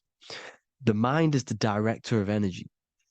If you are directing energy into the specific emotion, the specific thing that is torturing you in your mind, that will manifest as some sort of being in the astral plane, which is called an elemental. And this elemental being that you have created through your thought forms and emotions will latch onto you and feed off this energy. So it's important that you get your mind right, okay? It's important that you sort that you file the mind and you discipline the mind. Make sure it's only entertaining positive things, because you are quite literally creating your own demons. The word demon has the word mon in it. And if you've watched my videos to know, mon means moon. The moon is your mind, the sun is your soul, the earth is your physical body. Demon is mon means mind, moon is mind. You create demons with your mind. Summoning. Now, this is where the rituals come in. 9/11 was a ritual because everyone was thinking about this big fearing, the death of 9/11. Everyone was thinking about it. And all of their minds thinking about this horrific thing will manifest and summon a negative energy spirit elemental within the astral plane. That's how all of this works. This is why it was a mass ritual. Okay. Chris Brown, new album name 1111. Release date on the 11/11. This will be my 11th album and contain 11 songs. All of these people know the occult. This is Hermes Trismegistus with the star of Saturn, the six-pointed star, as above, so below. The mirroring of reality, physical and astral. The two Masonic pillars. So as above, so below. What's above us? The stars. The stars are connected to the astral plane. This is why we call them stargates. When we dream, we are experiencing these different realities.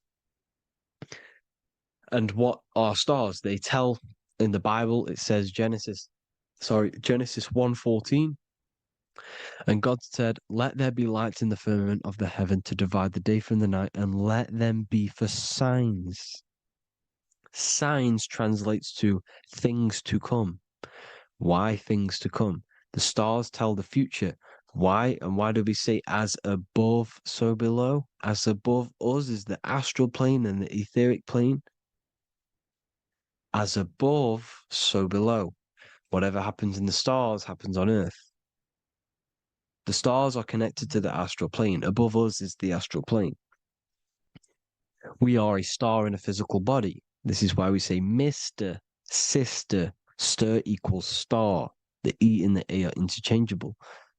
We are stars, and the stars are the start of our incarnation. We start in the stars, same root word, and we descend through the seven energies, which are our seven chakras.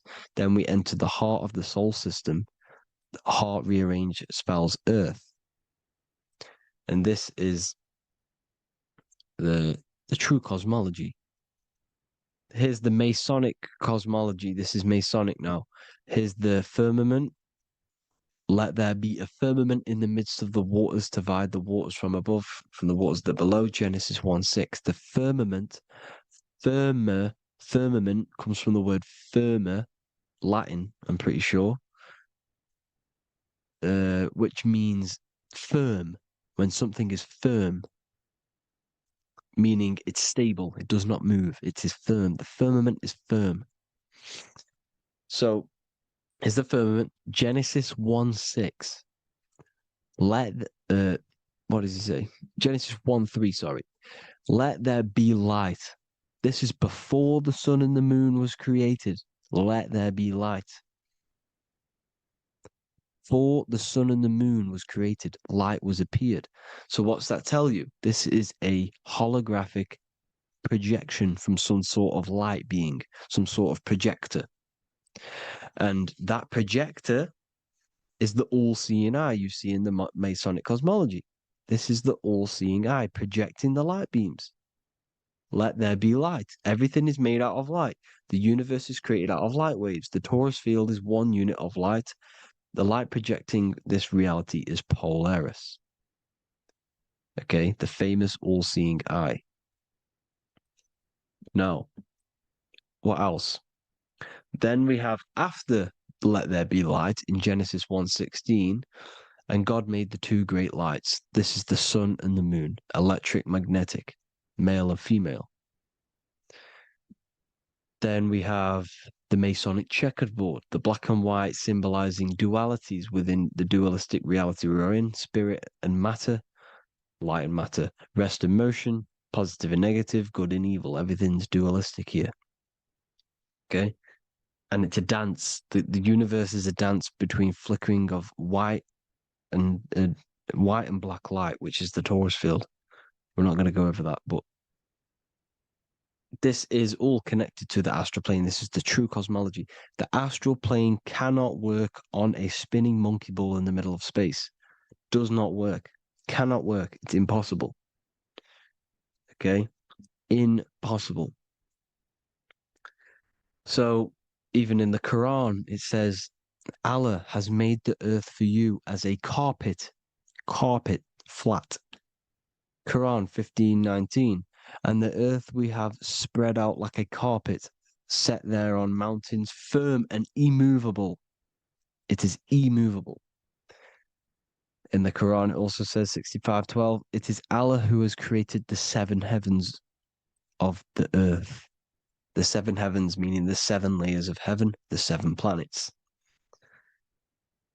And Psalms 104:5, he set the earth on its foundations and it can never be moved. Never. So here you see in Isaiah 40:22, he sits enthroned above the circle of the earth, and its people are like grasshoppers. He stretches out the heavens like a canopy and spreads them out like a tent to live in. We live in a tent. This is the tent. The projection of light. Here you see an ancient picture here. Here you see the ethereal barrier, meaning the firmament, the etheric barrier. And here you see his head popping out. Why is his head popping out? Because your head is heaven. Your heel is hell. Your head has access to the astral plane. This is why your head is heaven. The pineal gland, when stimulated, has access to project itself, project consciousness into the astral plane. Here you see another ancient picture here with the Masonic Royal Arch, with the zodiac here, the zodiac on the top, arching, because there's a firmament above us. Here's God in the brain. Consciousness is God. Here you see the Masonic Royal Arch, symbolizing the firmament. George Washington above the Masonic Royal Arch. These are the stars. This is Polaris projecting reality. Here's ancient churches with the dome. Polaris projecting reality with Jesus. Disney World is under the dome. The 7 layers of heaven, ancient paintings, all depict if you go and look at the ancient paintings, they'll all depict the firmament, the arch above us.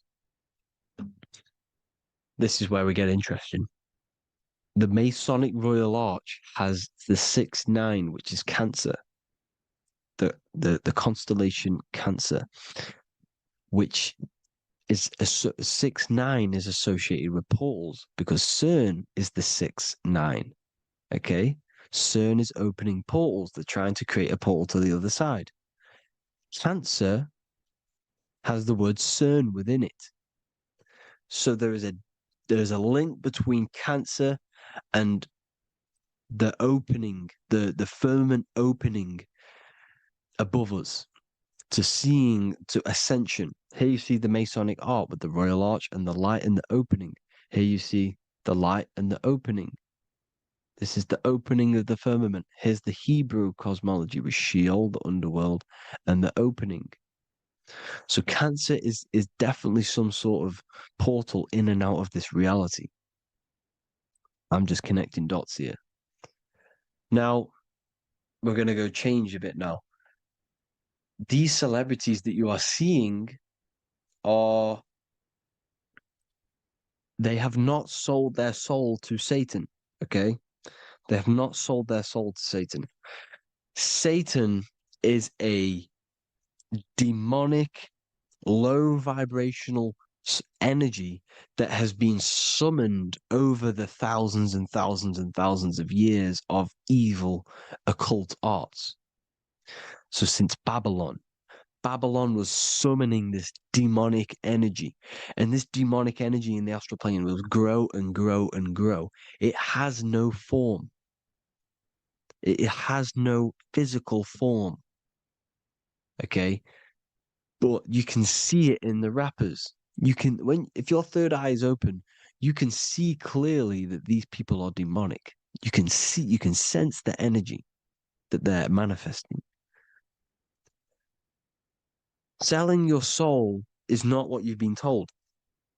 It is gaining, because your soul is pure love, okay? Your soul does not want to do anything bad.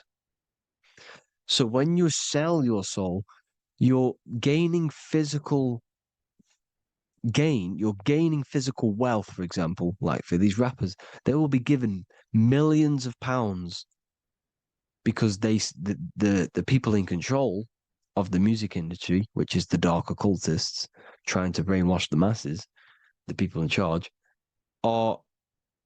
they're dark occultists. They understand Satan and the energy. They are satanic energy, which is which has been summoned in the astral plane, they see that they have influence over the masses. So they will go to them and say, I will give you this amount of money forever if you manifest this satanic, demonic energy through the music and through social media to blind the masses, to brainwash the masses into this demonic energy. Because when you listen to music, music is frequency. Whatever you listen to, you become that frequency. So if you're listening to these people, they're throwing energy, this demonic, satanic energy that they sold out to. Sold, soul, same word. When you sold something, you've got your soul involved. They have exchanged money, physical gain, so that they manifest this satanic energy within the astral plane and through the music, through the videos, through social media to keep us in this vibrational frequency, in this low state of consciousness. This is what it actually is. It's not, you're not selling your soul to some sort of devil. This satanic energy has no physical form in it is formless in the astral plane. It's a summoned energy. Now, the root chakra is red. This is why the devil is red, because it symbolizes the animal nature of man. When you are operating off your root chakra, you will kill, you will fight, you will do anything to survive, because it's all about survival mode in the root chakra. They want you keeping in that fighting mode, that surviving mode, so that you are manifesting this low vibrational frequency, this satanic energy, this demonic red energy. This is why the devil is red. And the devil has a tail with the red arrow pointing down because it symbolizes your light body. This is your Merkaba. Your Merkaba is your light body. Mer equals light, Ka equals spirit, Ba equals body. Merkaba, this is the devil's tail pointing down, the descension, your heel, up to your heel, hell. Ascension to heaven, head. You see, this is the all-seeing eye with the illumination coming off it, your head, when you're illuminated. The Merkaba is your celestial sphere to portray different planes of reality. It is the vehicle of ascension. It's your light body. It's in the word Kabbalah, Kabbalah, Ka, spirit, Ba, body, La, light. Same thing, Kabbalah, Merkaba. Same thing. It's all about the light body. This light body sees different realities. So when you see the goat in the music industry, it's this satanic summoned energy that's been summoning for thousands of years within the astral plane. When it becomes to the physical plane, it will manifest through different things. A goat, an owl, Satan, Moloch, Baal, same deity, same demonic energy that's been summoning in the astral plane. And this is why the Baphomet has a goat head. Drake's new album is the goat. The Polo G, the Masonic G, with the goat. And here's Ryla Rodriguez in the mirror with the goat in the mirror and him in his physical body. It symbolizes, the mirror symbolizes the astral plane because he's manifesting the goat, the demonic energy. He's sold out to the demonic energy. And in the physical plane, he's his physical body. The mirroring, the Masonic 11, the mirroring of reality, the astral and the physical. And what do you call them when they're an amazing rapper, the best rapper? You call them the GOAT. Because the GOAT, you're the GOAT because you're manifesting the GOAT energy, the satanic, demonic energy within the astral plane. So Baal, Moloch, all the same thing. Because in the astral plane, if you want to gain spirits to come to you and communicate you in the physical world, if you want to communicate with spirits, you have to gain their attention. You can either gain their attention or come together and agree to create some sort of being, which is Satan. Okay. You can, like I said earlier, you can create these beings, you can summon them or attract them. One way to attract them is sacrificing. In order for you to become God, man, to turn to God, you have to sacrifice your life.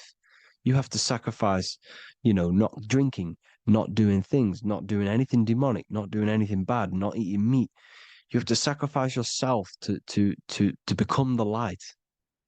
However, if you want quick, instant gains in the physical world, you can sacrifice something else to communicate with these spirits, because these demonic energies feed off demonic energy, your demonic energy. So these dark occultists will give away babies, they'll sacrifice, torture babies so that they gain, so that they can communicate with these spirits for physical exchange. Yes, you can do this. These powerful spirits, these powerful demons can give you powers. They can give you certain things. And this is what they are doing. They're summoning and attracting these demonic energy. This is why, trafficking is one of the most, Balenciaga. Baal is the demonic energy in the astral plane, which requires child sacrifice for his presence. Balenciaga, and they were trafficking children. They were trafficking, killing them, and offering them to the spirits. This is what they are doing. Balenciaga. It's in the name. Here you see, you can see here a stick man with two horns. The goat, obviously, it's all the same deity. Baal, the goat.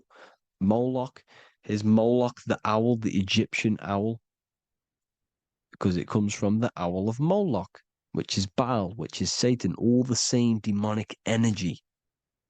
And it's on the dollar bill, a tiny dollar bill, tiny, on the $1 bill. All the same thing. Bohemian Grove, they worship the big owl, Moloch. It's all the same thing.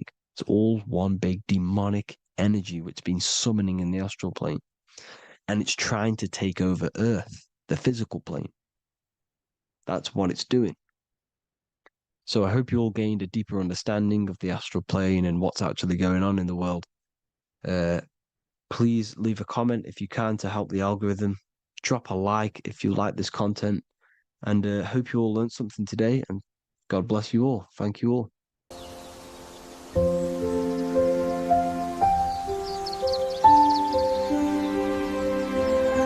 bookofwisdom.com. Visit today.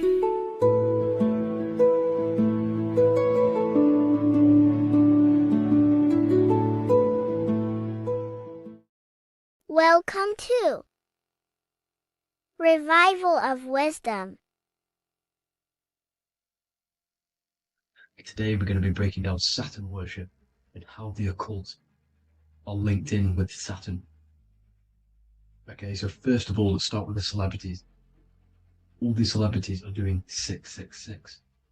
Okay, covering the one eye, which also symbolizes the all-seeing eye, which is another occult symbol.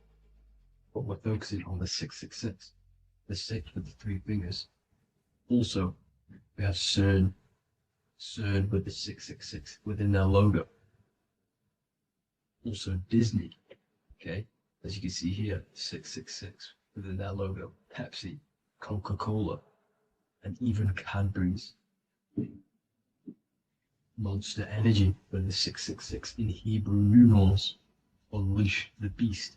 So what is 666 to do with Saturn? Because on Saturn, there is on their north pole of Saturn, there is a 6-sided hexagon, okay? So Saturday is named after Saturn Day, the 6th planet.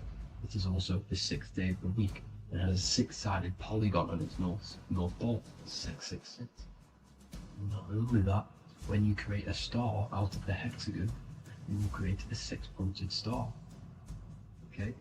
With 6 triangles within the star, and a 6-sided hexagon, which all adds up to 666.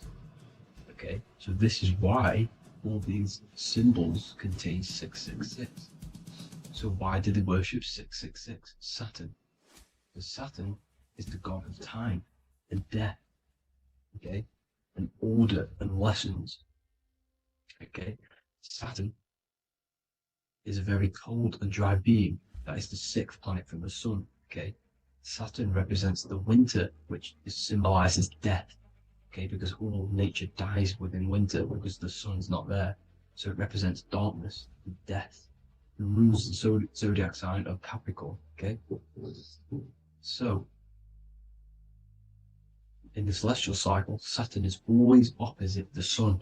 So it's the opposite of the sun. So they're worshipping this energy which is death-like.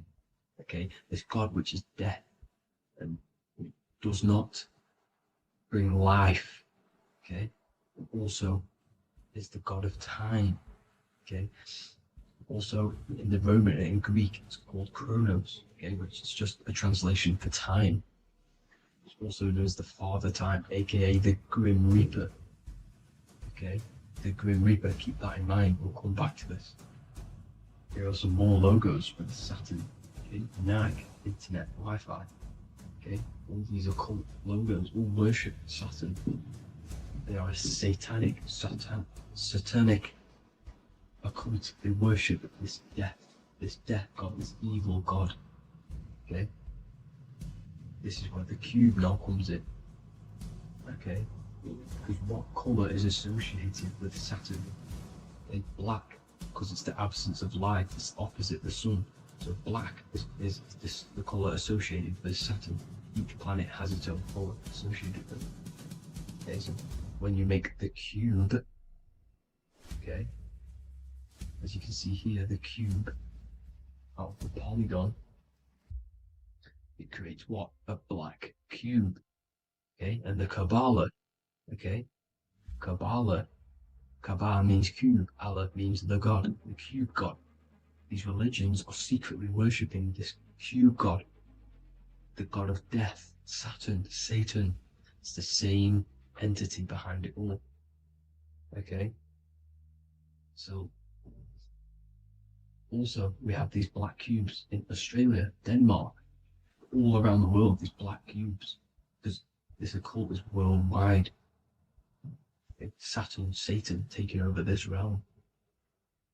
Okay, also with this black cube, they walk around it like the rings of Saturn. Around the black cube of Saturn with the rings, they walk around in circles. What are circles? Cycles. What is a cycle? Time. The time god. This is why it has a ring around it, because it represents time, cycles. Okay, and this is another depiction. Saturn, always depicted with this Reaper staff.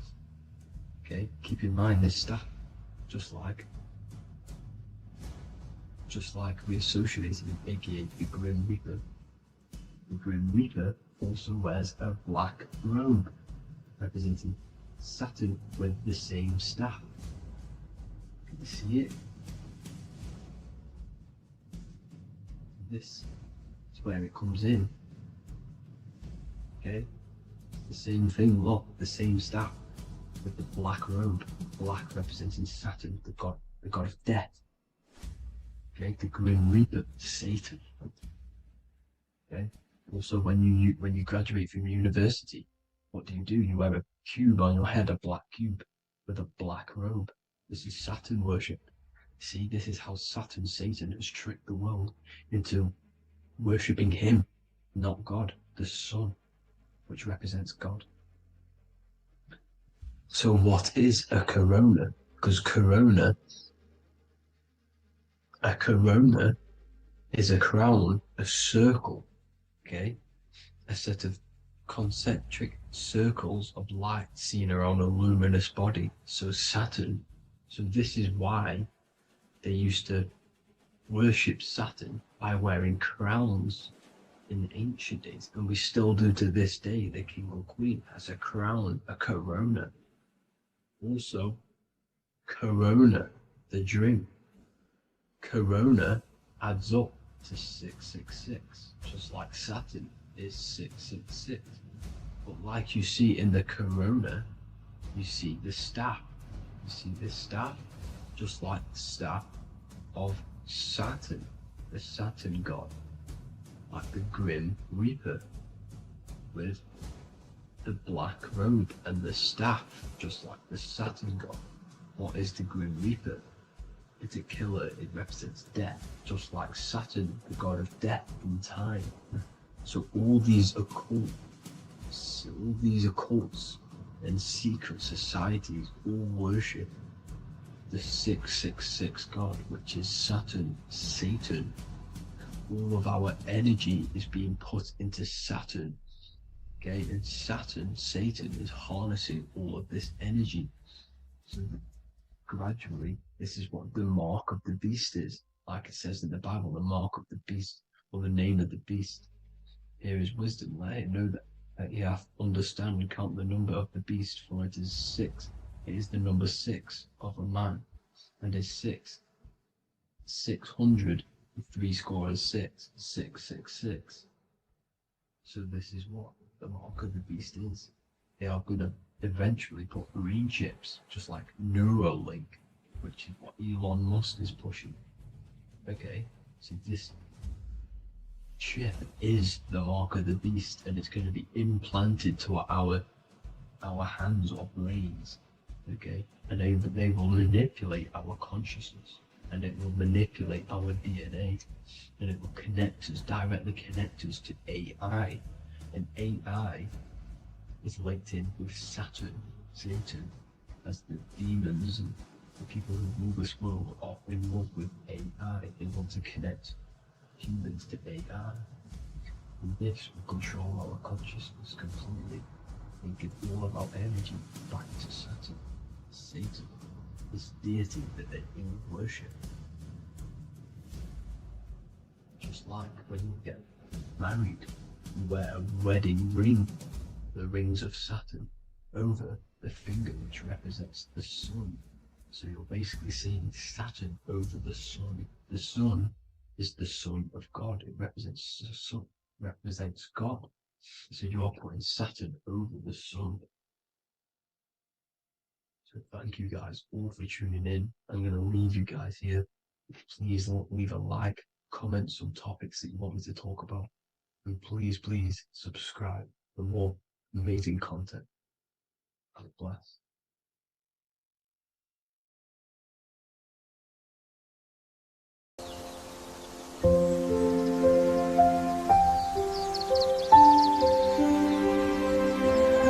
bookofwisdom.com. Visit today.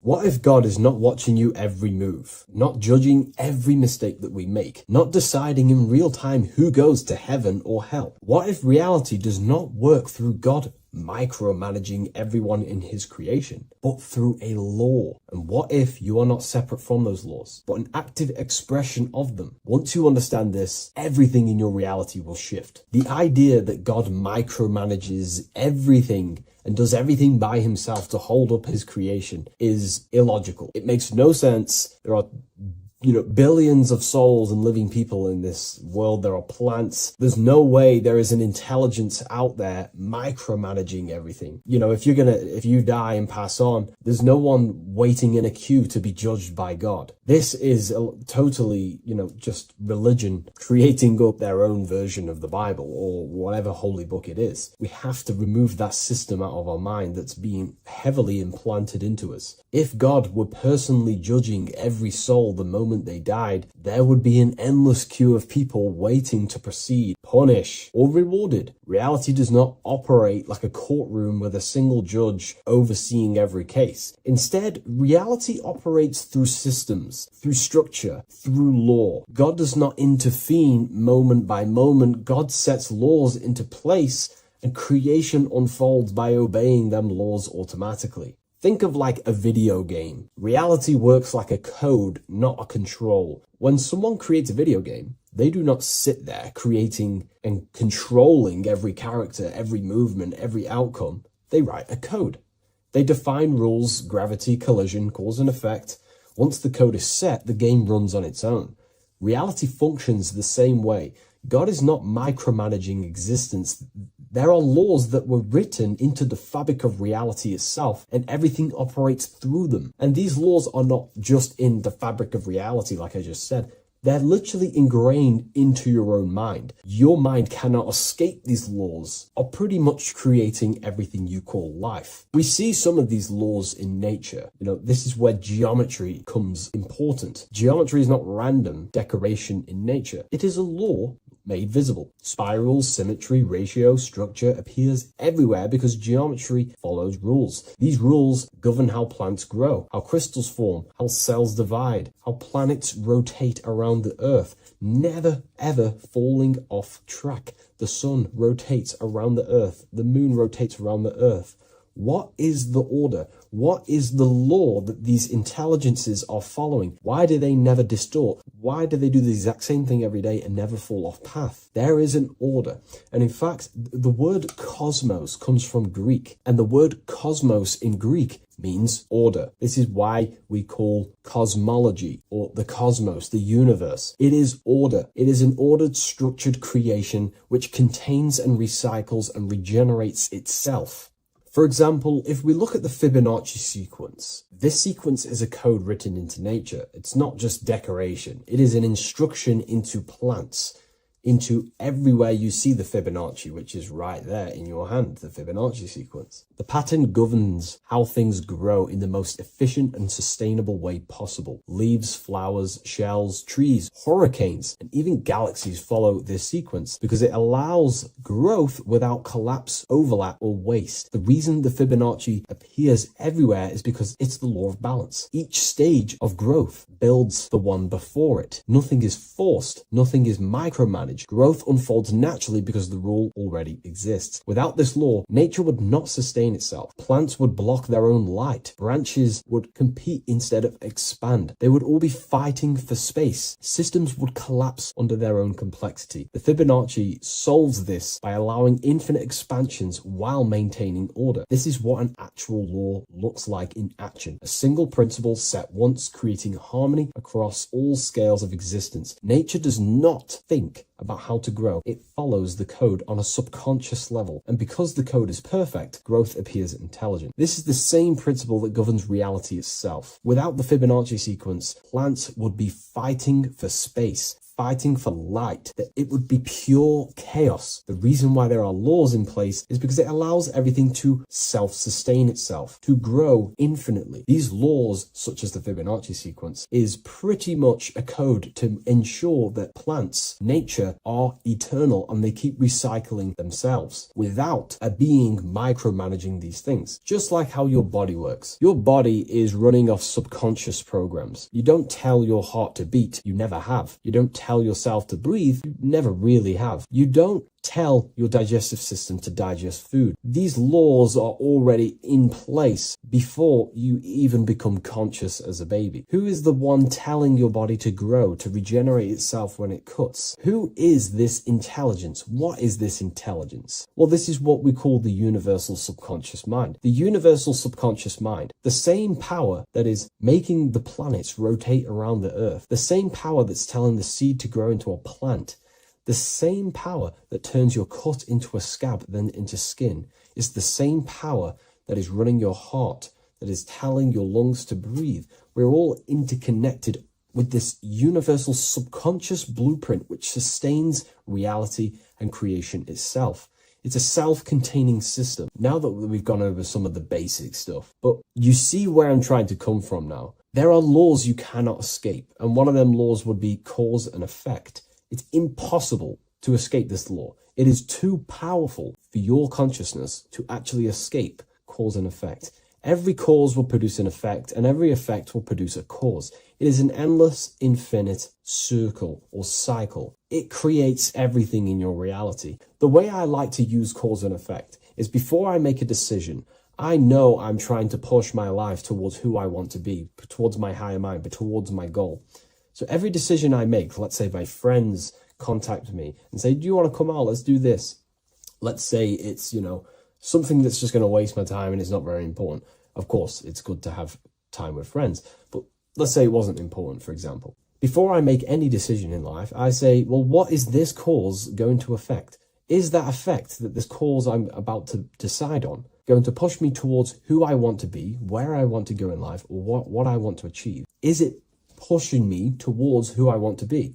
If it's not, I will not take that action. I will not produce that cause. I only take actions that I know are going to make positive effects. Now, of course, there are things we can't control, but we can minimize these things. I only take causes, which is just an action, if I know the effect is going to benefit me. I know sitting here, making videos will help me produce value for the world and for yourself, and to help people awaken to these things. I know by this is the cause, this is going to benefit humanity and help people awaken even more, because that's all I want to do. I want to help people, provide value, to change people's lives. Another law that you can't escape is obviously time. You can't escape these laws. They are eternal principles that were set into place by some sort of intelligence. We live inside them. We express them. We are shaped by them. But you are not separate from creation, standing outside the system. You are geometry. Geometry is right there in your hand. That's the Fibonacci sequence. You are the law made conscious. You are thought crystallizing into experience. Every object, every person in your reality is pretty much an externalization of your mind. The friends that you have a similar thought process to you, or they maybe have similar thoughts to you, or similar things that you both like. Your friends are mirrors of yourself. Reality responds to you because you are part of the same structure that governs everything else. Thought becomes action, and action becomes consequence. Consciousness shapes your environment. This is not punishment or reward. It's simply just reflection. It's either punishment or reward depending on how you perceive things in your belief system. Everything you experience is neutral. It's just your mind's perception on whether it's labeled good or bad, because that's what the mind likes to do. It likes to think it's in control. But in truth, if you just observed it without the mind, just with pure awareness, it's neutral. So there are mainly 8 laws that govern your reality, and I've talked about these before in a previous video on my YouTube. This is what creates the seed of life. The seed of life is 8 circles, and each circle represents a law, and these individual circles come together to create a geometric form, which is a flower. So it's symbolic of how nothingness turns into something. When geometry comes together, it creates physical matter. And the reason why they're circles is because circles represent something that is invisible, something that cannot be measured, such as a thought or a law. Anything that is considered spiritual or unseen by the human eyes is symbolized as a circle inside the occult traditions. The reason for that is because circles' surface area cannot be calculated. You can't find the exact surface area of a circle, which means it symbolizes something that you can't actually measure or see or tangibly touch. Therefore, the seed of life represents the 8 laws that come together to create a flower, the 8 laws that come together to form matter, the 8 laws that crystallize mind into a physical experience. These laws would be the first one, mentalism, the big circle around the seed of life. The big circle. So mentalism just reveals everything is mind. Without mind, there is no existence. Mind is reality, pretty much. You experience life not just outside of you, but mainly inside of yourself. Therefore, all of the laws that come after mind correspond to the mind, because mind is the first law. The second law will be vibration. Every thought has its own vibration, and you attract to you the thoughts that you put out based on the vibration. If you think negative, low vibrational thoughts, you will receive back to yourself more negative thoughts. If you think positive, you will receive more thoughts. If you think about football, you will receive more thoughts based on that vibration that you put out into the mental field. The third law would be correspondence. Everything corresponds, which means everything is just a reflection of something. Your reality is an externalization and a reflection of your mind. The things that you possess, the things that you've achieved, all comes from the internal mind. Everything corresponds to everything. As above, so below. Your reality is just an externalization of the thought loop that you live in every day, because thoughts work in cycles. 90% of the thoughts we thought yesterday, we will think again today. It's the thought loop that manifests our reality. To change our reality, we have to change our thought loop. And once we change the internal, this will be mirrored in the external, which is the law of correspondence. Fourth law would be gender. Everything is masculine and feminine, conscious and subconscious. These two work together to create your reality. You have masculine and feminine forces of consciousness. Masculine forces of consciousness would be physical actions, willpower, thinking. Feminine forces of consciousness would be intuition and imagination and emotion. These are all aspects of the mind, the first law. The next law would be cause and effect. Very simple. We went over that earlier. Every cause produces an effect, and every effect will produce a new cause. It's an endless cycle. The next law would be rhythm. Rhythm is everything is in cycles, like I just said, day and night, winter, summer. The universe works in cycles. And just like I said, the law of correspondence, as above, so below, as within, so without, because the physical world has cycles, so does your mind have cycles. Thought loops. We think 90% of the thoughts that we thought yesterday. The subconscious mind responds to rhythm. The more you say something, the more you believe it, the more it becomes a program and more suggestible to your conscious mind. And the last law is care. It's impossible to escape care. You cannot not care. It is important. It is impossible to escape. If you hurt someone, you know deep down that that was wrong. And care also corresponds to creation. You only act on what you care about. You care about paying the bills, right? So we take the physical actions to go generate money to pay the bills for our house or whatnot. Or if you love someone, you care for them. You take the actions to message them, to contact them, to see them. Human action is driven by love or care. This is how all reality is created. So once we understand these things, it's life-changing once you work with the law. That's what I mean. Most people are unconscious of the law. The laws are there, but they're just not aware of them. Now that you're aware of these laws, you can consciously work with these laws so they're not working against you so you can actually make these things and work them in your favor. So let's go into heaven and hell, because there's a massive debate. Now that you understand that you are the laws, you are crystallizing reality, not just in the physical, but in the spiritual dimension, in the astral plane. It's the exact same laws. The law of correspondence reveals, as above, so below. Your reality is a reflection of your mind. Everything is a reflection of you. That doesn't mean that other people don't exist. I mean, the way you view other people is through the lens of your mind. You perceive what you have in your mind, your beliefs, your traumas, your memories. This is where heaven and hell are misunderstood. No one is sent anywhere by force. There is no external authority dragging souls into destinations. Consciousness determines the environment that you are in. Environment, it's mental. As above, so below. When the body dies, consciousness withdraws from the physical technology of the body. The simulation of the physical world is no longer being ran by your brain. I mean, your consciousness will go into the astral plane, which is the realm that just sits above the physical plane, which is the realm of imagination and desire. The environment that you go to in the astral plane directly corresponds to your state of thought and your emotion and your desires. If you desire hurting people your whole life, then you're going to go to an astral realm, as above, so below. You're going to be in an environment where that goes on, but in a non-physical sense. Wherever then thoughts, whatever the strongest thoughts you thought throughout your life, that is the environment that you go to. If you were so caring and loving to your family, all you wanted to do is provide for your family or whoever, and you pass on, you will go to a place where people care. Souls are manifesting them thoughts and them energies. It's vibration. Whatever vibration you're vibrating at, you will reflect and correspond in your reality when you die. Therefore, you create your own suffering by desiring such low vibrational things, or you create your own heaven if you are truly operating from a place of love in your heart. You see, your mind can lie, but your heart cannot. Your heart reveals your true desires, your deepest wants and needs, and it reveals your true self, and that will be projected and responded in the astral plane, because astral matter is very respondable to consciousness.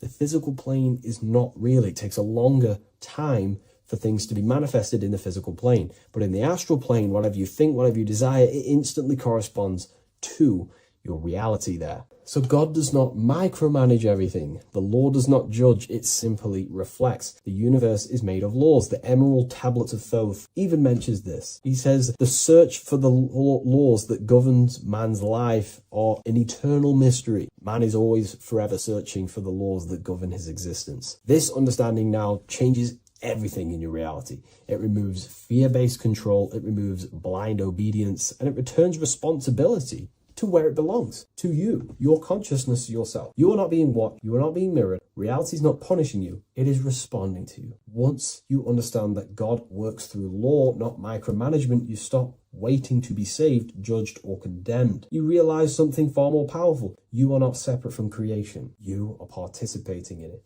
You are the universe experiencing itself. What a fabulous video, and I really enjoyed this today. Please leave a like, comment, and share on the video, and I'll see you all in the next one. And if you wish to get this book, there is a link in the description.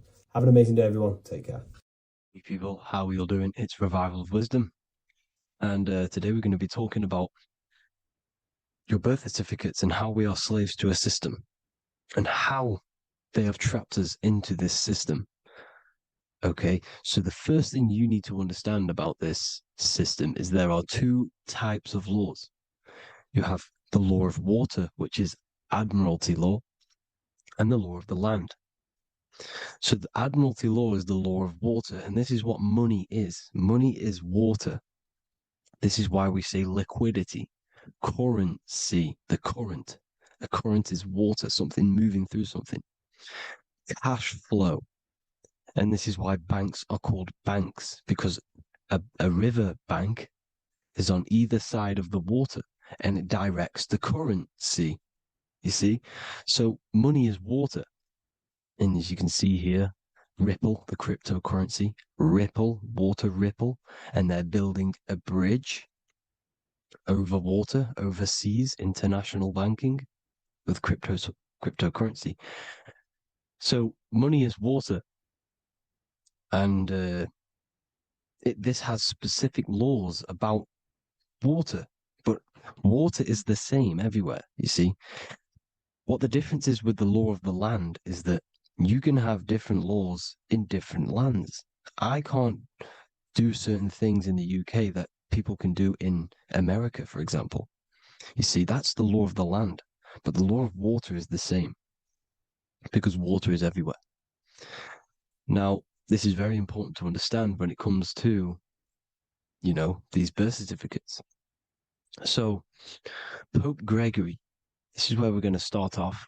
Pope Gregory in 1582 took the Orthodox Eastern sunrise calendar and changed it to his own Gregorian timeline, not a calendar, a timeline. This timeline was copyrighted by Pope Gregory under the name of the Vatican. So the Vatican owns the timeline that we are using today, 2023. They own it. They own the title of this Gregorian calendar. Okay. Therefore, anyone who is born under this copyrighted timeline, not calendar, they are subjected to Rome because Rome owns the timeline. They have a patent, a copyright for that timeline. What is on our birth certificates? That timeline. We are born underneath, we are subjected to the Vatican. This is why all birth certificates go to the Vatican. They own every single birth certificate. Okay? So when we use this timeline, we are subjecting ourselves to this timeline. Okay? Which the Vatican has a claim over. This calendar or timeline is set to sunset, not the sunrise, which is associated with death, darkness, and the moon, lunatics. You see, so this is a sunset calendar timeline. Okay, this is now, they've changed a couple things, right? They say that the new year is January the 1st. Okay, when we know this is in winter. January is winter, which is associated with darkness, death, the death of nature. So this is a death cult, people. These people are evil. They're so evil. The Vatican. And this is why we use April Fool's Day, because April is in Aries, and Aries is always the start of the zodiac. This is why Aries rules the head region. 12 zodiacs, 12 systems of the body. Each zodiac is associated with each part of the body, and this is why Aries is the head, cerebrum. But we're not going to talk about in this video. But yes, that is what April Fool's Day is. They're putting it in your face. April Fool's Day is the real start of the year, when the sun starts to rise again, when the risen Savior is resurrected, when it's born again. This is when the Jews celebrate the Passover. This is when the Christians celebrate the resurrection of Jesus, and they eat lamb. The Jews eat lamb because we're in Aries, the new year. The sun is now born again, our risen Savior, the light of the world. So yes, this is what April Fool's Day is. It's the first day of the year, which they changed. Pope Gregory changed. So you need to understand is that you are in the womb. You are inside of a ship, because every ship, literally a ship, every ship is female. This is why they say she delivers the product, because she does deliver the product, you, the baby. Same thing with a ship, they deliver products. They are a she. And when they pull up to the bay, like you can see on this picture, they're pulling up to the bay. This is now called the birth canal. The ship is now in birth on paper. Okay, this is law. And when they pull up, they tie up to the bay, and now they get a certificate of manifest certifying all of the products which are on the ship and what they are bringing into that nation. Okay, so you're bringing in this many of that, everything's on the certificate of manifest. And this certificate as manifest is also your birth certificate, because you are traveling through water when you are in the birth canal of your mother, because you are in water when you are in the womb, and you travel through the birth canal. And when you arrive, you get a certificate of manifest with the name, how many, the quantity, that's your birth certificate. Okay. And this is what it is. We are a well, we're not a corporation, but we represent a corporation, which is your name in full capital letters. That is your corporation. You cannot physically tax a body, but you can tax a corporation. This is why we get charged. This is why we get taxed, because it all goes down to the corporation which our name represents, which we are subjecting ourselves to. We are subject, my name, I am subjecting myself to this name, and that name has a corporation which I represent, which I subject myself to. You see, this is how we are attached to this straw man, this character that they have built on paper. So it's a character which is on paper. This is what we represent. So when the woman gives birth, she delivers the baby, and then she has another substance. Now I'm going to break down how they attach this name to us, how they do it. Okay. Our mother is carrying us the product in the womb, the water. And it goes, for example, it goes from the United Kingdom into a state-owned, corporate, federal-owned hospital, which is government-owned. She does not declare the package when she enters the building. Aha, so keep that in mind. When she delivers the package in the federal territory, she does not declare the package either when she leaves. Therefore, there is no evidence that we exist when we arrive on paper. On paper, there is no evidence that we came into the building or left the building. We have not been declared. So we do not exist on paper at this point.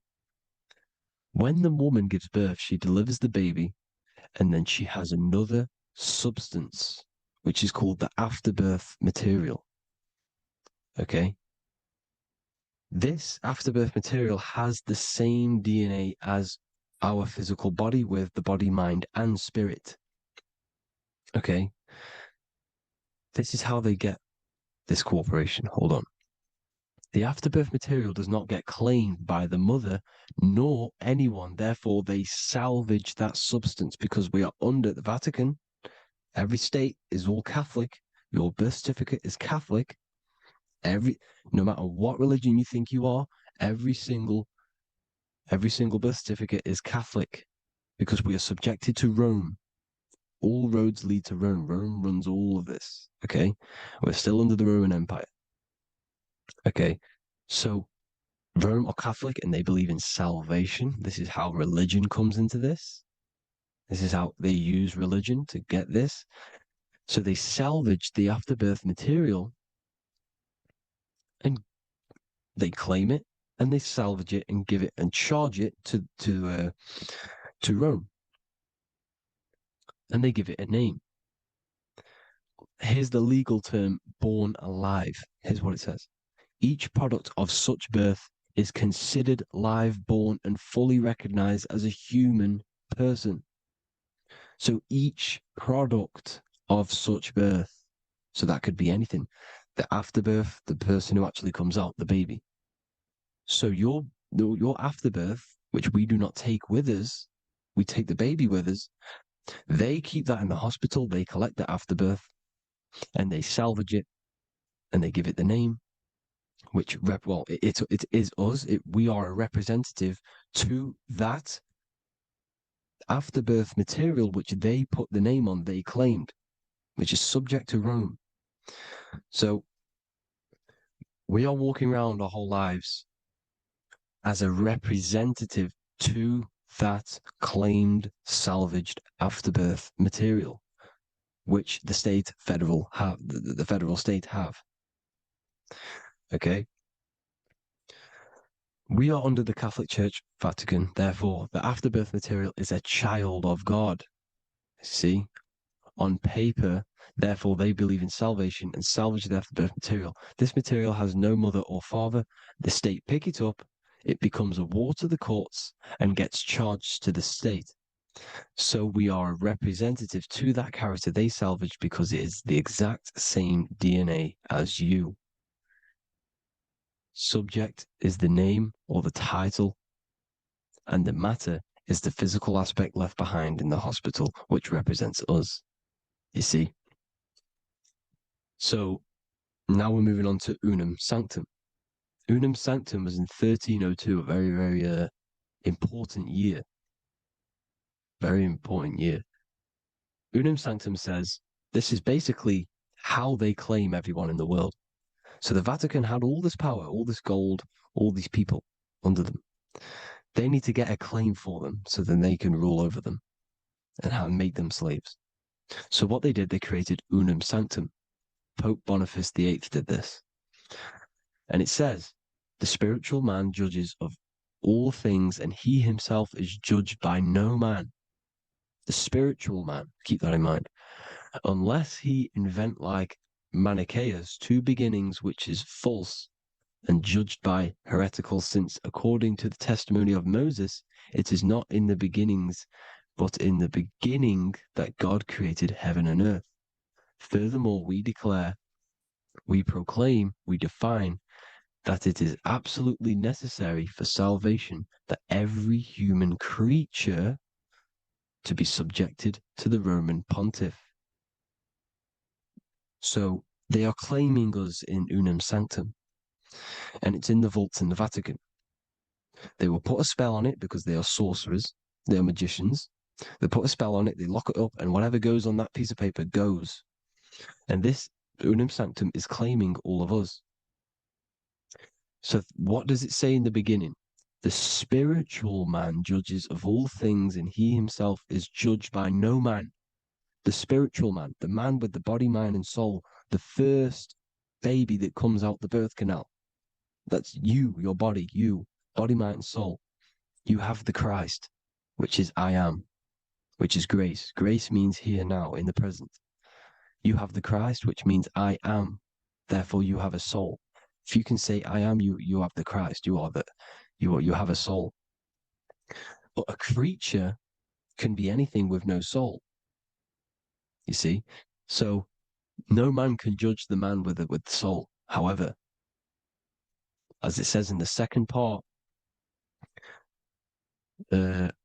we proclaim, we define that it's absolutely necessary for salvation that every human creature to be subject to the Roman pontiff.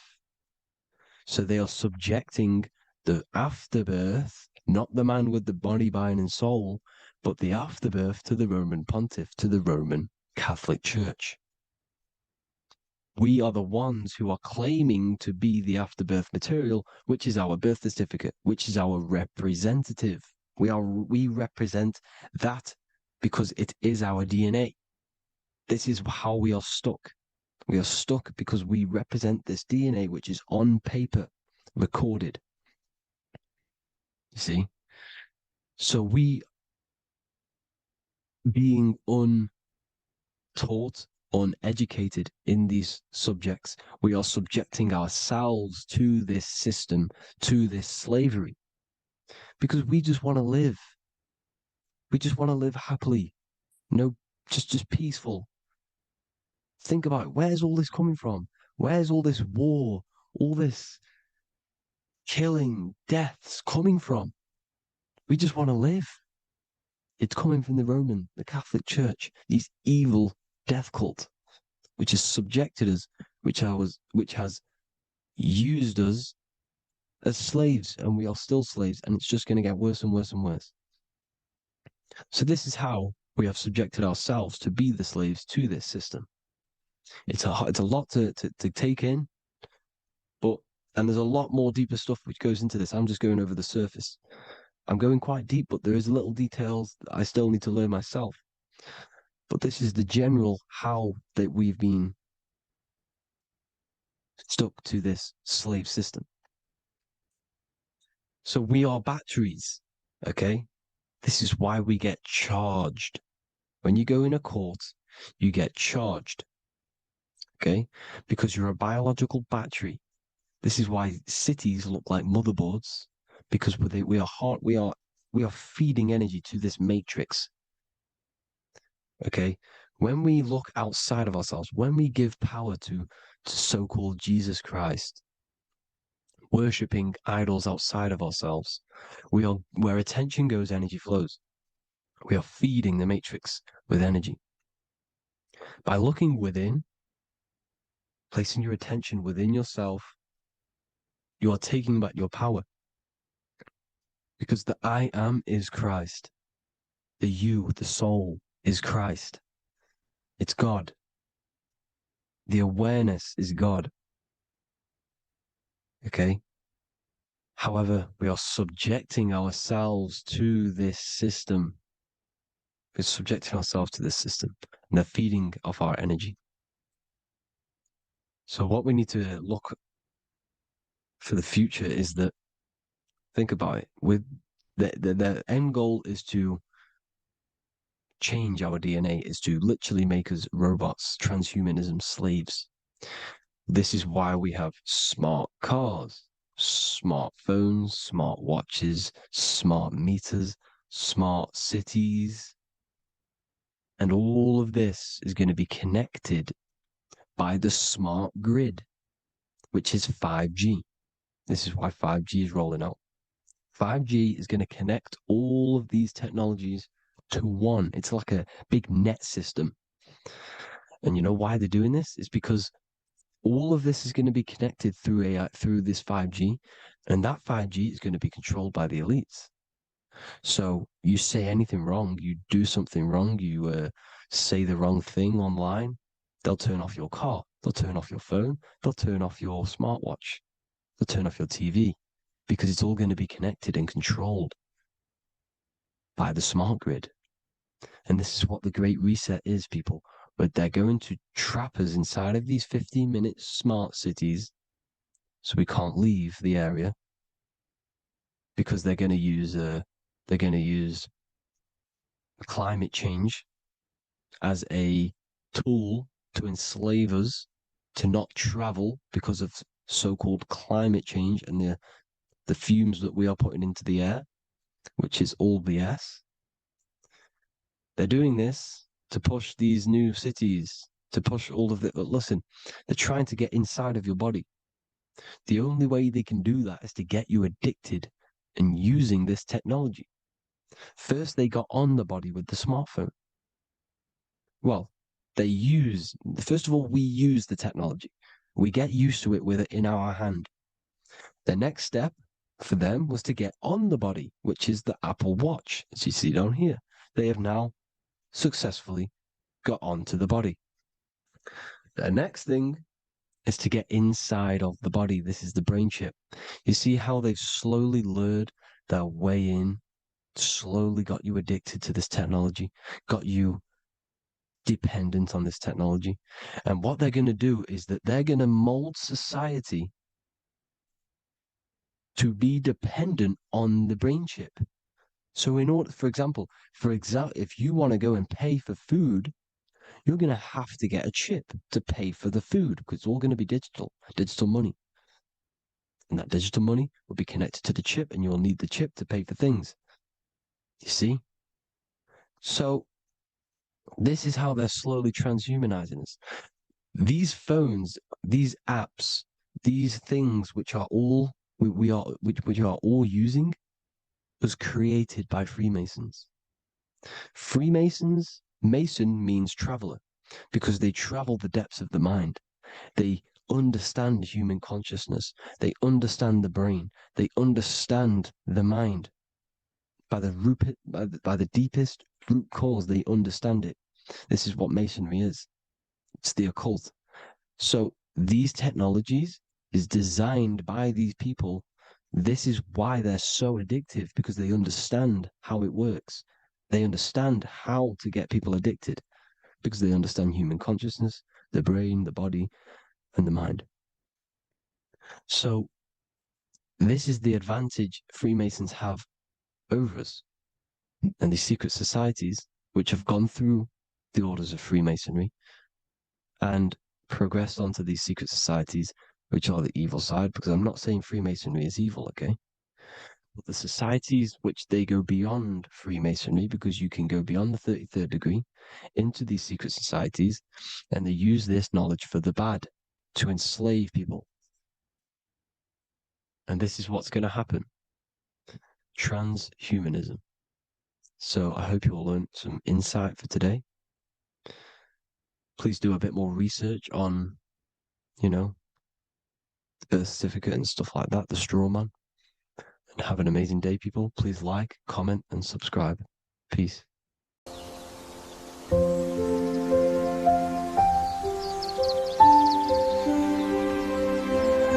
bookofwisdom.com.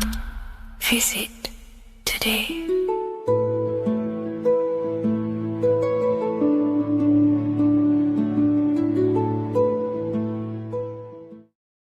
Welcome back, people. We're back with another video. Let's jump straight into this. Make sure to tune in till the end, because this has got so much information in this video. So sit back and enjoy. So everything's Taurus fields. The Earth's a Taurus field. Everything's Taurus, which is electromagnetic field, electric and magnetic.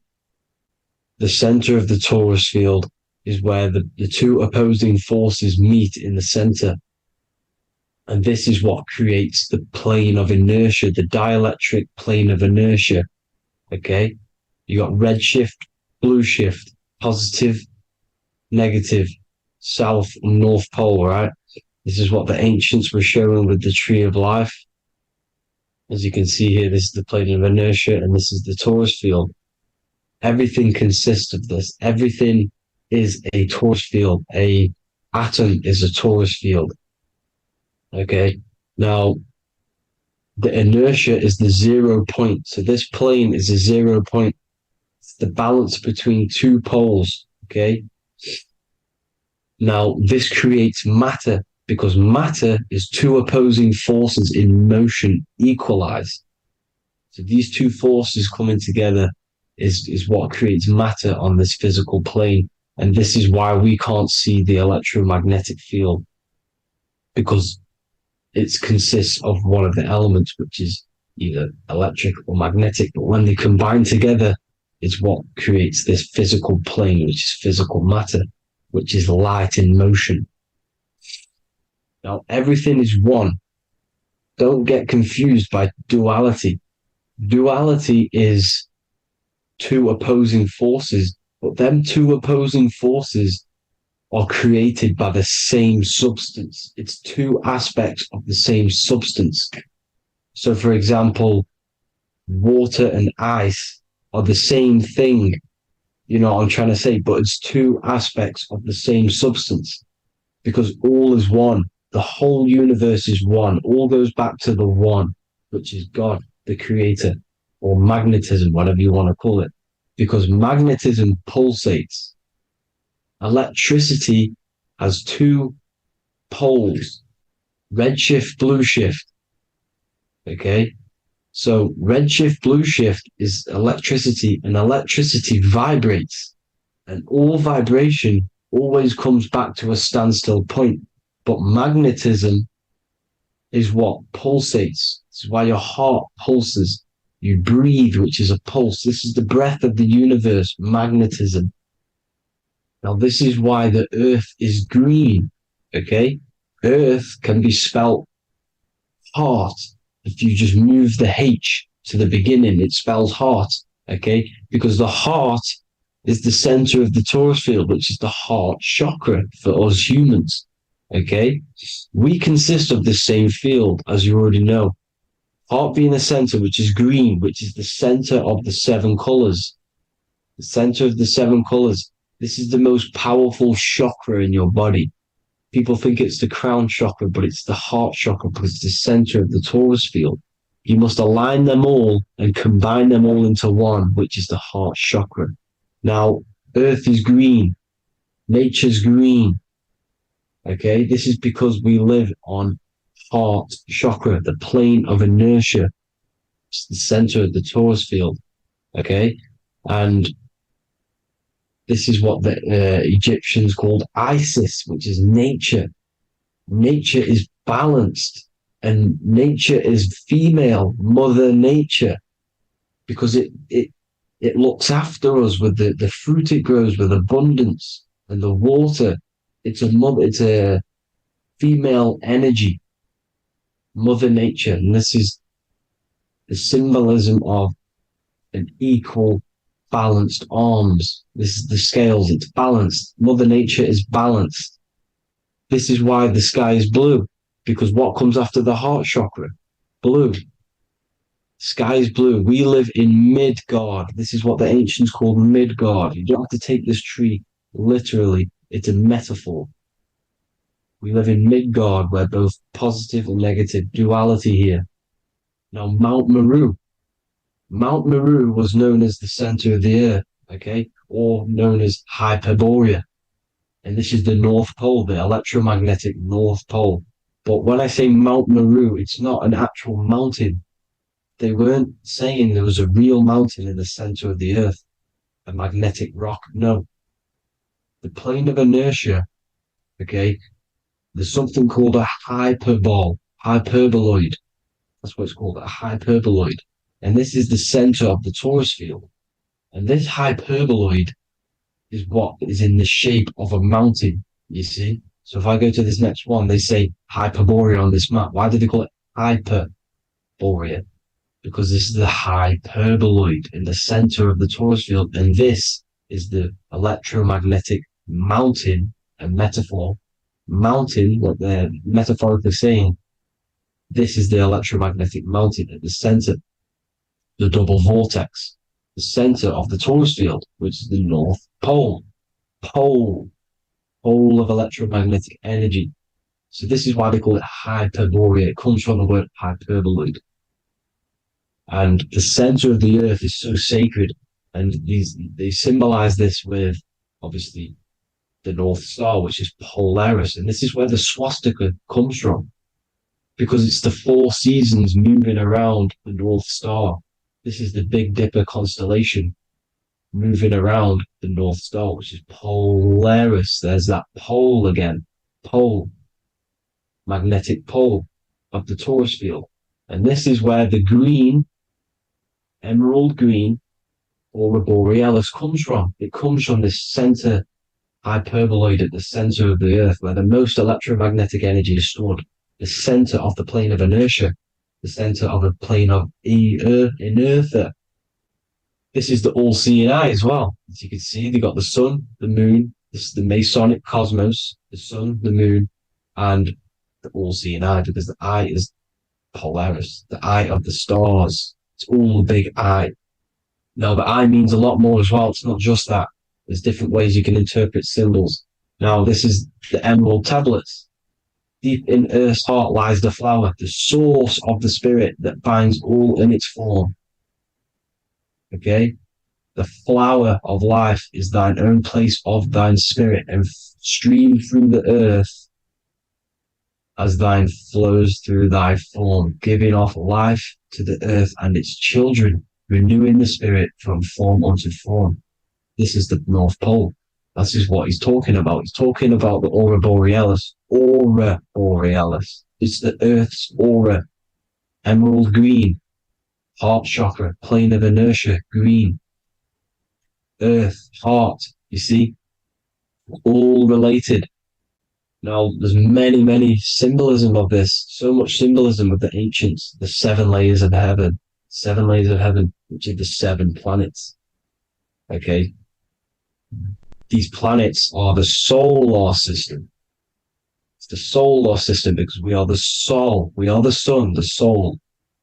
And we're inside of a solar system, which is the 7 planets. That's why there's 7 layers of heaven. Okay. The rings of Saturn, the rings of the planets are moving around us. Okay. So this is what the ancients were depicting in their cosmology. Now, this is the Hebrew cosmology of the earth. This is the Mayan cosmology of the earth. You see, it's all an enclosed system. We live inside of a giant torus field. All is atum. It's what the ancients said, ancient Egyptians said. All is atum. Atoms are torus fields. Don't be tricked by the modern science today with the current model of an atom. It's completely wrong.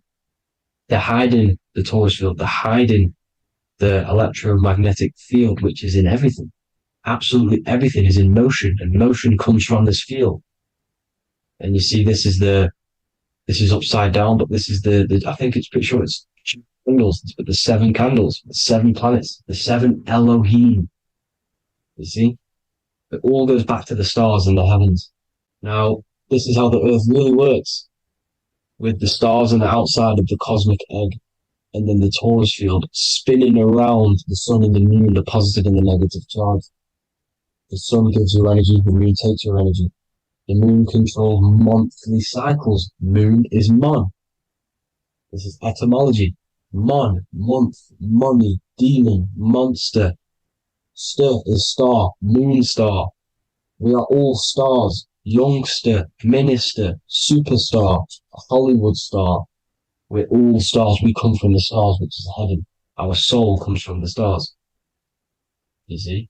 We are the universe, the image of man made in the universe. We are a microcosm of the universe. The universe is a macro. We are micro. We consist of everything. The body, mind, and spirit. The sun, the soul. Moon, the mind. Earth, the body. Body, mind, and spirit. We have 12 systems in the body, which are governed by the 12 zodiac signs. Starting at the Aries, which is the ram, the ram of God, all the way down to Pisces. And Capricorn, kneecap. It all goes back to the stars. We are the stars. We are the universe. Everything is inside of us. Everything. Like they say, the Temple of Solomon, the temple of the soul and man. The soul, the temple is the body. The soul is the soul, and the man is the mind. The temple of the soul and the mind. Body, mind, and spirit. We consist of the 5 elements. Air, spirit, water, earth, and fire. We consist of everything. We are the universe. We're made in God's image, which is the universe. You see? Now, everything goes back to the stars. The ancients worked with the stars because the stars govern everything. They govern the systems in the body. They govern your life. This is why your zodiac is so important, your sign. Each zodiac has a specific element associated with it as well. Aries, which is the first sign, the ram of God, the lamb of God, which is a fire sign. Fire, first. Fire, first. F-I-R, this is etymology.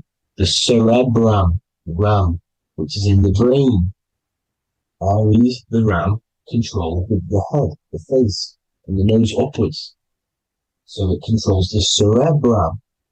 The Torah, which is, I'm pretty sure it's a Hebrew Bible, which is the Taurus. Tornado comes from the Taurus field. You see? Everything's inside of you. It all goes back to the Taurus field, and the Taurus field is everything. Now, like I said, 12 zodiac signs, 12 systems, 12 cranial nerves in the brain, the 12 disciples of the Bible. All symbolic. Have to read the Bible properly. Now, this center, at the center of the earth, right? This is what's stirring the ether.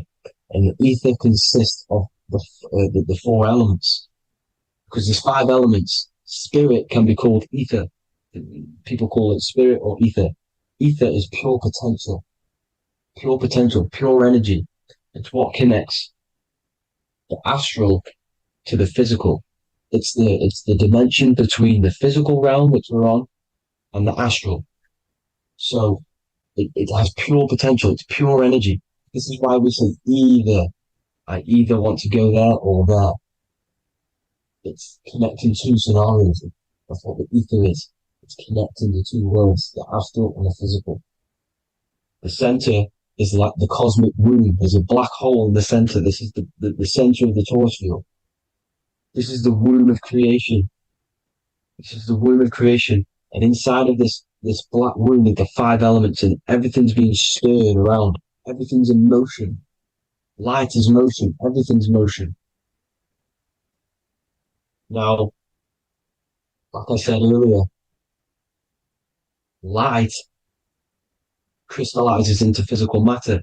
They are the same substance. Spirit and matter are the same substance, but different variations, different aspects of the same substance. Low vibrational spirit turns into matter. High vibrational matter turns into spirit. Or light, whatever you want to call it. Matter is light crystallized. This is where we get the 7 metals from. The planets. The planets are light. Specific frequencies and vibrations of light. When these lights, or the planets, materialize, material metals materialize, they turn into the 7 metals. Saturn turns into lead. That's why lead is red. Saturn is red. The sun turns into gold. That's why the gold is yellow and the sun is yellow. You see, Saturn is the time god. What happens in autumn? The leaves turn red and they die. This is why Saturn, Satan, time god, the reaper, everything is crystallized till it's death and then reborn again.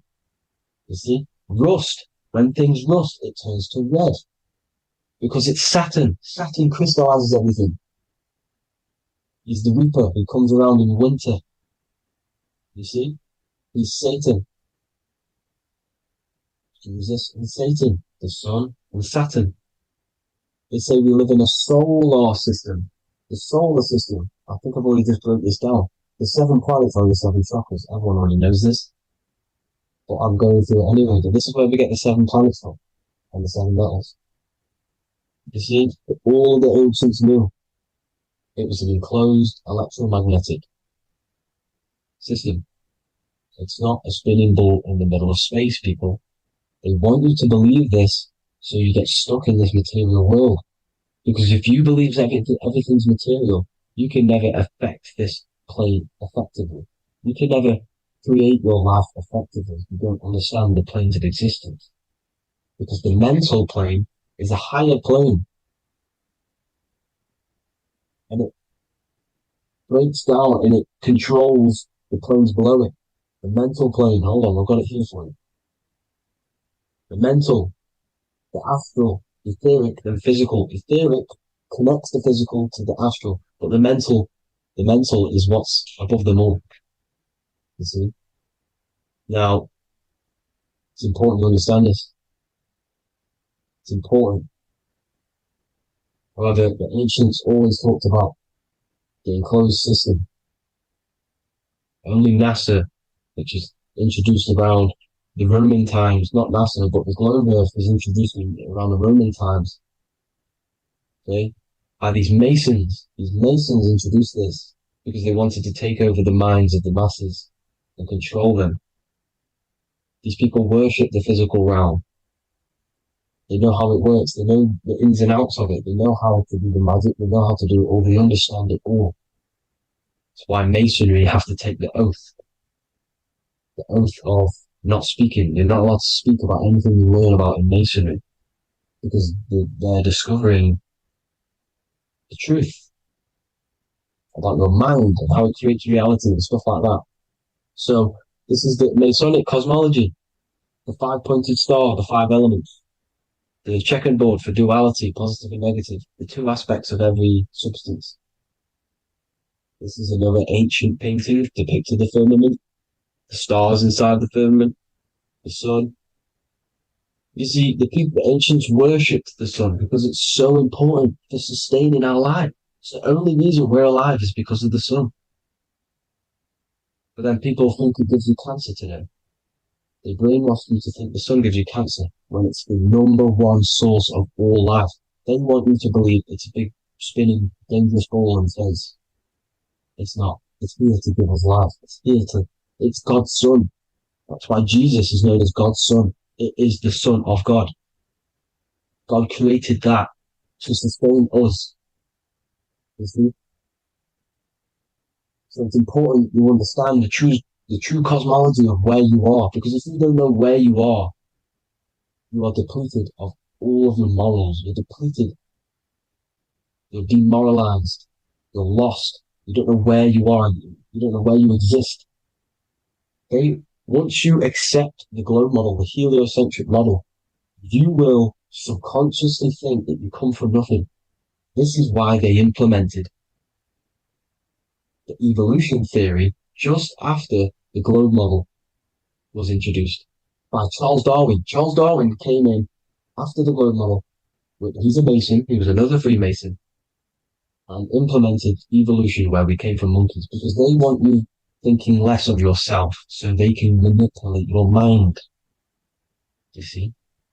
They want to manipulate your mind, and they have done since you got here. Since you came through that portal, you were manipulated from that day to believe this, believe that. The true cosmology, the truth will set you free. You will understand things better. You will feel better in yourself when you know the sun is here for you. You'll feel better in yourself that you know that you didn't come from a monkey. You were created as a human, a manifester, a creator. You're so intelligent. Your mind is amazing. It can manipulate matter, mind over matter.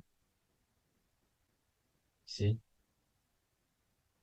Thank you all people for tuning in. Tap in with yourself. Love yourself. Find the truth. Spread the truth. Nothing dies. Nothing in this creation dies. Everything's energy. Everything's light. Light can never die. You're a light being. That's why it says Hugh. Hugh man. Hugh is light in Hebrew. Or Latin. Either one of the two. You are light. You're a light being. You never die. Ever, ever, ever die. Ever. Stop thinking you're going to die. This body will die because it contains electricity. And electricity always goes back to a standstill point because of vibration. Electricity vibrates. You are pure light. You will never ever die. Thank you all people. God bless. Make sure to like, subscribe and share.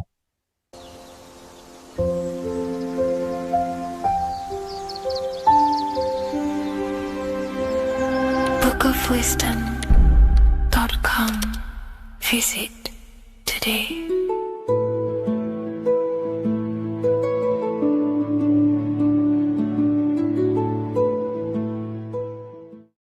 There is a massive mystery around the Freemasonic G, and in this video we're going to be discussing it. Some people call it geometry, God, gnosis, genesis, generation, but in fact it's all of these things, and all of these things relate back to one concept that links them all. And in this video, you will be discovering this secret force, which pretty much creates everything in your reality, in your life, and has done unconsciously, whether you are aware of it or not. The Freemasonic G is the 7th letter in the English alphabet. This is important because the number 7 has many mysteries inside the esoteric and occult traditions. Some people say the number 7 represents the 7 colors of light, the 7 major planets, or the 7 musical tones, 7 days of creation. The number 7 is a massive mystery. But what we have to understand is that in the context of Masonry, Freemasonry is all about building the self. Every day we wake up, we are either building our prison of our mind or freedom of our mind. Everything inside of esoteric Freemasonry is about building the self and reconstructing our consciousness, our inner dialogue, the inner voice. We're transforming the mind from low awareness to high awareness. This is why Freemasonry uses the allegory of stone masonry, stones, chipping away at stones. The stone is in fact you, and we are perfecting the stone, which is your very own mind. Because the universe is a mental construct. Life is happening to us inside our minds. We are all the universal mind expressed and clothed in a different body. Therefore, now we understand that everything is about the internal inside of masonry. This G relates to something inside of you. Hence why you see the G inside of the square and the compass. It's something internal in you. G is the 7th letter of the English alphabet, and the number 7 symbolizes the 7 cognitions of the mind. In esoteric and initiatory traditions, the 7 psychological cognitions of the mind refer to the 7 distinct modes through which human consciousness perceives, interprets, and transforms reality. Different schools use different names, but across Hermetic, occult, Gnostic, and mystical systems, the same underlying pattern emerges. The mind has 7 functional powers, each representing a layer of awareness and a stage of inner development. Number 1 would be perception. The first cognition is the raw reception of sensory and subtle impressions. It is the gateway where the outer world enters the inner world of our minds. Perception involves learning to see without distortion, to notice the symbolic dimension behind ordinary appearances in an occult interpretation of perception. The second one is interpretation. After perception comes the act of making meaning. The mind organizes impressions into patterns, beliefs, and judgments. Esoterically, this cognition determines whether a person interprets life through the ego or through the higher insight of their higher consciousness. The goal is to purify interpretations so that the intuition can speak through it, to clear our minds of the clutter, master it, and let our higher consciousness shine through it. Number 3 is the imagination. This is the creative faculty that produces images, symbols, and visions in the mind's eye. This is associated with the astral plane. We live in a mental universe of thought. Thought wraps itself inside of imagination. The thought alone has no true form, but then the thought wraps itself in a vehicle of consciousness, what we call imagination, and we give form to the thought. Imagination becomes active. Imagination becomes active imagination, the foundation for rituals, alchemy, meditation, and visionary insights inside of occult traditions. Working on your imagination is a key part on developing your consciousness, as it is literally the sight into the astral plane, your internal vision of the mind. The fourth cognition of the mind is emotion. Emotion is energetic response that gives intensity, direction, and magnetism to thoughts. Emotion fuels the magical will. Unrefined emotion binds us to lower impulses. Refined emotions become devotion, compassion, and the inner fire to transform thought into a tangible reality, to become a conscious creator. The fifth cognition is will, the faculty of intention, decision, and directed energy. Will is the power that aligns personality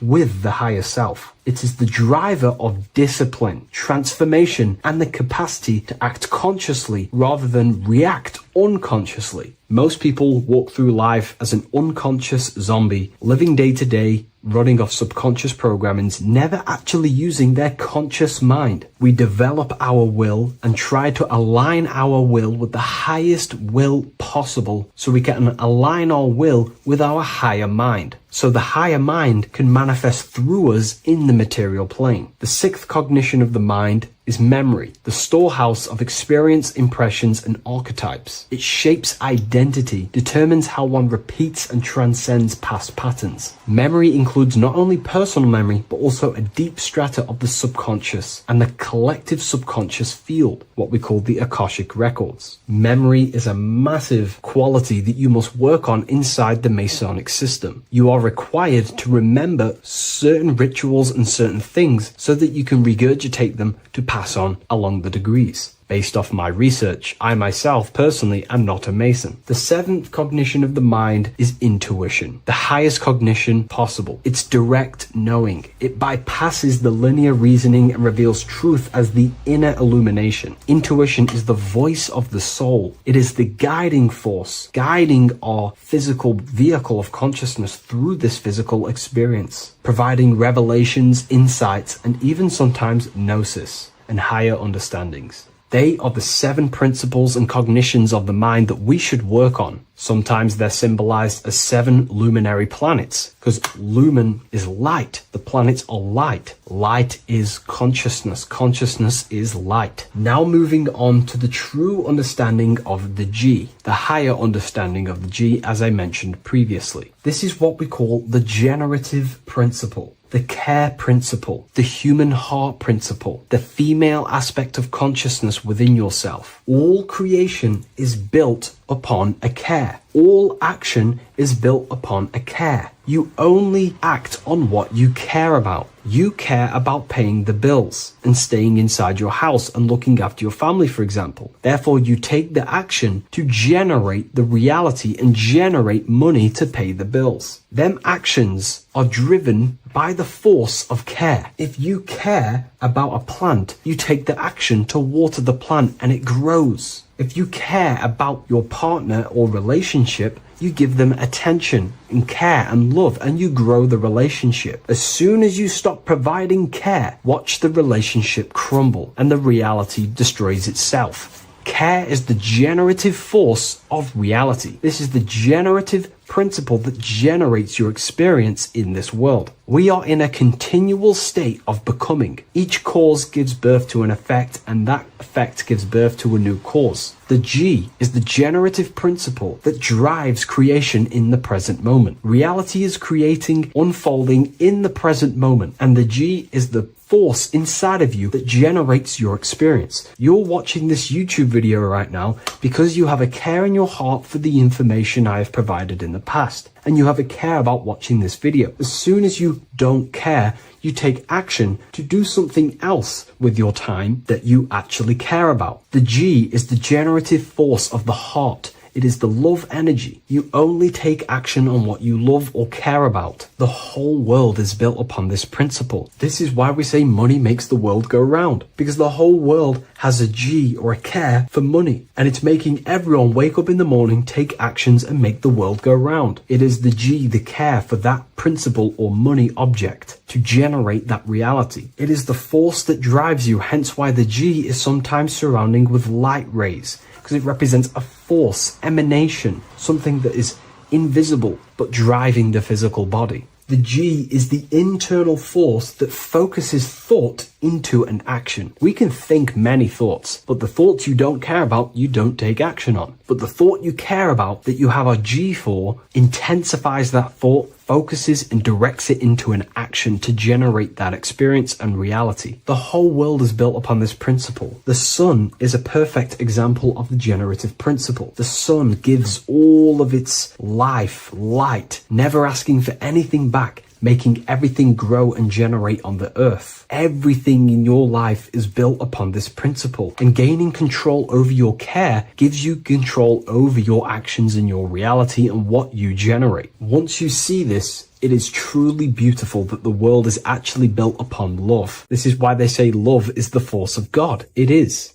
Truly. This is the reason why God begins with a G. It's about Genesis. Genesis means creation. G, generation. Anything that generates and creates is all to do with a care or a love energy. But don't get me wrong, people can love sick and twisted things, and they act upon them sick and twisted things. This is why purification of ourself is important by understanding this principle, as it is a very powerful principle to understand. This is the reason why the word gift begins with a G. You're giving something. I care. I'm going to give you something, a gift. Or guidance. This is what guides you into becoming something, what you love. This is why also gnosis begins with a G. Gnosis is not actually knowledge. Gnosis is knowledge obtained, attained by direct experience or through direct experience. For example, you're not believing you're watching this video right now. You know you're watching this. Know, gnosis, same phonetic sound. It's about knowing. Gnosis is about gaining knowledge of the self. Self-knowledge through direct experience. Instead of believing in God, I seek to know God through direct experience by altered states of consciousness, transcendent meditations, understanding human anatomy, understanding the laws that govern my mind, understanding creation. That is direct gnosis, knowing that God exists instead of believing he exists. By going within the self, questioning the self, and gaining a deeper relationship with the inner observer, you start to gain gnosis, self-knowledge through direct experience. And in order to gain gnosis, you have to care, because gnosis requires action. It requires you to meditate and go within yourself. It requires you to study yourself. It requires you to go within yourself. And in order to do that, you have to care. If you don't care about knowing yourself, you won't take the action to generate the gnosis. If we take a look at this piece of Freemasonic artwork, we can see a whole lot going on here. But if we focus down here with the temple with the letter G on, and when you walk through the temple, there is a pathway leading up a hill towards the light. The light reveals things. If something is in darkness, you can't see it, but the light reveals something. It's symbolizing truth, the light of gnosis, knowingness. And in order to walk this path, you have to go through the temple, which means entering in yourself. This is symbolic of the path. The Masonic path is about the self, reconstructing and learning about the self. In order to walk up that hill, it takes a lot of effort. It's not easy walking up a hill.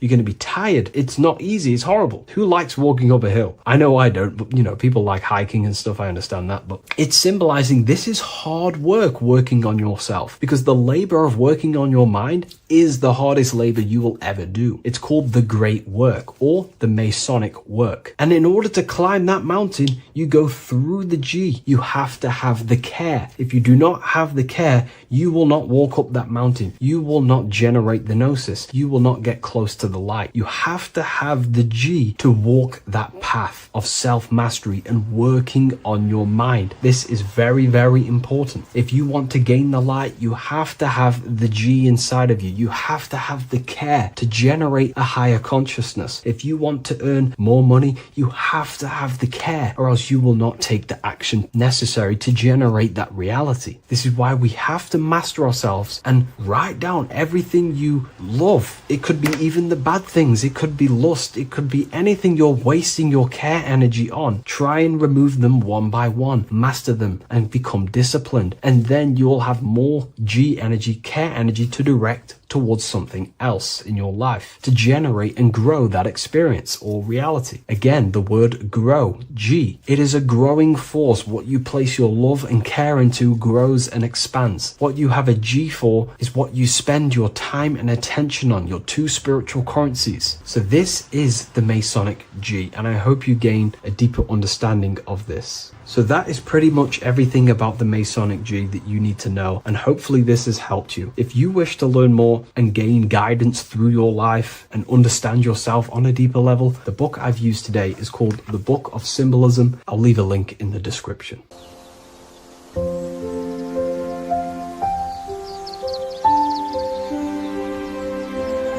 bookofwisdom.com. Visit today.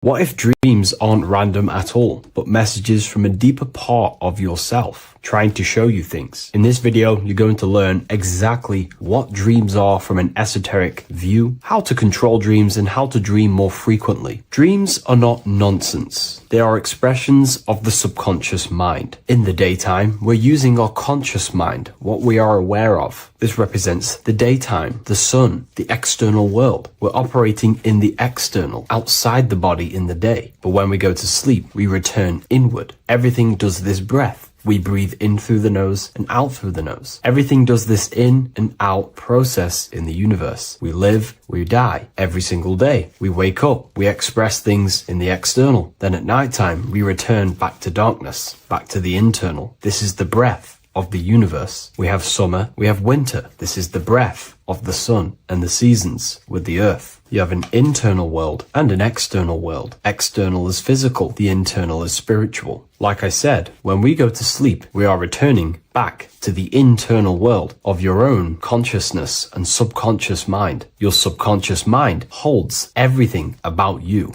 your memories, your traumas, everything you've ever learnt, your language, your name, your job, everything you identify with is stored within this vast network of the subconscious mind. It is your own personal consciousness. Therefore, when we dream, we return back to the subconscious mind, and we are in fact thinking, but in a subconscious way. The subconscious does not speak the same language as the conscious mind. The conscious mind uses language, thoughts, and all things that are very logical and very easy to understand. The subconscious is the complete opposite. It is very indirect, metaphorical, and symbolic. The subconscious communicates and works in symbols. Ultimately, symbolism is the language of consciousness. This is why in occultism and esotericism, it is filled with occult symbols, because symbols are used to communicate directly with the consciousness within the subconscious mind, and the subconscious mind is ultimately connected to the collective consciousness. We are all connected and tapping into the mental plane, where we receive thoughts, ideas, depending on what we attune our mind to. That's why we call it a mindset. But getting back on topic, the subconscious mind is your own personal network. It is like a net, an interconnected web of your thoughts, memories, traumas, emotional blockages, and all the things you identify with and have experienced in your life is stored within this network. It can be seen as a web. One example of the subconscious mind using symbolism is this next story I can tell you. Let's say I was in a very traumatic car crash as a young child. I experienced a lot of emotional trauma in that car, and that deeply impressed my subconscious mind with that trauma of emotion that I felt. Therefore, every time I see a car in my external world, that car is now a symbol that represents the state of consciousness I was feeling in that particular time of the traumatic car crash. The car is a symbol for a state of consciousness within my subconscious mind. Just like when you see a word, that word triggers what you believe that word to be in your subconscious mind. Symbols are the language of the subconsciousness. Therefore, when we dream, we are basically seeing symbols of our own personal subconscious mind. Our higher mind, which is basically our subconscious, the higher version of you that exists beyond your human thinking mind, communicates using symbolism. The higher mind does not speak human thoughts, human language. It speaks the language of symbolism. Therefore, when we dream, every event, every person, everything that happens, and everything you see is your own personal subconscious mind materializing within the plane of the astral plane. This is a dimension that sits just above the physical world that everything is pulled out of. For example, look around you. Everything you see around you was thought, then imagined. Imagination is the astral plane, and this astral plane sits above the physical world. As above, so below.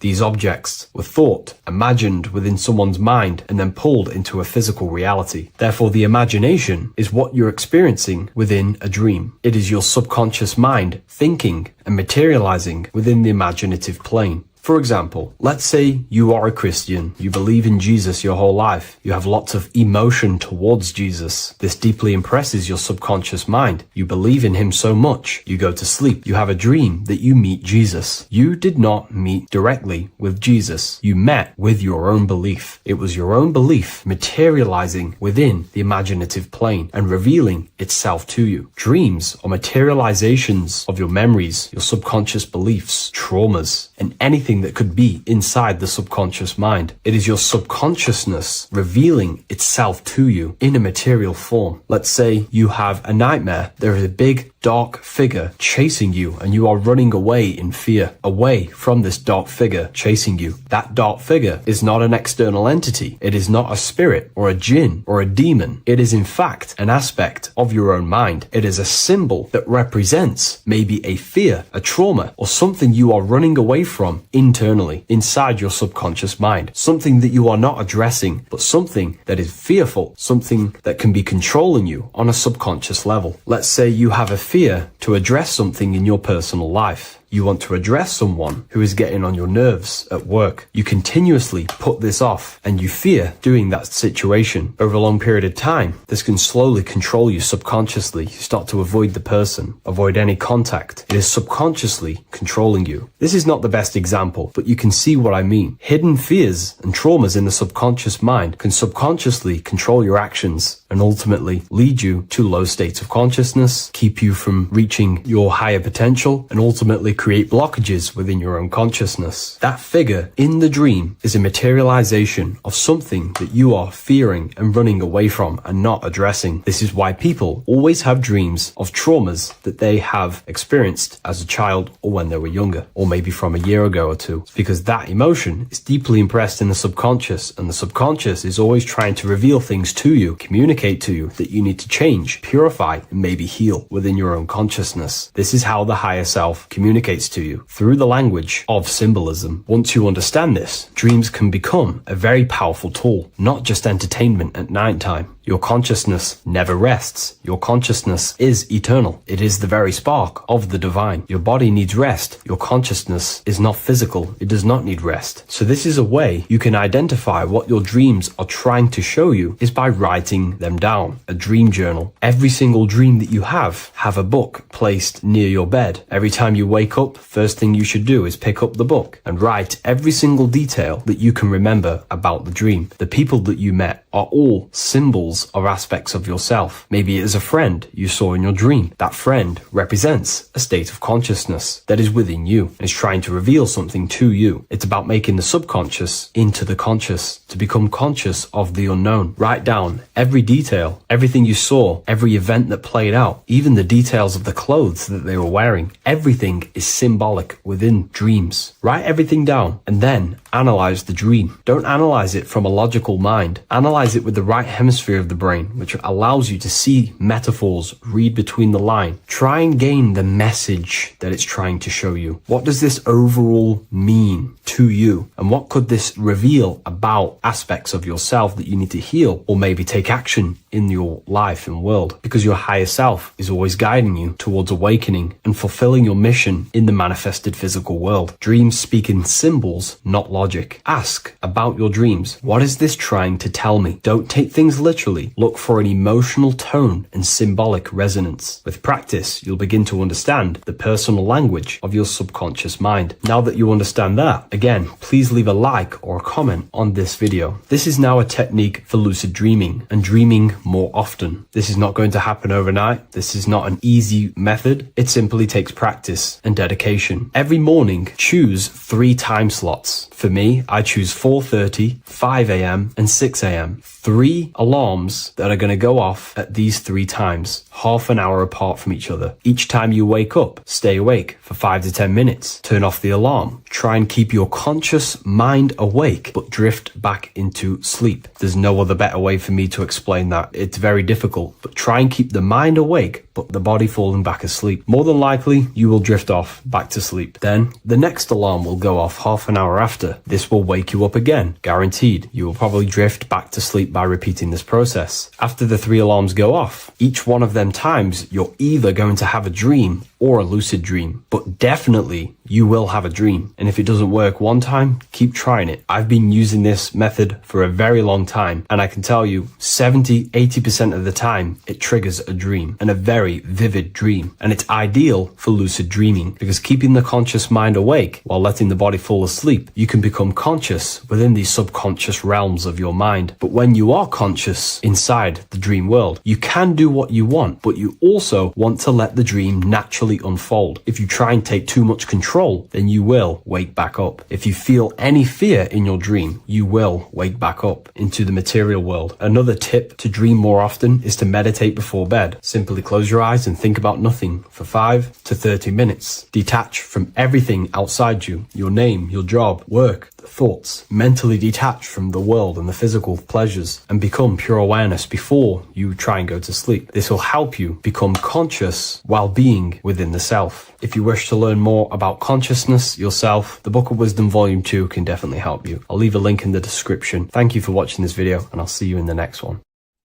Today's topic is the binary code behind the universe. You will learn the fundamentals of the binary code, deeper understanding of reality, which will give you more of a connection to the universe, evidence supporting the existence of this code, and how to use the binary code to shape your reality. This is an important one. We have 0 and 1. This is the binary code of the universe. It underlies everything. It is the source of all creation. The universe is binary in nature, meaning it exists as both something and nothing, on and off, male and female, light and dark. Everything has its polar opposite. At its core, all that exists is 0, representing nothingness, infinite potential, and 1, representing something, order. 0 represents the feminine, vast, formless, and infinite potential. It is the space from which all things emerge, the womb of creation, the receptive and expansive force. 1 represents the masculine, structure, form, and order. It is the active principle, the initiator, the force that defines and shapes reality. Together, they create the fundamental duality that underlines existence, the balance between chaos and order, the void and creation, yin and yang. We see this in the masculine and feminine bodies. This is deeply encoded into the fabric of reality. And once you see this, you will never unsee this. So please leave a like on this video if you love my content and you love the wisdom that I share with the world. So we see this with the masculine genital areas. Remember, this is the genital area. This is all to do with creation. These are the generative principles, the generative organs in the body that allow creation to continually outfold into new life. The genital areas are all to do with the code. The male is the 1, the action. He's the initiator. The feminine is the 0, which is the infinite potential, the womb of creation. 0 and 1. This is why we have 10 numbers. 0 and 1. Masculine and feminine. We even see this in the bodies. The feminine body is made out of curves, which is 0, curves. And the masculine body is made out of lines. So please leave a like and comment if you love this. And if you have any lecture ideas, feel free, and I can make a lecture on any suggestions that you have. So look at the word masculine. Masculine, line. Line is just one line, which represents order. 1. Feminine. 9. 1 and 9 equals 10. 0 and 1. The binary code of all creation. Why is feminine? Why the number 9 for feminine? Because the moon has to go around 9 times to create a human in the feminine's womb. And look at this image of nature. All nature is zeros and ones. Now you can tell the stick is a 1. It's a line, and here we have curves. It's curves and lines. Curves and lines create reality, creates matter. Everything is 0 and 1. We even see this with the sky. The sky represents zeros. They represent curves, the heavens, the heavenly bodies, the sun. These are circles, the moon, circles, the planets, circles. Down here is matter, representing the square. We have the Freemasonic square and compass, representing lines and circles, masculine and feminine. We see this with Leonardo da Vinci, with the circle representing the spirit, the void, the womb of creation, and matter, which is the body. This is the soul in matter, infinite potential in matter. This represents spirit over matter. This represents the architect of reality, zeros and ones, spirit and matter. This is all the same thing. Understanding this binary nature of the universe, where 0, feminine, represents the infinite potential and 1, masculine, symbolizes order and structure, can benefit you in several ways. Manifestation and creation is the first way it can benefit you. Now that you understand this, you understand that everything comes out of infinite potential. 0, infinite potential. 1, action, equals manifestation, equals creation. So you must pull things out of infinite potential. If you have ideas but don't take action, too much 0, nothing materializes. You'll never materialize if you sit there imagining all day, visualizing all day. You have to take action. They both come hand in hand. If you only take action without tapping into intuition and creativity, too much 1, your actions may feel hollow and misdirected. Using both effectively leads to greater success in life, work, and relationships. This is the 33rd degree motto, or this is on the 33rd degree of Freemasonry Scottish Rite logo, and it's called Order Ab Chaos, order out of chaos. Chaos is the 0, infinite potential. Chaos is the dimension of the imagination. This is where this all ties in now. Imagination is the dimension of infinite potential, pure potential, formless creativity, and the realm of infinite possibilities. It is the void, the unmanifested energy that contains all that could ever be. That is the imagination. The imagination is the dimension that you are connected to, and you can pull any idea out of and materialize it into a reality. Matter, on the other hand, is order brought out of the imagination, chaos. It is when raw potential is structured, defined, and crystallized into form. This is the fundamental principle of order out of chaos, the process of turning the unseen into the seen, the abstract into the concrete, the dream into reality. That's why we say dreams into reality. Dreams are in the imagination, infinite potential, and the human mind is connected to high dimensions of consciousness, which we can pull ideas, things out of, and materialize it into our lives. Whether that's good or bad, that's completely up to you. But we have access to higher dimensions beyond the physical plane. And this is the secret, that the human mind is connected to, and that you are not just a physical body. Okay? The universe itself was born from chaos. Before form, there was only energy and potential. Our minds function the same way. The mind is a microcosm of the universe. Our thoughts exist in an infinite field of possibility, but they only become real when we take action and give them form. If your inner world is filled with chaotic thoughts and impulsive emotions and negativity, then creating order within is essential for balance, clarity, and growth. What do I mean? Order out of chaos, 0 and 1. All creation comes out of infinite potential. The mind, the imagination, is the infinite potential. The material world is the order. It's the effect. Therefore, if your material world has chaos, if your room is messy, if your body is out of shape, if you do not look after yourself, everything in the physical world is just a reflection of what's going inside of you, what's going on inside of you. So if you have a messy room in a messy house, this reflects as a messy mind, a chaotic mind, and we must create order in our mind. So this applies to all realms of your life. This applies with your mind, it applies with your emotions, it applies with your manifestation, it applies with the physical world, with the masculine and feminine. 0 and 1 is heaven and earth. It's everything. It's duality. It's on and off. It's everything. So it applies to all realms of your life. Okay. So in order for this to benefit our lives, we must, 1, have awareness and observe the chaos. Step back and observe your thoughts and emotions without reacting to them. Recognize that you are not your thoughts. You are the observer of them. You are the soul. You are in between them. You are the midpoint between the left and the right, the 0 and the 1. You are the soul. Journaling or meditation can help you identify patterns and negativity and impulsivity. So it's important that we recognize these patterns, we recognize the chaos within us, and we transmute it. 2, implement structure, mental discipline, mindful practices, meditation, breath work, and slowing down your reactions.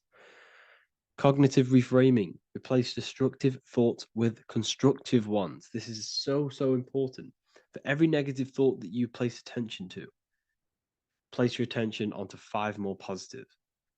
Never think about something that you don't want to manifest, because whatever you're placing attention on inside that mental field of consciousness, you're giving attention to, which then can manifest into your action, and that will materialize into your world. Routine and ritual. Create daily habits that anchor you. Morning routines, exercise, or creative outlets bring stability. We must master the inner world of thought and emotion. We must bring chaos into order. In order to create anything in your life, you're turning chaos into order. Order out of chaos. You're turning 0 into 1. This is the binary code. All things underlie it. 0 and 1. So it's so important that we master our minds, we master our emotions, we master our inner world so we can produce effect in the outer world. We cannot create consciously and effectively if we have chaotic thoughts and impulsive emotions. So I hope this has made more clarity to you so you can implement this into your life. I know I haven't given you much strategic things to implement into your life, but now that you have a better understanding of how this world is pulled out of infinite potential, you can use that.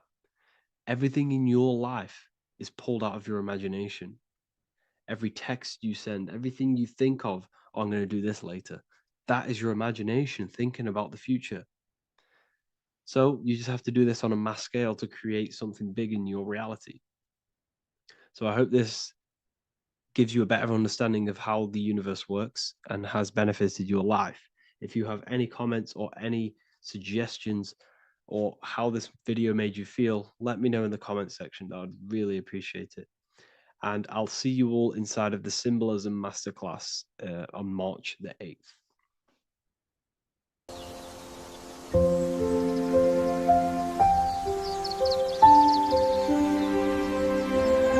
bookofwisdom.com. Visit today.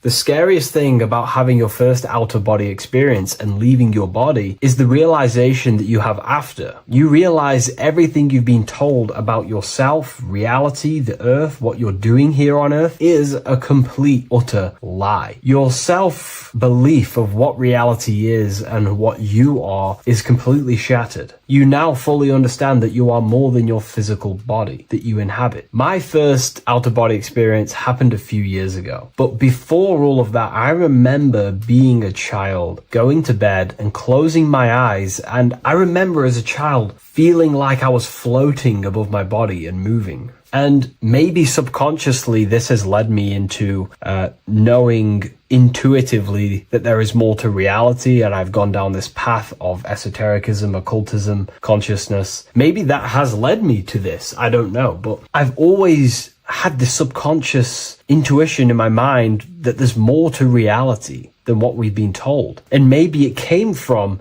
having these experiences as a child. And I'm pretty sure some people in the comments will also have that experience, feeling like you're floating when you close your eyes in bed as a child. I remember this very vividly. But a few years ago, I had my first out-of-body experience, and it completely shattered everything. And it confirmed to me that I am eternal, and there is so much more to the self, to consciousness. I then realized after my first out-of-body experience that our self is not just here in the physical dimension, it's existing in every dimension there is in the universe. However, our mind is focused primarily on this physical time space. When your mind is totally giving its attention and time to this particular time space, it locks in the mind or consciousness into that particular body of consciousness, such as the physical body, right? But for example, let's say you have a daydream and your full focus isn't in the present moment and your environment that you're in physically. Your mind kind of wanders off into a daydream, what we like to call it. That again is shifting time space. Your consciousness is 40%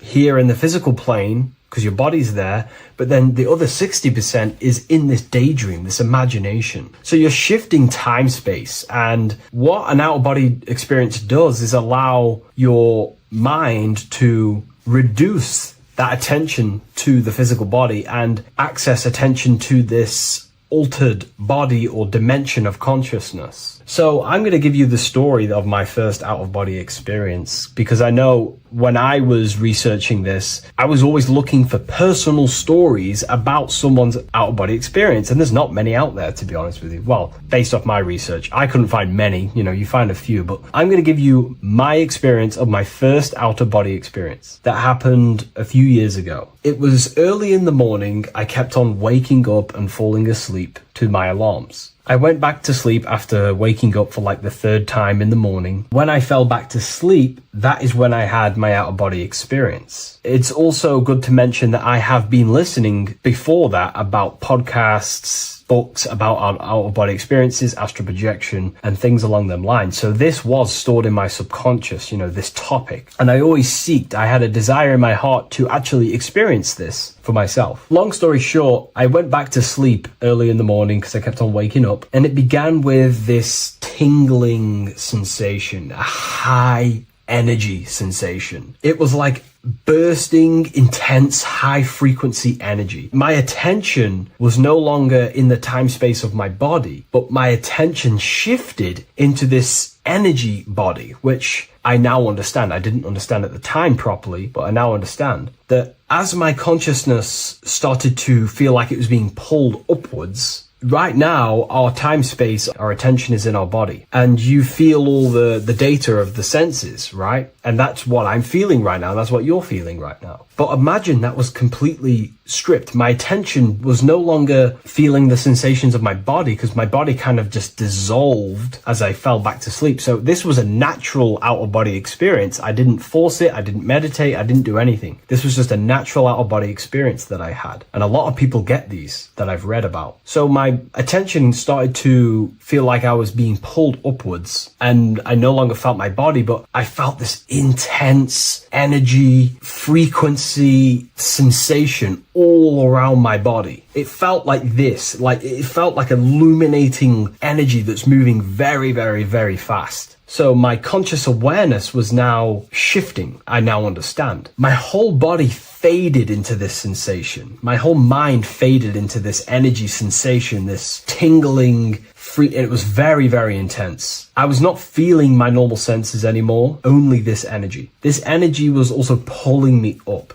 The more I was lifted up, the more intense the frequency became. So think of it like just a frequency resonator, how it just goes up and down, up and down. But then imagine the frequency resonator just going higher and higher and higher frequencies, and it would just get more and more and more intense. The energy was moving faster. This tingling was faster and faster and faster as I was being pulled up. Part of my mind began to fear this. My arms and legs grew very tense. I started to tense up because at this moment in time of the experience, I was very vaguely conscious. I was half there, half not. And as I was being pulled up, my physical body started to tense. And this is again when I started to feel my body again. But then I remembered what I heard out of body experiences is that you have to submit to the process. If you try and force an out-of-body experience, it will never happen, because an out-of-body experience is not truly out of body. What we're trying to do is trying to find a needle in a haystack. If you're trying to find a needle in a haystack, you don't go rummaging through the haystack to find the needle. What you do is you burn the haystack and then the needle reveals itself. It's the same with an out-of-body experience. We dissolve the senses of the body, so the body falls asleep, but the mind stays awake. As soon as I let go of this fear and I let go of the tensations in my body,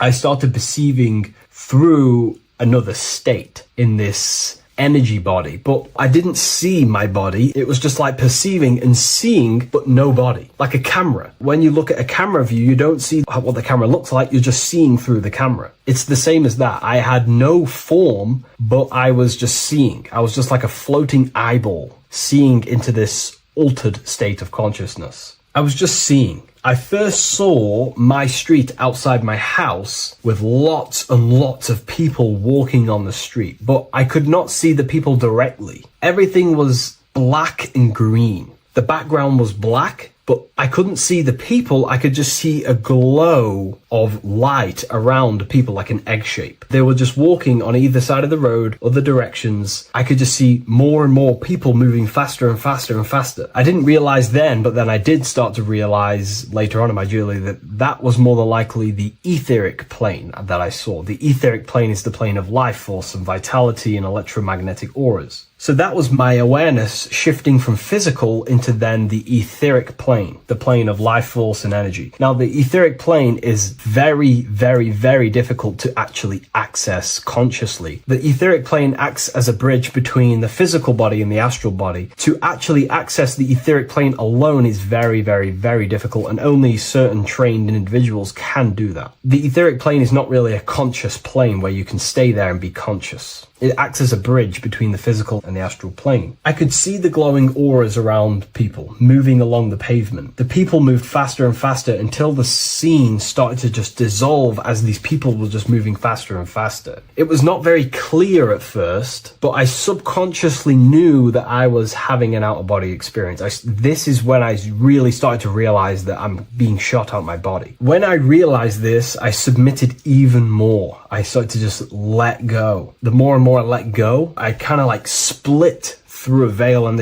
everything became super clear. Before, in the etheric plane that I think it was, the ethereal plane, things weren't very clear. I could only just see glowing auras. However, as I split through the veil of the etheric, this bridge, this place that I was going to, I then split and everything just came super, super clear. I was floating in the sky. I subconsciously knew that I was having an out-of-body experience when I realized this. As I was still being lifted upwards, I then split through the layer where everything just suddenly became super clear. But then I was awake, fully conscious, but I was not in my body. I was just like a camera in the sky. I had no body, no form. I could just see. When I entered this plane, there was some sort of voice guiding me through this whole process. It was a male voice, and it was basically guiding me where I was going. It was telling me what I can do here. This voice was pretty much saying, you can fly, you can think things into reality, you can do this, you can do that. While he was saying this voice, there was no being around me, but I felt a presence of another being. But this voice was just speaking to me mentally. Like, you can't hear it, but I just knew what it was saying. It was so weird to describe. It was like telepathy. You couldn't hear it, but I just knew what it was saying. But it was a male voice. It's so hard to describe. I still could not see any form of myself. I was not seeing my astral body or any shape. I was just perceiving a point of awareness like a floating eye, like I said earlier. While this voice spoke to me, I saw fractal patterns as he was saying, you can do this, you can do that. And while he said, you can fly, I remember just seeing this line like splitting and creating fractals. It was like this black line that was just splitting off into duality, creating fractals. But then my physical body just went through this line, split, and then split into fractals again. So strange, very difficult to explain because it's four-dimensional. To explain it in physical language, it's very difficult to actually explain what was going on. So as he was saying what you can do, I was seeing these fractals dividing and then creating fractals. When he says you can think things into reality or something along them lines, my awareness just did a full 360 as if I did a backwards flip. I had no conscious control over this. That's something that you later develop as you keep having these out-of-body experiences. Your first out-of-body experience, you probably won't be able to control what's going on, but you will have an out-of-body experience if you seek them. I could see all around as I rotated. I looked all the way down and then back to my original angle and point of awareness.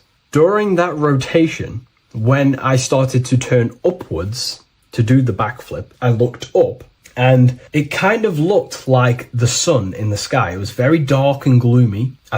Now I know that that was more than likely the lower astral plane, because very dark and gloomy, and it was very kind of dense there. I looked up and I could see this. It was like the sun, but it was white, pure white light, and it was shining down over the astral plane, and that was the only light in that place. That's why it was so dark and gloomy there. And I then realized in that particular state at that time, I thought that was God. I don't know what it was. Maybe it was, maybe it wasn't. Maybe it's the light of the higher mental plane shining through into the astral. But I looked up at it and I realized that was God. That was the source. That was the higher dimension beyond the astral plane, which is the mental plane. The higher astral planes and then the mental planes, the planes of thought. Then once I saw that, I was in complete shock. As I rotated backwards even more, I then get the view of seeing down, completely down, like a bird's eye view. And I could see like an old medieval gloomy town. It was dark, almost night, with very little light. The only light present was the light from above. The town was old-fashioned, gloomy, misty. I looked over it from above. Then the experience began to fade. I don't remember anything after that process. But I'll be honest with you, the process of leaving my body for the first time was extremely intense. The frequency, the energy were overwhelming but powerful. Letting go and choosing to have no fear was the key to that experience. Just to give you a little bit more wisdom on what I actually experienced now, what I realized what was happening, I now understand that the voice that I was hearing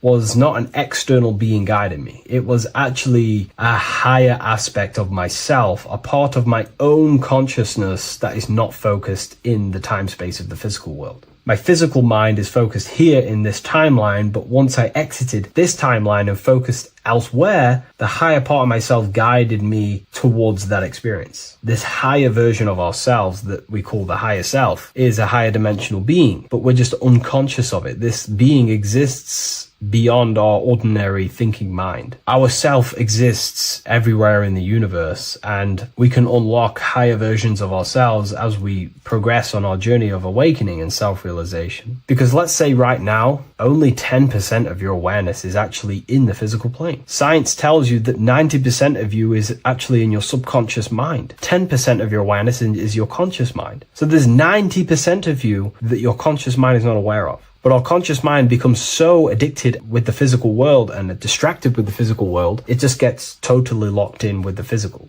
And we never pay attention to the hidden aspects of ourselves, the unconscious aspects of ourselves. And that's why everyone in the esoteric and occult space talks about gnosis, seeking knowledge of self. Gnosis is not knowledge, it's knowledge of self obtained through direct experience. So gnosis is about rediscovering who you truly are. And another bit of wisdom that I could give you from this is that the observer is the same observer that is observing this video right now. You're watching this video, but who is the one seeing the screen? Who is the one seeing the screen of your reality, of what you call life? There is an inner witness consciousness within you who experiences and observes your thoughts, emotions, and actions, experiences and observes the screen you call reality. And that witness also witnesses your dreams. When you shift your awareness from your time space of this body into your dreams, that same witness is witnessing your dreams. So when you meditate, connecting with this witness aspect of our consciousness really does help to excel the process of having an out-of-body experience. Because a lot of people have out-of-body experiences, but they don't understand what's actually going on. They don't understand the nature of it. But it's all mental. You move mentally in that dimension. You create mentally in that dimension. The same that you do in this dimension, but just on a quicker scale, because things manifest in the astral plane instantly as soon as you think of it. Just like the screen in your mind, you think of something, you have a screen of an object in your imagination. That plane, it manifests instantly, but down here, it takes a longer time for things to manifest and condense. Once you understand that thought rules the universe, thought is the creative force of the universe, you start to understand,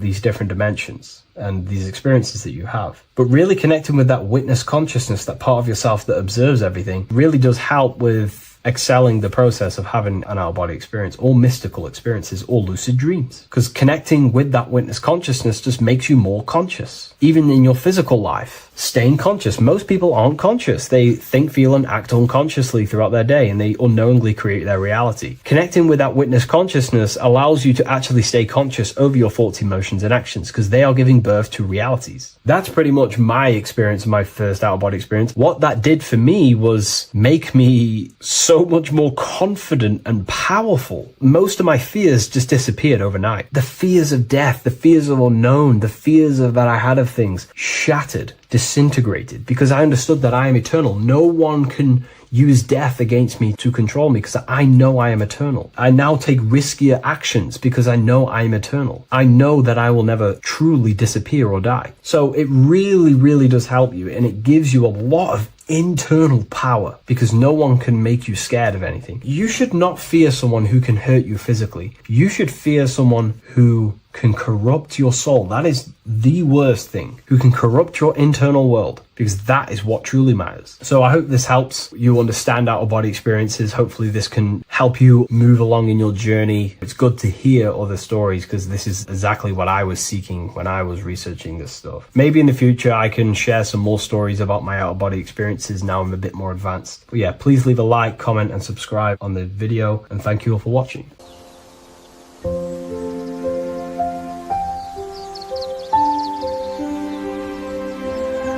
bookofwisdom.com. Visit today.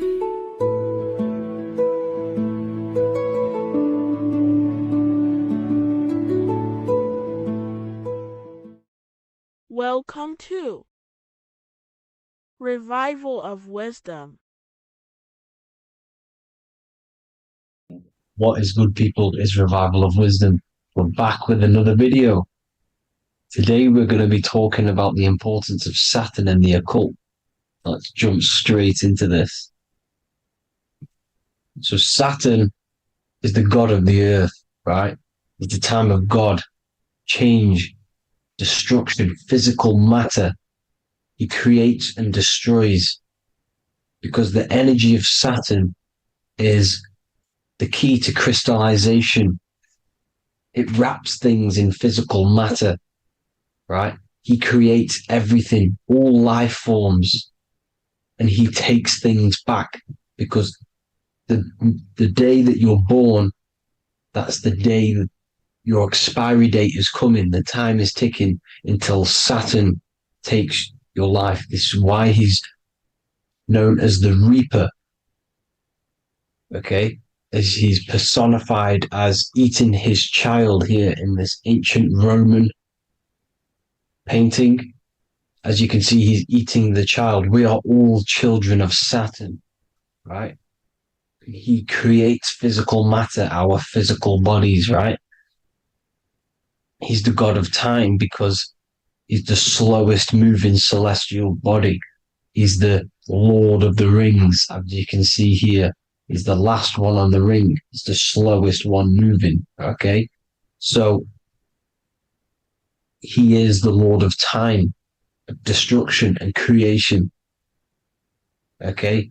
This is why his name is Saturn, Satan. He's the devil, okay? But I'm not saying Saturn's evil, guys. It's a part of life. Everything lives and dies, right? He's the key to crystallization. Now, as we have the clock here, our god Saturn, or Chronos in Greek, just means time. He's also the god of time, as I've already said. 60 seconds in a minute, 60 minutes in an hour, 24 hours in a day. Add 2 plus 4 equals 6. 60 seconds, 60 minutes, 2 plus 4 equals 6. That's 666. Okay? And as you see on the clock, 6 take away 12 equals 6. 7 take away 1 equals 6. 9 take away 3 equals 6. 6 is the number of Saturn. It's associated with Saturn, right? He's the god of time, of justice. Everything goes back to the Reaper in the end. Everything lives and dies. Now, the artwork of him, he's always got the Reaper staff. You see, it's personifying death. Now, when you see this, the Romans were not saying Saturn was a real person, a real god. in human form. No, this is personification. This is what the ancients always did. They personified, just like the Bible. It's all personification. So the personifying Saturn eating its children because it eats, it's the Reaper. No one can escape the Reaper. No one can escape death. Now, Saturn is 666, which is in the Bible, the number of the beast, right? The number of the beast, Satan, 666, right? So on the North Pole of Saturn, you have a hexagon which makes a cube, right? Now this hexagon, when you join up all the corners, creates the six-pointed star known as the Star of David, right? In the Jewish religion. Now, as you can see, the six-pointed star has 6 points, 6 mini triangles, and a six-sided hexagon. That makes 666. And also, you have Saturday is named after Saturn, the 6th planet, the 6th day of the week, and has a six-sided polygon on its north pole. That's also 666. Now, this Star of David, this symbol goes back thousands of years, and it originates from Saturn. It's not the Star of David, right? It originates from Saturn.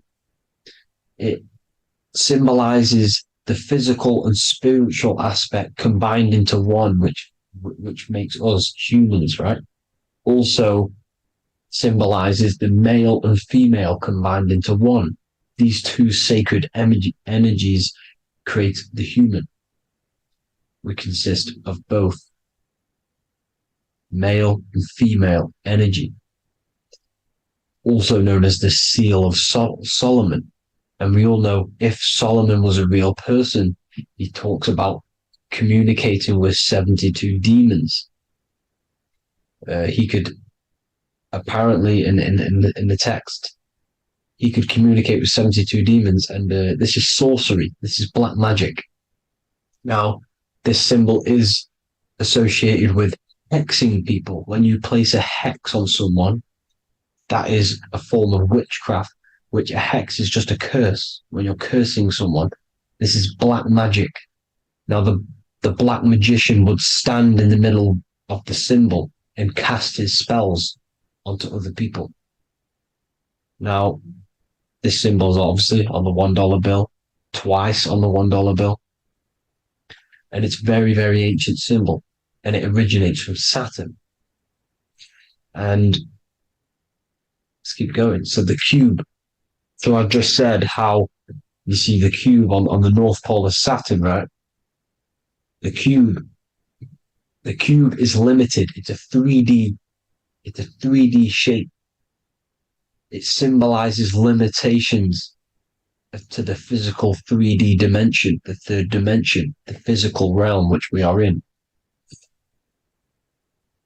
Now, as you can see, the color associated with Saturn is black, right? Black is infinite potential. Black is the creation of all things before there was light. Light is born out of blackness, darkness, okay? Now, black is physical matter. And as you can see, the black cube, black symbolizing physical matter, the cube being limited, as the physical realm that we are in is limited. It's not like the fourth dimension where everything can exist in a thought. The third dimension is limited, right? And this is what Saturn is. It limits you to the 3D 666. Your body limits you to your physical body. Now, these black cubes are placed everywhere. As you can see, Australia, Denmark, Manhattan. There's one in New York. As you can see, the Apple have a cube. The Nintendo GameCube. Trump Tower is a black cube. This is worshipping the energy of Saturn, the god Saturn. Okay, it's not a god, it's a celestial energy. However, it rules over Earth because it pretty much created the physical realm. Now, as you see, when you go to a funeral, you wear black, a black suit symbolizing Saturn, which is the color associated, black. And as you see in Mecca, they walk around the black cube in rings. As you can see here, they're stood around in rings, like the Saturn, the rings of Saturn. The Mercedes symbol. You probably wouldn't notice that, but yes, it's Saturn. And when you graduate from university, you wear a black cube on your head. This is all symbolizing Saturn. Okay. Now, as you can see, the Jews here have a black cube on their third eye whilst they pray. Notice how he's shutting his eyes into blackness, darkness, and he's wrapped around a black strap around his arm. This is symbolizing the wrapping of physical matter, of how physical matter wraps things into existence. And as we all know, the Star of David is a Jewish symbol. So he has the black cube and the Star of David, right? So all of these religions are secretly worshipping Saturn. Okay, this is all Saturn worship, Kronos, the god of time and destruction, the physical reality. Now, as you can see, it's symbolized everywhere in all major corporations. Pepsi, internet, that's obvious. NASA, of course, NASA. NASA means to deceive in Hebrew. Universal, Walkers, that one's so obvious. Nike, Toyota. So many different ways they symbolize it. You either see the rings of Saturn or the black cube, as I just showed you here, the Nintendo and the Mercedes, right? It's absolutely everywhere. Now, they also use 666 to symbolize it, as I've just broken it down to you. 666, the World Economic Forum. We all know how they're trying to enslave us into this new world agenda. Google Chrome, CERN, Disney, Coca-Cola, Cadbury's, all of these have 666. Now, every UPS barcode has 666. And even www. Is Hebrew for 666, as you can see here. Monster. It's the same Hebrew letter that means 666. Drake, 6 God. That's his God, Saturn. Why? Because they love physical realm. They love the physical dimension, the third dimension. Because they can rule here through riches. They can build an empire here. It's not like the fourth dimension. They don't want to ascend. They want to stay down here in the physical realm. Okay? Now, this is why they're cloning. They can move their consciousness into other clones to live forever. This technology exists. This is why they love the third dimension. As you can see, all of these sellouts here, Drake, Leonardo DiCaprio, you know, all of these people doing 666 because this is their God. This is their God. They love the physical realm. They sold their souls for wealth and fame in this physical realm. So why would they leave? You see? Now, this isn't all just evil, okay? So you have 7 chakras, right? You have 7 days of the week, 7 solfeggio scale notes. These are frequencies, the solfeggio scale. Now, it's called the Saturn Moon Matrix because the moon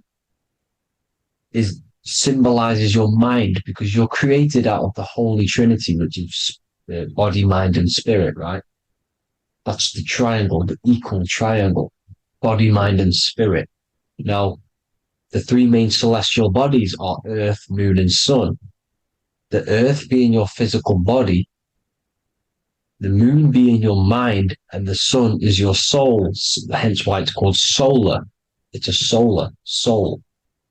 Now, these symbols are alchemical symbols. So when you're doing alchemy, you use these symbols to obviously symbolize what we're talking about. Now, as you can see, these are all the symbols of the planets. Now, Saturn is created out of the moon on top, the moon on the bottom and the earth on top, as you can see here. You see? And this creates the number 5. Now, with the moon being your mind and the earth being your physical body, this is mind over matter, because the earth is your body's matter. This is matter over mind. You don't want to be matter over mind. This is low states of consciousness. You won't be mind over matter. You see, to manipulate matter, to create your own reality. Now, obviously, we all know Saturn is associated with the lowest chakra, which is the root chakra. This is to deal with your animal instincts. When you're down here, you identify as the physical body. You don't know anything spiritual. You're you have a pure physical mind. You don't believe in anything spiritual. This is survival mode, consumption. They want you trapped down here, which is matter over mind. They don't want you to create your own reality, which is mind over matter. You see? Now, that's what Jupiter is. Saturn is the moon on the bottom and the earth on top. But Jupiter is the moon on top with the earth on the bottom. That's mind over matter, you see? So, these chakras are an ascension process from matter, physical matter to spiritual. This is the ascension. This is the stairway to heaven. This is Jacob's ladder. You see? Now, the number 5, which is obviously associated with Saturn as well, which create the symbol for Saturn, created the number 5. You have 5 senses, 5 elements, 5 physical elements. As we all know, Saturn crystallizes everything into physical matter out of the 4 elements. 5 fingers and toes, 5 points of man. Okay, the number 5 is the number of justice. Saturn holds things back. He restrains things from you, makes you learn the lesson. Now, 666 is not all evil. 666 is the atomic structure of the carbon atom. 6 protons, 6 electrons, 6 neutrons, right? We are carbon-based life forms. All life forms are based on the bonding properties of the element carbon. Because Saturn crystallizes everything into physical matter. Now, the Masons symbolize this with the checkered boards. They have the black square, which is obviously matter. As I just said, the black cube. And spirit is the white square. Because white is eternal light. White and light. You see? Black is physical matter. Now, this is what we are. The point of our soul is to transmute from matter to spirit. But these are interchangeable. This is the constant cycle between spirit and matter, spirit and matter. High vibrational matter turns into spirit. Low vibrational spirit turns into physical matter. You see? Now, we are carbon-based life forms. This is what 666 is, the number of the beast. When I say we, the physical body is the beast. It's the animal. It's the carbon suit to operate in this physical dimension, in this physical realm. See? It's the vehicle used to operate in this physical realm. But your mind isn't from this physical realm, you see? The brain is the physical manifestation of the soul. Okay? So, as you can see here, the spine is an extension of the brain. Everything goes back to the brain. This is literally what your physical body is. You see, this is the nervous system, and everything reports back to the brain, and everything's controlled from this control center. And this spinal column, at the top of the spinal column, is your third eye, which is known as the pineal gland. And this is the seat of consciousness. It's the center of consciousness. That is your true self, pure consciousness. This body is just a physical body. This body is mortal. This body runs out, but your consciousness lives forever. They don't want you knowing this. This is why they keep you down here in your lower chakra. They want you to believe everything is just physical. They don't want you to believe in the spiritual side of reality. Because this way they can manipulate you, right? They want you matter over mind because they know your mind creates reality. They know your mind is the root cause of reality. You manifest your own reality from the inside out. So this is why they control your perception of reality. They control your information in order to manifest their new world order. You, who are ignorant to knowledge and wisdom, you who are ignorant are manifesting their agenda because you accept their information and their perception of this reality. Now, this is why they tell you the globe model, the heliocentric model, to trap you into physical matter.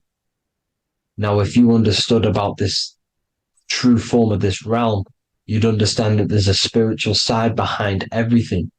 The spiritual side, something has to exist. The root cause of reality is higher planes of existence. It happens in the mind before it happens on the physical plane. You see? They don't want you knowing this. They want you matter over mind, which is the symbol for Saturn. Moon over Earth. The Holy Trinity.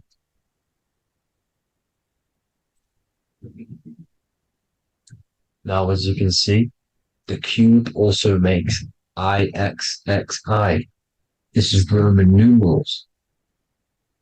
This is Roman numerals, and when it's translated from 9/11. Yes, 9/11. This is the secret code of the One World Order. The two twin towers, when the two become one. Okay, when the two become one, this is how you reach the higher states of consciousness, the physical and spiritual. Now, as you can see, the 9/11 memorial are two black cubes.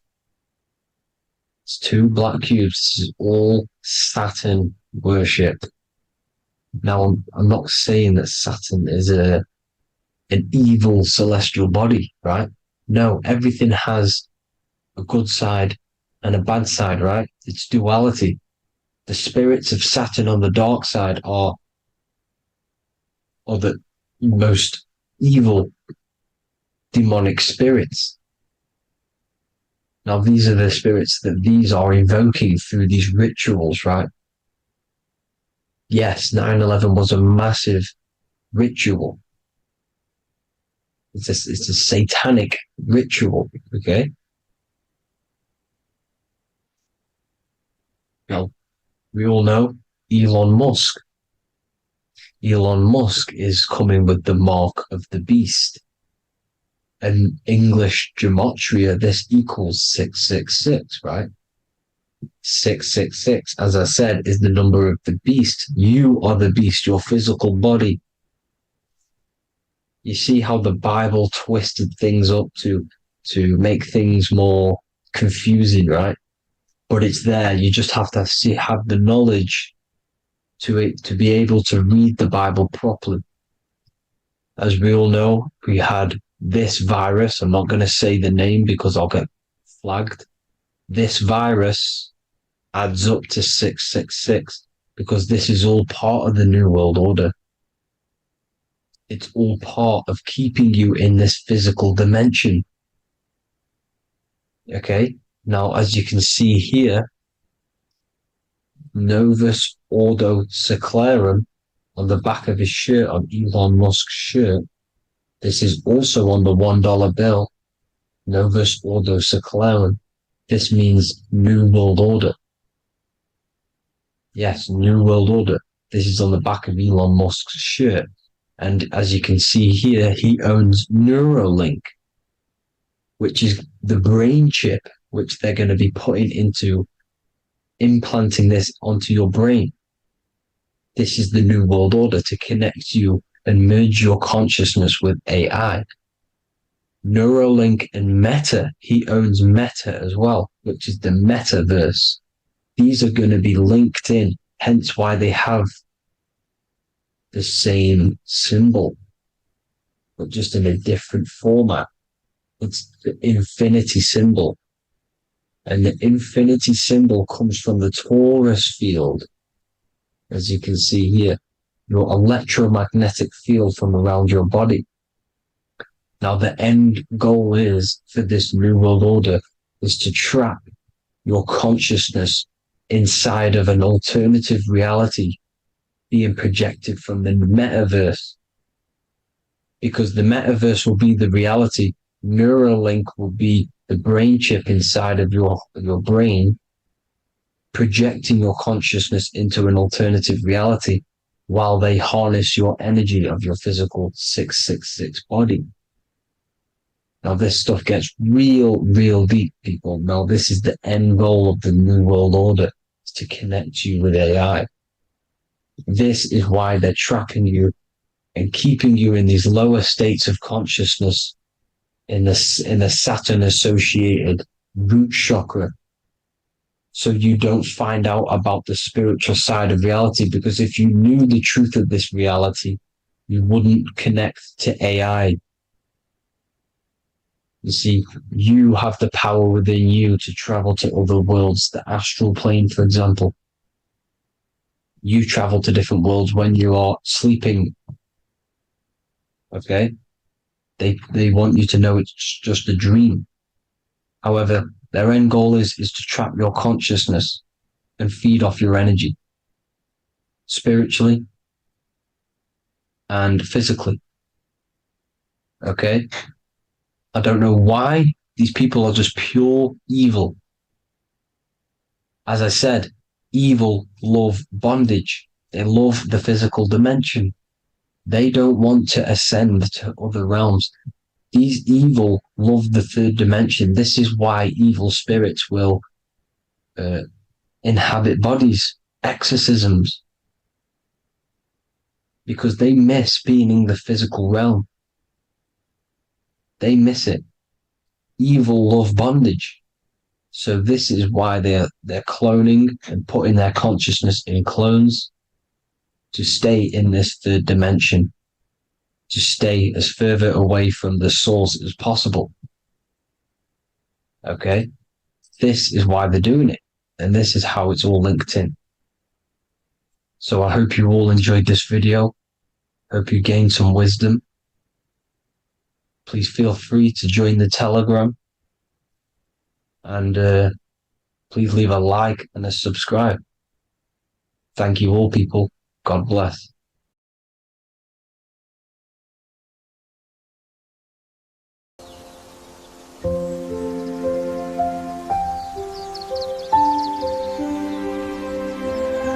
bookofwisdom.com. Visit today.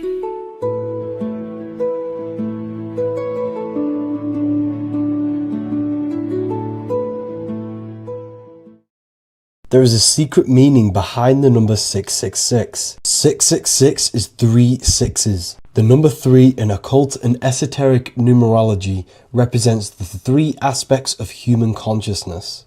We see this symbolism in the all-seeing eye with the light and the triangle. The triangle is the number 3.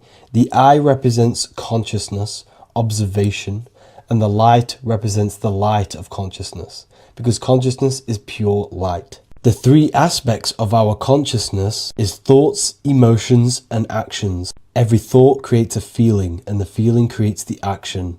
All physical manifestation is driven from these three aspects of our consciousness. All physical manifestation comes from thought. Every object you see around you, this screen, the phone you're on, the laptop you're using, or the iPad, was a thought in the invisible realms of consciousness. Then it was brought into physicality through feeling and action. This is because man is made in the image and likeness of God.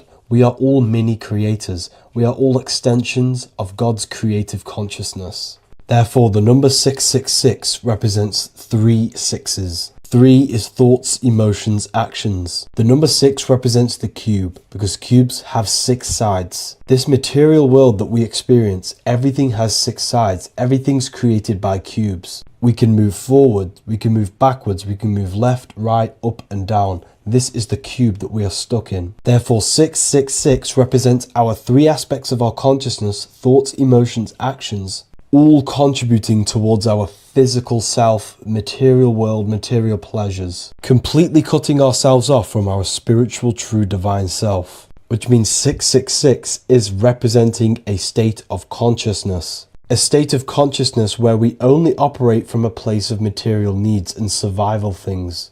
As humans, we possess a physical material body in the physical material external world, but we also possess an invisible inner world, which is what we call spirit. When we disconnect ourselves from our inner world, we become lost in this materialistic way of thinking and acting, which can lead to no life purpose, a feeling of emptiness and voidness in our hearts.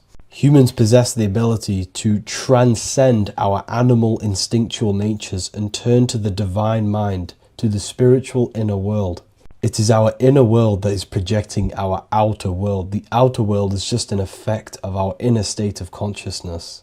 It's important as we go through this human life to not lose ourselves and look for our validations outside of ourselves. The external world is simply just a mirror, mirroring with mathematical precision what happens inside our consciousness. When we change our inner world, we produce effect in the outer world. To get back on track about this number, this represents when we are lost in our material self and we are completely cut off from our true divine self. The devil is always having goat horns, which represents a ground animal. This is the lower animal self of man. He's always red. The frequency of red is the lowest vibrational color, and it also represents the root chakra. This is all to do with survival mode and our physical needs and physical self. Red represents chaotic and intense emotions like hatred and anger. This is why the devil is always red, because it represents anger and an uncontrolled state of emotion and consciousness. You see, we've been taught in the church and all through religion indoctrinations that the devil is an external deity which influences humans. And in fact, this is nothing but a metaphorical story. The devil is a character which represents an aspect of the human mind, the lower aspect of the human mind, a facet of our own consciousness and psyche. The voice that we have in our head that tells us to do these negative things is not an external deity pushing us to do something bad. This is an aspect of our own mind. Jesus and Satan are just 2 characters which represent the 2 voices that we have in our own consciousness. In fact, the word devil was never present in the early Gospels. Instead, what was mentioned was a spirit of evil. A term spirit of evil was not meant to denote a specific deity or being, but rather any force of negativity, whether it manifests as a destructive thought, emotion, or action. The spirit of evil represents the darker sides of our mind, the part that leads us astray and brings forth negativity in our lives. The reason why they want you to believe in a devil is because they don't want you taking responsibility for your creations. They don't want you to realize that the external world is truly a mirror of your inner state of consciousness. Instead, when something bad happens in your life, you blame it on some external devil or Satan who tempted you. Everything is your creation in your life. When you realize this, you take full control and you begin to reshape your external world by changing your inner state of consciousness.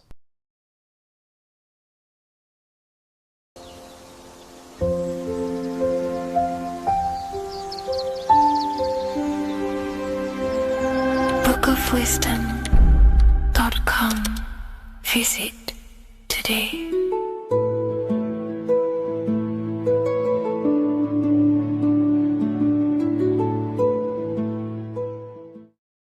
What if I told you the devil is closer than you think, and it's not actually a real person, force, or spiritual entity outside of you, but a being and an aspect of your own mind and psyche? In this video, you will learn exactly what the devil is and the true esoteric meaning of the devil. The first thing we need to understand is that the universe is a mental universe. Look around you. Every action, every building, everything you see around you was begun first as thought in the mind, then manifested. We use the mind to build and shape our reality. The universe, the world, only exists inside of our mind. Therefore, God and the devil exist inside of our own psyche. So first of all, the devil is not a literal being, but a symbol of the lower self. It represents the unmastered, ego-driven part of the human mind, a symbol of destructive thoughts, emotions, behaviors, lives in realms of chaos, fear, hatred, lust, and ignorance. This is why we see the devil as red, because red is the lowest vibrational color on the color spectrum. It also corresponds with the root chakra, which is all to do with survival instincts. Red represents chaotic and intense emotions like hatred and anger. When we are angry, our face turns red. The devil represents our animalistic fundamental needs, our instinctual needs, our survival state of consciousness. We have a survival state of consciousness and a godly state of consciousness. Our godly state of consciousness is creating, not just experiencing in the animal state, but consciously creating reality. This is why we see the devil with a goat head, an animalistic head, and the head is where the brain is. The animal head represents living off instinct, the part of our mind that lives on urges, impulses, and instincts. Eating, sex, power, ego-driven actions, and ego-driven thoughts. Animals are only aware of themselves. Animals live on instinct. They have no ability to consciously create like humans. This is our lower desires for the material world. That's not to say the material world is evil. However, when our consciousness is only seeking material things, this leads us down a path of self-destruction, because nothing material can ever satisfy our soul. Everything material is temporary. Therefore, the devil represents the part of us that seeks only material desires, only material fulfillment, the ways of thinking where we only think about ourselves and ego-driven thoughts. It also represents the unchecked, unconscious self, where we have no mastery over our thoughts, over our emotional impulses, and no mastery over our actions. We're living in instinct and impulsive states, which causes chaos, selfishness, destruction, and keeps us bound to our lower material 3D state of consciousness. It's important to recognize that the word devil was never present in the earliest Gospels. Instead, what was mentioned was a spirit of evil. This distinction is crucial because it underscores that the idea of the devil, as popularly conceived, does not actually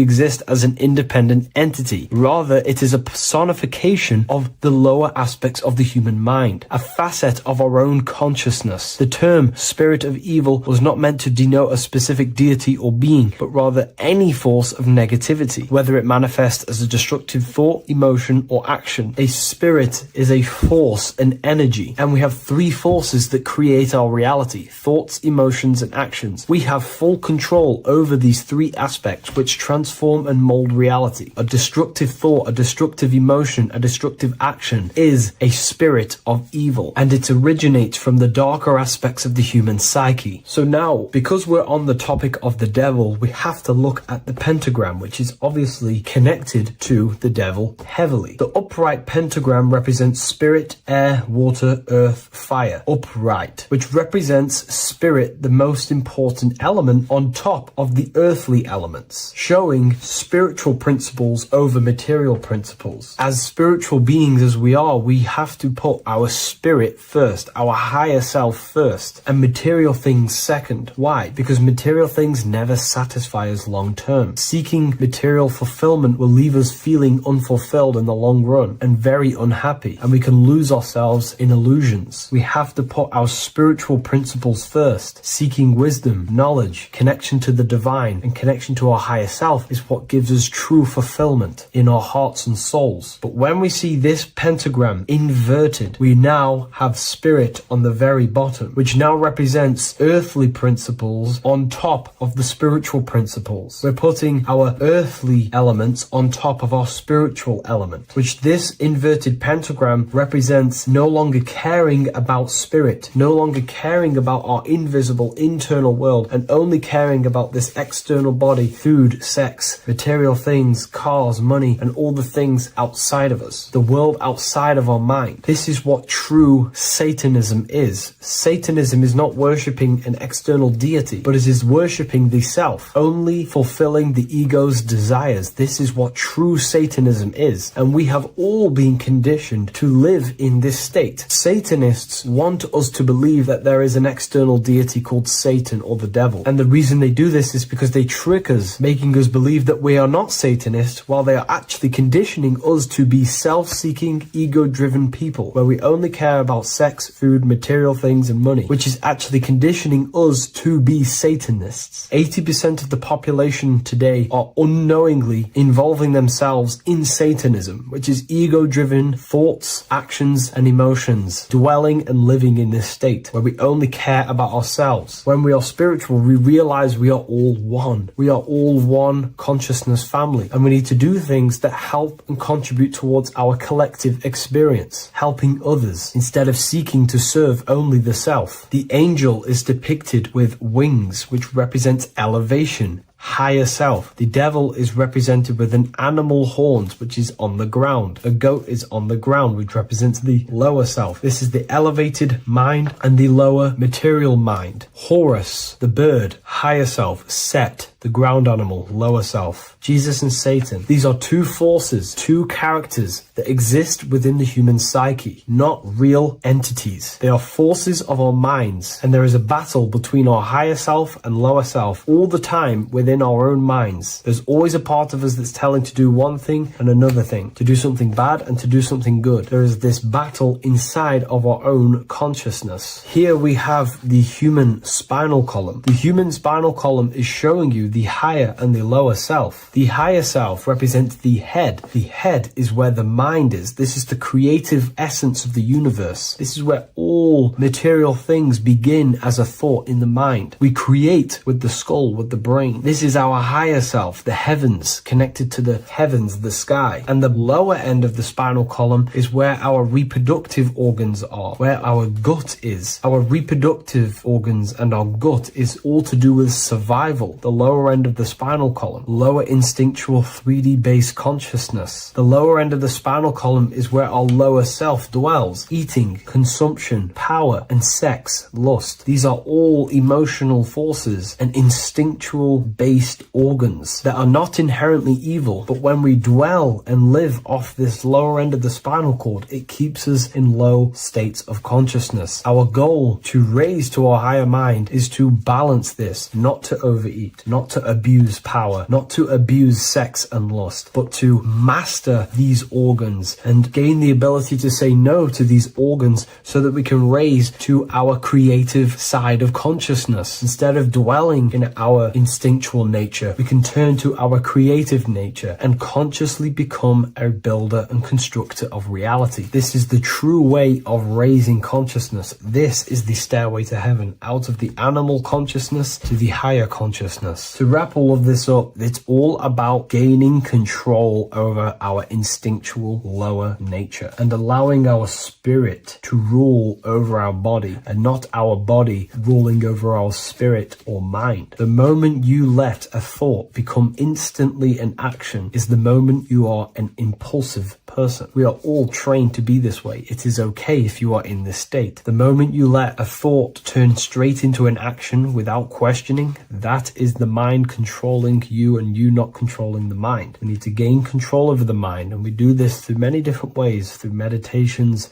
affirmations, and discipline, we slowly gain control over our minds. And once we gain control over our minds, we gain control over our thoughts, and we gain control over the attention that we give certain thoughts. We can then start to uplift our mind, our thoughts, out of our instinctual state to the higher mind. If you wish to learn more about consciousness, I'll leave a link in the description for the Book of Wisdom, Volume 2.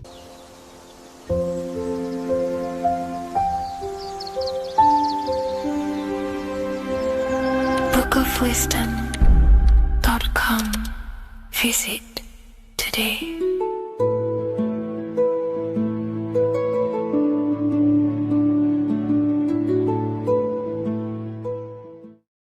Hello, Seeker. Welcome to Revival of Symbolism, a channel devoted to the language of esoteric symbolism, helping you discover yourself and expand your consciousness into new realms of thought. I'm Harry B. Joseph, also known as Revival of Wisdom, and in this video, we're going to be discussing the symbol of the double-headed eagle, also known as the emblem to represent the 33rd degree Freemason. So let's jump straight into this.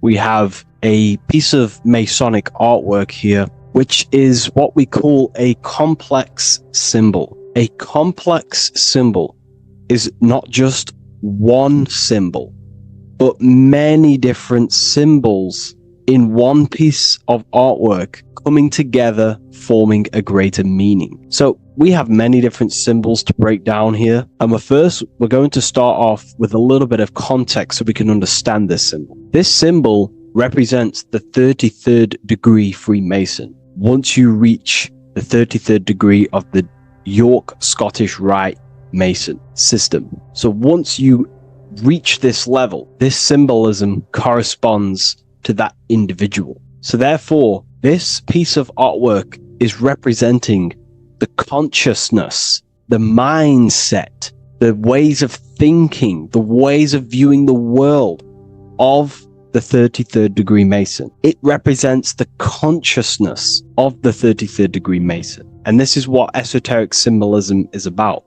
Esoteric symbolism is symbols and emblems representing states of consciousness and teachings within the forces of consciousness. So let's jump straight into this. The first thing that I see when I look at this piece of symbolism is the double-headed eagle, okay? The double-headed eagle. What is this eagle doing? So the thing with symbolism is that symbolism trains the mind to think in a subconscious way. Now, what do I mean? To the person who thinks in linear thought, straight line thought, A to B thought, they see an eagle. They see a piece of artwork. They just see a piece of artwork with no meaning. But to the person who is trained in the occult, these symbols are representing thought vibrations. One example would be in occult symbolism, what we're meant to do. These symbols represent thought forms in the mental plane, within the mind of the individual. Instead of me just giving you the answers, in the occult, they give you symbols. And what you're meant to do is look at these symbols, stare at these symbols, and see what kind of thought arises in your mind, and follow the chain of thought. This is how you unlock deeper levels of symbolism. This is what we call the chain of thought. Now, what do I mean by the chain of thought? If I look at the eagle, I see an eagle on a basic level thought. But then that thought leads to another connection, because this is how thought works. Whatever the character of the thought we think is, or whatever the vibration of that thought, for example, the character of the thought right now would be an eagle, then that leads to another thought. For example, flying. Then flying is connected like a chain to another thought, higher perspective. So we follow the chain of thoughts until we unlock the deeper levels of the meaning of the symbol. And this is what the occult seeks to do. Symbols make and force the individual to go inward. You look at the symbol, it's not a direct meaning, but you have to go inward and start to think and follow the chain of thought that this symbol is connected to until you find its deeper meaning that relates to the individual, to you, to a teaching or a force of consciousness or a state of consciousness. Okay? It's very difficult to explain in words because symbols transcend the barrier of words. Okay? So what we're looking at here is a eagle. And what does the eagle do? Well, the eagle has the ability to fly above the earth. It looks down upon the earth. In allegory and metaphor, this represents a higher perspective of reality, a higher perspective of the world, of the self. So this is representing the consciousness of the 33rd degree Mason. They have a higher perspective of themselves. Why? Because they studied the mysteries. They studied the Kabbalah. They understand consciousness. They understand the human psyche. They understand the origins of consciousness, the forces of consciousness. They understand how the material world is created through the forces of consciousness. So the eagle represents higher perspective because it can fly above the earth. And here you have the earth, this circle here, this sphere. So it's flying above, symbolizing a higher perspective of reality, a higher perspective of the physical world, the physical body, and the self. Because ultimately, this is what it's about. Freemasonry is about, of course, self-mastery, building a better self. That's what the craft is. But it's ultimately trying to figure out the mysteries of consciousness itself and the origins of reality. We gain this insight through Kabbalah, the study of the Kabbalah tree. So let's not get off track here. So the eagle ultimately represents a higher perspective of reality because it can fly. On a deeper level, it also represents the astral body because the astral body can fly above the material plane. It has no connection, no limitation to the physical plane. It does have a connection to the physical plane because all of the dimensions, the mental, the astral, the etheric, the physical, are all interwoven to each other. However, it also represents the activation of the light body, hence why we see this light rays around it. But that's a bit too deep for now. Let's go a little bit deeper into about the basics of this symbol. If you look at this eagle here, this eagle's looking backwards, and this eagle's looking forward. So this is forward and backwards. This is symbolizing time. So we have an eagle looking into the past and an eagle looking into the future. This is called the mastery of time. This is how you master time. You have a crown in the middle of these two heads. A crown. A crown is something worn by royalty, and royalty has a lot of power. So this is symbolizing personal power and mastery. How do you gain your personal power and mastery over time, over the past and future? Well, it's very simple. In order to master time and master your future and master your past, you have to look at the forces in your past that have led you to this very moment. Here we have a triangle which represents the number 3. Remember, in this middle, which is the present. So you have to look into the past to see what thought, emotion, action, the number 3, the 3 expressions of consciousness. Consciousness expresses itself through thinking, feeling, and acting.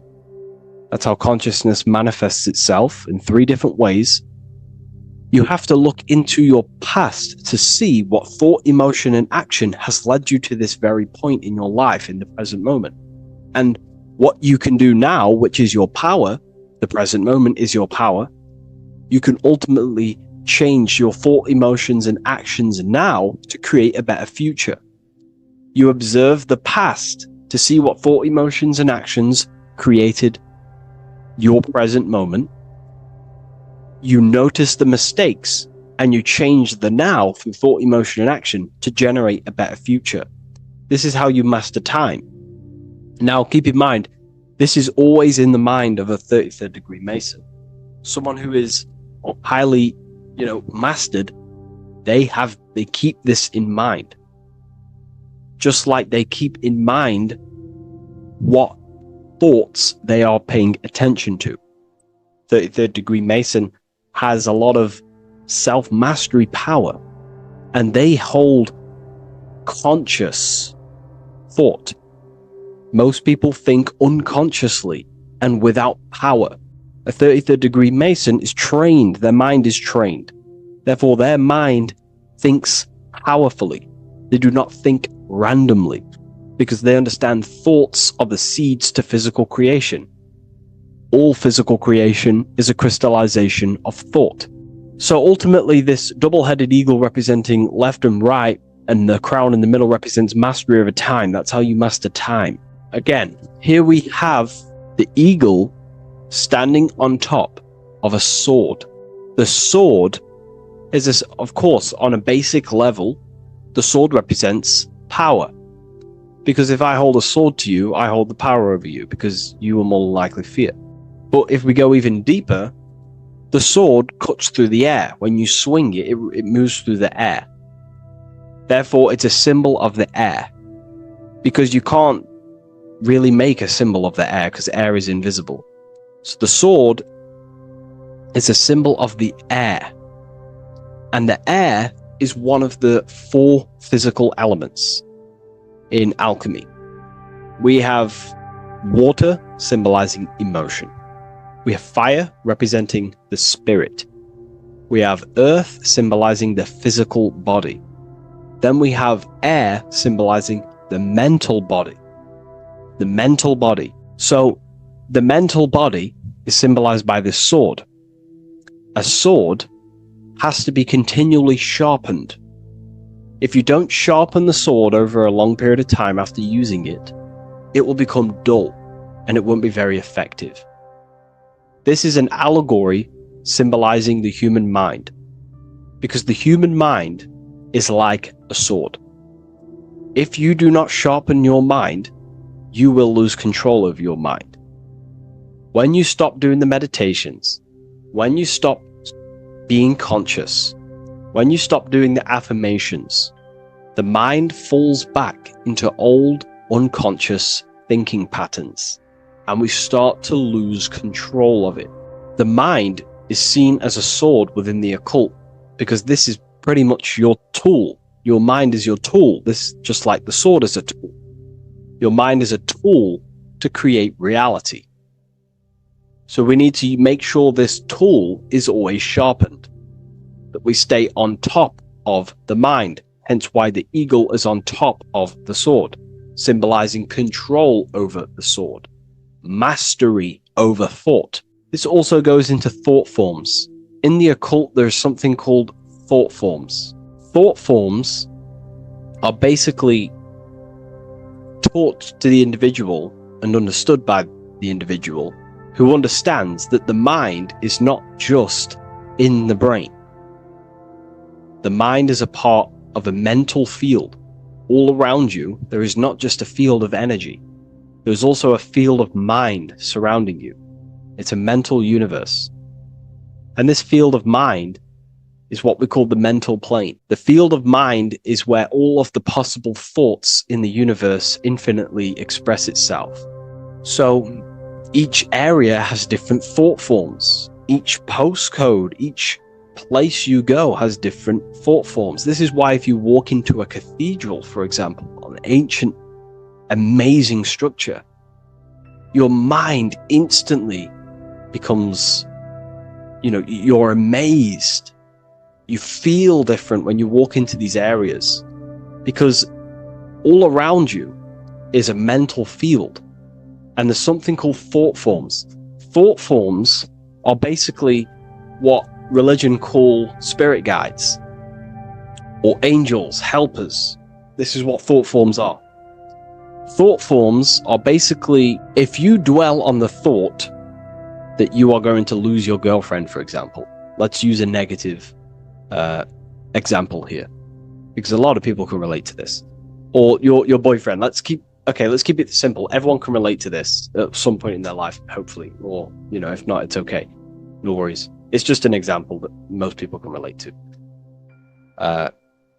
If you constantly dwell on the thought that you are going to lose your partner, what we have to understand is that the mental plane, what we have to understand is that the forces within consciousness, within what we call the universe, is always trying to give you what you want to create.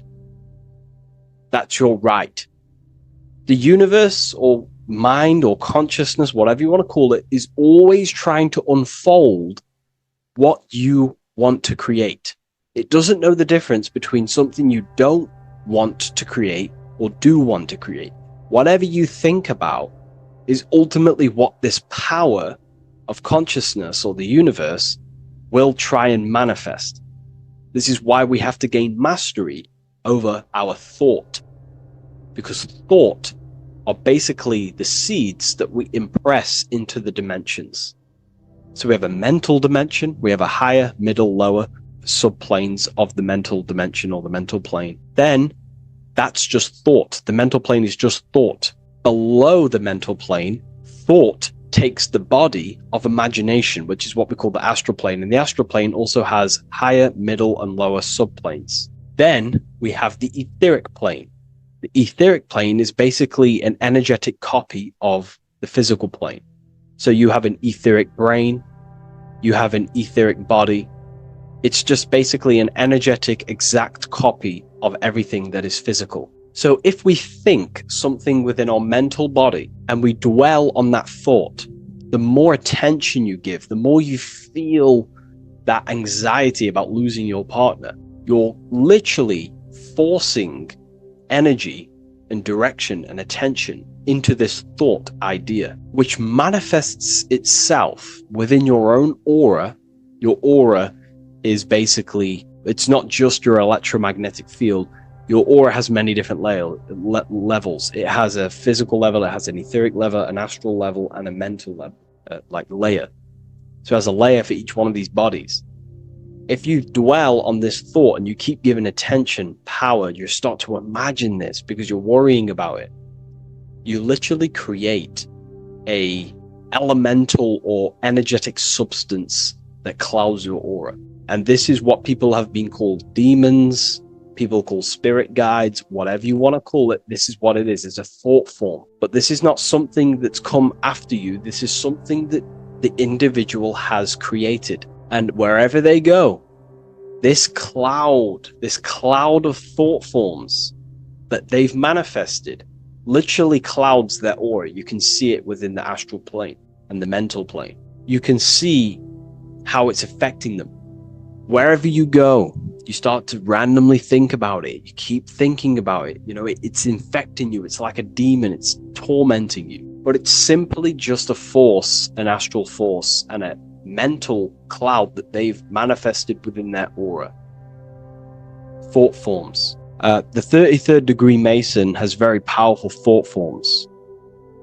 And this is, you know, if you're a Mason yourself, and you're not aware of this, this is why it's great to be around a 33rd degree Mason within your lodge, because they have very powerful thought forms, and you being in the present of them, you're also taking on his thought forms, and they can assist you.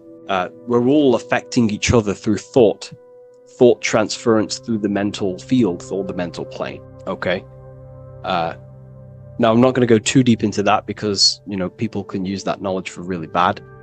But ultimately it represents thought forms also, symbolized by these clouds. Clouds are a symbol of thought forms, because they manifest themselves as basically like a cloud form energy within the aura of an individual. So this represents the mastery over the intellectual side of consciousness, of thought, sharpening the mind, gaining mastery. Then we have 33 in a triangle. A triangle in alchemy symbolizes, well, the upwards triangle, the upright facing triangle symbolizes the element of fire. The downright facing triangle represents the element of water. So an upright triangle represents fire. Fire is very transformative. If you place, I don't know, a pencil into fire, the fire will burn it down into its raw material. And this is ultimately what this triangle represents. It represents the consciousness of the 33rd degree Mason who has basically transform themselves from ego consciousness, only dwelling within the limits of their ego, their old belief systems of thinking they were the body, only reacting to five sense thinking, linear thinking, low base consciousness, not knowing right from wrong. It's basically transforming themselves. They have burnt themselves down to their raw soul form, and they understand that they are a soul, and they've experienced this, by casting off all the attachments to consciousness. This is why there is the number 33 within this triangle, because 33 is the age that Jesus dies. It's also the number of the Kabbalah tree, because the Kabbalah tree has 10 Sephiroths, 22 pathways, and one hidden sphere called Dot, which all adds up to 33. And the Kabbalistic tree of life, just to give you a bit of context, basically is a blueprint of how God manifested the world, and you are an expression of God. So it's also representing how your soul fell into matter, how consciousness creates matter. And it's also a diagram of how reality is not fixed, but it's ever unfolding creation through these forces of consciousness. So the Kabbalah teaches a way back to source consciousness if you go from the bottom of the tree to the top. And in order to go to source consciousness, you have to die symbolically. It's the death of the self, the death of the ego, the death of the old self, the old belief systems that you had. That has to die. The old person has to die to give room to be spiritually reborn, so you can actually figure out who you actually are. Your ego has to die. Now, that's not saying ego death, but you have to basically give away all of your old belief systems to then be spiritually reborn. That's why Jesus dies at 33 and is resurrected. Ice melts from ice into water at 33rd degree. So it's symbolic of transforming. And again, the upright triangle is the fire element, symbolizing burning things to its base raw material. 33, which is again death and resurrection. So it's all about burning the old self and being spiritually reborn again. This is the teachings of Hermeticism, Christianity. It's in everything. You'll see this symbolism or this story of death and resurrection absolutely everywhere in the ancient myths, because it's all talking about the same thing. You have to symbolically die. You have to kill off the old self to be spiritually reborn, to be initiated into a mystery school. So the 33rd degree Masons basically saying, well, they have resurrected. They have resurrected the connection to their soul, because as we grow older in this life, we lose connection with our true authentic self as the ego develops as we get older. And if we don't stop developing the ego, we never actually connect with who we truly are, which is a divine, immortal, formless being who has the infinite power of creation. This is what you actually are. Okay, so it's also symbolizing the union of opposites, hence why we have a double-headed eagle here. It has opposites. Obviously, this is massive within the occult. You see this everywhere, union of opposites. Okay, so union of opposites goes from, basic teachings to the most advanced teachings that most minds are not ready for. Union of opposites is on a basic level is union of the mind and the heart, going from mind consciousness, which is basically ego, the lower self. That's not to say the mind isn't powerful, but that is the house of the lower self. The ego. It's the house of the ego. So we have to learn how to use the mind for what its proper use. The mind's proper use is for the soul to create. However, we're not taught this in school, so we've basically developed a false personality within our minds, and our minds have become a vessel for a false identity. So what we need to do is integrate the heart, which is the soul self, the true self, with the true powers of the mind. And the mind is basically a powerhouse of creation, infinite possibility. And that's the mind's true usage is for creation, not a false identity. So it's about integrating the mind and heart. It's also symbolizing a balanced mind, and we do this by aligning the left and right hemispheres of the brain, which help you perceive reality for what it truly is. Because the two double-headed eagles, they're joined together, so it's union of opposites. So it's about reintegrating the female and male aspects of self, such as the left and right hemispheres of the brain, the mind and the heart, all working as one system. When we align the left and right brain, we see reality for what it truly is. Now, what do I mean? Most 90% of people, I'm not putting anyone down, if you relate with this, it's fine. We're all here to work on ourselves. So I'm not putting anyone down. People with a left hemisphere dominated view on reality see things as a very logical. They see reality logically, basically. Now, what do I mean? They see things as this is science, that's mathematics, that's religion, that's metaphysics. They're all separate and divided because that's what the left hemisphere does. The left hemisphere basically dissects everything down. The way the brain works is truly magical. The right hemisphere of the brain allows us to basically see a bigger perception on reality. It sees the bigger picture. The bigger picture, for example, the woods. It sees the woods as a whole unified woods. But then the left hemisphere of the brain takes that view and perception of the woods, dissects it down and analyzes it into individual branches, trees, leaves, animals, insects. But in reality, it's all one, because all is manifested from the one God, the one source, the unmanifested consciousness, the unmanifested force. So it's union of this. We have to view the world as yes, everything is one, but I'm also living in my personal consciousness. Yes, there is a collective consciousness. We're all one consciousness, but I also have my personal consciousness. I need to think about both, making sure that my thought, emotion, and action is contributing towards the evolution of myself and the evolution of humanity. A person who is only left hemisphered only thinks about themselves mainly, 90% of the time.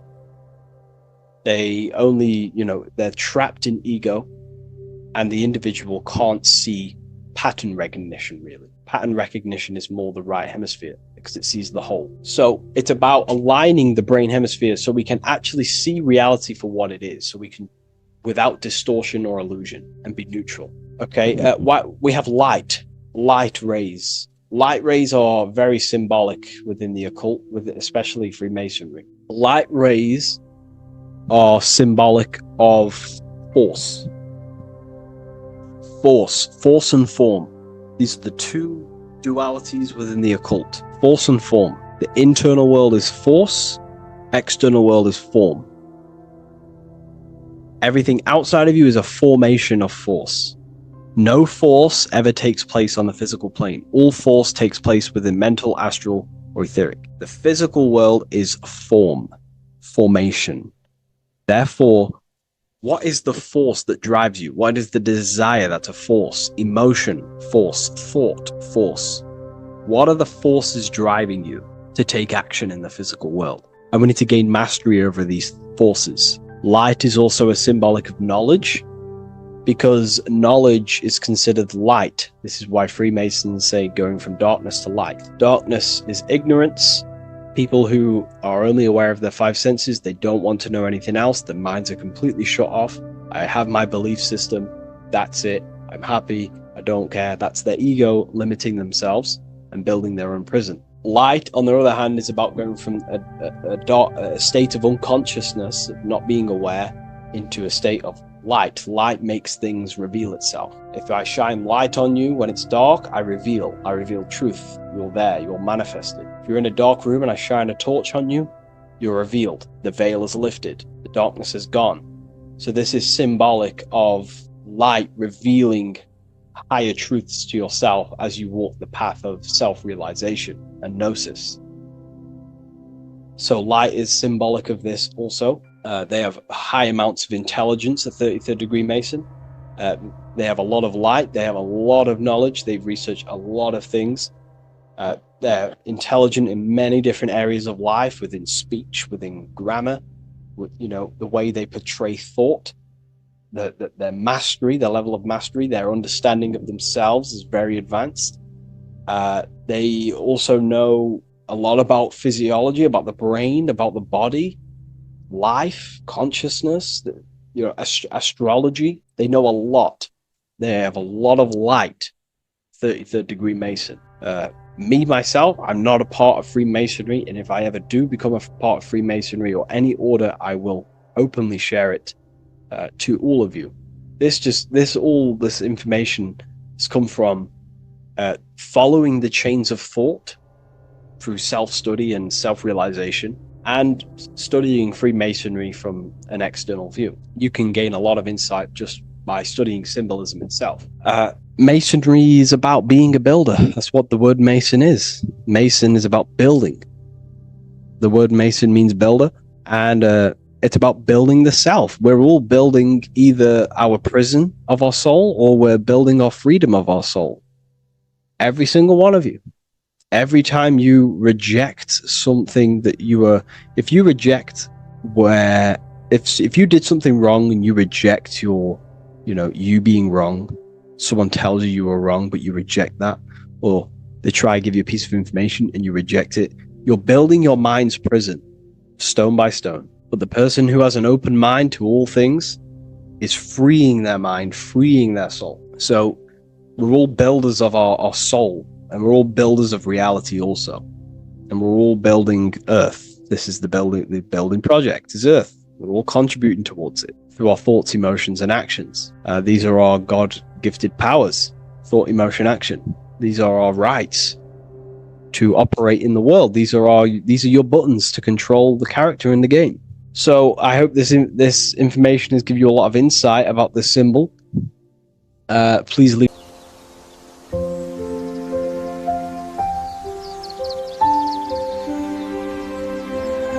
bookofwisdom.com.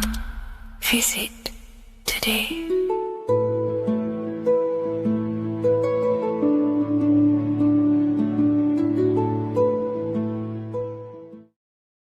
So depression doesn't actually exist, and in this video I'm going to show you how depression is actually a choice. And I'm going to give you some solutions on how to deal with it. And this is probably going to change your life forever just by doing this alone. Okay, so the first thing you need to understand about depression is that it exists in your conscious mind. It exists in your thinking mind. So what is inside your thinking mind? You have your body, your name, your reputation, your trauma, your memories, your family, your worries, your interests, your bills, your passion, dislikes, goals, right? Most people identify their lives with this. They identify their lives with their thinking mind. They think they're their name, their job, their reputation, their memories. But this is not who you actually are. Who you actually are is the observer of that. What happens if you stop thinking? What is left? You're left with unconditioned consciousness. You're left with the self, which is what we refer to as I. We are the consciousness, not the thinking consciousness. You are not these labels. You are not your thoughts. You are not your job, your name, your reputation. Okay? And the reason why I'm telling you this is because it's very important, is that we are something beyond this body, beyond this name, beyond our thoughts. We are the consciousness. So depression exists inside of the thinking mind, the conscious mind. Okay? So if you want to get rid of depression, you must learn how to escape the thinking mind. And not only just escape, but that's step one. In meditation, you do meditations, right? We sit still and we have to learn how to control the mind and turn off the thoughts. And when we turn off the thoughts, depression goes out the window because there's no thought present in your mental field of consciousness to be depressed. Okay? You must understand, who is the one suffering from the negative thoughts? Who is the one suffering? Your mind is not suffering because the mind is producing the thoughts. Your body's not suffering from the negative thoughts. You are suffering. And who is you? You are a soul. You are that feeling. You are that person beyond the thoughts, beyond the feelings, beyond that. You are the one experiencing. You are that. Meditation gives us the ability to turn off the thinking mind. This allows us to escape our thoughts, okay? And it gives us, over a long period of time after meditation, you'll be able to turn this switch, and this switch will be able to turn off your thoughts. And by doing this, we will be able to control our conscious mind directly by the hand. So when you notice yourself gaining them negative thoughts, we can then turn off the switch of turning off the conscious mind and rising to our authentic self and knowing the thoughts are just illusions. Now, let me tell you something that's very powerful. Most of your thoughts are coming from beliefs. Most of your feelings are coming from beliefs. So if you have a feeling of lack, this is coming from a belief that you don't have much. If you are feeling alone, this is coming from a belief that you are alone. So what we must do is restructure ourselves. We must restructure the subconscious mind, and we do this in many different ways. We can do this with meditation. We can do this with visualization, visualizing our desired reality as if we are living it. We can do this with affirmation. Now, a lot of people think, oh, I'm trying to speak something into existence with affirmation. No, you're not using vibration to try and change reality with what a lot of these new age people will teach you. Vibration, your words will not have much an impact on reality. That's the truth. But what they do have an impact on is reprogramming and recrafting and refining your mind. If you repeat, I am wealthy all day long, your subconscious mind, that word will be lingering inside your subconscious, and you will start to mold that into your conscious. You'll start to be consciously thinking about this. Most of your thoughts are coming from your subconscious. So if you want to get rid of depression, you got to figure out the trigger. What are you depressed about? What are you feeling? What are the beliefs that are making you feeling and thinking this way? And that's what you must restructure. You must restructure your subconscious mind through visualization, meditation, and affirmation. You do these all the time. You do these every single day, and you will slowly, if not surely, restructure your subconscious mind. While by doing the practice of meditation, you'll gain the off switch as well. Sometimes depression comes from not living in your authentic self. You're not doing the things that your soul is telling you to do. We all know what we should be doing at all times. I don't care what you have on. We all know we should be doing something. We all know that we have there's a higher aspect of our mind that tells us, oh, we need to be doing this, but I'm actually sat here on my phone. Oh, I shouldn't be eating this, but I'm doing it anyway. There's always that higher voice. And that is the voice that has to be connected to. And when your body's not acting out the voice of the soul, then the soul becomes sadder, and suffers more and more and more. There has to be a connection between the soul, the mind, and the body. They have to work in unison. Okay? So I hope this video helps with depression, with whatever you're going through mentally. Welcome back everyone to another video. Today we're going to cover everything that you need to know about the mind, starting with the two aspects of the mind, the conscious and the subconscious. The male aspect of your mind is the conscious. This is the 10% of your mind. The conscious part of your mind is only aware of everything around you, your vision, your sight, your smell, your taste, your hearing, and your current state of emotion and thought. Every thought that you consciously think about has an emotion directly attached to it.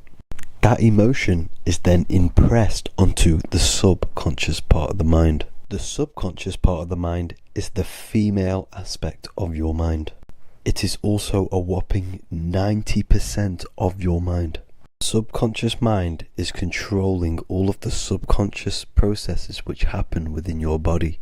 For example, your subconscious mind is controlling your heartbeat, your digestion of food, and all of the things that you do not have to tell the body to do. It is the hidden part of our mind which is controlling all of the hidden things. The subconscious mind is like a recording supercomputer. Everything that you have experienced in your life is all recorded and stored within the subconscious mind. One of the most important things about your subconscious mind is that it stores your mental programs.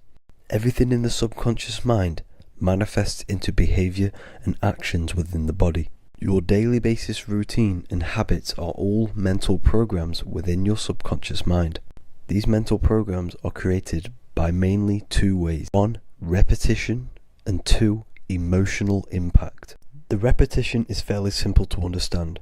The more you do something, the more it impresses onto your subconscious mind and becomes a program. That program will then manifest into your behavior. However, with the emotional programs, they work a bit different. The stronger that you feel an emotion, the stronger it is impressed onto the subconscious mind. And then that emotion becomes a program. For example, you had a very traumatic moment happen when you were a young child. The emotion that you felt was so strong in that moment that it impressed into your subconscious mind so hard that you can recall that moment like it was yesterday.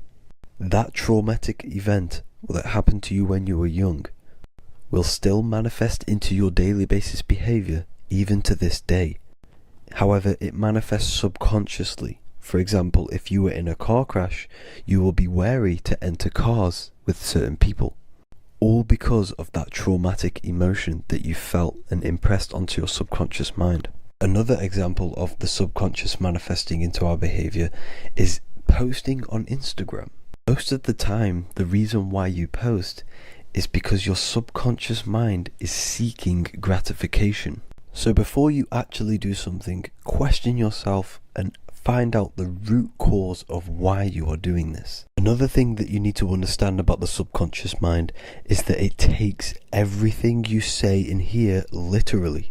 So for example, if you go and say, "You are an idiot" to someone, your subconscious mind will only pick up the word idiot. It only knows yourself. It doesn't know anyone else. You are casting a spell on yourself just by saying that to someone else. This is why the golden rule is to treat others like you'd like to be treated.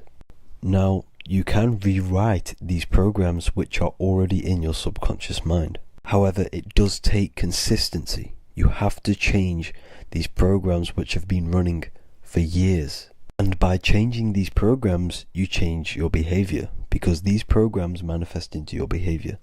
The best way to do this, personally, is to listen to affirmations first thing when you wake up in the morning, and do this for 10 minutes every single morning. Then at night time, you want to think and feel that you are becoming the reality that you desire. The more that you feel this reality, the more it will become a program and impress your subconscious mind. For example, you're trying to gain financial freedom.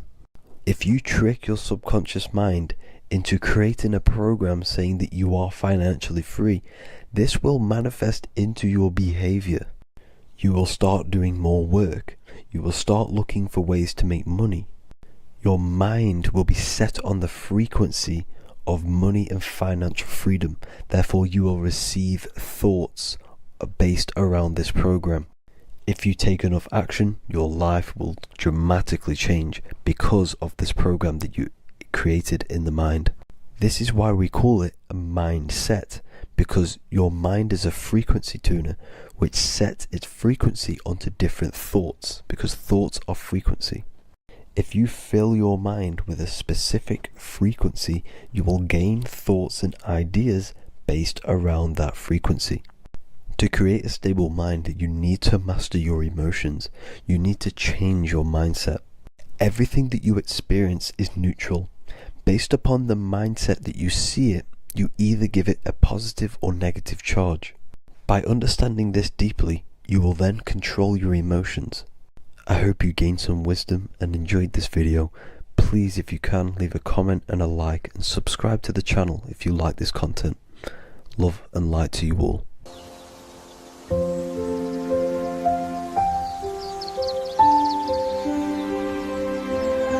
bookofwisdom.com. Visit today.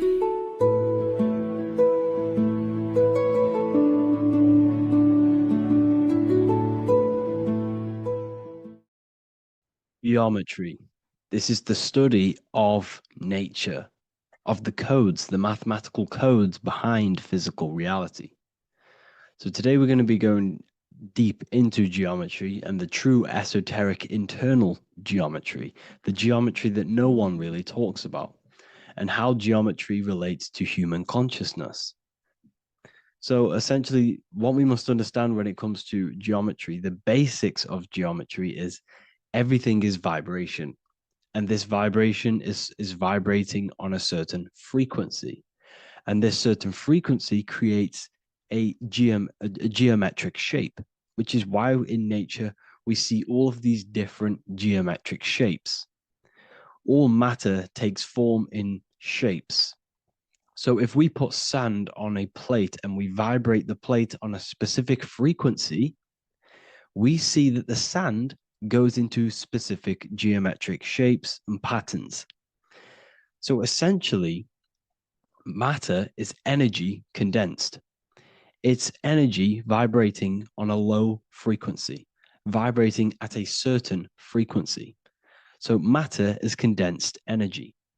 And each geometric shape is manifesting and showing a specific energy. Some shapes carry more energies than others. For example, the cube is what traps energy. A square is what traps energy. So geometry and the flowers are basically how energy manifests itself into physical matter. We are in a world made out of energy or light. Light is energy. So everything is vibration, everything is frequency, and everything is energy. Even the words, each atom in our body, everything. So everything in nature has these mathematical energetic codes. So geometry is basically the study of nature and the shapes that are in nature and their energetic principles. Because like I said, matter is energy. So this is what we call cymatics, when we place water in a petri dish and we shine light on top and we vibrate the water. And we can capture, this creates certain patterns. Each frequency, like you see here, has its own pattern. So what we are seeing here in the physical plane is essentially energy condensed into physical reality. We see it in the turtle. We see it in every single form in nature. Now, external geometry and normal geometry, we normally get taught that this is God's way of creating physical reality, which is essentially true. However, it's far more deeper than that. Far, far, far more deeper. Okay, so what geometry truly is, it's not God's codes to reality. What we must understand is what the brain truly is. And what we must understand is that we are not in the world. We are not in the universe. The universe is us ourselves. And the world is produced by our brain itself. Okay? So the way you must understand how the brain works, so what you visually see, so geometry is to do with what we visually see. And what we visually see is heavily connected with our eyes, which are an extension of the brain. The eyes are the brain. And essentially how we see is energy enters the eyes, and each eye goes to the optic nerve. And this energy is transferred into electricity, which travels to the back of the brain, to the visual cortex of our brain. And this is where the image is produced, what we see. Therefore, the world outside of us is truly inside of us. It's a projection from within the brain. The brain is an energy condenser, a decelerator, an energy decelerator. Everything outside of us is basically formless energy. It is formless energy vibrating at a certain frequency. So what the brain is, it's sucking in this energy, this light, and turning that frequency, that code, that light code, into a physical reality. It's condensing the energy and turning it into a visual image inside of the brain. Therefore, everything outside of you is not what it looks like. Everything outside of you is basically energy, infinite energy. And our brain is condensing this into a physical reality and projecting it outwardly, which you experience your visual field. Okay? And the ancients knew this. So this is basically called the sigil of Lucifer. Lucifer is known as the light bringer. Lucifer in Latin means to bring the light. This is the sigil of Lucifer, which shows the visual field and the brain. We also see this in the Google Play symbol. It's a powerful symbol showing you the visual field, which is basically a symbol that tells you that reality is inside of the brain. The brain is what produces reality, but consciousness is not produced in the brain. The brain is essentially a consciousness downloader. It's a computer, and it's a reality simulator. The body is a simulation of physical reality. You are inside of the body experiencing the body simulation. The body produces this reality. It's a piece of technology. So Lucifer is to bring the light. Lucifer is the light being produced in our brains. Okay? So this is why they say Lucifer can tempt you. Lucifer can be the devil because it represents physicality. It represents the false light. Lucifer can trick you because it represents the physical world can trick who you truly are. So now that you understand how the brain is basically an energy decelerator and it creates and simulates a reality to your consciousness, you are no longer a person in a universe. You are the universe itself experiencing itself. Therefore, geometry is heavily linked in with the brain. Geometry is essentially how your brain and how your eyes decode energy. So what you are seeing is the mathematical codes of your brain creating reality. So what they teach you is the external is that geometry is God's way of creating this world, and these are the mathematical codes God's created. But now I'm telling you the internal. This is the truth. Geometry is how your brain mathematically condenses energy and light into a physical reality. So therefore, your brain is a computer program. So now geometry is nothing outside of you. Geometry is not something created by something else. It's created by your brain. Your brain produces these patterns through mathematical codes by breaking down energy into physical reality. And this is why you see geometry in everything around you. This completely changes your view on geometry.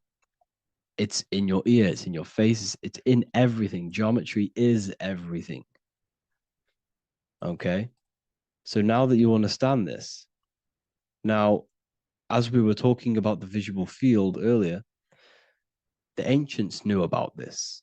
The ancient Egyptians knew about this. We can see this symbolism inside of the casket, the Egyptian casket. See, this crossover represents the visual field. This represents the back of the brain. This is the left hemisphere, the right hemisphere. And now some of the most simplest teachings in geometry is that straight lines are masculine and curved lines are feminine. And we even see this in the human body. The feminine human body is curvy and the masculine human body is liney. And even with the genital reproductive area, we have a line and a curve, 0 and 1, the binary code of all creation, 0 and 1, because that's basically all that exists. Nothingness and one, nothingness and God, nothingness and consciousness. That's all that exists. Now that I've told you that, the basics of geometry and the line and the curve and the feminine and the masculine, what do we have here? You see this stick here? This is a curve. And what's the right hemisphere? The right hemisphere is the feminine, the feminine energy, the feminine aspect of our brain. Then we have a straight line. This is straight lines. Now this represents the left brain. So the Egyptians are showing you the left masculine brain and the right feminine brain because of the curve and the straight line. And this is the visual field, the crossover. So there's a crossover in the brain. The left eye is connected to the right brain. The right eye is connected to the left brain. Okay, so the left eye is connected to the right brain. The right eye is connected to the left brain. The solar and the lunar. So, like I said, everything outside of you is basically energy. Your body is basically a holographic avatar, condensed energy produced by your brain. There's nothing actually outside of you. Your five senses are electrical threads of light. And when you touch something, this is basically electrical signals in your nervous system, which are reporting back to the brain. Therefore, what you touch is actually, you're not touching. The feeling that you feel when you touch something is not the true feeling. That's your nervous system you're feeling. You're feeling your nervous system in the brain. It's electrical signals to your brain. So the five senses do not decode, well, what you're experiencing as the five senses is not outside of you. This is your brain interpreting electrical signals. You don't experience the world, you experience your nervous system and your brain.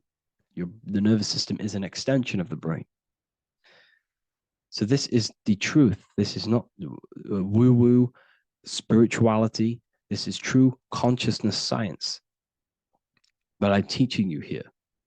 Okay? So nothing is truly outside of you. It is a universe. You yourself are the universe, the fabric of the universe itself. The only thing that exists outside of you is essentially energy. That is it. And your body and your brain condenses this energy into reality. So when we look into architecture, why is architecture, the ancient architecture, so important? Because what did I tell you at the beginning? Shapes and physical matter is condensed energy. Each shape holds specific energy. Some shapes hold more energy, emit more energy. Some shapes condense energy. Some shapes transfer energy. Each shape, each geometric shape has an energetic principle because matter is essentially energy. So when we look into cathedrals and the ancient buildings, they were filled with geometric patterns, geometric shapes, because they understood the energy principle. Architecture is basically solid energy. It's physical energy. If we create this pattern here is an energy code. And if you stand next to it, you're going to gain that energy. It's going to be imprinted on your body. So essentially, they filled their buildings with high energy geometric shapes. Points, triangles, pyramids are very, very energetic. This is why you have crystal pyramids made, organite pyramids. They're always in pyramid shapes. That's why the Egyptians built in pyramids, because pyramids hold high energy. They emit high energy. So this is why you see all these different geometric patterns. Okay. So in the real reality, in the energetic plane, this building would basically look like this: lines and grids of energy. Okay, this is what it would look like in the energetic plane, a blueprint of the energy body. So as you see here, these are the different frequencies in a petri dish, of water in a petri dish. And you can see they are specifically aligned up with these specific patterns. You can see geometry even within geometry. It's fractal. So essentially, when you would stand inside of these buildings, they would imprint the energy of the building in your body, because your body is healed through energy. You have an electromagnetic field around your body. So by creating buildings with geometric patterns, we are essentially increasing the energy of the building, because the building itself is energy. Okay? So when we fill it with geometric patterns, we're increasing the energy. we're giving it a certain energetic imprint. So when you stand inside of that building, you're being imprinted with that energy. Okay. So especially with these windows, these stained glass windows. Well, why are they stained glass? Well, color is frequency. So when you have all of these different colors, and not only were they just painted, some of these colors are specific gemstones, crystals, natural stones, which all hold energetic principles. Each crystal is vibrating on a certain frequency. Wood has its own frequency. Metal has its own frequency. What you must understand is that everything in nature is not just a piece of matter. It's vibrating. The atoms of wood are vibrating on a certain level, which give it a certain energetic principle. Each crystal is vibrating. The atoms of the crystal are vibrating on a certain frequency, which give it a certain energetic principle, quality. So each thing, this is why the ancients were obsessed with natural stones, natural things, crystals, natural metals, and they wore different metals, different things like copper on their bodies, because they understood the atoms of these natural things are vibrating, which give certain qualities to you if you wear them. So you're not wearing it, you're basically putting that frequency onto your body, because they understood this is energy. If I put copper on my body, I'm not putting copper on the body. I'm putting the frequency and the energy of the atoms onto my skin. And that frequency of them atoms are going to vibrate my skin, that frequency, and heal my body. So this is why this is so important. So each building is an energetic code.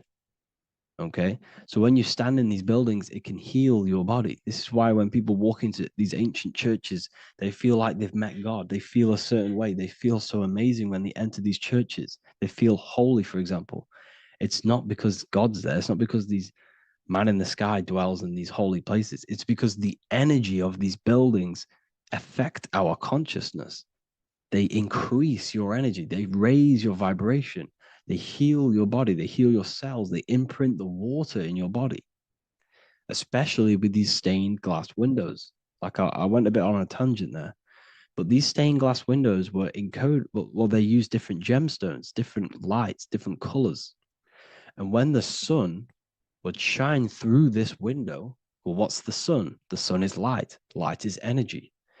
The sun's light would go through this filter of the window of the crystals and the different gemstones and the different colors, and the sun's light would be encoded, imprinted with these crystals, with these colors and these natural glasses, which have healing energetic principles.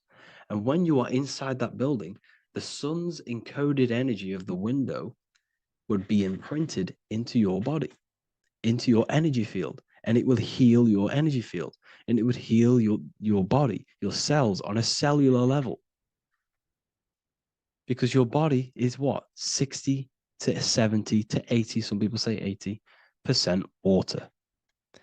And water is encoded with vibration. If you say certain things into water, it gives it a specific geometric pattern, like I broke down in the beginning. If you say love to a water and then freeze it, it will go to this. If you say hate, it will go to a distorted pattern. So when you are in these buildings, you're being imprinted by the energetic codes of these buildings, the energetic principles of the windows, of the structure itself. The ancients never used to build in squares. Their buildings, their insides were never square rooms, because they understood squares trap energy. They always had pointed roofs so energy can escape. So there's many little things that we need to look into geometry. For example, when you see magicians, when you look at ancient magic, why do they stand in circles with different geometric patterns? They use different geometric shapes. Why? Because shapes are energy. They hold specific energy. So when the magician stands in a circle with a pentacle, they're working with the energy of that pentacle. You can work with different energies based upon the different geometric shapes that you draw. and you can use this in your structure, in your architecture, in your work, and it can influence everything. So this is the true geometry. I hope you gained a deeper understanding on geometry and how it relates with you and your consciousness. Like I said earlier, your brain produces geometry. It's basically how your brain decodes energy. It's not God, how God creates this reality. And no, you're in this reality. You are the reality itself. Your body produces the reality. Therefore, geometry is one with you. So therefore, if I play with the geometry of the buildings, for example, like the government have, everything's in squares. If you look outside, everything's a square, everything's a rectangle. You go to a city, every window is a rectangle, every building is a rectangle. You live in a box room, everything is boxed and squared off in this reality, in this modern society. Why? Because they're trapping energy. The box is the cube is the most simple geometric shape, which basically condenses energy and it traps energy. And if you subconsciously see squares all the time, your phone's a square, your TV screen, everything's a square, your keyboard, your desk. Go and look at the ancients. They never used to build in squares and cubes. And if you go into nature, you'll never see squares and cubes. Nature doesn't create squares and cubes. Everything in the modern society is squares and cubes to simple your consciousness down, to dumb your brain down. So the ancients built very, very complex structures. Why? Because they understood what we see affects our brains, because our brains decodes reality and creates reality. If you see a sophisticated building, this is going to give you a sophisticated mind and raise your IQ levels over time, subconsciously. I'm not saying if you look at this building, you're going to become smart. I'm saying if every single building in your environment, ment is mind, mental, every single building in your environment was this complex and complicated, it would increase your IQ on a subconscious level. It'd make you more complex, make you more intelligent. So they've dumbed everything down. They've dulled everything down. Look at everything. Everything is being dulled down. So anyways, I hope you all gained a better understanding on this. If you want to gain more occult knowledge and esoteric knowledge, make sure to read the Book of Wisdom, Volume 2. If you're inside the university, you can get this book for free. Go to the general chat area and follow the instructions and you can order yours for free. Truly life-changing stuff. Because the issue is with the world is that no one really understands who they are, what they are, and why we are here. That is the issue for people's depression, for people's wrongdoings. They don't understand who they are, what their emotions are, what their mind is, what their body is, what reality is. This book gives you that. This book gives you the sense of understanding, the sense of well-being that will give you a better life because you understand life and what life is. And if you truly want to take your studies to the next level, we have the Ethereal University. This is the place for truth seekers where you can connect with like-minded people so you don't have to feel insane, because not many people think this way. I've been there when you wake up and not many people around you are thinking the same way and you start to feel a bit insane and you can't really talk to people about these things. That's why I created this, so you can connect with people and learn at the same time and become the best version of yourself by understanding truth and knowledge. If you join, you'll gain access to free live calls every single week, every single Saturday morning. We do live calls. You can ask me questions and all sorts. So make sure to leave a like and a comment. And thank you all for tapping in.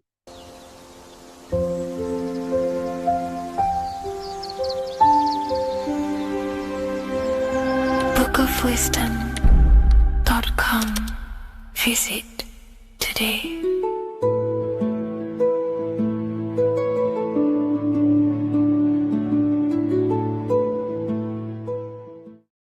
In this video, we're going to be decoding the symbol of the double-faced eagle, which is found on the Rothschild's family coat of arms. We see it in the Roman Empire, and we also see it in the 33rd degree of Scottish Rite Freemasonry. So let's get straight into this symbol and decode what this means. Freemasonry is considered a craft, and this craft is about reconstructing yourself. In fact, the word mason means builder, because every day we are building our mind's prison or our mind's freedom. Plus, you are a creator of reality. You are contributing towards the building project on the earth. You are a builder of yourself and reality, a creator. In Freemasonry, they use the allegory to teach the initiate a process of self-mastery. In Freemasonry, the allegory is that the Temple of Solomon is broken. And this broken Temple of Solomon needs to be reconstructed. But this is symbolic. The Temple of Solomon is yourself. You as an individual are the broken temple, as you have forgotten who you are, why you are here on this earth, and your mind has many limiting belief systems and restrictions on it. Therefore, we are the broken temple that needs to be rebuilt and reconstructed. The 33rd degree is the highest degree in the Scottish Rite system of Freemasonry. Therefore, this logo represents the state of consciousness the 33rd degree Mason is operating at. It is symbolic of their level of mind, their level of self-mastery, their level of awareness. This symbol is a very powerful symbol that you can use to also find your personal power. Now, of course, this is my interpretation based off my years of studying symbolism and connecting the dots. If you feel like I miss anything, please leave a comment in the comment section to maybe add to my points. The first of all thing that I see in this symbol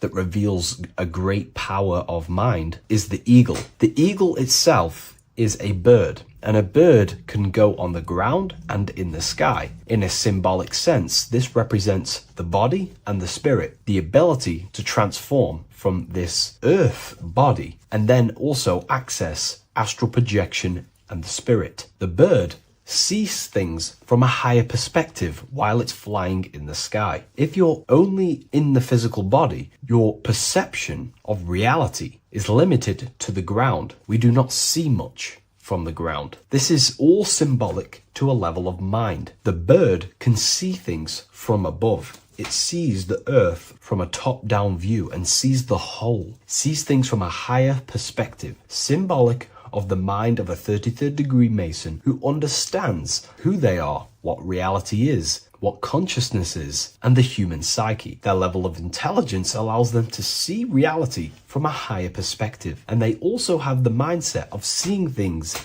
as a whole, which is a great truth. We are all part of a greater whole, the unfolding of creation that is taking place in the present moment. We are all unfolding creation as a collective consciousness, and we are part of a greater whole building project. So this bird, or the eagle, is symbolic of seeing things from a higher perspective and possessing a higher consciousness. The double-faced eagle, one eagle looking left, one eagle looking right. This is symbolic of the past and the future, mastering time. The way an individual masters time and masters the power over time and gains their power over it is by using the past and the future. The way we master time is by looking into our past and see what thoughts, emotions, and actions have led us to this very moment in the present moment in our lives. By looking into the past, you can see what thought, emotions, and actions have led you to this very point in your life and see the mistakes in your thought processes,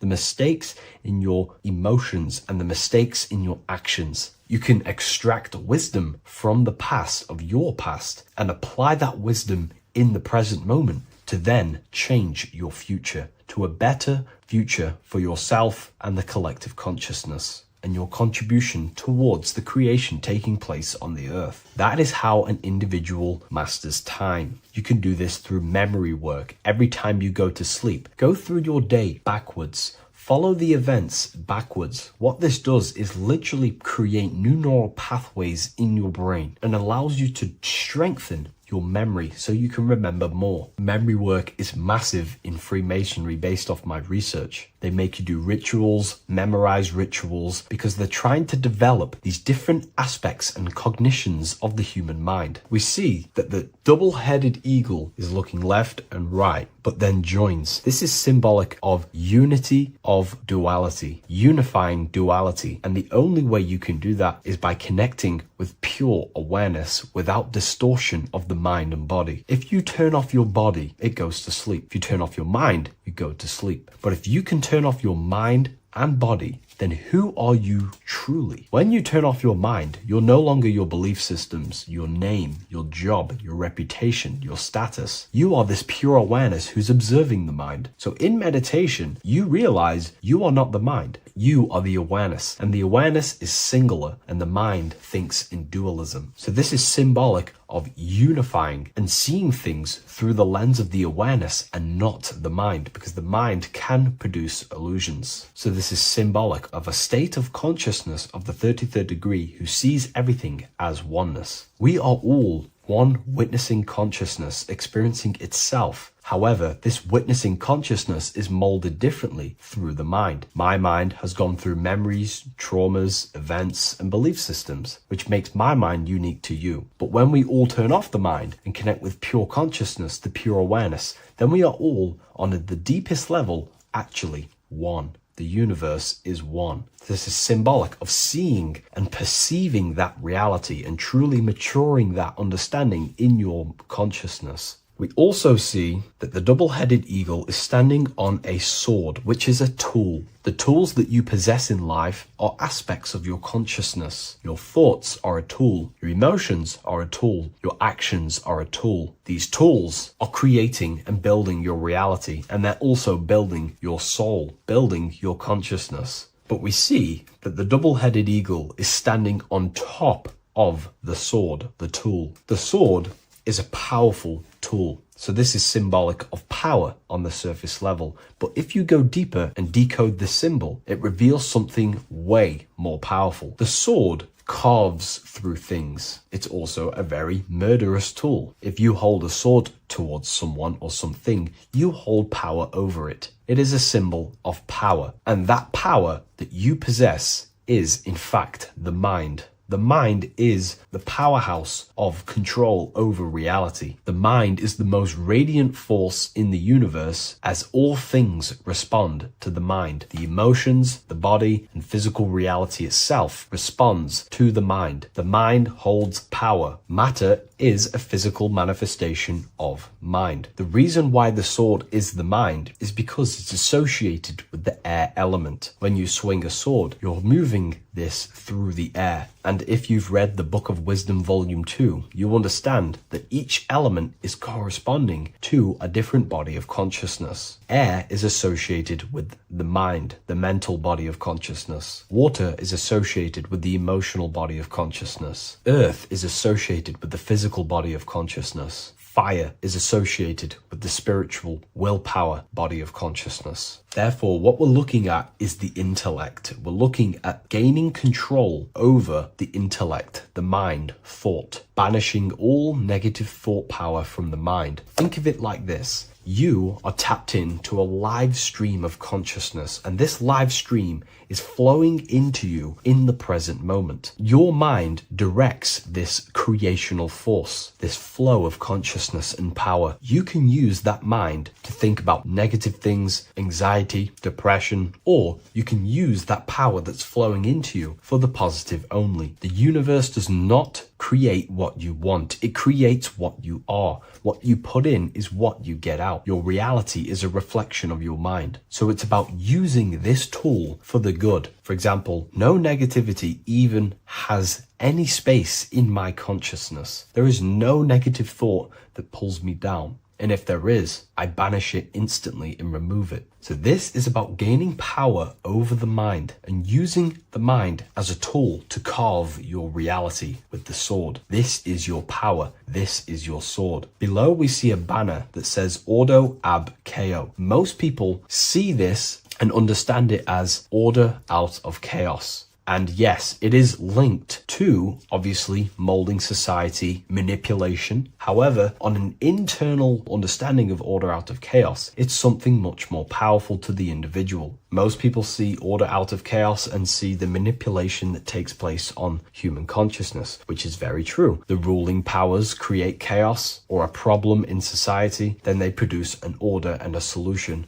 to mold society towards their agenda. That's order out of chaos. However, to the individual, this represents something much more powerful that you can take advantage of. Ordo ab chaos, order out of chaos. This is understanding that reality comes from chaos chaos, and physical creation is the order of that chaos. The mental plane is chaos. It's just simply pure thoughts, random thoughts. But the physical world is the order out of that chaos, the darkness coming into light. To you, for example, when you first start your journey of self-mastery and spiritual awakening, you are in chaos. My mind was in chaos. My mind had many limiting belief systems. My mind used to think random thoughts unconsciously. I used to take random actions, unknowingly create my reality, and produce chaos. That chaos needs to be ordered. So when there is chaos in ourselves, with different aspects of our minds and subconscious, we need to produce an order so that we can gain power over the mind and over our thoughts, emotions, and actions, the three forces you have 100% control over in your reality. If you try and control anything else other than your thoughts, emotions, and actions, then you are breaking natural law. The only things you have been given power over and to control is your thought, emotion, and action, your mind, your heart, and your body. Order out of chaos is about transforming yourself. When you're in a chaotic state, you have to produce order to transform yourself and change your level of consciousness. If you have chaos in your life, you must produce order. And this is how self-transformation occurs through an individual. Order out of chaos. Now, yes, it is also linked to human manipulation, as this applies to everything as above, so below. Above, we see a triangle with the number 33 and light emanating around it. This triangle is highly symbolic of the element of fire. The upright triangle is fire. The downright facing triangle, the opposite to this triangle,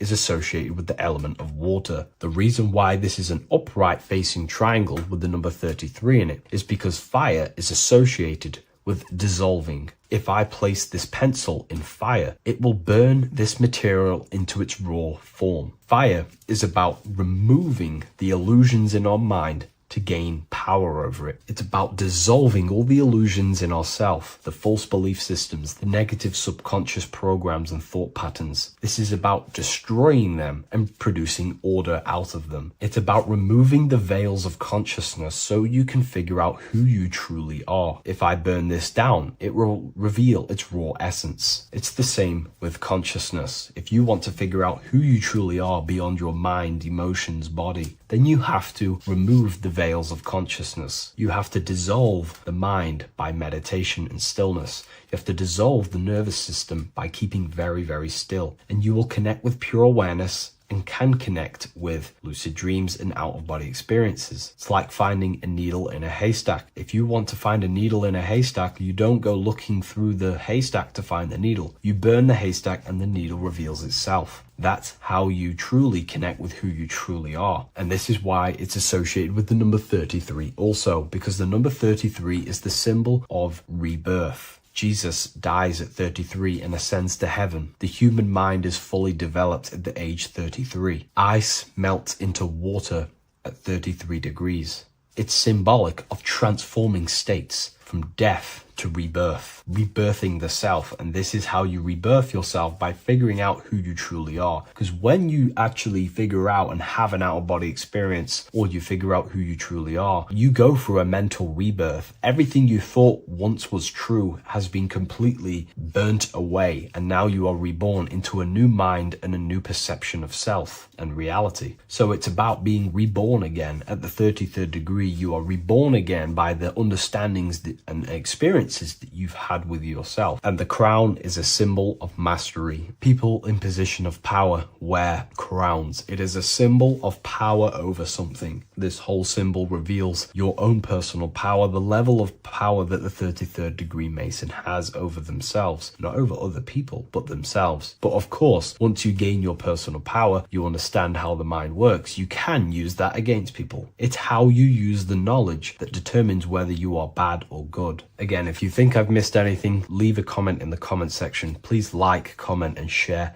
if you love this content. I'll see you in the next one. And if you wish to get your hands on this book, I'll leave an Amazon link in the description. What is good, people? How are we all doing? Today we're going to be talking about the different planes of existence, the occult side of the world, the things they don't teach you in school. And of course, you can only find that on this channel, so welcome. So you need to understand is that Your consciousness moves through these different planes of existence, these different states of consciousness, which make up all of you. Okay? They are all interlocked planes. They are all interpenetrated into each other. They are all one. They melt into the plane above and below. You see?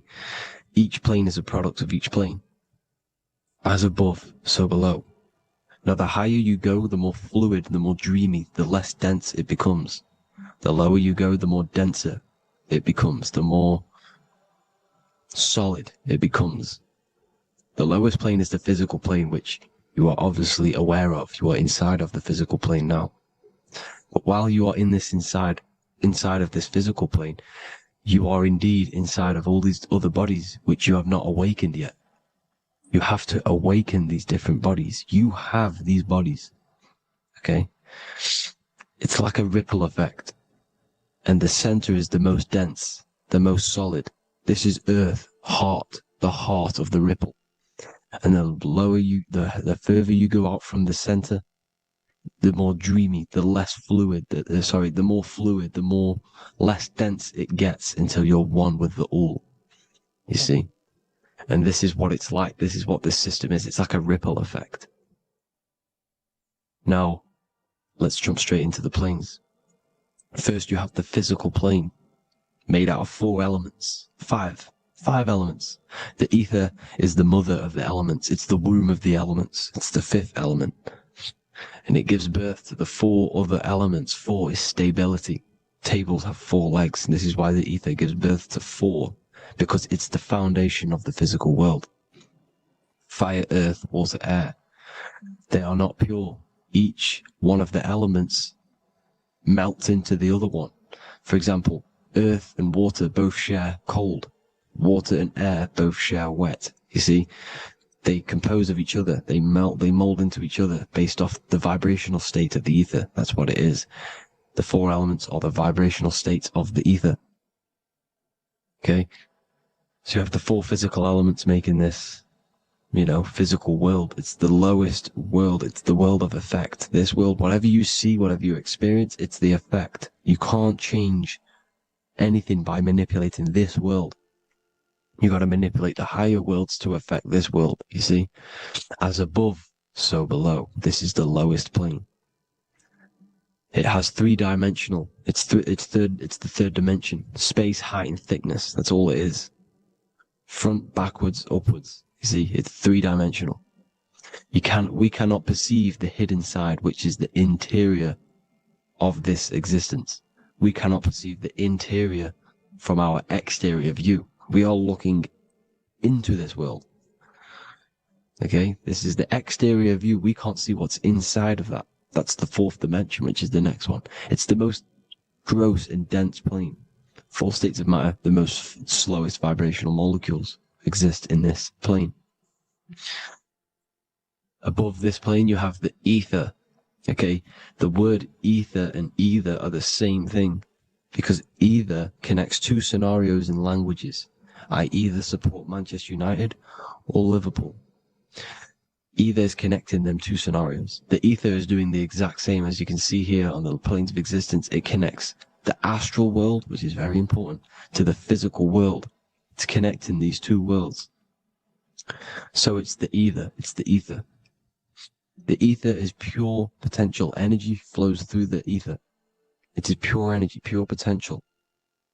Okay? The physical body is an exact copy of the etheric counterpart body. So every physical object has an etheric energy double. It's like a blueprint of that object. Every single object has an energy double, and that's the etheric double. Okay? The etheric body determines the shape of our physical body through its lines of force. All through life, it rebuilds and restores the physical body.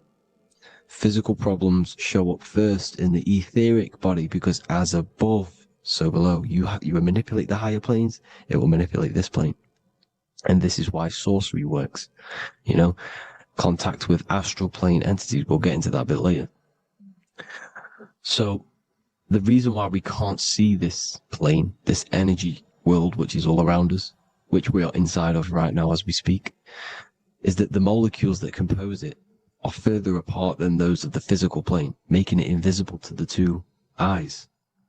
That we can't perceive it. Our eyes cannot physically suck in that sort of information, and our brain cannot decode it. This is why, they brainwash us with all these programs to keep us asleep, to keep these other bodies we have asleep, so we don't find out about these other bodies, and is to make you believe that everything's just a material. Only the material world exists. They don't want you to know is that everything that you see is a result of something you cannot see. As above, so below. There are realities within this reality. This is what I'm breaking down now, these different planes, on how this reality works. So your etheric double is your energy body. You can see here the physical, etheric, astral. Astral is your spirit. The ether is a part of the physical plane. It's like just above the physical plane, but it's still part. But then the astral plane is completely separate. It's another plane, but they're all interlocked. Don't think they're apart. They're all interlocked. They're all one. They all melt into each other. The chakras that we have are inside of our etheric body. They are our sense of organs which tune us to the fourth dimension. These 7 chakras connect us to the astral world, the fourth dimension. Okay?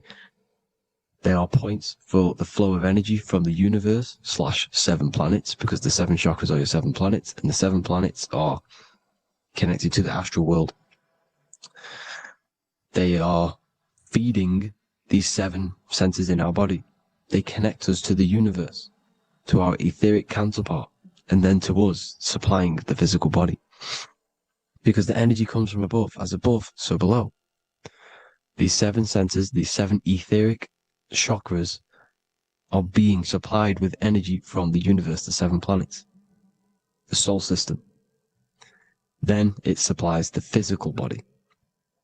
You see? So, the ether is very important. And this is, that the ancients understood the science of the ether, and they could, harness free electricity from it, because it's all around us. The ether is all around us. And this is what they were doing. They were harnessing free energy using the ether. The astral plane, the fourth dimension, very important plane. Very, very important. We've all been there. Every single one of you has been there. Okay? The fourth dimension is unseen of what we see. It's the interior of the exterior that we see. We see the third dimension, but we cannot see beyond what's making this third dimension. This is the fourth dimension. Okay, it's the dream world. This is where you go when you dream. Okay, this is where you go when you dream. It's the place of disembodied spirits or ghosts, entities, whatever you want to call them. When you hear ringing in your ears, that is not tinnitus. That is an entity around you. Okay? That is an entity around you. The fourth dimension is where thought forms exist. Mental images. Thought forms as in what you see in your mind when you think of an image. Because the mind is the highest plane of existence. Mind is the highest plane of existence. And it manipulates all of the planes below. So it goes the mental plane, then the astral plane. So the thought is in the mind, the mental plane. That just the thought alone, no image, but then the form depiction, the thought form exists. It manifests in the astral plane as a sort of image, an entity, a living conscious being. So this is why thoughts are things.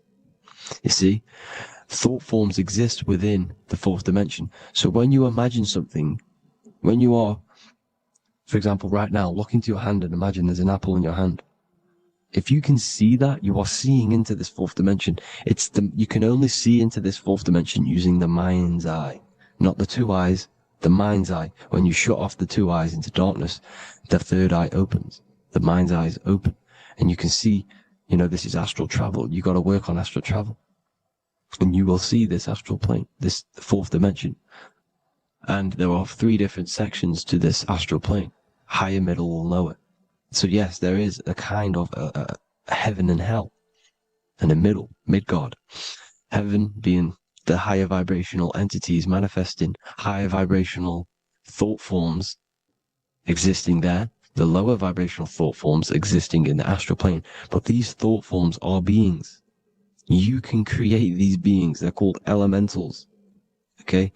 If you entertain specific thoughts for long enough, this will plant a seed and it will grow.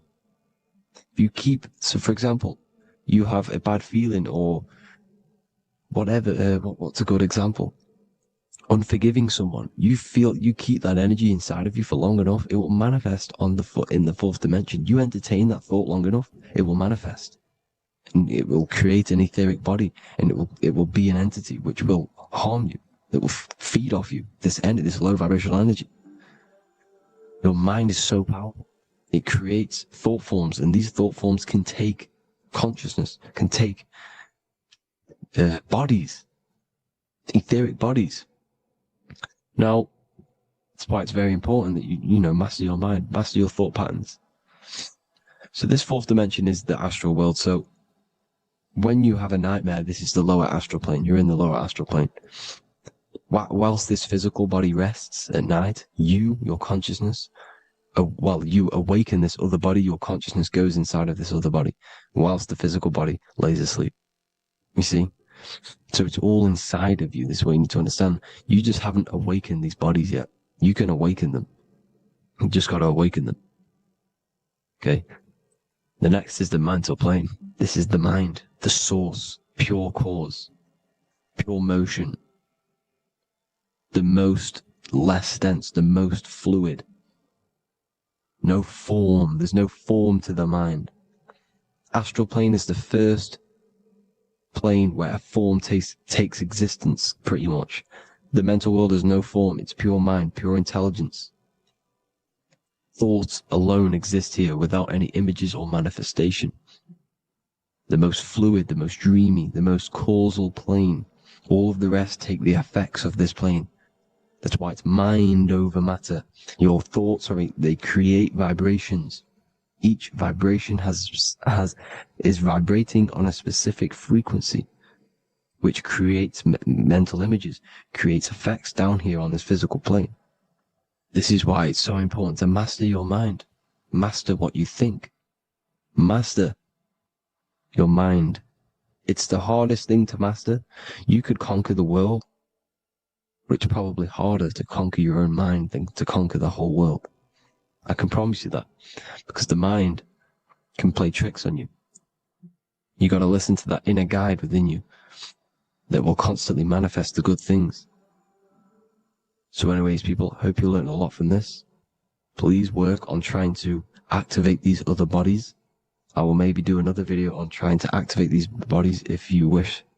Please comment down below if you would like to see that. And have an amazing day. Please like, subscribe, comment down below any video ideas you want me to do, any information you want me to spit. Thank you all. Have an amazing day.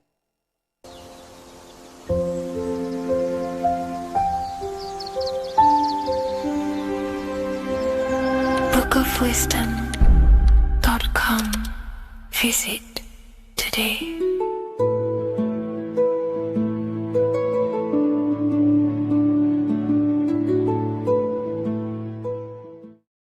What is good, people? We're back with another video, and this is going to be talking about the connection between the micro and the macro. You are the universe. Everything is inside of you. So the first thing you need to understand is that the law of mentalism. We are a thought in the creator's mind. Everything's being thought into existence. We have a spark of this mind, this same mind of the creator, and everything is a state of mind. Particles or atoms, whatever you want to call them, are a mental thing. They're a product of the mind. Everything's thought into existence. Thoughts influence everything. Thoughts are energetic effects which send out waves into the quantum field around you. And your consciousness is actually the universe experiencing itself, expressing itself, and viewing itself. So we are the creator, but viewing itself in separate bodies. And this is why they call the material world the world of illusions. Because everything's separate here, but we all forget that we are all one. We've all been brainwashed to think we're all separate, but we're all one. We're all the same mind, the same consciousness, everything. So everything's created out of toroidal fields. God created the toroidal field. That's the only thing that exists because part of the atoms are toroidal fields. And it's the basis behind all creation, as you can see it in the owl's eyes. It creates the infinity symbol. And this was the apple. That apple is a toroidal field. And the toroidal field is made out of dielectricity, which is ether. Ether is black light, and this is counter space. This is another realm. This is what creates God to be omnipresent, to be everywhere at one place at all times. He is everywhere because ether is everywhere. Ether's infinite potential. It connects everything together, and that's what energy moves through. It moves through the ether, and that's black light. Everything is light, as it says in John 4:2. God is light. Everything's a vibrational state of light. So the torus field is made out of dielectricity, ether, black light, magnetism, which is white light, which is the center of the toroidal field. And magnetism radiates, it has no vibration. And then when white light splits, it turns into electricity, which is physical material, and that has a vibration. This is the Holy Trinity, the sun, the moon, Saturn. Saturn, the god of materialism. If you've watched my videos on Saturn, you know that Saturn is crystallizing everything into physical matter. And that's why his old name was El. The ancients called him El. And this is why we get El electricity. This is where El electricity comes from. Because El electricity is only a product of the physical world, which is redshift, blueshift, Adam and Eve. And this is what creates the redshift, blueshift is what is a product of magnetism. When magnetism, white light splits. And this gives us vibration. And this what creates the toroidal field, which is the basis of all physical creation. The sine wave is created out of the magnetic wave and the electric wave. The electric wave is the blue wave, and the magnetic wave is the straight wave, which is radiation. This is vibration frequency. So the magnetic wave is straight, and then you have longitude and amplitude, which is depth, which is dimension. You see how the electric wave has depth and a dimension. This is why you get the cross. This is the cross of Earth. This is the symbol of Earth, of bondage, of physical matter, because it consists of magnetic wave and depth, which is electric wave. I mean, this is where you get the sun cross or the Earth cross, whatever you want to call it. It's the cross of physical matter, and the ancients knew this. This is why they used that symbol. Redshift, blueshift, which is the toroidal field, is the basis of all creation, physical creation. And this is why you have the police siren is red and blue. The Matrix movie, red pill, blue pill. You have red blood and blue blood in your body. The Democrat and Republic, the two parties, red and blue. Like your taps on your taps, you have a red and blue tap. One's generative and one's destruction. Fire, destruction, water, generative. So this is the basis of all things. And electric wave has dimension, like I've already said, depth, material, and it's measured in hertz. It's measured in hertz because it hurts you. It decays because the electric wave has a vibration, and vibration always has to go back to a standstill point. This wave cannot go forever, but the magnetic wave will go forever. It's radiation. Magnetic is radiation. It radiates forever. It pulses, but the electric wave will at some point come back to a standstill point. And that's why it hurts. It decays. That's why our physical body decays, because we contain of electricity. This body is an electric body, and it will return back to stillness like a guitar string. If you vibrate a guitar string, you pull it, it will vibrate, make a sound, and then go back to a standstill point. It's the exact same with every single toroidal field within the body. It will decay, and this is why our bodies decay, and everything in creation decays. So we're born into sin. The sin of Eve. The sin of Eve is us biting into the tree of knowledge of good and evil, which is the systems in the body. And the sin of Eve is biting into the sine wave. We bit into the sine wave. The sun moves in a sine wave. Our DNA is a sine wave. Time is a sine wave. Everything in this creation is a sine wave. This is why the dollar bill is a sine wave. Magnetism and electric waves in one. And this is the sun doing its sine wave, which creates, when you go bowling, it kind of creates that pin that you hit over. That's the pin of the sun. The zodiac sign is a sine wave because the zodiac sign is an expression of the toroidal field, because magnetism unfolds into 12ness. And that's why you have 12 zodiac signs, 12 systems in your body, 12 cranial nerves in your head, in your brain. So if you can imagine this, see where my pointer is.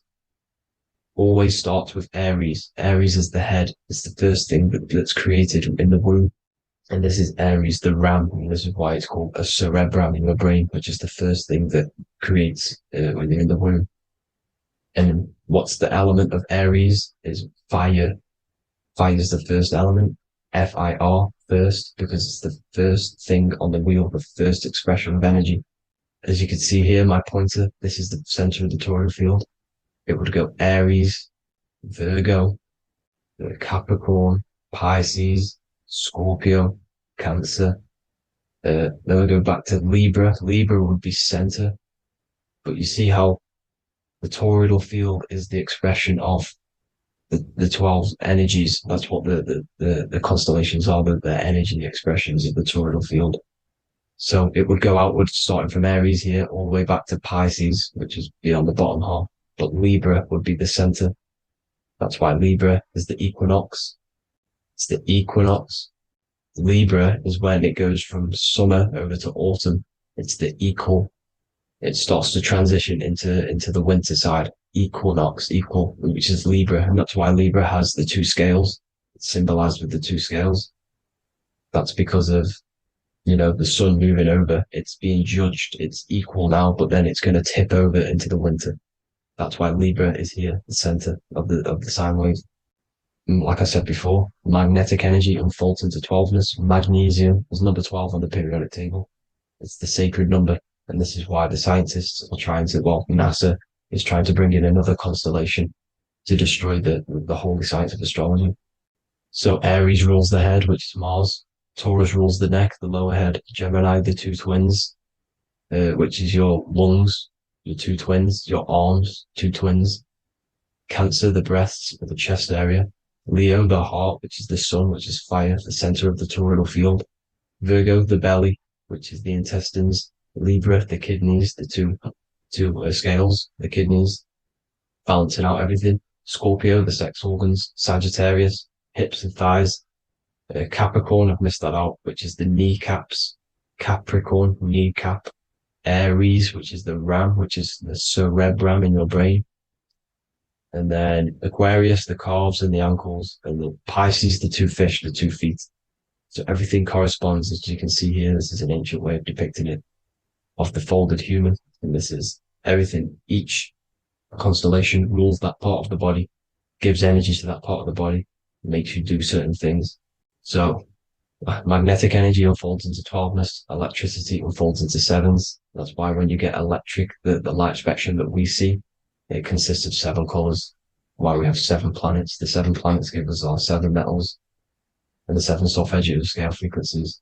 So the rotor, this is the rotor. And rotor is an anagram for Torah, the Torah, which is I think it's the Hebrew Bible. Don't quote me on that, but it's one of the holy books, which is the Torah, the Taurus. Everything goes back to the Taurus field because it's the basis of all creation. So the chief cornerstone, it says in the Bible that the builders rejected the chief cornerstone. The chief cornerstone, you are the builder. You decided to incarnate into the physical world, into the electric world, El, the world of El, Saturn. When you are created in the womb, it takes you 9 months for you to be created. So for example, if your parents, if you went into the womb here, it'd take you 9 months. So let's say you're born in Scorpio. So you'd go back 9 months, 1, 2, 3, 4, 5, 6, 7, 8, 9. You consist of all of these 9 energies because it takes 9 months or however long you took to be born. Some people are born earlier. You'd have to find out how many months you were in the womb for. But you consist of these 9 energies, and each constellation has a cell salt associated with it. And these cell salts are vital for your health, and your cells and the optimal health of your body. So the chief cornerstone that you rejected is these 3 cell salts, these 3 constellations. So you're mineral deficient in these 3 constellations. For example, fluoride, magnesium, phosphate, and potassium sulfate. So that's the chief cornerstone. And a cornerstone, people always get it rejected with the cornerstone. The cornerstone is not, it doesn't say the cornerstone in the Bible, it says the chief cornerstone. The cornerstone is a cornerstone of a building, but the chief cornerstone is the top of the pyramid. This is where we get the pyramid of the wheel. So you're mineral deficient in whatever 3 zodiac signs you're not. You were not in the womb for. This is the chief cornerstone you rejected. So the human body is the micro. It is the universe in a physical form. It consists of everything in the universe, just like your consciousness is the universe watching itself, experiencing itself. Your body is the whole universe. 12 systems in the body, 12 zodiac signs, 7 chakras are the 7 planets. The Holy Trinity of you is your Temple of Solomon, the soul and the mind, the sun and the moon. You know, everything is in you. You consist of everything, all the energies, everything. Heaven and hell. Heaven and hell is a mind state. It's a state of the mind. Head, H-E-A, which is heaven, and the heel, the bottom of your foot, is hell. And the bottom of your foot is the soul. So they're basically saying, well, it's wordplay. They're saying that your soul is in hell because, you know, with the elites being in control. So they call the bottom of your foot the soul, trying to say that you're in hell. The Christ is in you. And this Christ is Greek for what? Christos. And Christos is Greek for the oil. And this oil is produced in the cerebrum, the Aries, the ram, the cerebrum. It goes down the pineal. Well, the pineal and the pituitary are underneath the cerebrum.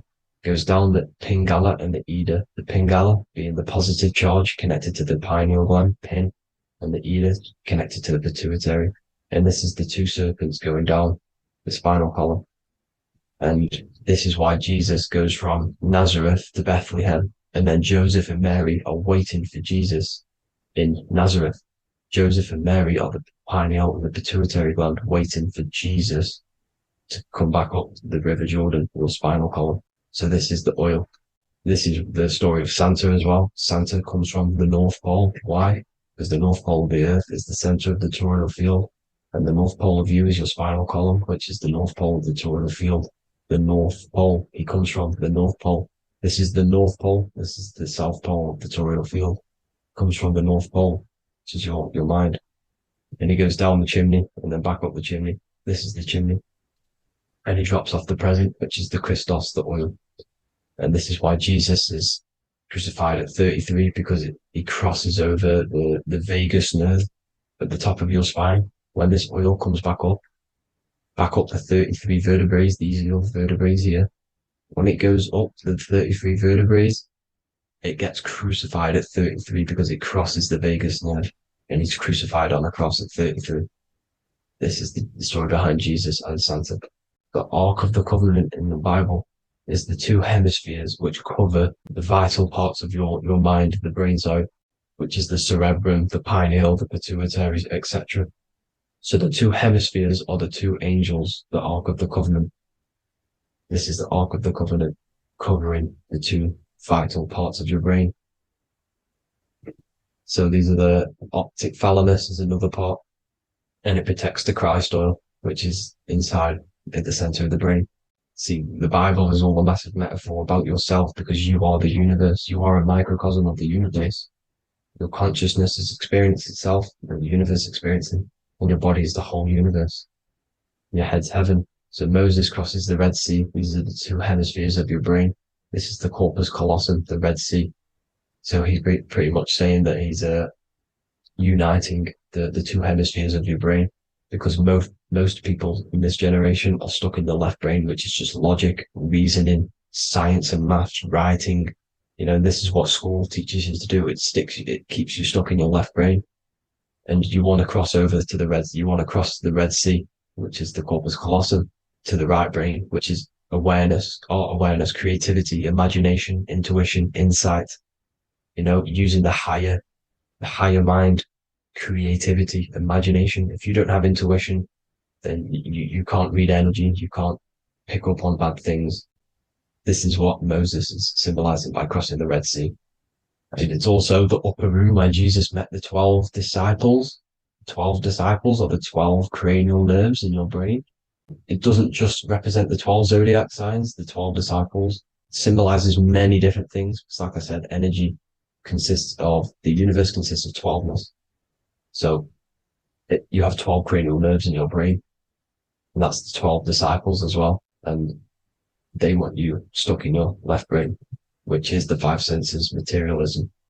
So they say in the Bible that Satan blinds the mind. Satan is Saturn. If you've watched my videos, Satan is Saturn. And you consist of the Holy Trinity, which is the sun, moon, and earth. The soul, moon, the soul being your sun, the solar, the moon being your mind, the earth, your physical body. And Satan blinds the mind. Why? Because we enter a soul system. This is a soul system, not a solar system. And Saturn is the Lord of the Rings, which is the outer ring. When your soul enters the soul system, your soul starts to materialize. It hits Saturn. Why? Because Saturn starts to materialize you. You take on the 7 virtues, which are the 7 planets, which are your 7 chakras. And to get out of this soul system, you must get out of your lower nature, your animal nature, which is lust, desire, greed. You know, the number of the beast, 666, which is Saturn, Satan. So you enter the soul system, you take on the 7 energies, which you turn into physical matter. And this is your descension from heaven to, well, to say hell. And then you must raise back up from matter to spirit. They say Satan blinds the mind. Why? Because your mind gets materialized. Your soul and mind get materialized.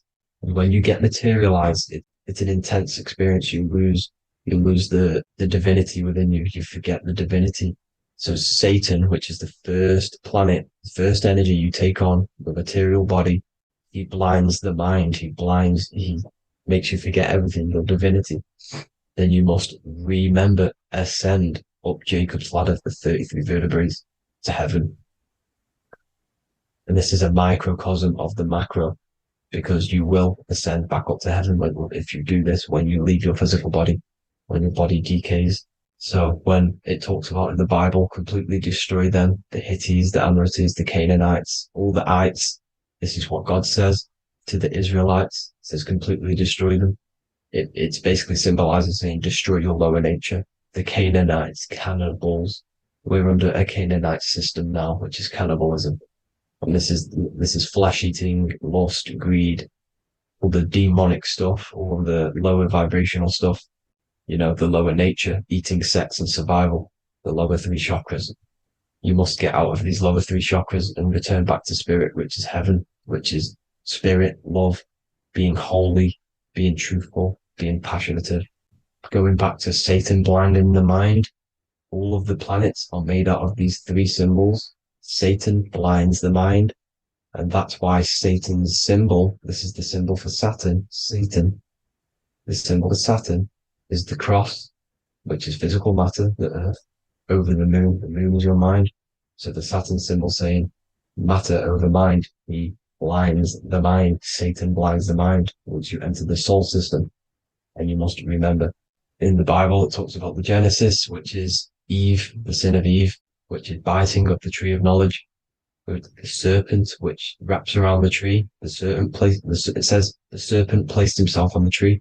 Well, the serpent is the spinal column. It's the serpent telling you eat from the tree of knowledge of good and evil, which is your nervous system.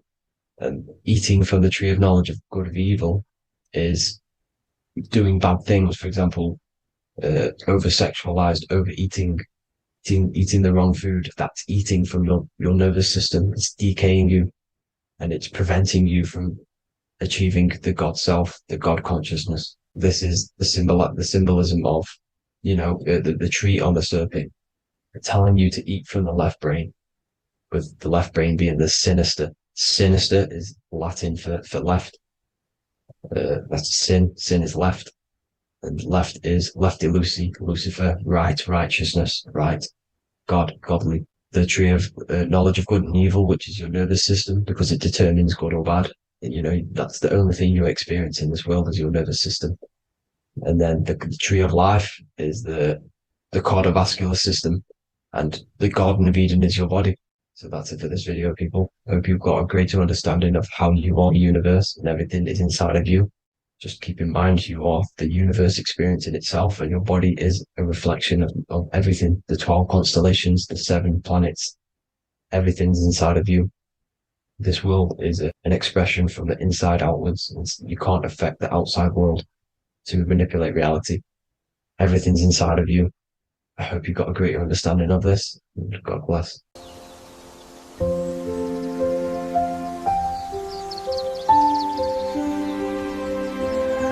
bookofwisdom.com.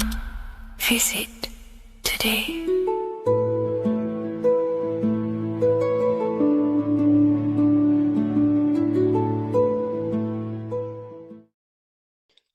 What if I told you you don't have one body? You in fact have 4. There's a secret hidden right in front of you, and most of you overlook it. And by learning these teachings today, this will change your perspective on life, on yourself, and completely change the conception of yourself. This is the key to your highest potential. If you stay with me today, you will find secrets about yourself that will change your life. But I warn you, once you step this path of esoteric knowledge, there's no going back. Once you see, you can't unsee. So stay with me, and we will discuss the 4 bodies of your soul and how you can master yourself to reach your highest potential. The first thing we must understand is that there is a sun. And just like the sun gives life to the earth, there is this life force within the sun that gives life